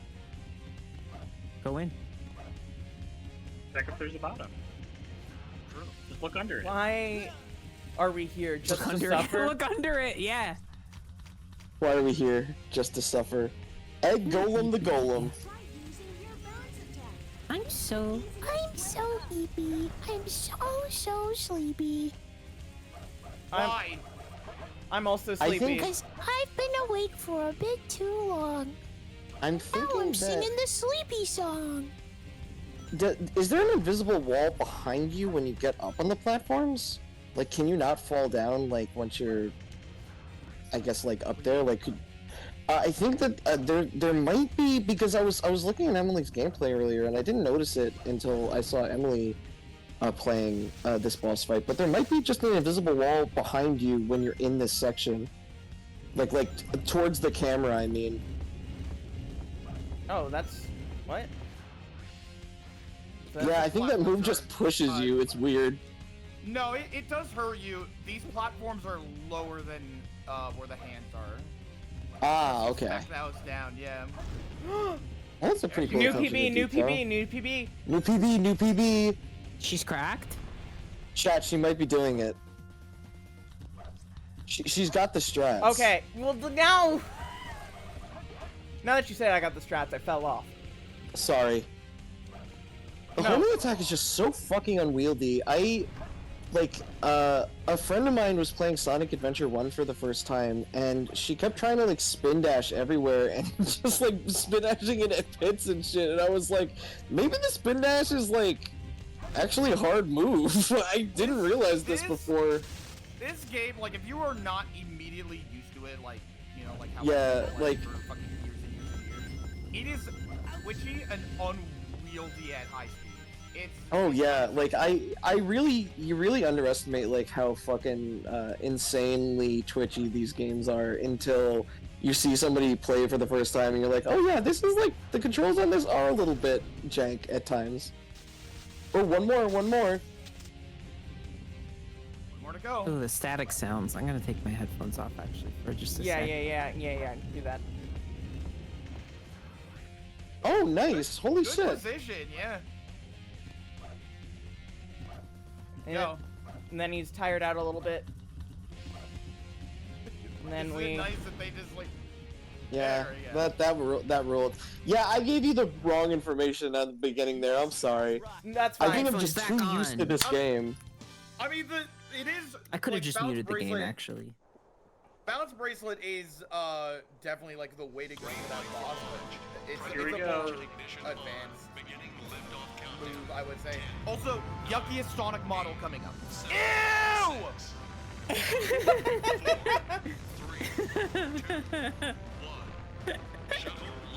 Fucking disgusting ass Sonic model of all time. But I love that blue little man. They're a little weirdo, little epic piece of shit. Whoa! Whoa! Literally third on the top 10 hottest Sonic males. Literally the third hottest male Sonic character. So I'm gonna be honest. I don't know why we're at the pyramids and why an So this is the I feel like I missed something Eggman is hiding. in the story. I believe that the pyramids were Eggman's de facto base for a little bit. And also there was some like technology that was left over in the ruins by like Gerald or something that he needed to get. Gerald Robotnik, his grandfather. Yeah. I mean, like, you do learn about why, you know, certain things happen in the Dark Story, at least. Like, Eggman literally looks into the camera and like, this is what I'm doing. You will now play me in the next level. Trying to take over the show. Play me in the next level. For sure. And when you do, make sure you Where did he go now? I like how Amy gets to be here. This place looks deserted. Amy does get to be involved in this plot, and it makes me happy. This place was shut down about 50 years ago. Now, here's the thing about the final areas of this game. I love them. Awesome. I love them. However, Tails' level sucks. Tails' boss sucks. And Knuckles' area, while really cool at first glance, on your first playthrough is a bit much. Oh no, I don't remember. I don't remember. Beep boop beep boop beep beep bop bop. I don't remember. Its defense shields are super strong, so we have to find a way to destroy it. Isn't that a chaos emerald? Fuck. It looks like it, doesn't it? In fact, it's a fake one I created after researching the real emerald. It has the same wavelength and properties. Wait, that's like a real thing that they didn't just pull that out of their ass for Shadow Generations? No, it's a real thing. That happened. Okay, what's crazy about this fake emerald business is that just by sheer coincidence, this emerald is yellow. When they wrote for Shadow Gens, it literally just lined up perfectly that Shadow in Sonic Generations has the yellow emerald so that he could make the switch out. It's completely coincidental. They acted like it was like, oh yeah, like planned all along. Yeah, we totally did. I personally thought that him having the yellow emerald was a reference to Sonic Adventure 2 in Generations.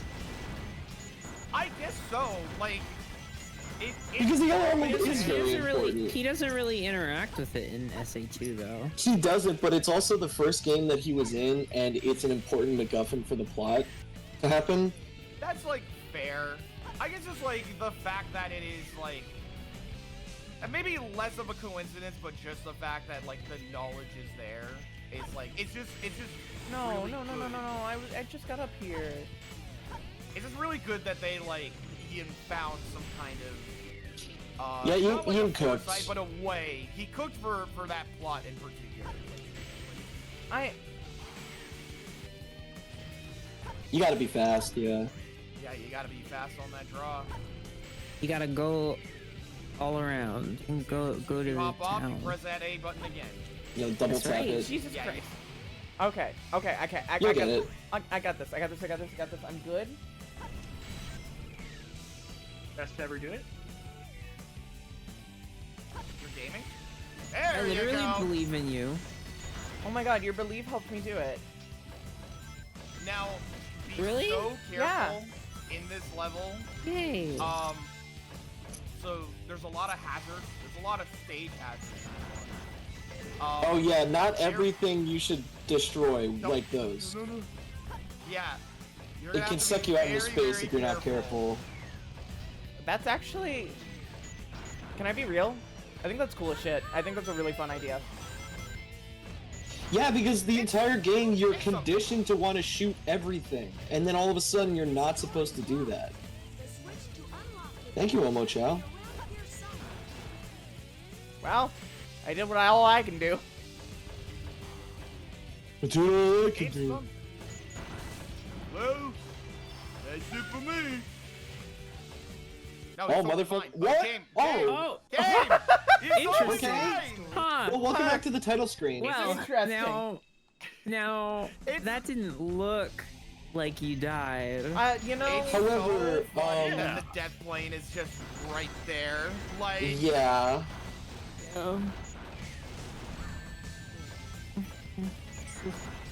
You know, sometimes video games have wacky rules, and we just have to respect them. it's true.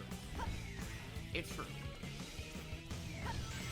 You know what my #1 wacky rule of my streams are? What? Talk. Be nice to them. No? Hello? You've been there. You've been there. I know. I'm sorry, I wanted to say cock. It's not Okay. cock. It's something Well, else. Well, it's wonderful when you say stuff like that, but that's not the #1 rule. I know. I apologize. It's not Okay. cock, chat. Chat, it's not cock. One of the cool things about this entire end area of the game is that, like, in one of the levels there's a really cool gravity mechanic. Not even in one, there's multiple levels that have cool gravity mechanics. And they did this way before Sonic, or not Sonic. They did this way before Mario Galaxy, which a lot of people consider, whoa, platforming with like a gravitational thing on a small planet? That's crazy. And I'm like, bro, Sonic Adventure 2 did that. I mean, problem is Galaxy that they did it better, but Yeah, they did it bad in this one. Uh-oh. Dude, Mario Galaxy is so cool. I finally played it back when the Mario movie came out, and it was really good. No. No. No. You sound sleepy. Don't. I'm not. I'm wide awake. Okay, well that was, you know. He's fine though. He's fine though. He'll get over it. He's back. See? He's getting over it with Bennett Body. I have great news. The mech stages will not get harder than this. Okay. This is like one of the hardest ones. This isn't even like that hard. It's more that I'm just like, I keep wanting to figure out the. You can just go walk around it. I keep trying to, and I get hit anyway. No, to the left. I tried that, and I got hit anyway. No. Yes, I did. It was a few times ago. I think the hitbox is just being wonky. You can just walk. That feels very much like a Dora the Explorer type problem, where she's like, "How are we gonna get across the lake?" And I'm like, "Dora." What happened? Okay, Wait, that was bullshit. That was bullshit. What happened? Bullshit. Holy shit. That one was actually bullshit.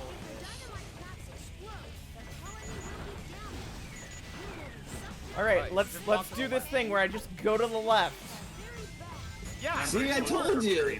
It's the Dora the Explorer fallacy. The fallacy.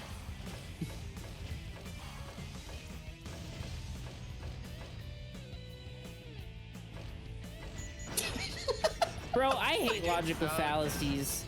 People should just be correct all the time. I hate logic. I'm literally saying that. I think it's. Don't jump. Don't jump. Those are the platforms below you are transparent, but they're there. I took logic in college, and we had to learn truth tables, which is like mathematical forms of arguments. No. That shit was not required for my degree. I just took it because I had friends in the class.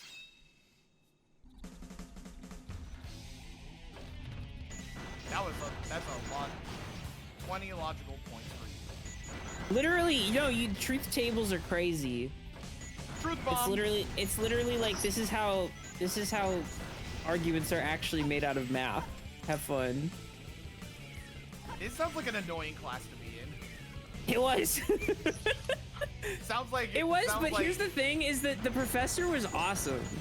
I took philosophy 101 with this professor, and he was so awesome, and I legit was like, yeah, I want to take another one. And then it ended up being logic, and I was like, yeah, logic, I got some of that. And then it was like, here, it's actually math.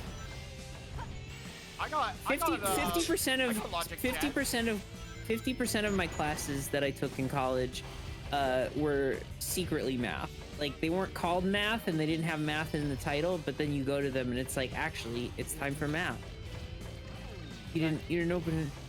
Thought I touched it. It all comes back to frog fractions, doesn't it? It does. I think it does. It comes back to frog fractions. Wait, Ryan, you know truth tables? Is this actually super common?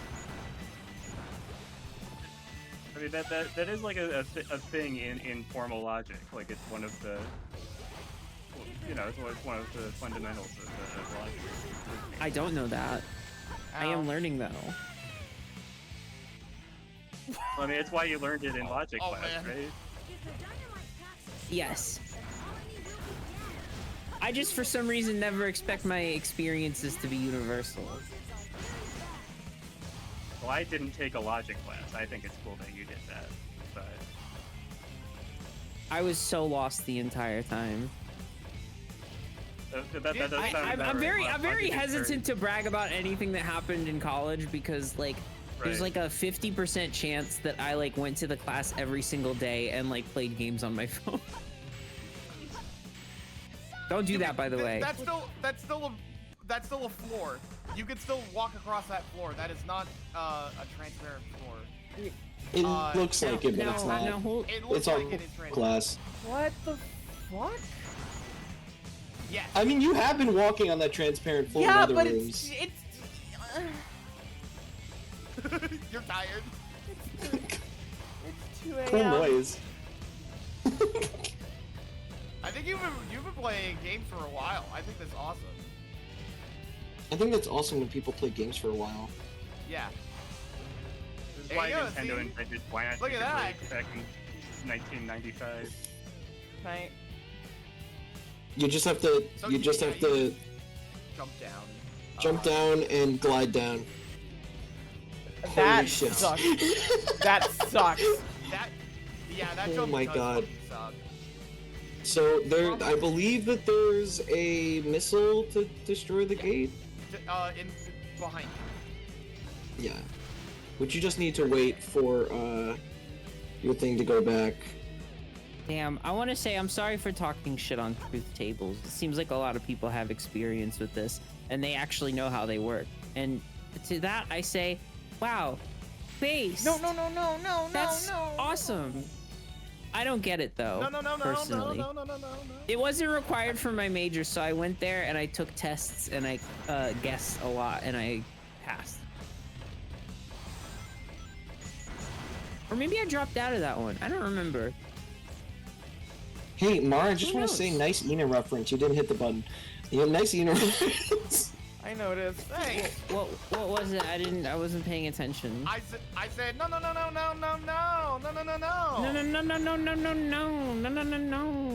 I thought that was a Samwood wiki. No. I've never been with Sam with Wiki. I don't know. I've never been to Uber Jabber. Sam with Withy. Sam with Wiki. If he was giving a speech, you would hope it'd be Sam with pithy. Holy shit! The clip Collision in saved this game you. drives. Fucking collision in this game drives me insane.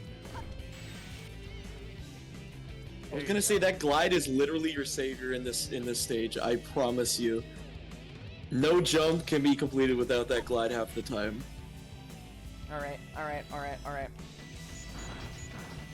Okay. Hey, question: why did not all of the greats get destroyed in that? Like, that's weird, right? That only some of them got destroyed. I've never understood why. That shit was fucking cartoony. Like, I had a feeling, Chao would get like stuck. Oh, I see. Like when it's coming back up. Yeah. Okay, that's cool. I forgot about that.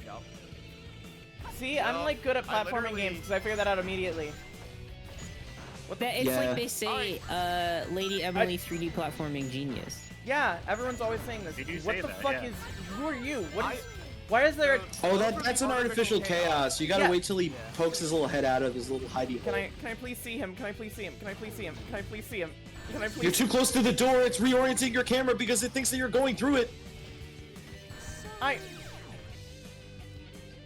They are the most annoying enemy in this game. Yeah, true. If you're playing as a mech character, it is fucking annoying as shit to kill them. Open up Parsec if you get frustrated. No, it's good. It's good. People paid lots of money to see this happen. I'm not actually getting that I frustrated. don't think they paid money to see this happen. No, I'm pretty sure they did. I'm pretty sure they did. Also, like, I'm not actually frustrated. Because it doesn't take that long.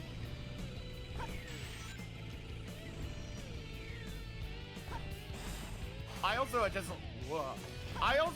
love playing this game. So like I take like any opportunity to play it. Maybe I should boot it up. You should boot up Fort. Nice. Forthwith. Of Final Fantasy. Yeah, you should. My subscription is about to renew itself, so I'm like, no. I probably should. We still gotta do the thing. Also, you should renew your subscription. I want to play with you. We should play FF14 together sometime. I've been so busy. I've literally been so busy doing like concept art almost like every night. It's been crazy. We're trying to really get on the 2.0 train. Chat, did you know that if you play Final Fantasy 14, you can be a bunny girl and you can jump around and put her in little outfits and dresses? This is true. Hey Mar. Yeah. Hey Mar. Tell me if this is anything. You said you were talking. You said that you were like working on concept art pretty much every night. Okay. Tell me if this is anything to you. All right. She concept on my art till I final product.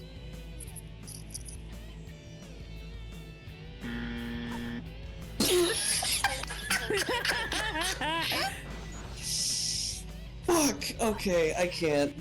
Never mind. Yeah, sorry about that one, champ. I tried. Alternatively, you could also accept the. Huh? Huh? Do it. Do it. I know you want to do it. I know you want to fall. I'm not gonna do anything. I'm actually a talking. I'm actually a talking platform.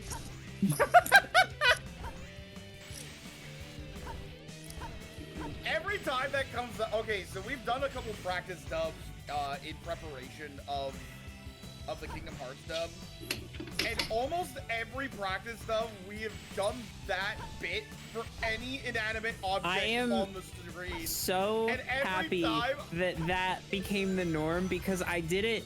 I started that and I did it like 3 times in a row until I think somebody was like, stop. And now it's just something everybody does all the time. I'm so happy about it. Let him poke his head out of his hidey hole first. I had to be like, shut up. It's awesome. It's awesome. So fucking dumb. How did? Oh, it also. You gotta made it approach into him, the- wait till it he made it pokes into out, the- then hit him. I believe it made it into the Until Dawn dub. There you go. It was in the Until Dawn dub. Yeah, there was a part where it was like, I'm actually a talking sign. You can go past this guy. You don't have to Yeah, just beat go him. past it. Oh, God. That's fine. It's They fine. killed him. They killed a child.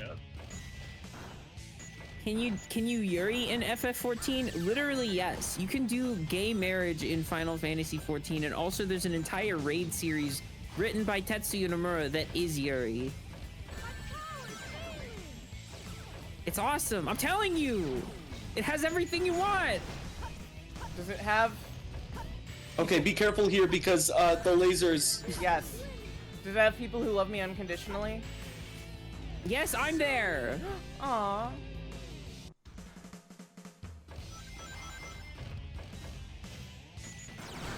Hey, I think this level might be a little bit difficult. Yes. We are on the second half of the hero story. How many more levels for ran Hero, out of- actually? I ran out two. of boss, and I'm missing a day because of it. So I'm gonna I believe it's 1 Knuckles level after this, and then 1 Sonic level after this. Okay, so we're not too far. Oh wow, that was actually pretty smooth. Yeah, I'm. Wow, yeah, you just go right between the two, can't you? Yeah, I'm a bit of a pro gamer. Oh nice, full health. And a checkpoint. Look at you. Hell yeah. I'd love to see it.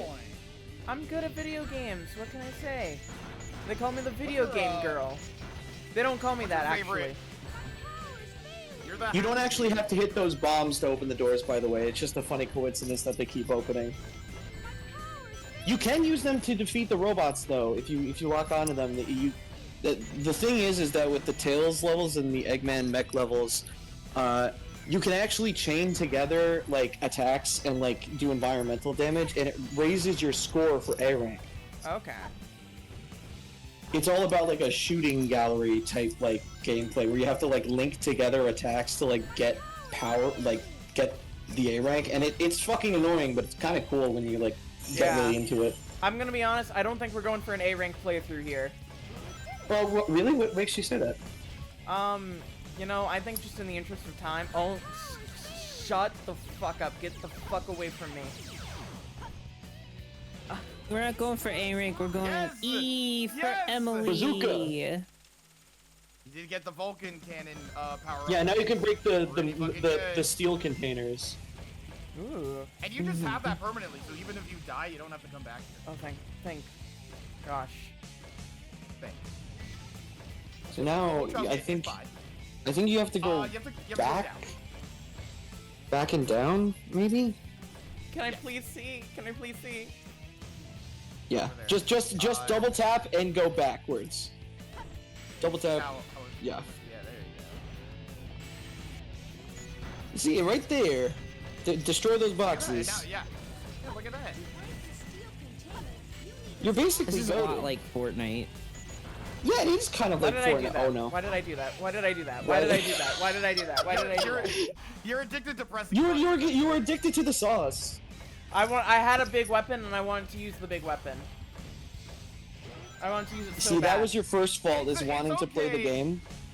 It's okay to want to shoot the big weapon. Please. I would just fall down. Just fall down from Jump here. off. Fuck this place. Good shit. Ugh. Oh, the camera got stuck on where you came from. There you go. Careful, Emily! Careful, Emily! Careful, Emily! God damn it! Oh, you got it, you got it, you got it, you got it. No, don't do that! Holy shit! Oh my god! Holy that was fuck! gaming. That was actually Holy gaming! Holy shit! Oh, the goal ring's gotta be close, right? It has to be. Oh my god. What was that? Oh, thank god. Full health, full health, full health. Let's go. Okay, checkpoint. You're doing good, you're doing good. Oh my god. Wait. Just leave it. This is fine. Everything is fine. Everything is fine, actually. You're doing right. Yeah, actually, this is exactly what you need to be doing. Good job. Killing it. I forgot that this was a part of the stage, if I'm being honest. That does happen. It's fucking scary. I literally, I seized up. I was like, what the fuck just happened? Okay, now it's just gliding down. Just be careful, there is lasers. Oh my, holy shit, this is fucking treacherous. I'm on the edge of my seat right now. Holy shit! Emily's goated! She's cracked. Okay, now land on that platform and it'll lock you in. Now shoot like fucking crazy. Go crazy, Kill that go thing. Stupid. You can aim with the left and right, like you won't fall off. You need to do that for this. Alright, now be careful. No, don't be scared. Okay, now be very careful here so that you don't. Yeah, you got it. Do you have any idea how many times I fell off that platform after doing that mini boss fight? I've done it a couple times, dude. Oh, And chat, that's fucking gravity on the mech is insane. Chat, that's exactly how difficult it would be to exit Texas without your assistance. Exactly. So thank you. Yeah. True. We got an E rank for Emily should be allowed to pilot a mech. Yes. If I was saying this. Now put that emerald. Tell Sonic to meet you back at the research facility. Sorry, Amy is. Blows up. What happened to Amy? What was up? I'm about to make y'all jealous. Meanwhile, I got a DM from Mona. yo.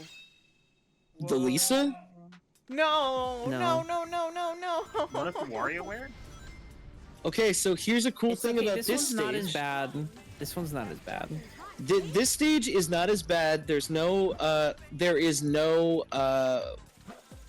it's very hard to die in this stage by falling off, in Death Plane. Let's say that. It's a very vertically oriented stage, as you will soon notice. Yeah. You basically have to climb upwards, and then here's my little strategy I've developed whenever I play this.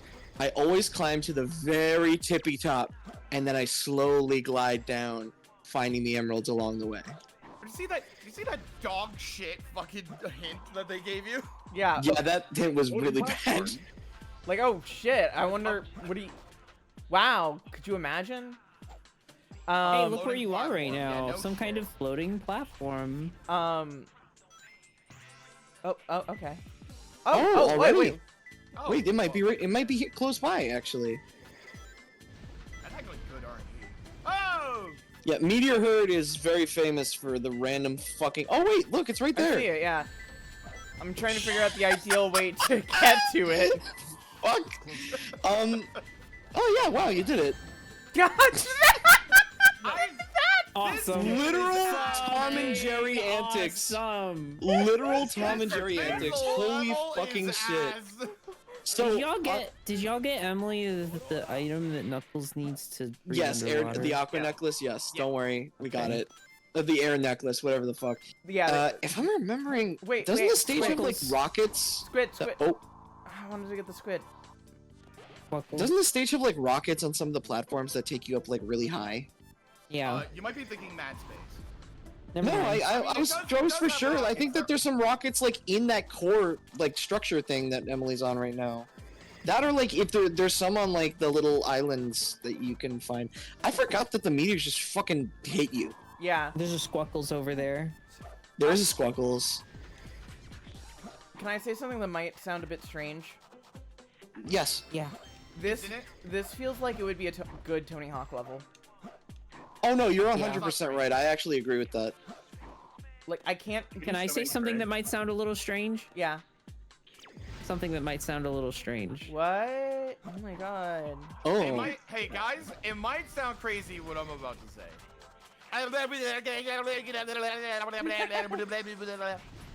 So man. That was pretty crazy. Yeah, there's a bunch of floating containers, I guess. It must be in one of them, maybe? Yeah. I don't know. The hints are very hit or miss. Yeah. Guess I didn't miss, huh? Oh man. The kids will love that. Oh yeah, you can break boxes now. I fucking forgot. The kids are still singing this, right? Yeah. Oh, cool bumper though. Oh. Yeah. Can I say? Big.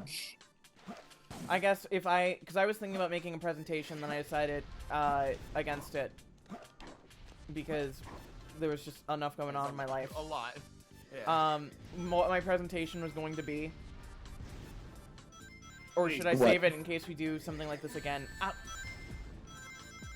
I think it's up to you. I'd be down to do something like this again, but I wouldn't want to. This is where I was. I like legit. I just like doing PowerPoints. They're fun. Yeah, I was going to do I get it now.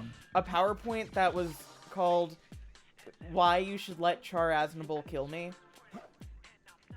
Why I should do that? Yeah, why you should let me, like, the best gift that you could give me outside of helping me move to Canada is to let Char Aznable kill me. I still wouldn't though. I don't think. And then it would have been. You'd have to be very persuasive. And then it would turn into an argument about why you should let Starscream try to kill me. Ah, okay. Now I get it. I see. Yeah, none of let's get this real. They would not be effective at it. Okay. So you would survive, but they would just be trying to kill you. Yes. Okay, now It'd be now funny to watch. Funny to watch. Yeah. Look, if you like me, you get to see me meet one of my heroes, Char Aznable. If you hate me, you get to see him try to kill me. Like, it's a win-win for everyone.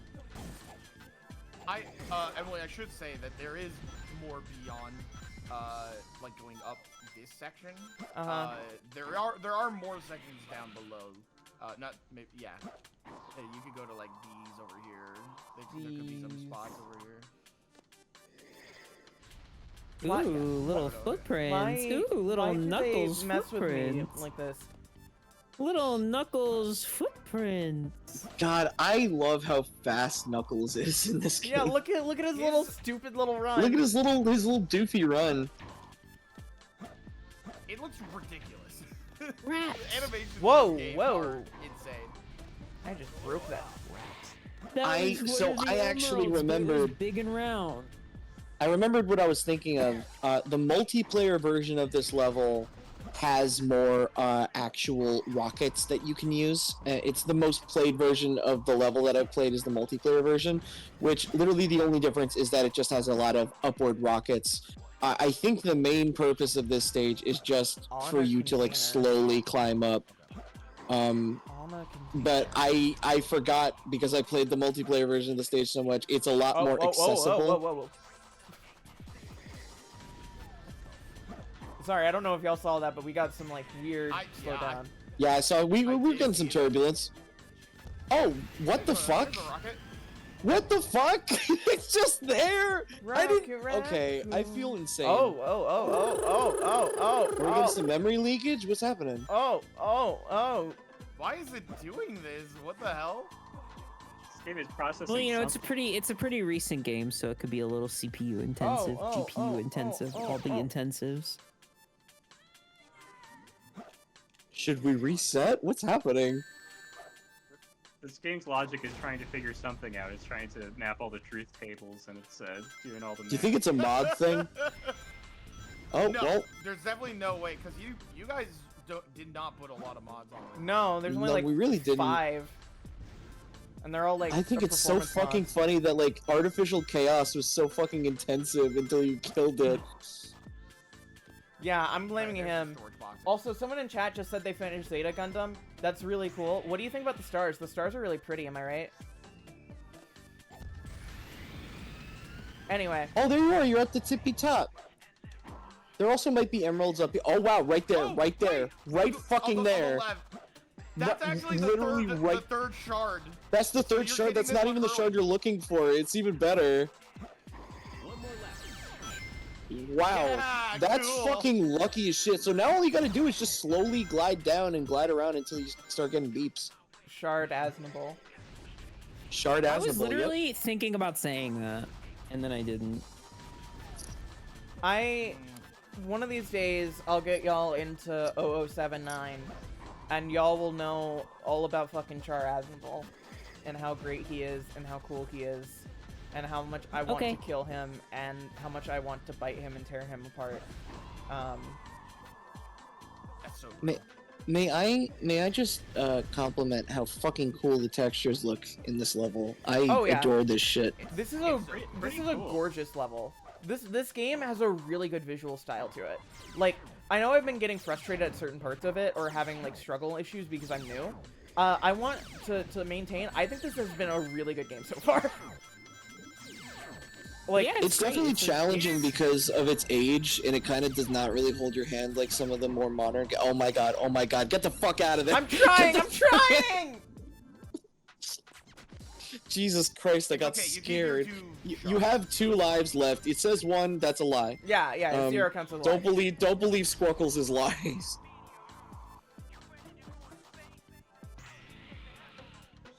You help me get the hell off. At least we know that this rocket is here. Yeah. That makes things a lot easier. Yeah.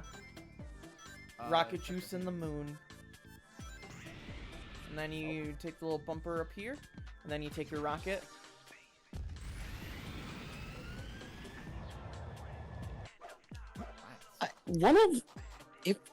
I'm like trying to rack my brain over where this could be because I feel like I've played this level a lot, but apparently I haven't. Containers, didn't it? It said on top of a storage container. But the anytime you die, the location randomizes. So Ah, fuck. Really? storage containers anymore. Yeah. Oh. I forgot about that. Bummer. So that's why I was like, we should probably check another hint real quick. Yeah, here, let me... Fall. Dude, that scene. Oh, I love Adventure Time. Maybe I'll rewatch it for like the 20th time. I've heard it's a good show. That's your next PowerPoint. I've only seen the first 2 seasons, so I don't know if... Listen, Emily. When we catch you up on Steven Universe, we gotta watch. In front of a big door. In front of a big door that never opens. What the fuck are you talking about, dog? What? Fucking Ansem the Wise over here, being like, oh... Literally, what does that mean? This world has been connected. A door that never opens. Penguin. Wait. Wait, what the fuck? Wait, it is down here. Yeah. I was like thinking like it's probably around on the Yeah, because there is a giant door over here. It's closer. Whoa. Wait, it was red for a second. What? I don't think I've actually ever seen this piece before. Oh. There it is. Hold on. What? Found some rat. Yeah, you gotta like explore around. Yeah. Just keep digging. Yeah, just keep digging around, you'll get it. It is so messed up that green means you're far from it and red means you're close to it. Yeah, what the fuck? It's really fucked up that they make you dig a 5x5 hole each day to find the Master Emerald. But I guess that's what camp's for. Can you It's break definitely that right spinning fucking there. thing? Oh, there we go. Hey, there it is. Damn. Hey, you're a genius. Hooray! Lucky as fuck that it ended up on the Here's a bottom. check for $3 million. on the like time that you died. Well, yeah. Okay, one more level and one more boss fight. Actually, nope. Sorry, my bad. 2 boss fights in 1 level. Do I have to fight a bad bitch? Sadly, yes. Yeah. No. It's okay. You just have to kill her. That's all. Why is she? Yeah, that's okay. What is wrong with these developers? With those who have the eyes to see, this is toxic Yuri. Hell yeah. Wait, I'm starting to see the vision, Salty. Unfortunately, Rika still wins by a bit. I have seen a gender bent version of Knuckles and Rouge. We're frolicking. We're frolicking. Like Yuri, and it's really good. Frolicking. We're not frolicking We're anymore. frolicking. Now, the character fights in this game are either the easiest thing ever or really hard for no reason. What are you? The year of tits and What are you boobs. doing? Just like just vibrating in place there. That was crazy.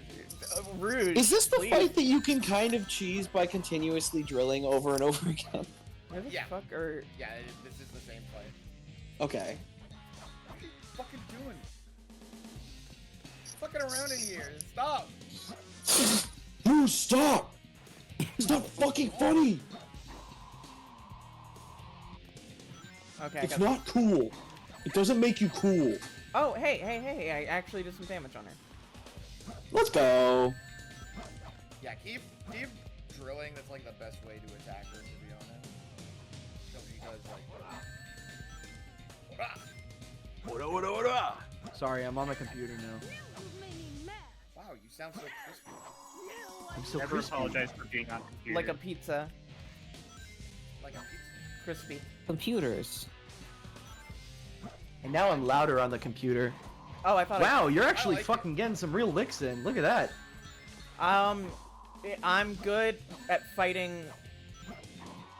There's no good way for me to launched her. Did you Just see take a licking and Let's keep go! on chicken. First try. Look at her ears. Aw, that's she's sleepy. Oh my god, it's Minecraft lava. Look at that texture. I love the repeating texture over and over. La la la lava. Chicken. Stop fooling around and give me back my emerald. What are you babbling about? Call yourself a hunter attacking a lady? Shame on you. What kind of lady goes around stealing gems anyway? The same animation from the first cutscene.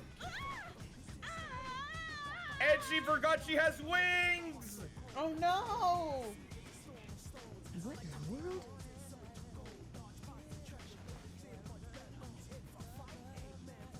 Keep your hands to yourself. Don't touch me. Is that how you say thanks to someone who just saved your life? She literally has wings. She didn't need to do that. Literally has wings. She was like, I'm gonna have him catch me, and then I'm gonna flirt with him. This isn't a joke, you know. And because he's stupid, he won't question him. Yo, Batgirl reference. Cassandra Cain. Audience. And She's all awesome. his gems are his. I started reading that. Thanks. Oh, you. Ah. Oh my god, that makes me so happy. Yeah, I mean, I asked you for like where to start. It's for a reason. Oh, cool. Knuckles is about to turn green. Finally gonna get Gruckles. Cruckle stand. I'm sorry. Rouge, do you want to do something gay to the emerald and pee on it? I'm sorry, what? We should get going. Yeah. Do you want to do something gay to the emerald and pee on it? That's gotta be a fan dub joke. God, literally, she's so fine. Say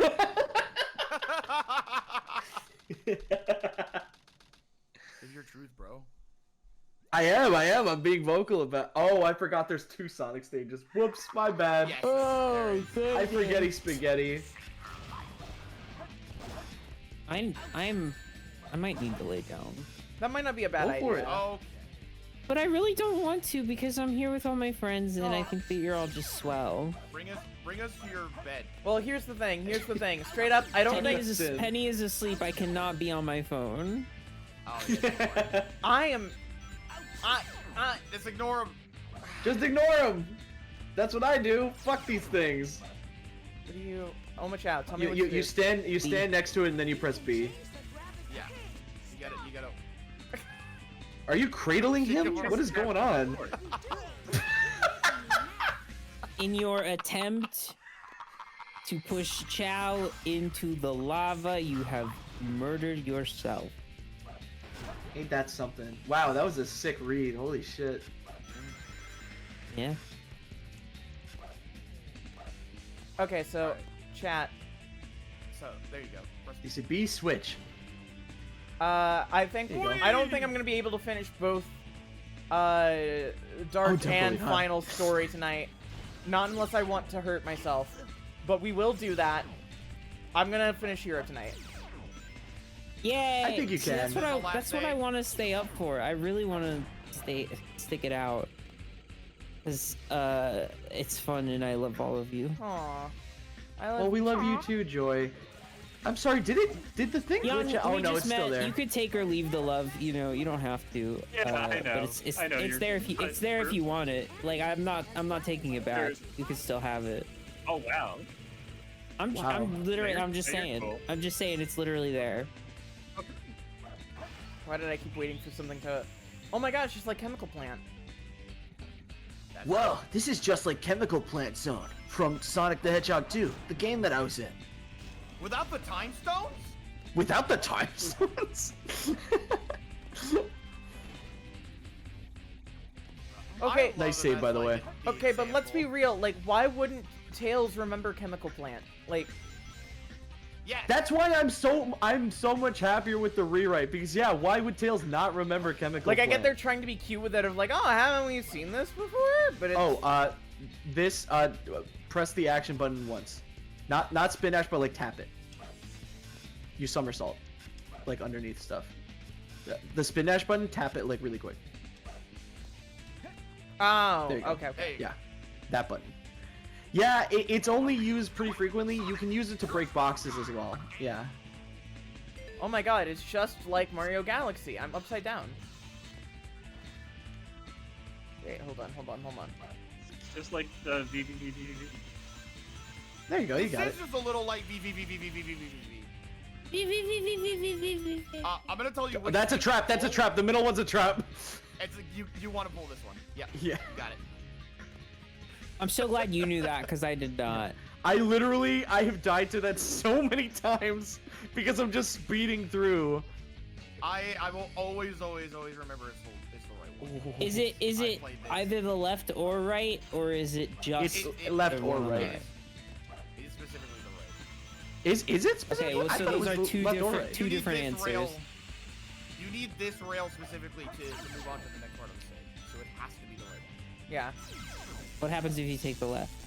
Nope, I'm not gonna fight these enemies. Okay, all you have to do is hit that artificial chaos. Just use the bounce bracelet over and over again. I promise you. What is the sound design? Yep. There you go. Whoa. Just hit the head and then everything else will explode. There you go. I think that's the only time that enemy appears in the entire game.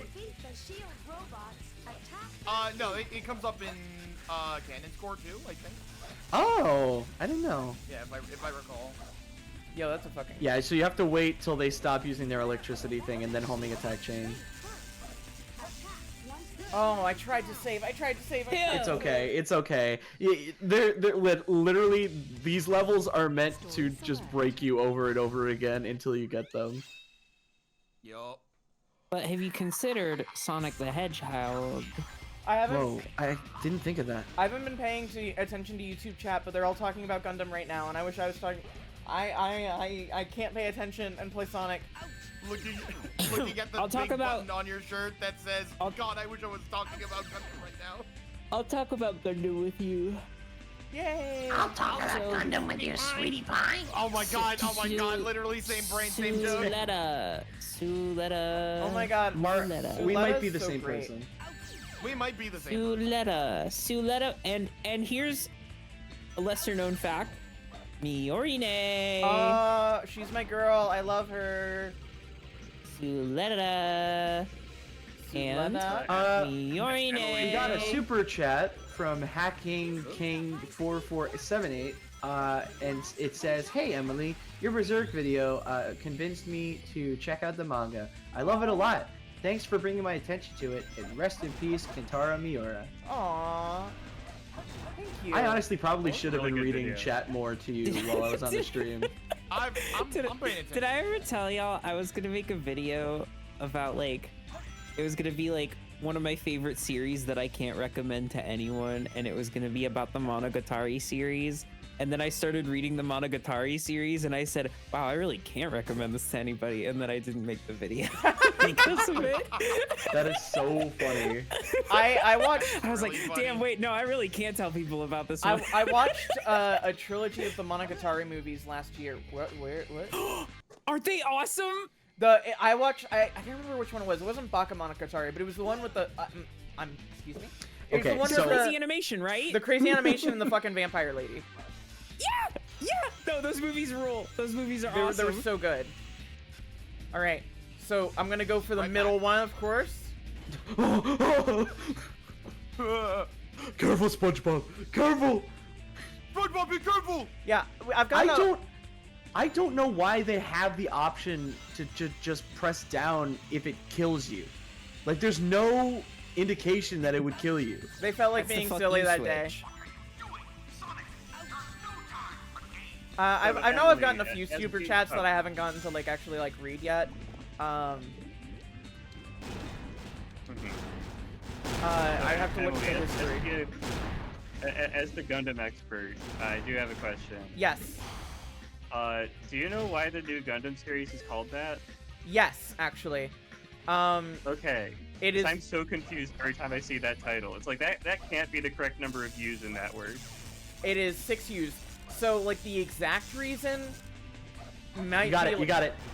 Might be a There you go. mystery, but they say in episode 3 that the G-Cox, which is like the name of the main mobile suit, it's a placeholder name, right? So when it was stolen, it didn't have like an official name. So in the documents, it's just G Q U.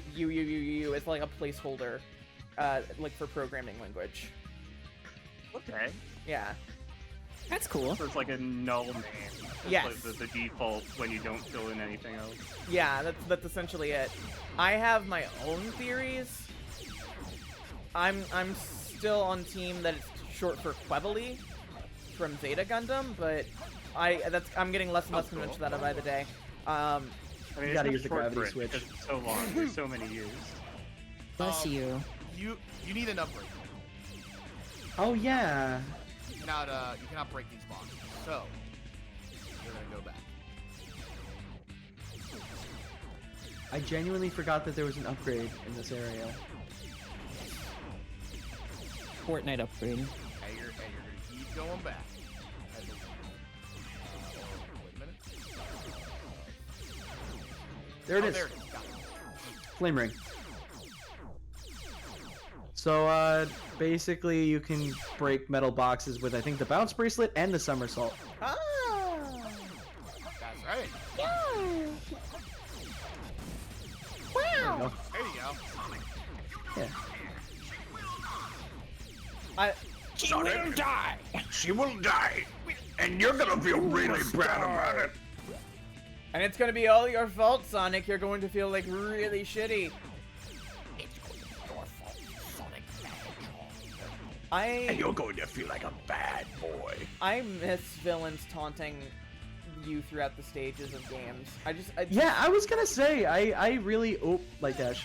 Oh yeah, my bad. That was my fault. It happens. What happened to They that have it little on an blue guy that was on incline. the screen?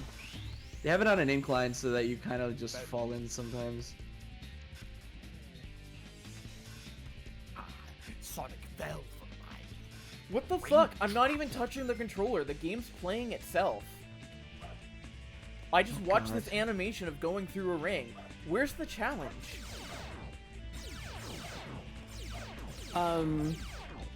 So those the Kizu Monogatari movies, the ones that you saw, I saw the second one specifically at an actual theater. Oh wow. And I learned that watching anything from the Monogatari series surrounded by other people is like the most awkward feeling in the entire world. Yeah. Yeah, I could have told you that one, and I haven't even watched it. So rough. That was on me. Why did I forget the same thing again? It's okay. Chat is correct. There is a Gundam with a Force Femme subplot. Huh? Huh. So, it's complicated. I haven't finished Turn A Gundam, but Turn A Gundam is the Gundam from 1970 or 1997. It was kind of made for like the 20th anniversary celebration thing, and it deals with how do I describe the plot of Turn A Gundam? Two societies for humanity. One of them stayed on Earth and is like in the 1920s, and the other went to the moon. And the moon people come back one day and are like, hey, this is our land, by the way. And a war starts. And obviously the Earth people are like, no, because we're the ones who are actually, like, living here and doing this. What the fuck? What the fuck? What the fuck? I light speed dash. Since you were in midair and you weren't close enough to the rings, you just did a bounce bracelet thing. That's the fun thing about Sonic Adventure, is that all of the important moves are bound to the same button. Yup. Also, cool. That's fine. It gives me more practice to get better at the game. It gives me more... That is true. Anyway, one of the subplots of Turn A, at least where I'm at right now, is that the main pilot of the series, Lorraine, I think is his name. He's an agent from the moon sent to spy on Earth, but now he's fighting for the Earth. And they don't want him, like, the people of the moon to know that he's, like, double-crossing them. So, nice. He takes a disguise of a girl pilot named Laura, and, the, like, Char analog falls in love with him. Huh. And, like, the whole thing is that everyone, like, begins treating him like a girl. To be fair, they were doing that before he even became a Gundam pilot, though. It's nice. Turn A is really fucking good so far, though. I really need to get back to it. It's just... I feel bad saying this, because it makes me sound like such a fucking, like, normal... Like, it makes me sound so fucking uncultured. The reason it's taking me so long to watch Turn A is because it's only subtitled, and it's a lot harder for me to just put it on and watch it. Like, I have to actively pay attention to it, which I don't always have the time and energy to. And especially because I do think it's really fucking good, I want to. It's also the Gundam that was designed by Sid Mead, the guy who did the designs for Blade Runner and Alien. Oh, wait, that's actually really cool. Yeah. And so, if you look up the Turn A Gundam, it looks weird as shit. It has a huge fucking white mustache. Awesome. Hey, can I just comment that Emily's fucking slaying this time around? What the actual fuck? Yeah, look at this. She's cracked. Yeah, she's I don't want to jinx anything. I'm sorry. I'm just really entertained. I'm feeling like a king with like a big fat belly with a big piece of mutton going like, oh, more. I'm sitting here like one of those like octopus monsters from Subspace Emissary, and I'm like,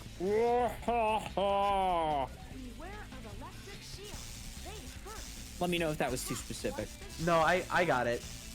I like that. That was a good. I liked it. There you go. Holy shit, that was sick. Yeah, you even got point bonus for that chain too. All he had to do was get me to talk about Gundam, and I'm suddenly fucking goated at video games. That's the Suletta. secret.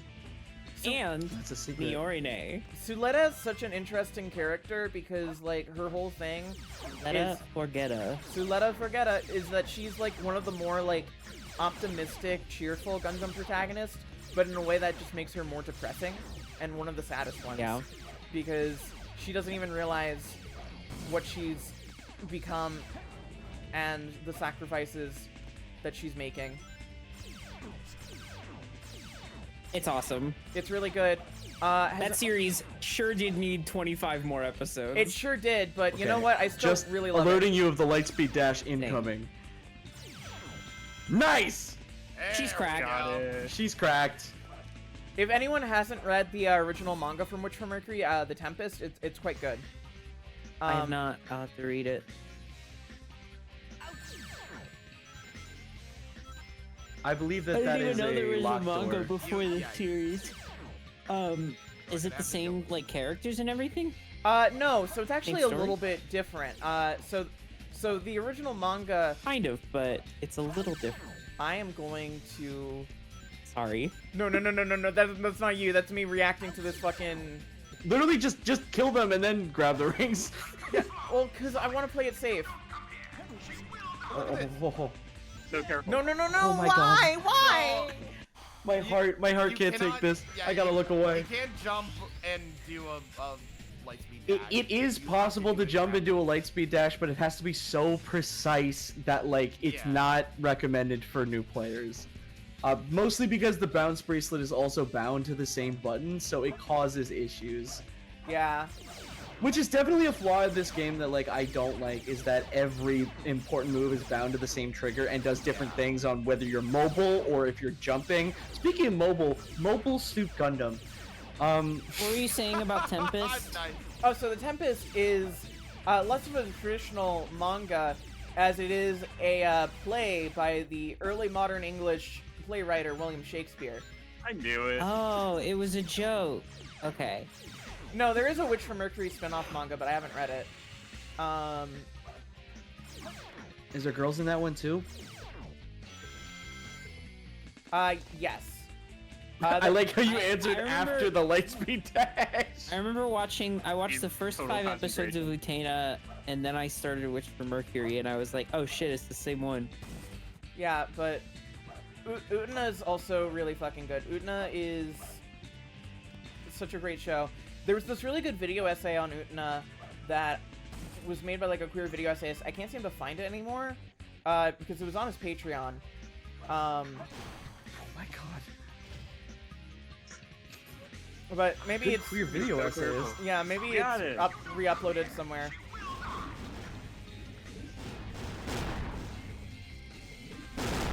Yeah, just skip it, whatever. Fuck that Yeah, guy. it Fuck that doesn't guy. matter. Fuck them. Fuck that. Skip these Speaking guys. of fuck that, yeah. Oh, this These part. guys, you're gonna have to. At least these guys are easier because they're just lasers. They don't like hug you. Yeah. Oh god. What the fuck? It's okay. Literally just take it and roll with it. Hit that head. What are all those heads? Me when I'm a Monkeys fan. Oh, I forgot that I'm not playing as Knuckles, so I can't climb the wall. Yeah.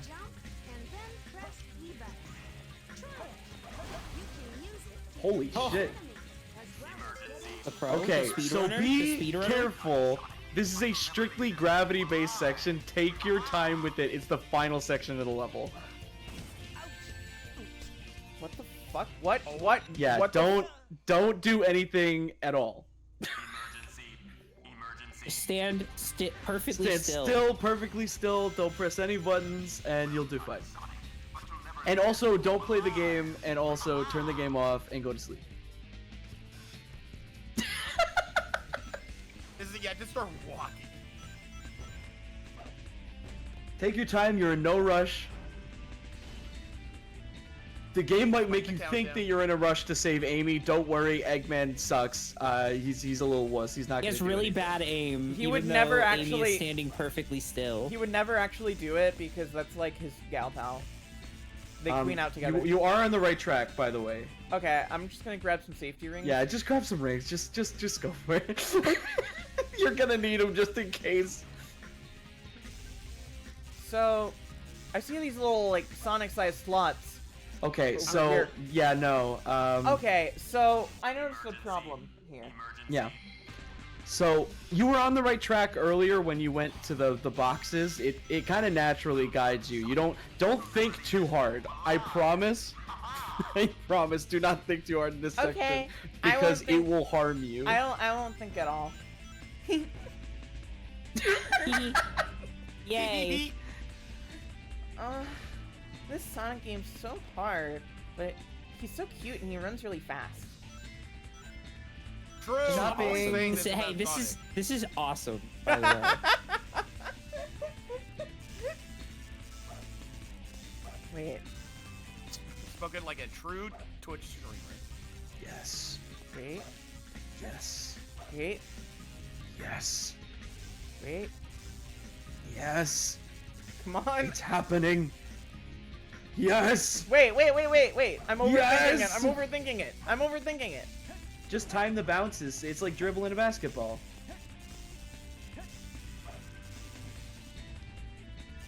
When I was 4, I wanted to be a basketball player, and then I realized I was short and chubby and white, and that wasn't gonna happen. But I wanted to be Michael Finley for the Dallas Mavericks. He was number 4. Yeah, there you go. You had to bounce on top of the bounces, but you got it. You got the spirit. Okay. You got the touch. You got the Thankfully, there's guardrails, but... Oh no. That's fine. I gotta stop talking. And fucking everything up. Fucking this whole thing up. I might fuck this whole thing up. We got it. I'm gonna be silent about video games. I gotta stop backseating. I'm on the edge of my fucking seat watching. Again, I'm talking about Gundam again. Derek, that's true. We gotta get back on Detroiters. We gotta get back on Detroiters. Holy shit! That shit was so funny.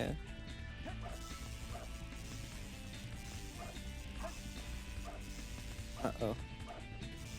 Oh, you're good. What do you mean? Oh, I'm not scared at all. I'm not scared at all. Why would I be scared? Hey, if you're scared, that seems like a you problem. That's not my problem. I'm just thinking about Who said Detroiters, I had a really good show. problem? I said one word. You're going off on me. Let me live. Okay, I'm sorry. I'll let you live. Just this one. Okay, I'm gonna learn from my mistakes. Jump. And homing attack. And There you go! Nice. Anyway, Detroiters is a really good show featuring Tim Robinson, the comedic stylings of... Yeah, and Sam Richardson, who is really fucking funny. Yes, oh my god, I was gonna say, what was that guy's name? And yeah, no. I keep forgetting that they're literally named after, like, their characters are named after them. Sorry, I'm taking the slow, so I can, now, because I legitimately do not see where else to go.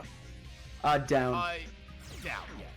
Yeah, right there. Okay. There you go. Oh my god, this is like Mario Galaxy, but like... Bad? Okay, just don't press anything. There you go. It's like if Mario Galaxy was several years earlier and they hadn't. It's like if Mario Galaxy was not good and also made you really scared. What if they made see, here's the thing. I always heard there was a different Sonic game that was Mario Galaxy but bad. Yeah, that's Lost World. Yeah, and I have that one on Steam. Ugh. Oh man, ugh. I've had that. I've had it game untouched. fucking sucks eggs. Gameplay and story. Story most of all, though. But I feel like I need to play it before Sonic 4 comes out, considering like the Deadly Six like post credit and shit. Oh yeah, definitely. Didn't Sonic 4 come out before that game? Oh, the movie. The movie. Oh, okay. not the panicked rolling. I can't. There you go. You're right there. You're right there. Just launch that shit. Get in there. Imagine, you got it. Imagine I died You right deserve there. this. Oh my god. All right, now time for the harder level. Big and wrinkly. That is, yeah. You know what's funny is that I actually think that is like the hardest Sonic level compared to the next one. It depends on how you. It depends on how you feel about grind rails. Do you like grind rails, Emily? I generally do. I'm not sure if I fully figured them out in this game. Well, time to learn. We could teach you. But guys, what about Baldy McNose? Oh, Baldy McNose hair? I forgot. There's another boss. I forgot. What is that face? That's Sonic. I'm fucking pissed off. I'm aiming this Nerf gun at your wife, Sonic. Marriage? No way! I don't believe in that. I've actually been getting into something called relationship anarchy. It's the belief. I love this line. Fuck off. And fuck I know, off. literally. And fuck off. Oh, I love that. That's a really Dude, funny reaction it's from a Sonic. great line, too. Like, equally great. Whoa. You thought you could trick me with that fake emerald, didn't you? So, how did you know it wasn't the real one? Tails! Because you just told me. Yep. Yep. Oh my god, One that's of- look at Tails stunned. The biggest fuck ups of all time. Because you just told me, fuck boy. Take care of yourself. This was metal as hell when I was a kid. It's still metal as hell. Yeah, it's pretty badass. Can I be real? Can I be real? I fucking love this Eggman voice actor. Oh yeah, I think it's Dean Bristow. Yeah, Dean Bristow, one of the greatest to ever do it. The same wavelength and properties. Jody, I see you in chat. This game fucking rules. Fuck you. It's Yeah. difficult as balls your first time going through, but it rules. It's good. Yup, I did that shit. Now we have some unfinished business. All right, time to die. Give me the real emerald. I will release you both. You have my promise. I will release you both. You have my promise. Sonic is asking me for the first time to do something for him. The first time? Let him down. It's the first time. Yep, this is the first time. I love how it fades to red like that. Oh my god. Okay, get ready I for the like to worst think boss fight. I hate this one. Eggman. You can manage it. It'll be fine. Sure. I like to think that my Dean Bristow Eggman is okay. I hope. It's very good. Oh, you did? What the Easy, fuck? easy first try. Easy. I What told you. the I actual literally told you. fuck? I told you. I have You can lost do on this it. boss fight like 50 times in a row when I was first playing it. Have you considered that I'm built different? I guess so. First fucking try? On- What the fuck? On no lives either. No lives. I'm good Christ with has been mechs. born anew. I'm good with mechs. Hey, Sonic. Hey, Sonic. What the fuck's wrong? I wasn't sure if I could pull that one off. Somehow I managed to use the chaos control. Chaos? Wait a second. I know this song. Are you okay? That's right. It's the menu theme. Tails and Amy. I hate to ask, but could you help them? This is our last chance. I got it. Or if the cannon fires, I'll slam dunk it in there. Sonic, you're so cool. Okay, so like here's the thing. Hi. The gameplay is difficult and definitely aged and clunky. And the story kind of has some issues with its delivery. This is the hype of shit. If I played it as a kid, I would have been absolutely all over this. Yo. There we go. You There we get go. it. You fucking get it. It's crazy how fast you have clicked with these grind rails already. I'm so I was fucking about impressed. to say, you're killing the fucking grind rail section here. All my fellow autistic bitches who had access to a GameCube know. Shit is fire. You see, I was a Sonic Heroes kid, so... Same. Can I get you into Sonic Riders? Oh my god, Can I tell you about my personal Lord and Savior Sonic Riders? I would love to play Sonic Riders. I wanted to play Sonic Riders so much as a kid, but I never got a copy of it, and I was like, every time I thought about beginning, I was That like, is well, I don't have anyone to music play to it. my ears. Like, I was like, I don't have anyone to play it with, so I guess I won't pick up Sonic Riders. Nice. That was You literally sick. could- That was a sick play. Holy fuck. You could not have said anything better to me. It's fine. It's I got fine. too It's fine. You ambitious. can land on the rails down below if you can nail it properly. Oh wait, the rails aren't there. Yeah. I lied to you. That's fine, that's fine. It's okay, you got an extra life for I that. took a calculated risk, and it didn't pay off. That's fine, it happens. Oh, Jody says in chat, Sonic Heroes sucks, and I'm not here to debate that actually. I don't like that game. Literally, it's Okay, not great. I well... love it, but it's not great. Okay, you know, that's fair, and that's fine. We're all entitled to our opinions. I was gonna say, like, who cares, because it's fun. Yeah, I'm gonna say that I grew up playing the PlayStation 2 version of Sonic Heroes, which can be described only as working most of the time. And by that definition, Sonic Heroes is a good game. I can never beat it because I glitched out. I think it's fun and I like it. Yeah, that's the thing. It was fun and it was cool. And it had a bunch of cool characters, and it had Shadow the Hedgehog, who I immediately fell in love with.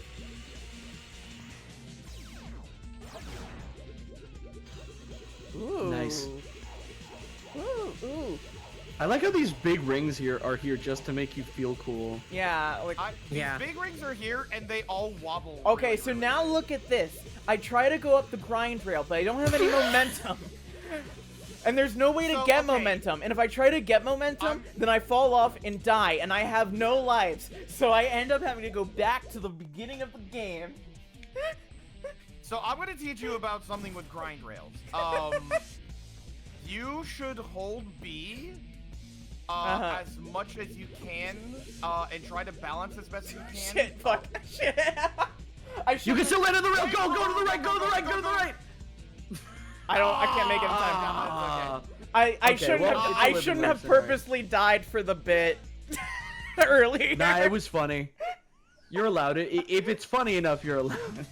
Yes. I had, when I noticed I was at the same grind rail segment, I was like, I had to do it. Frontiers Rails were missing this sauce. Rails in this game is the only time the Sonic the Sonic franchise has ever done rails correctly. It is the only time. The problem with Adventure 2's rail grinding though is that it's not really taught to you. You kind of just have to get it. Yeah. Sorry. I'd also like to point out that Mar, you are, as many people do, leaving something extremely important out of the narrative you're trying to craft. And it's called Sonic Riders. That's a spin-off. We're talking main Sonic game. You did not say that. How many Sonic games even are there, though? So many. Also, Sonic Riders isn't a spin-off. It's the only canon part of the series, and also the only part of it that matters. Spin dash into rail grind. And Nice. I would argue, as much as I love Sonic Riders... Just keep going. Oh shit, you burned up. You hit it. I would also argue for a first-time player, I think, the grind rails in Sonic Riders are a little finicky compared to SA2. You press 2 buttons. I was gonna say... Yeah, but the hit detection on that is, like, really, really, really wonky. It is a little bit wonky at points. Yeah. I think it's easier than Sonic Adventure 2's rail grinding. I think you guys are Sonic contrarians. Adventure 2's... Yeah. I think it's... Listen. I'm sorry, I'm kidding. No, you're right. Listen. I'm not Wait. I'm right. I'm sorry. I'm not contrarian, I'm right. That's the thing. You're allowed to be funny. You're allowed to be awesome The in thing days. is that, like, even if you're, like, a first-time player, like, I feel like you can eventually, like, get these rails. And when you get it right, it clicks in so good. There's nothing with easy Riders, about being a first-time player in Riders, I will admit. That game's Holy tutorials... shit. Okay. That game's tutorials are almost non-existent. By the way, crouch. If you Crouch want to button get that is your good, friend. Yeah. Get that good speed in. Crouch when you can. But don't, like, don't crouch too much, otherwise... That bumper to the left is to save you if, like, you run out of momentum here. Oh. Well. Well. Yeah. And listen, it happens. It's fine. This game is not good anyway. It's true. Holy The only, shit, the that only was good video sick. game is a little one called Sonic Riders. Oh my god. What? Please. Yeah, I don't know if the mod fixed this, but the input for the rail grinding in this is very, What did you? Yeah. Did you guys put in the input mod? I thought I we did. did. Oh, okay. Then it should be fun.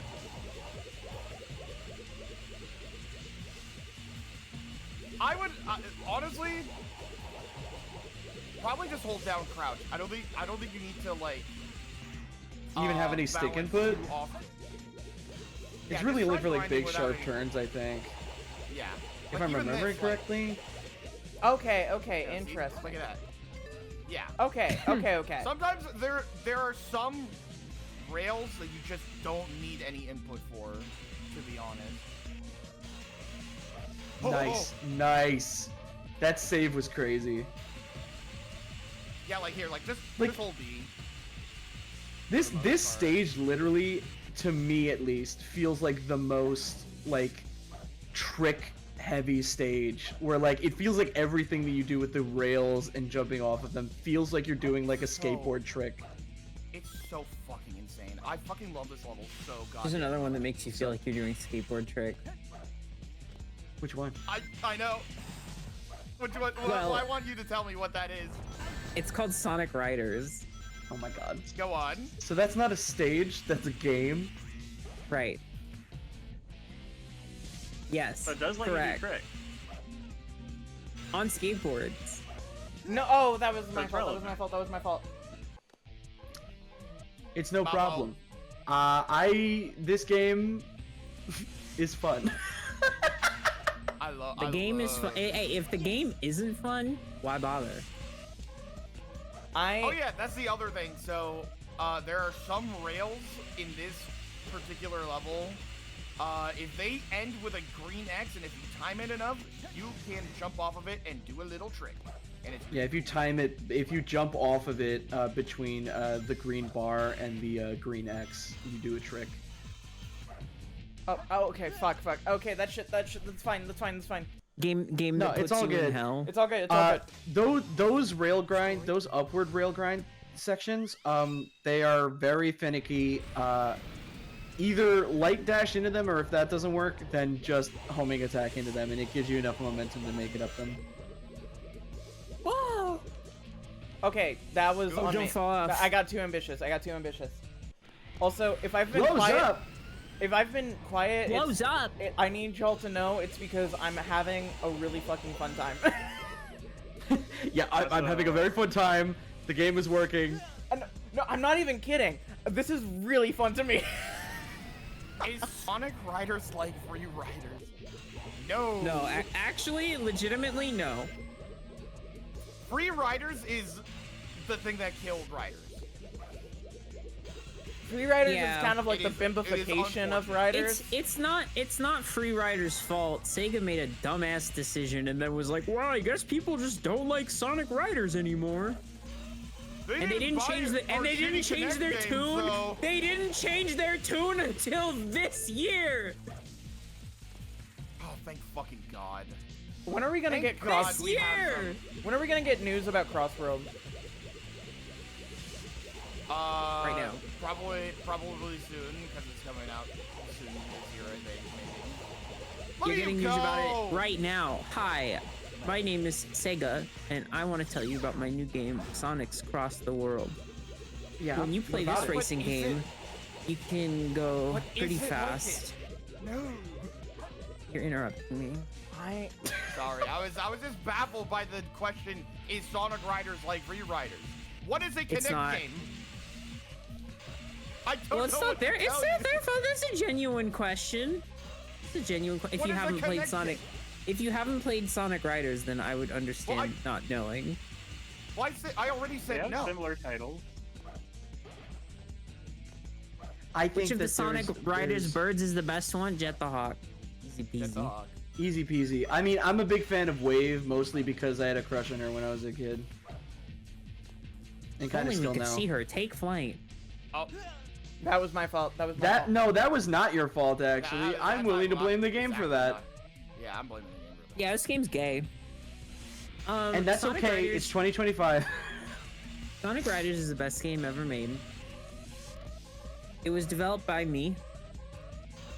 Yeah. Oh, cool. You shouldn't say something Thanks, is Sega. gay when you think something's bad. Imagine if someone said, "That's so girl who's wearing a skirt as a top." Yeah, I Cute would jeans like Girl though. is wearing a skirt as a top. The fact that There she you go. compliments them Slay. afterwards is crazy. Slay. Somebody,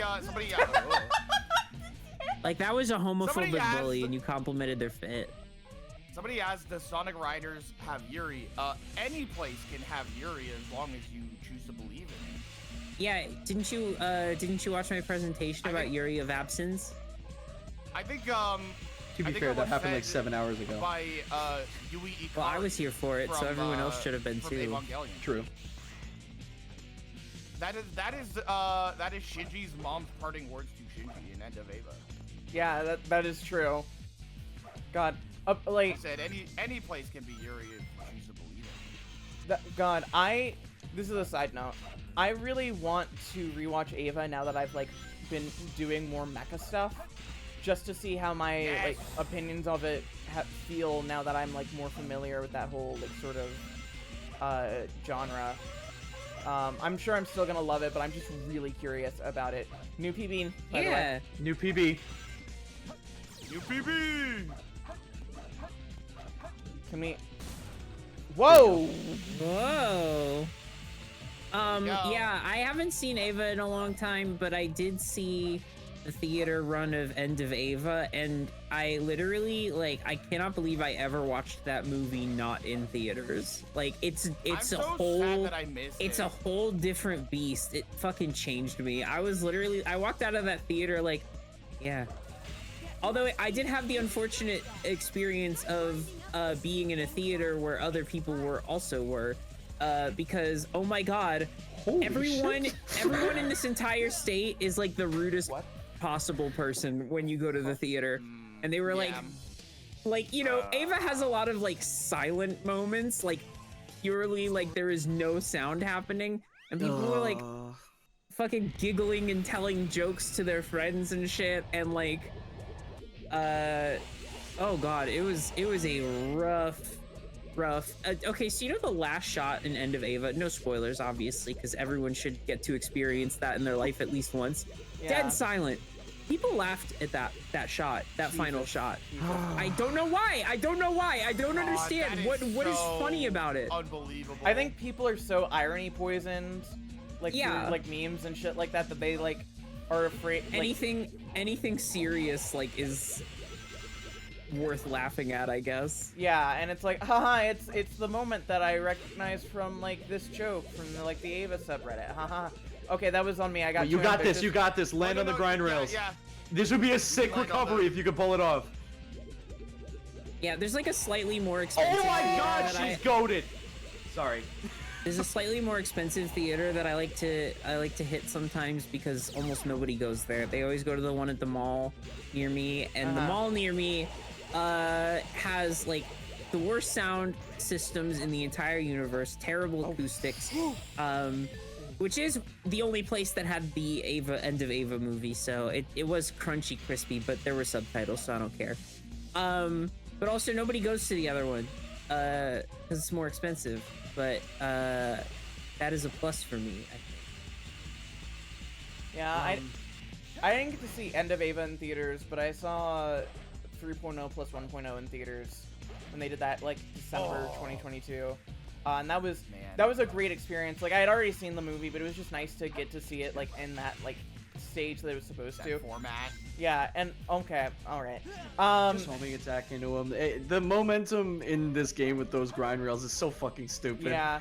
I was gonna comment it on it earlier, but when you bounce bracelet and then somehow clipped into it, the momentum from the bounce bracelet transferred to the grind rail and then made you clip through the other side and killed you. And I was like, what the fuck? It's insane that can happen. You know, I would have given like anything to see the Revue Starlight movie in theaters, and it's never it shows in Japan in theaters all the time. Like it's so popular that like they're still playing that shit. In America, there was one chance to see it in theaters ever, which was at ASIN on the year it came out, and I was at that ASIN and I had no idea that series existed or that there was a movie for it or that it was playing at ASIN. And so the only chance the only chance I would have had to see it, like there was like a 0% chance I would have walked into that room to watch it. And that was the only time it was ever on not even in a theater, but just on a big screen in America. God, Revue Starlight's so good. Hey chat, watch Revue Starlight. I should. It's good. Oh, that's. Oh, I'll watch it with you if you like theater kids and drama and sword fights that are metaphors for gay people. Literally, that's just my entire life. Fan fucking tastic series. It's also got some Madoka vibes in it. When I saw the G-Quux movie in theaters twice, both times it was like kind of like a decent sized crowd, and they were like for the most part pretty respectful, except for like one or two snickers here and there. And one moment that just felt really cool, which was because we were all experiencing it for the first time, there was a plot twist, or not even like a plot twist, just like a reveal that happened, and that like made like all the like fucking people in there who were wearing Gundam shirts gasp. What happened in my life? Video games. You press the B button. Yeah. You press the get killed button. Yeah, don't press that button. Yeah, Sega put that in the game. I don't know why they did that. You see, you know what really sucks about Sonic's moveset in this game is that, like, God, it's so cool, but why is everything mapped to the same button? So you can play it on a very to be honest with you. You plug it in a Don't controller into your do not bounce bracelet on this. Yeah, don't use. Just homing attack into it. Yeah. Yeah.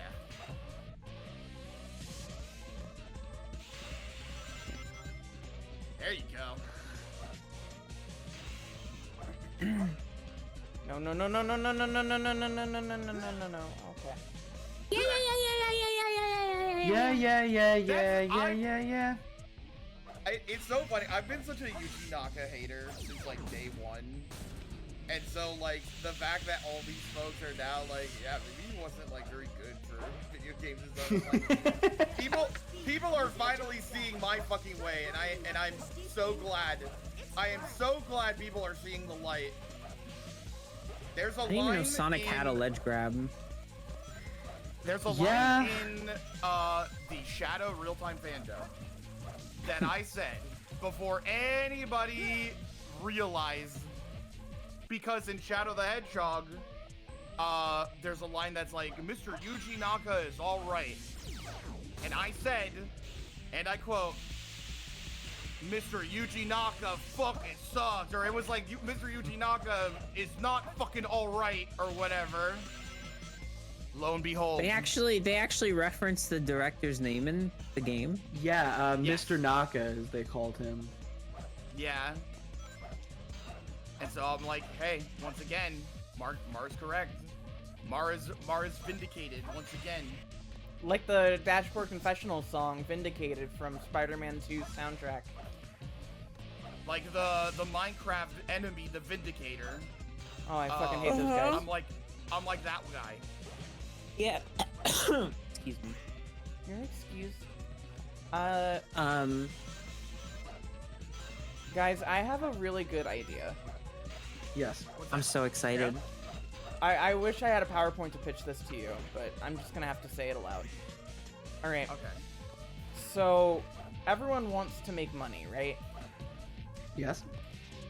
What if I told you there was a surefire way we can make money? Okay. Alright. So here's what we're gonna do. Let's just use me in this example, okay? So first things first, I need to get a job at Square Enix. Okay.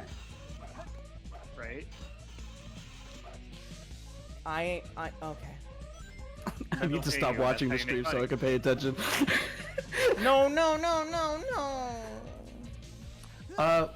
So I when do hope approaching that's the end those of grind the rails, the plan is the surefire way to make money is get a job, and yeah. Okay. When approaching those grind rails, just be careful that if you're on top of them and then trying to like latch onto them, it's not going to work because you don't have the momentum. Yeah. So go back to the original placement and try homing attacking from there.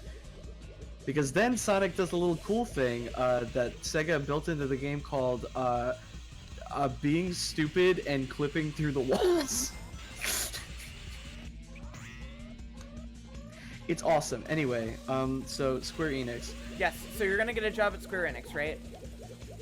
We already got the YouTube channel, Square Enix Official. Right. I don't even know what just happened there. Yeah, I don't either. The death plane in this is so inconsistent. So you're gonna get a job at Square Enix. Yes. You're gonna wait until you hear that they're announcing a new Dragon Quest is big, right? Like it's one of their biggest franchises, right? Correct. In yes. Japan. So okay, you're going to wait until they say that they're announcing like one of their like biggest new Dragon Quest gacha games. Okay. Okay. Now, right before you do that, buy stocks because they're gonna be kind of low. Okay. And then, right after the game comes out, gets announced, you should sell those stocks at a high price. And then you get so much money. Wow. I can't. That sounds like a huge exploit. I can't believe no one's thought of that before. I know, right? I didn't think of this, actually. Yeah, well, that's why you have me around. Now, excuse me, I need to go make my 3D platformer. It uses one button and one button only. I'm not gonna lie, somebody needs to die for that. It's so awful. Who thought that was a good idea? It doesn't even have, like, Naka. an excuse. Like, you know, when you hear about Metroid Other M and it's like, oh, we wanted a game that you could play with, like, a Wiimote on its side, that you could play with just a D-pad and the A button. And you're like, okay, that sucks, but I get it. I don't know. None of the systems you're working with, they all have buttons, plural.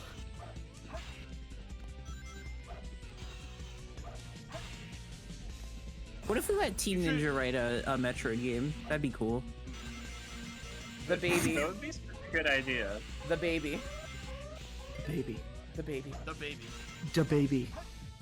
The baby. They would always give the Developers- salute. Me, I gave the thumbs down.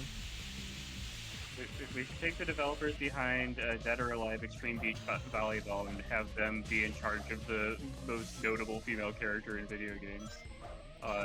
They're going to do a great job. Oh yeah.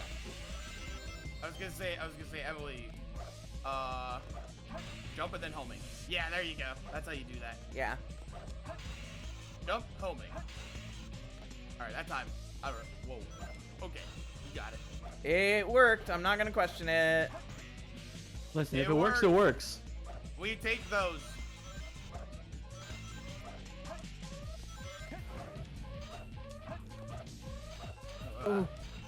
Oh. Head back. Jump and homing. Yeah! Now you're getting it.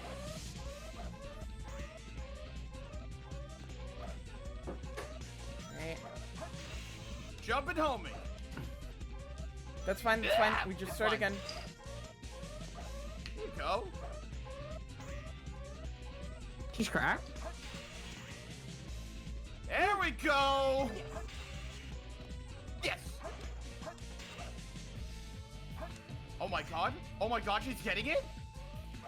The mind is being unlocked as we speak? You're seeing it in real time, chat?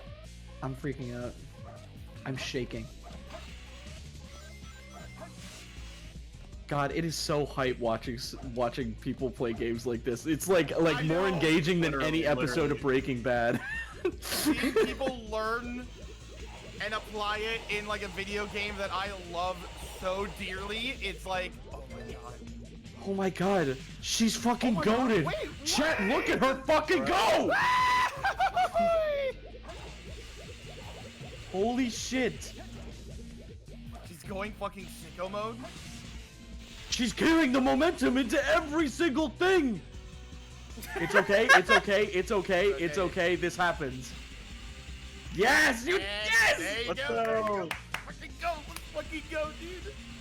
Holy shit, this is some of the most cracked gameplay I've seen tonight. Holy shit. Listen, shit. I'm sorry. I was like so fucking into the flow state you were getting there. Honestly, I would not have been able to save that. Like, that was just awkward positioning. It happens. Yeah. If I could get some fucking rings, that'd be great. It's okay.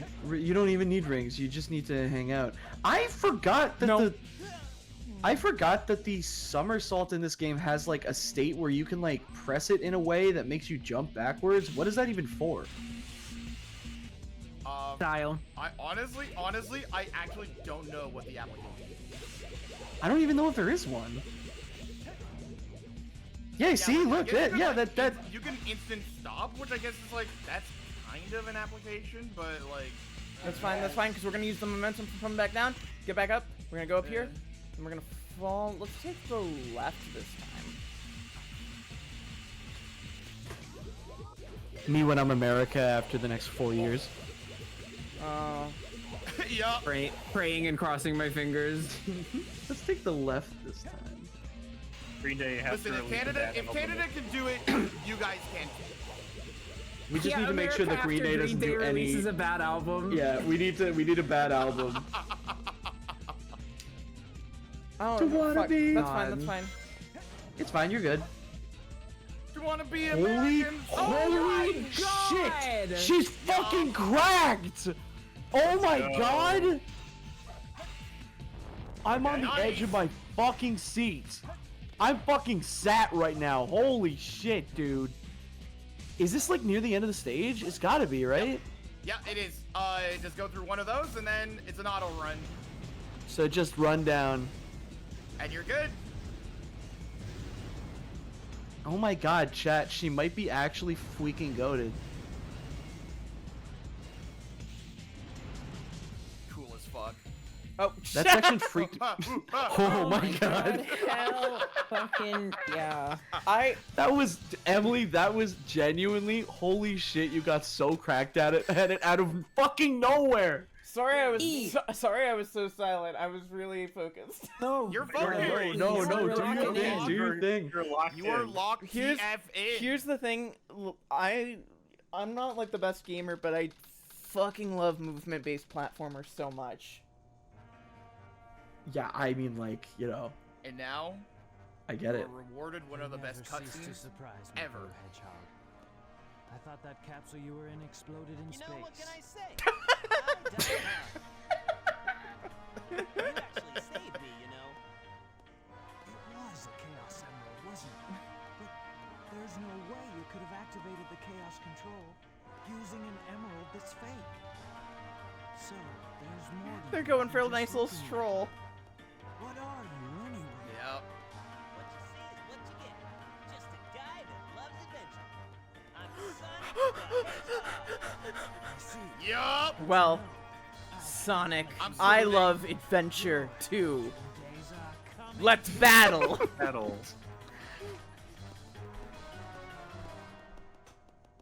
Hardest fuck line. Okay, It's so literally so peak. this is gonna go either one of two ways. Either, because I think this boss fight is fucking bullshit. Either it's gonna be a normal struggle, or Emily's gonna get it first try, and I'm gonna look like a fucking moron again. There is a strat to this. And yet, maybe the strat's not even necessary. Already 2 hits in, 3 hits in. What the hell What is the going fuck? on? Dude's not even defending himself. Disappear. What the That fuck? is a oh. I felt the earth. That's fair. That's fair. I was being a little Hopefully picky. don't press the commentary. God, I love the lighting in this stage so much. It's so sick. I love that he picks up rings too. I think that's so fun. God, like this fight is sick, and then they like somehow made it even more fucking badass in Generations. Like The Generations fight is fucking amazing. it's the remix, the vibes of that fight is fucking incredible. Oh, come on. Yeah, this is the shit that annoyed me as a kid. I like, oh, okay, so dude just doesn't defend himself, I guess. I could swear that he was invincible for some reason, but no, apparently not. I feel silly when I watch Emily play this sometimes because I'm just like, you could do that the whole time? Sometimes you just need a fresh perspective. That's true.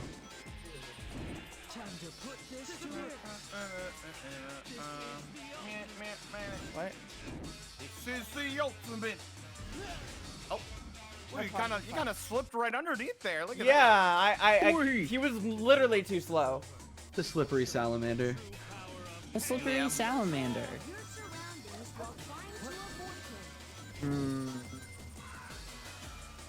That's not the Dead. cleanest way to fight him. I do take And damage. yet, Wait, am I taking damage or are the rings dropping from him? Get over here. From him. Get over here. get over here, fucker. One of the funniest drawbacks to having this be a running fight is how broken the spin dash is after a certain point. Or the homing attack, shit. Get back here. This is the ultimate. Out is yours. Chaos control. Ow, ow, ow, ow, ow, ow.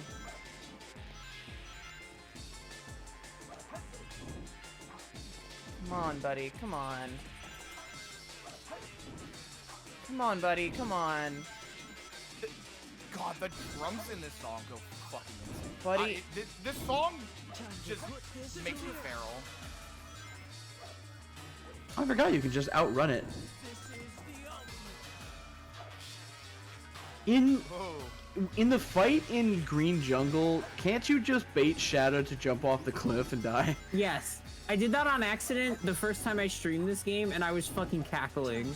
This is like one of the first streams I ever did, and I played Hero's Story, and the fight started, and I was standing a little close to the edge, and he fucking dashed off the edge immediately. Oh, I got him, I got him, I got him, Literally, got him, I was I got him. fucking dying. Wow. No, go, go, go, go, go.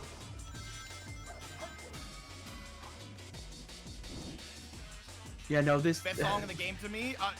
Super valid, like one of the best. Just Yeah, this is a really good track. incredible.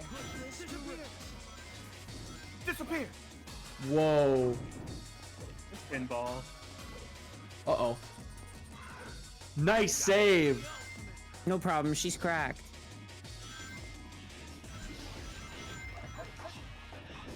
Bro just has chaos control for the first time in a boss fight and abuses it. Disappear. Oh my god! She's cracked. Woo! Again, a boss fight that I died to like 50 times before beating it. This is the ultimate. Oh, Tails. Oh man. Oh. Oh. Amy, is that comfortable?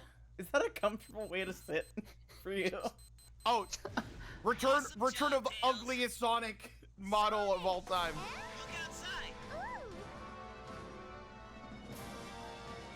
Look at this. In 3, 2, 1, here we go.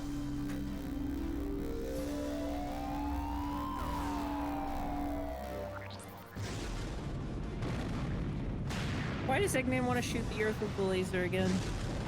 He's bored. Funny. Okay. I think doesn't actually that's a really good point. I kind of don't know. Yuck! Look at that disgusting ass model. Gah! It's not that bad. It looks grody. He looks like a pile of poop. He looks like. Oh shit, Play-Doh Yuji with Naka did this words. one? That's crazy. We were just talking about We that just guy. talking about him. I wonder what Yuji Naka's up to these days. Jail. I hope we can get the insider No, scoop. he's out. He's actually out. Is he out now? Yeah, he's out. Yeah, he's out. Oh, Damn. Damn. Emily, you gotta get out of that Texas now. I do. I raised so much fucking money, and we beat Sonic Adventure 2 Hero Mode. We'll go back. We will do a follow-up stream, or at least I will do a follow-up stream at some point where I do Team Dark. Yay! I'm sad. Probably finish the game.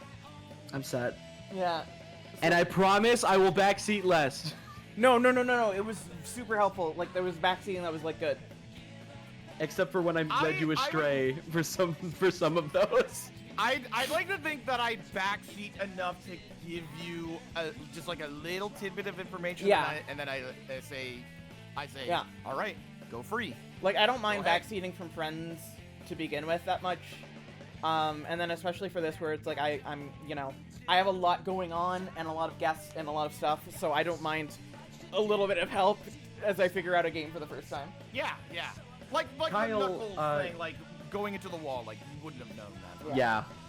I mean, you showed me things in this game that I didn't actually know were a thing, like in Aquatic Mine, when you went into the little hole. I was like, what the fuck? Also, Kyle super chatted $2 and said, congrats on beating the game. Thank you, Kyle. Not beat yet, but that's definitely one part that's beat. It's very More importantly, congrats on beating your donation goal and being able to move to Canada. Thank you. Yeah. Yeah. Trust me, and we'll get the fuck out of Texas. Literally, y'all have no idea how big of a relief that is.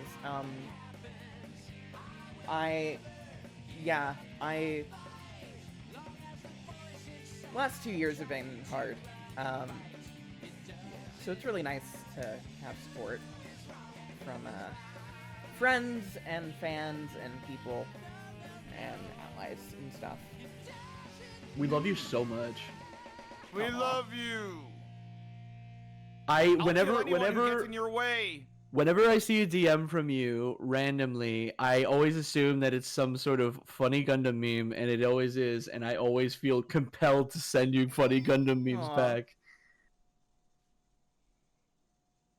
And it rules.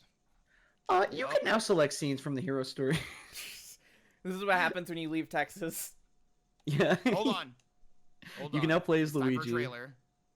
Oh yeah, wait, for is a the trailer. is the trailer gonna happen? The after credits? Yup. Eggman steals the research from a military base located on an island to the south.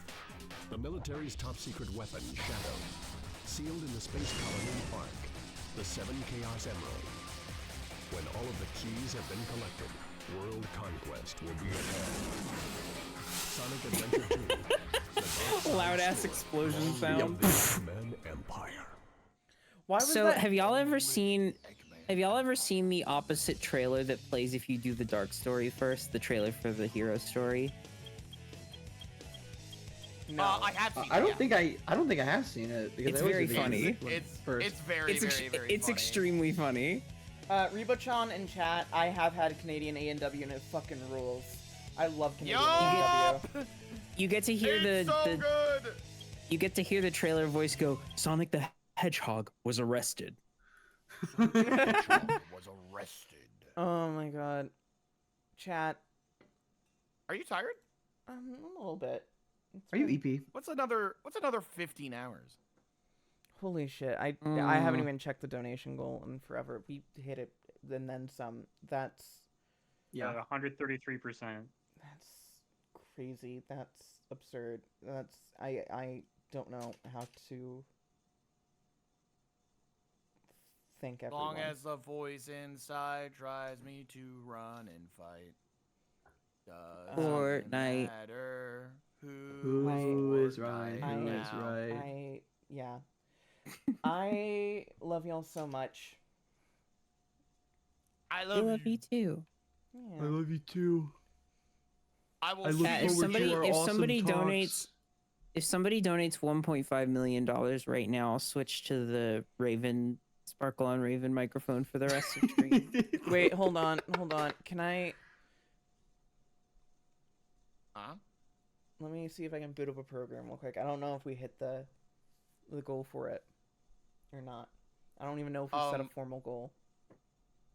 If somebody donates $1.5 million, I'll play this sound for free. Oh wait, fuck! I just did it. Never mind.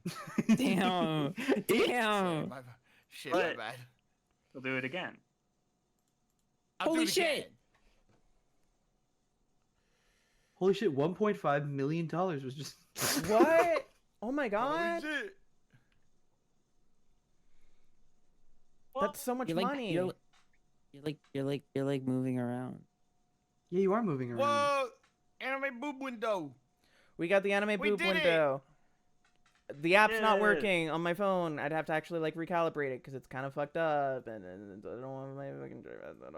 That boob window isn't just to be lewd. She's looking for a symbol to fill the hole. I'm looking for a symbol to fill the hole. I love that when I don't have the eye tracking on, I just have this dead-eyed stare. I know, it's great. Literally, it happens to me too. That's so I'm sure you could tell when I did my VTuber presentation thing. The mouth movement was definitely all automated. Yeah, because it was remaining open while the fucking reverb was going on. So it's like I get it. I get it. All right.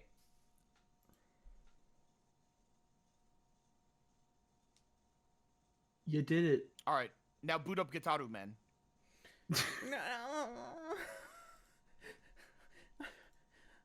Okay. Or Parappa 2. I actually now play the best Sonic game, Sonic Forces. Okay, can I just say, I was gonna say this while playing the game.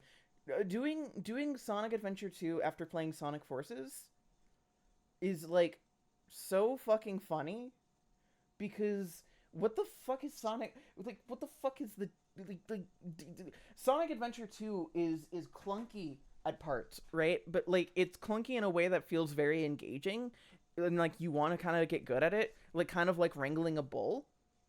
And like Forces, you just it does everything. Like you don't. It's so boring. I don't. Yeah. It's so dull. And I love. I'm a Sonic. I like 3D Sonic. Now, I have a curiosity about Forces. Mm-hmm. Is there any other Sonic game that has an auto-scrolling level? Yes. Uh-oh. There is, and it's I believe Sonic 2, right? I wish that the answer to that was no. Okay. Technically, Sky Chase in Sonic 2 is an auto scroller, but technically, I mean, you're but on it's an not airplane. built the same Well, way. kind of, not but built the same not way. really. Kind of, but not really. But not really. No, there's an auto scroller on one of the Game Gear games. I want to say Sonic Triple Trouble.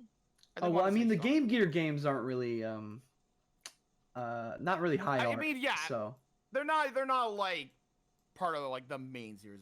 They're considered spin-offs, right? Yeah. Yeah. Well, actually, it's ambiguous in a really interesting way that you could analyze.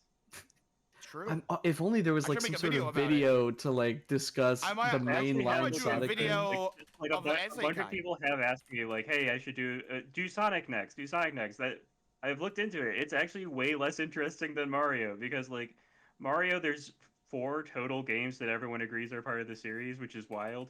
But Sonic, there's like 20, like not 20. There's like 10-ish games that people agree are mainline Sonic games. Like there's that's a lot of agreement.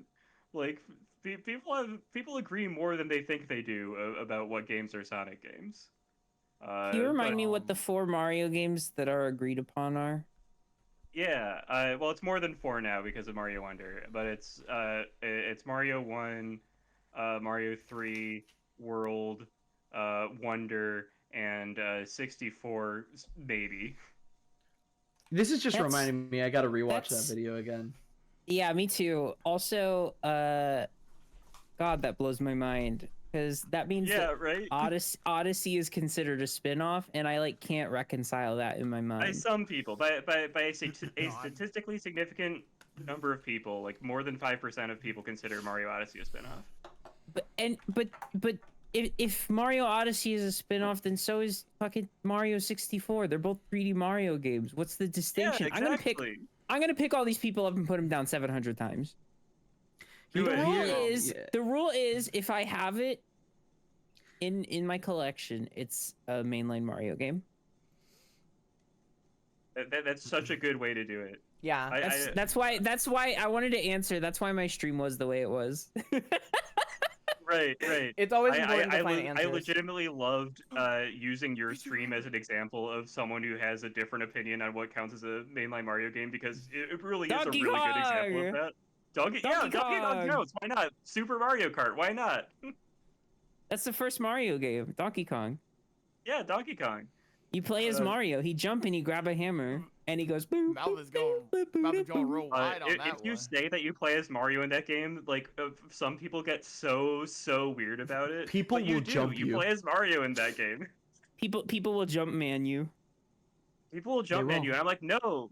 If you look at the original promotional flyer from 1981, he was called Little Mario before he was called Jumpman. The name Mario predates the name Jumpman. He wasn't originally called Jumpman. He was originally called Mario. It's like... Thank you for telling me that, because I'm about to fucking own everyone who's ever talked back to me. Yeah, no, every time someone says, actually, he was originally named Jumpman, they're literally wrong. That's awesome.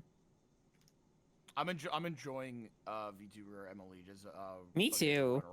Yeah, it's so cool. This is like my Coker Melon to me. Yeah, I'm making little faces. The Wiggler. The funniest Jumpman thing that happened. This happened like very recently when Donkey Kong Bonanza was revealed. I got a comment from someone who was like, "Well, now that Donkey Kong Bonanza is out, suddenly Pauline's comment where she makes references that sound like she's talking about the plot of the 1981 arcade game Donkey Kong and Mario Odyssey. Now it makes sense.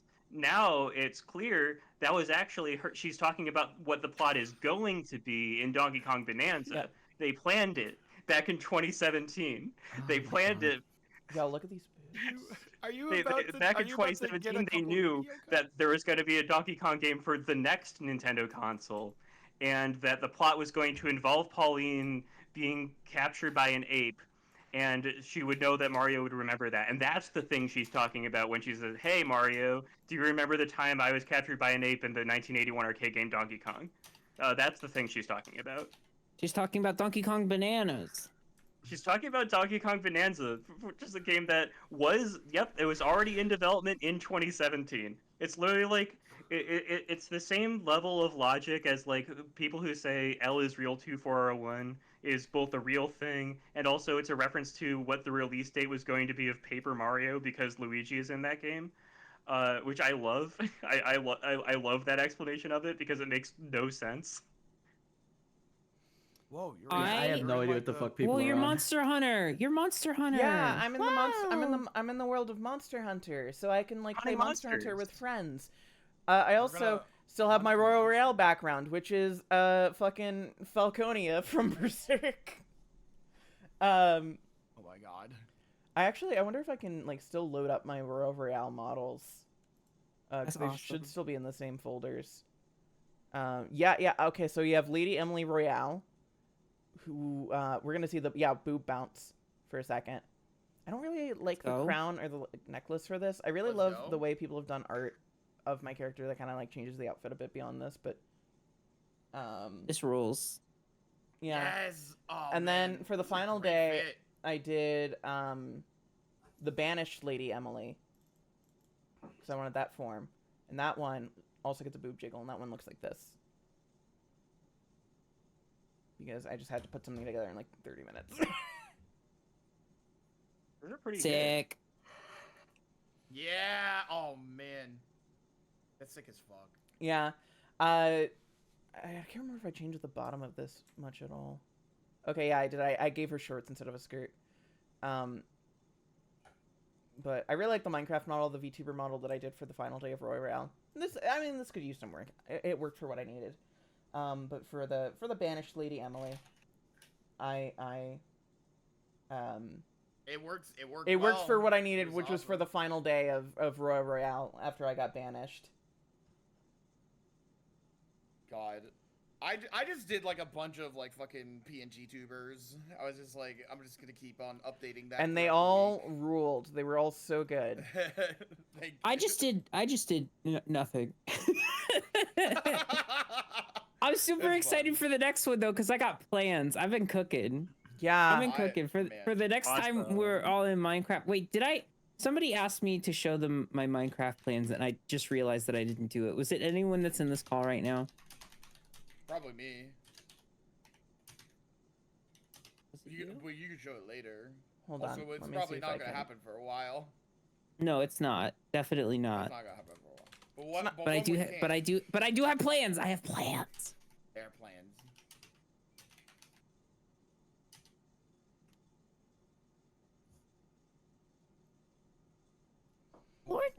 And in the words of Chance the Rapper, and we back. And we back. And we back. And we back. This ain't the intro, this the entree. Hit that intro with Kanye. Sounds like Andre. Gonna tell my baby mama I got my fiance. Fuck, shit, fuck. Apparently the way he spells like that particular sound that he does is IGH. Oh, I love their video game reviews. Yeah, true, me too. I like it when they said that the water Pokemon game was a bad game.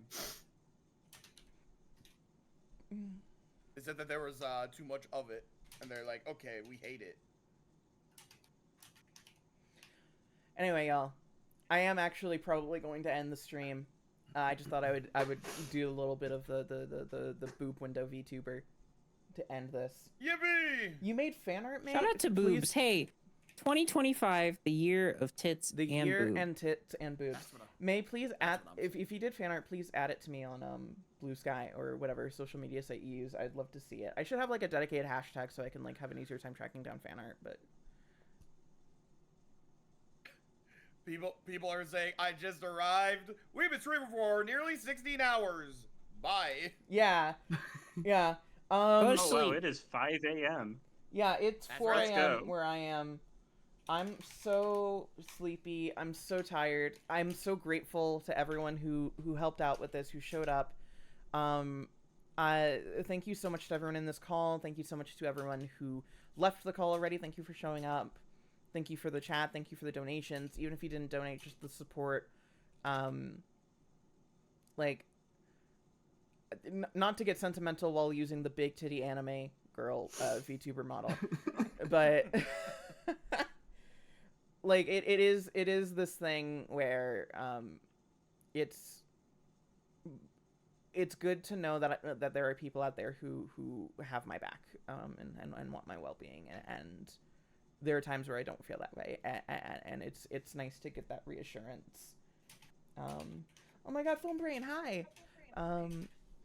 But yeah, it's really good to just, I don't know, feel loved and supported. My Tumblr is Great Cheshire. That's the name of the thing. Yeah.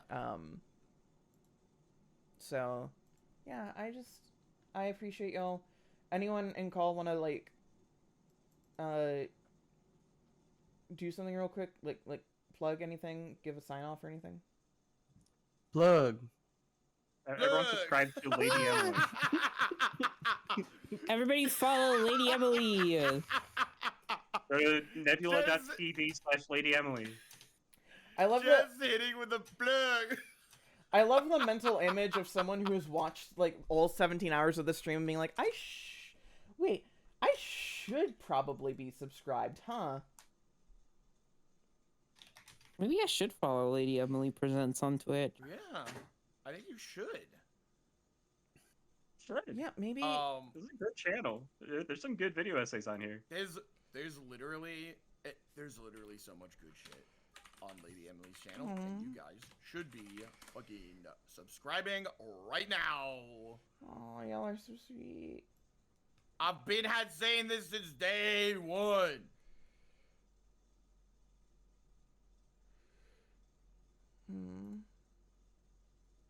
You sound tired. I'm a little bit tired. Go eat Sounds like someone who's beans. been streaming all day. Yeah. Picks you up and puts you down 700 times. Okay. You keep well, doing this. Can I make a confession before we go? Yeah. Yes. So it's unfinished. It's only, and by unfinished, I mean it's only 4 slides, including the cover page. Oh my god. But I It's do, happening. I do have one final presentation to close things off for the night.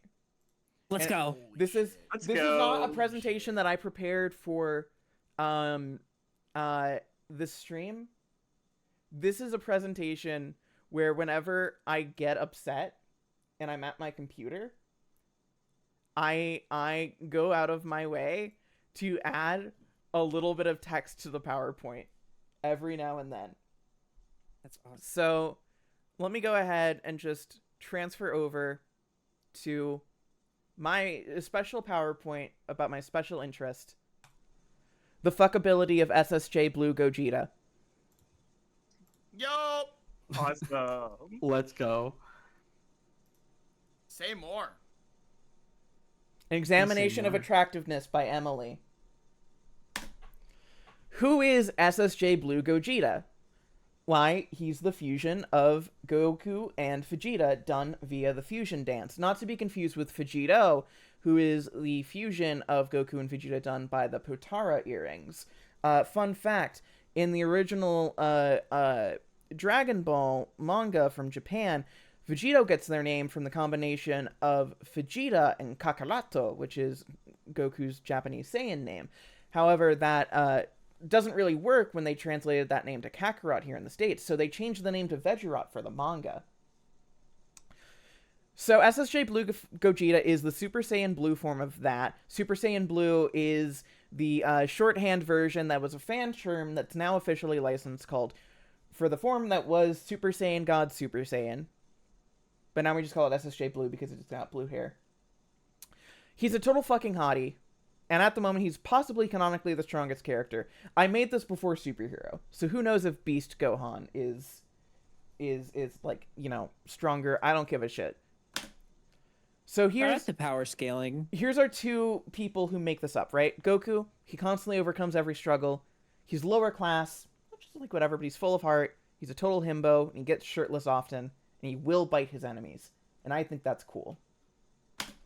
Vegeta, he's the prince of all Saiyans. He's not one to quit. He's a total brat, short but in a cute way, and an absolute power bottom. And that's all I've prepped for this slide. Awesome. That's all I have for this presentation. I think that's enough. Yeah. I think that's enough. That's all you need, to be honest. We get the picture. I wanted to include, I need to get a clip, because I need to include that there's a moment in Dragon Ball Super Broly where SSJ Blue Gogeta does the fucking Naruto run with 2 different ki blasts in his hands and then smashes them against Broly's face. And it's the hottest fucking thing I've ever seen. That movie is pure fucking hype moments and aura. Yeah. Like, quite literally aura. Like, Yeah. It's insane. Like, do we have good writing? No, we have good writing. We have hype moments and aura and good writing. Anyway. That's right. So I want to leave you, if there's one thing to take away from this stream, the final thing I want to leave you with, the final image is the fuckability of SSJ Blue Gogeta, an examination of attractiveness by Emily. Good night. Good luck. Good night. Take good care. Stay safe. Bye. Bye, everybody. Bye, everybody. See you next time.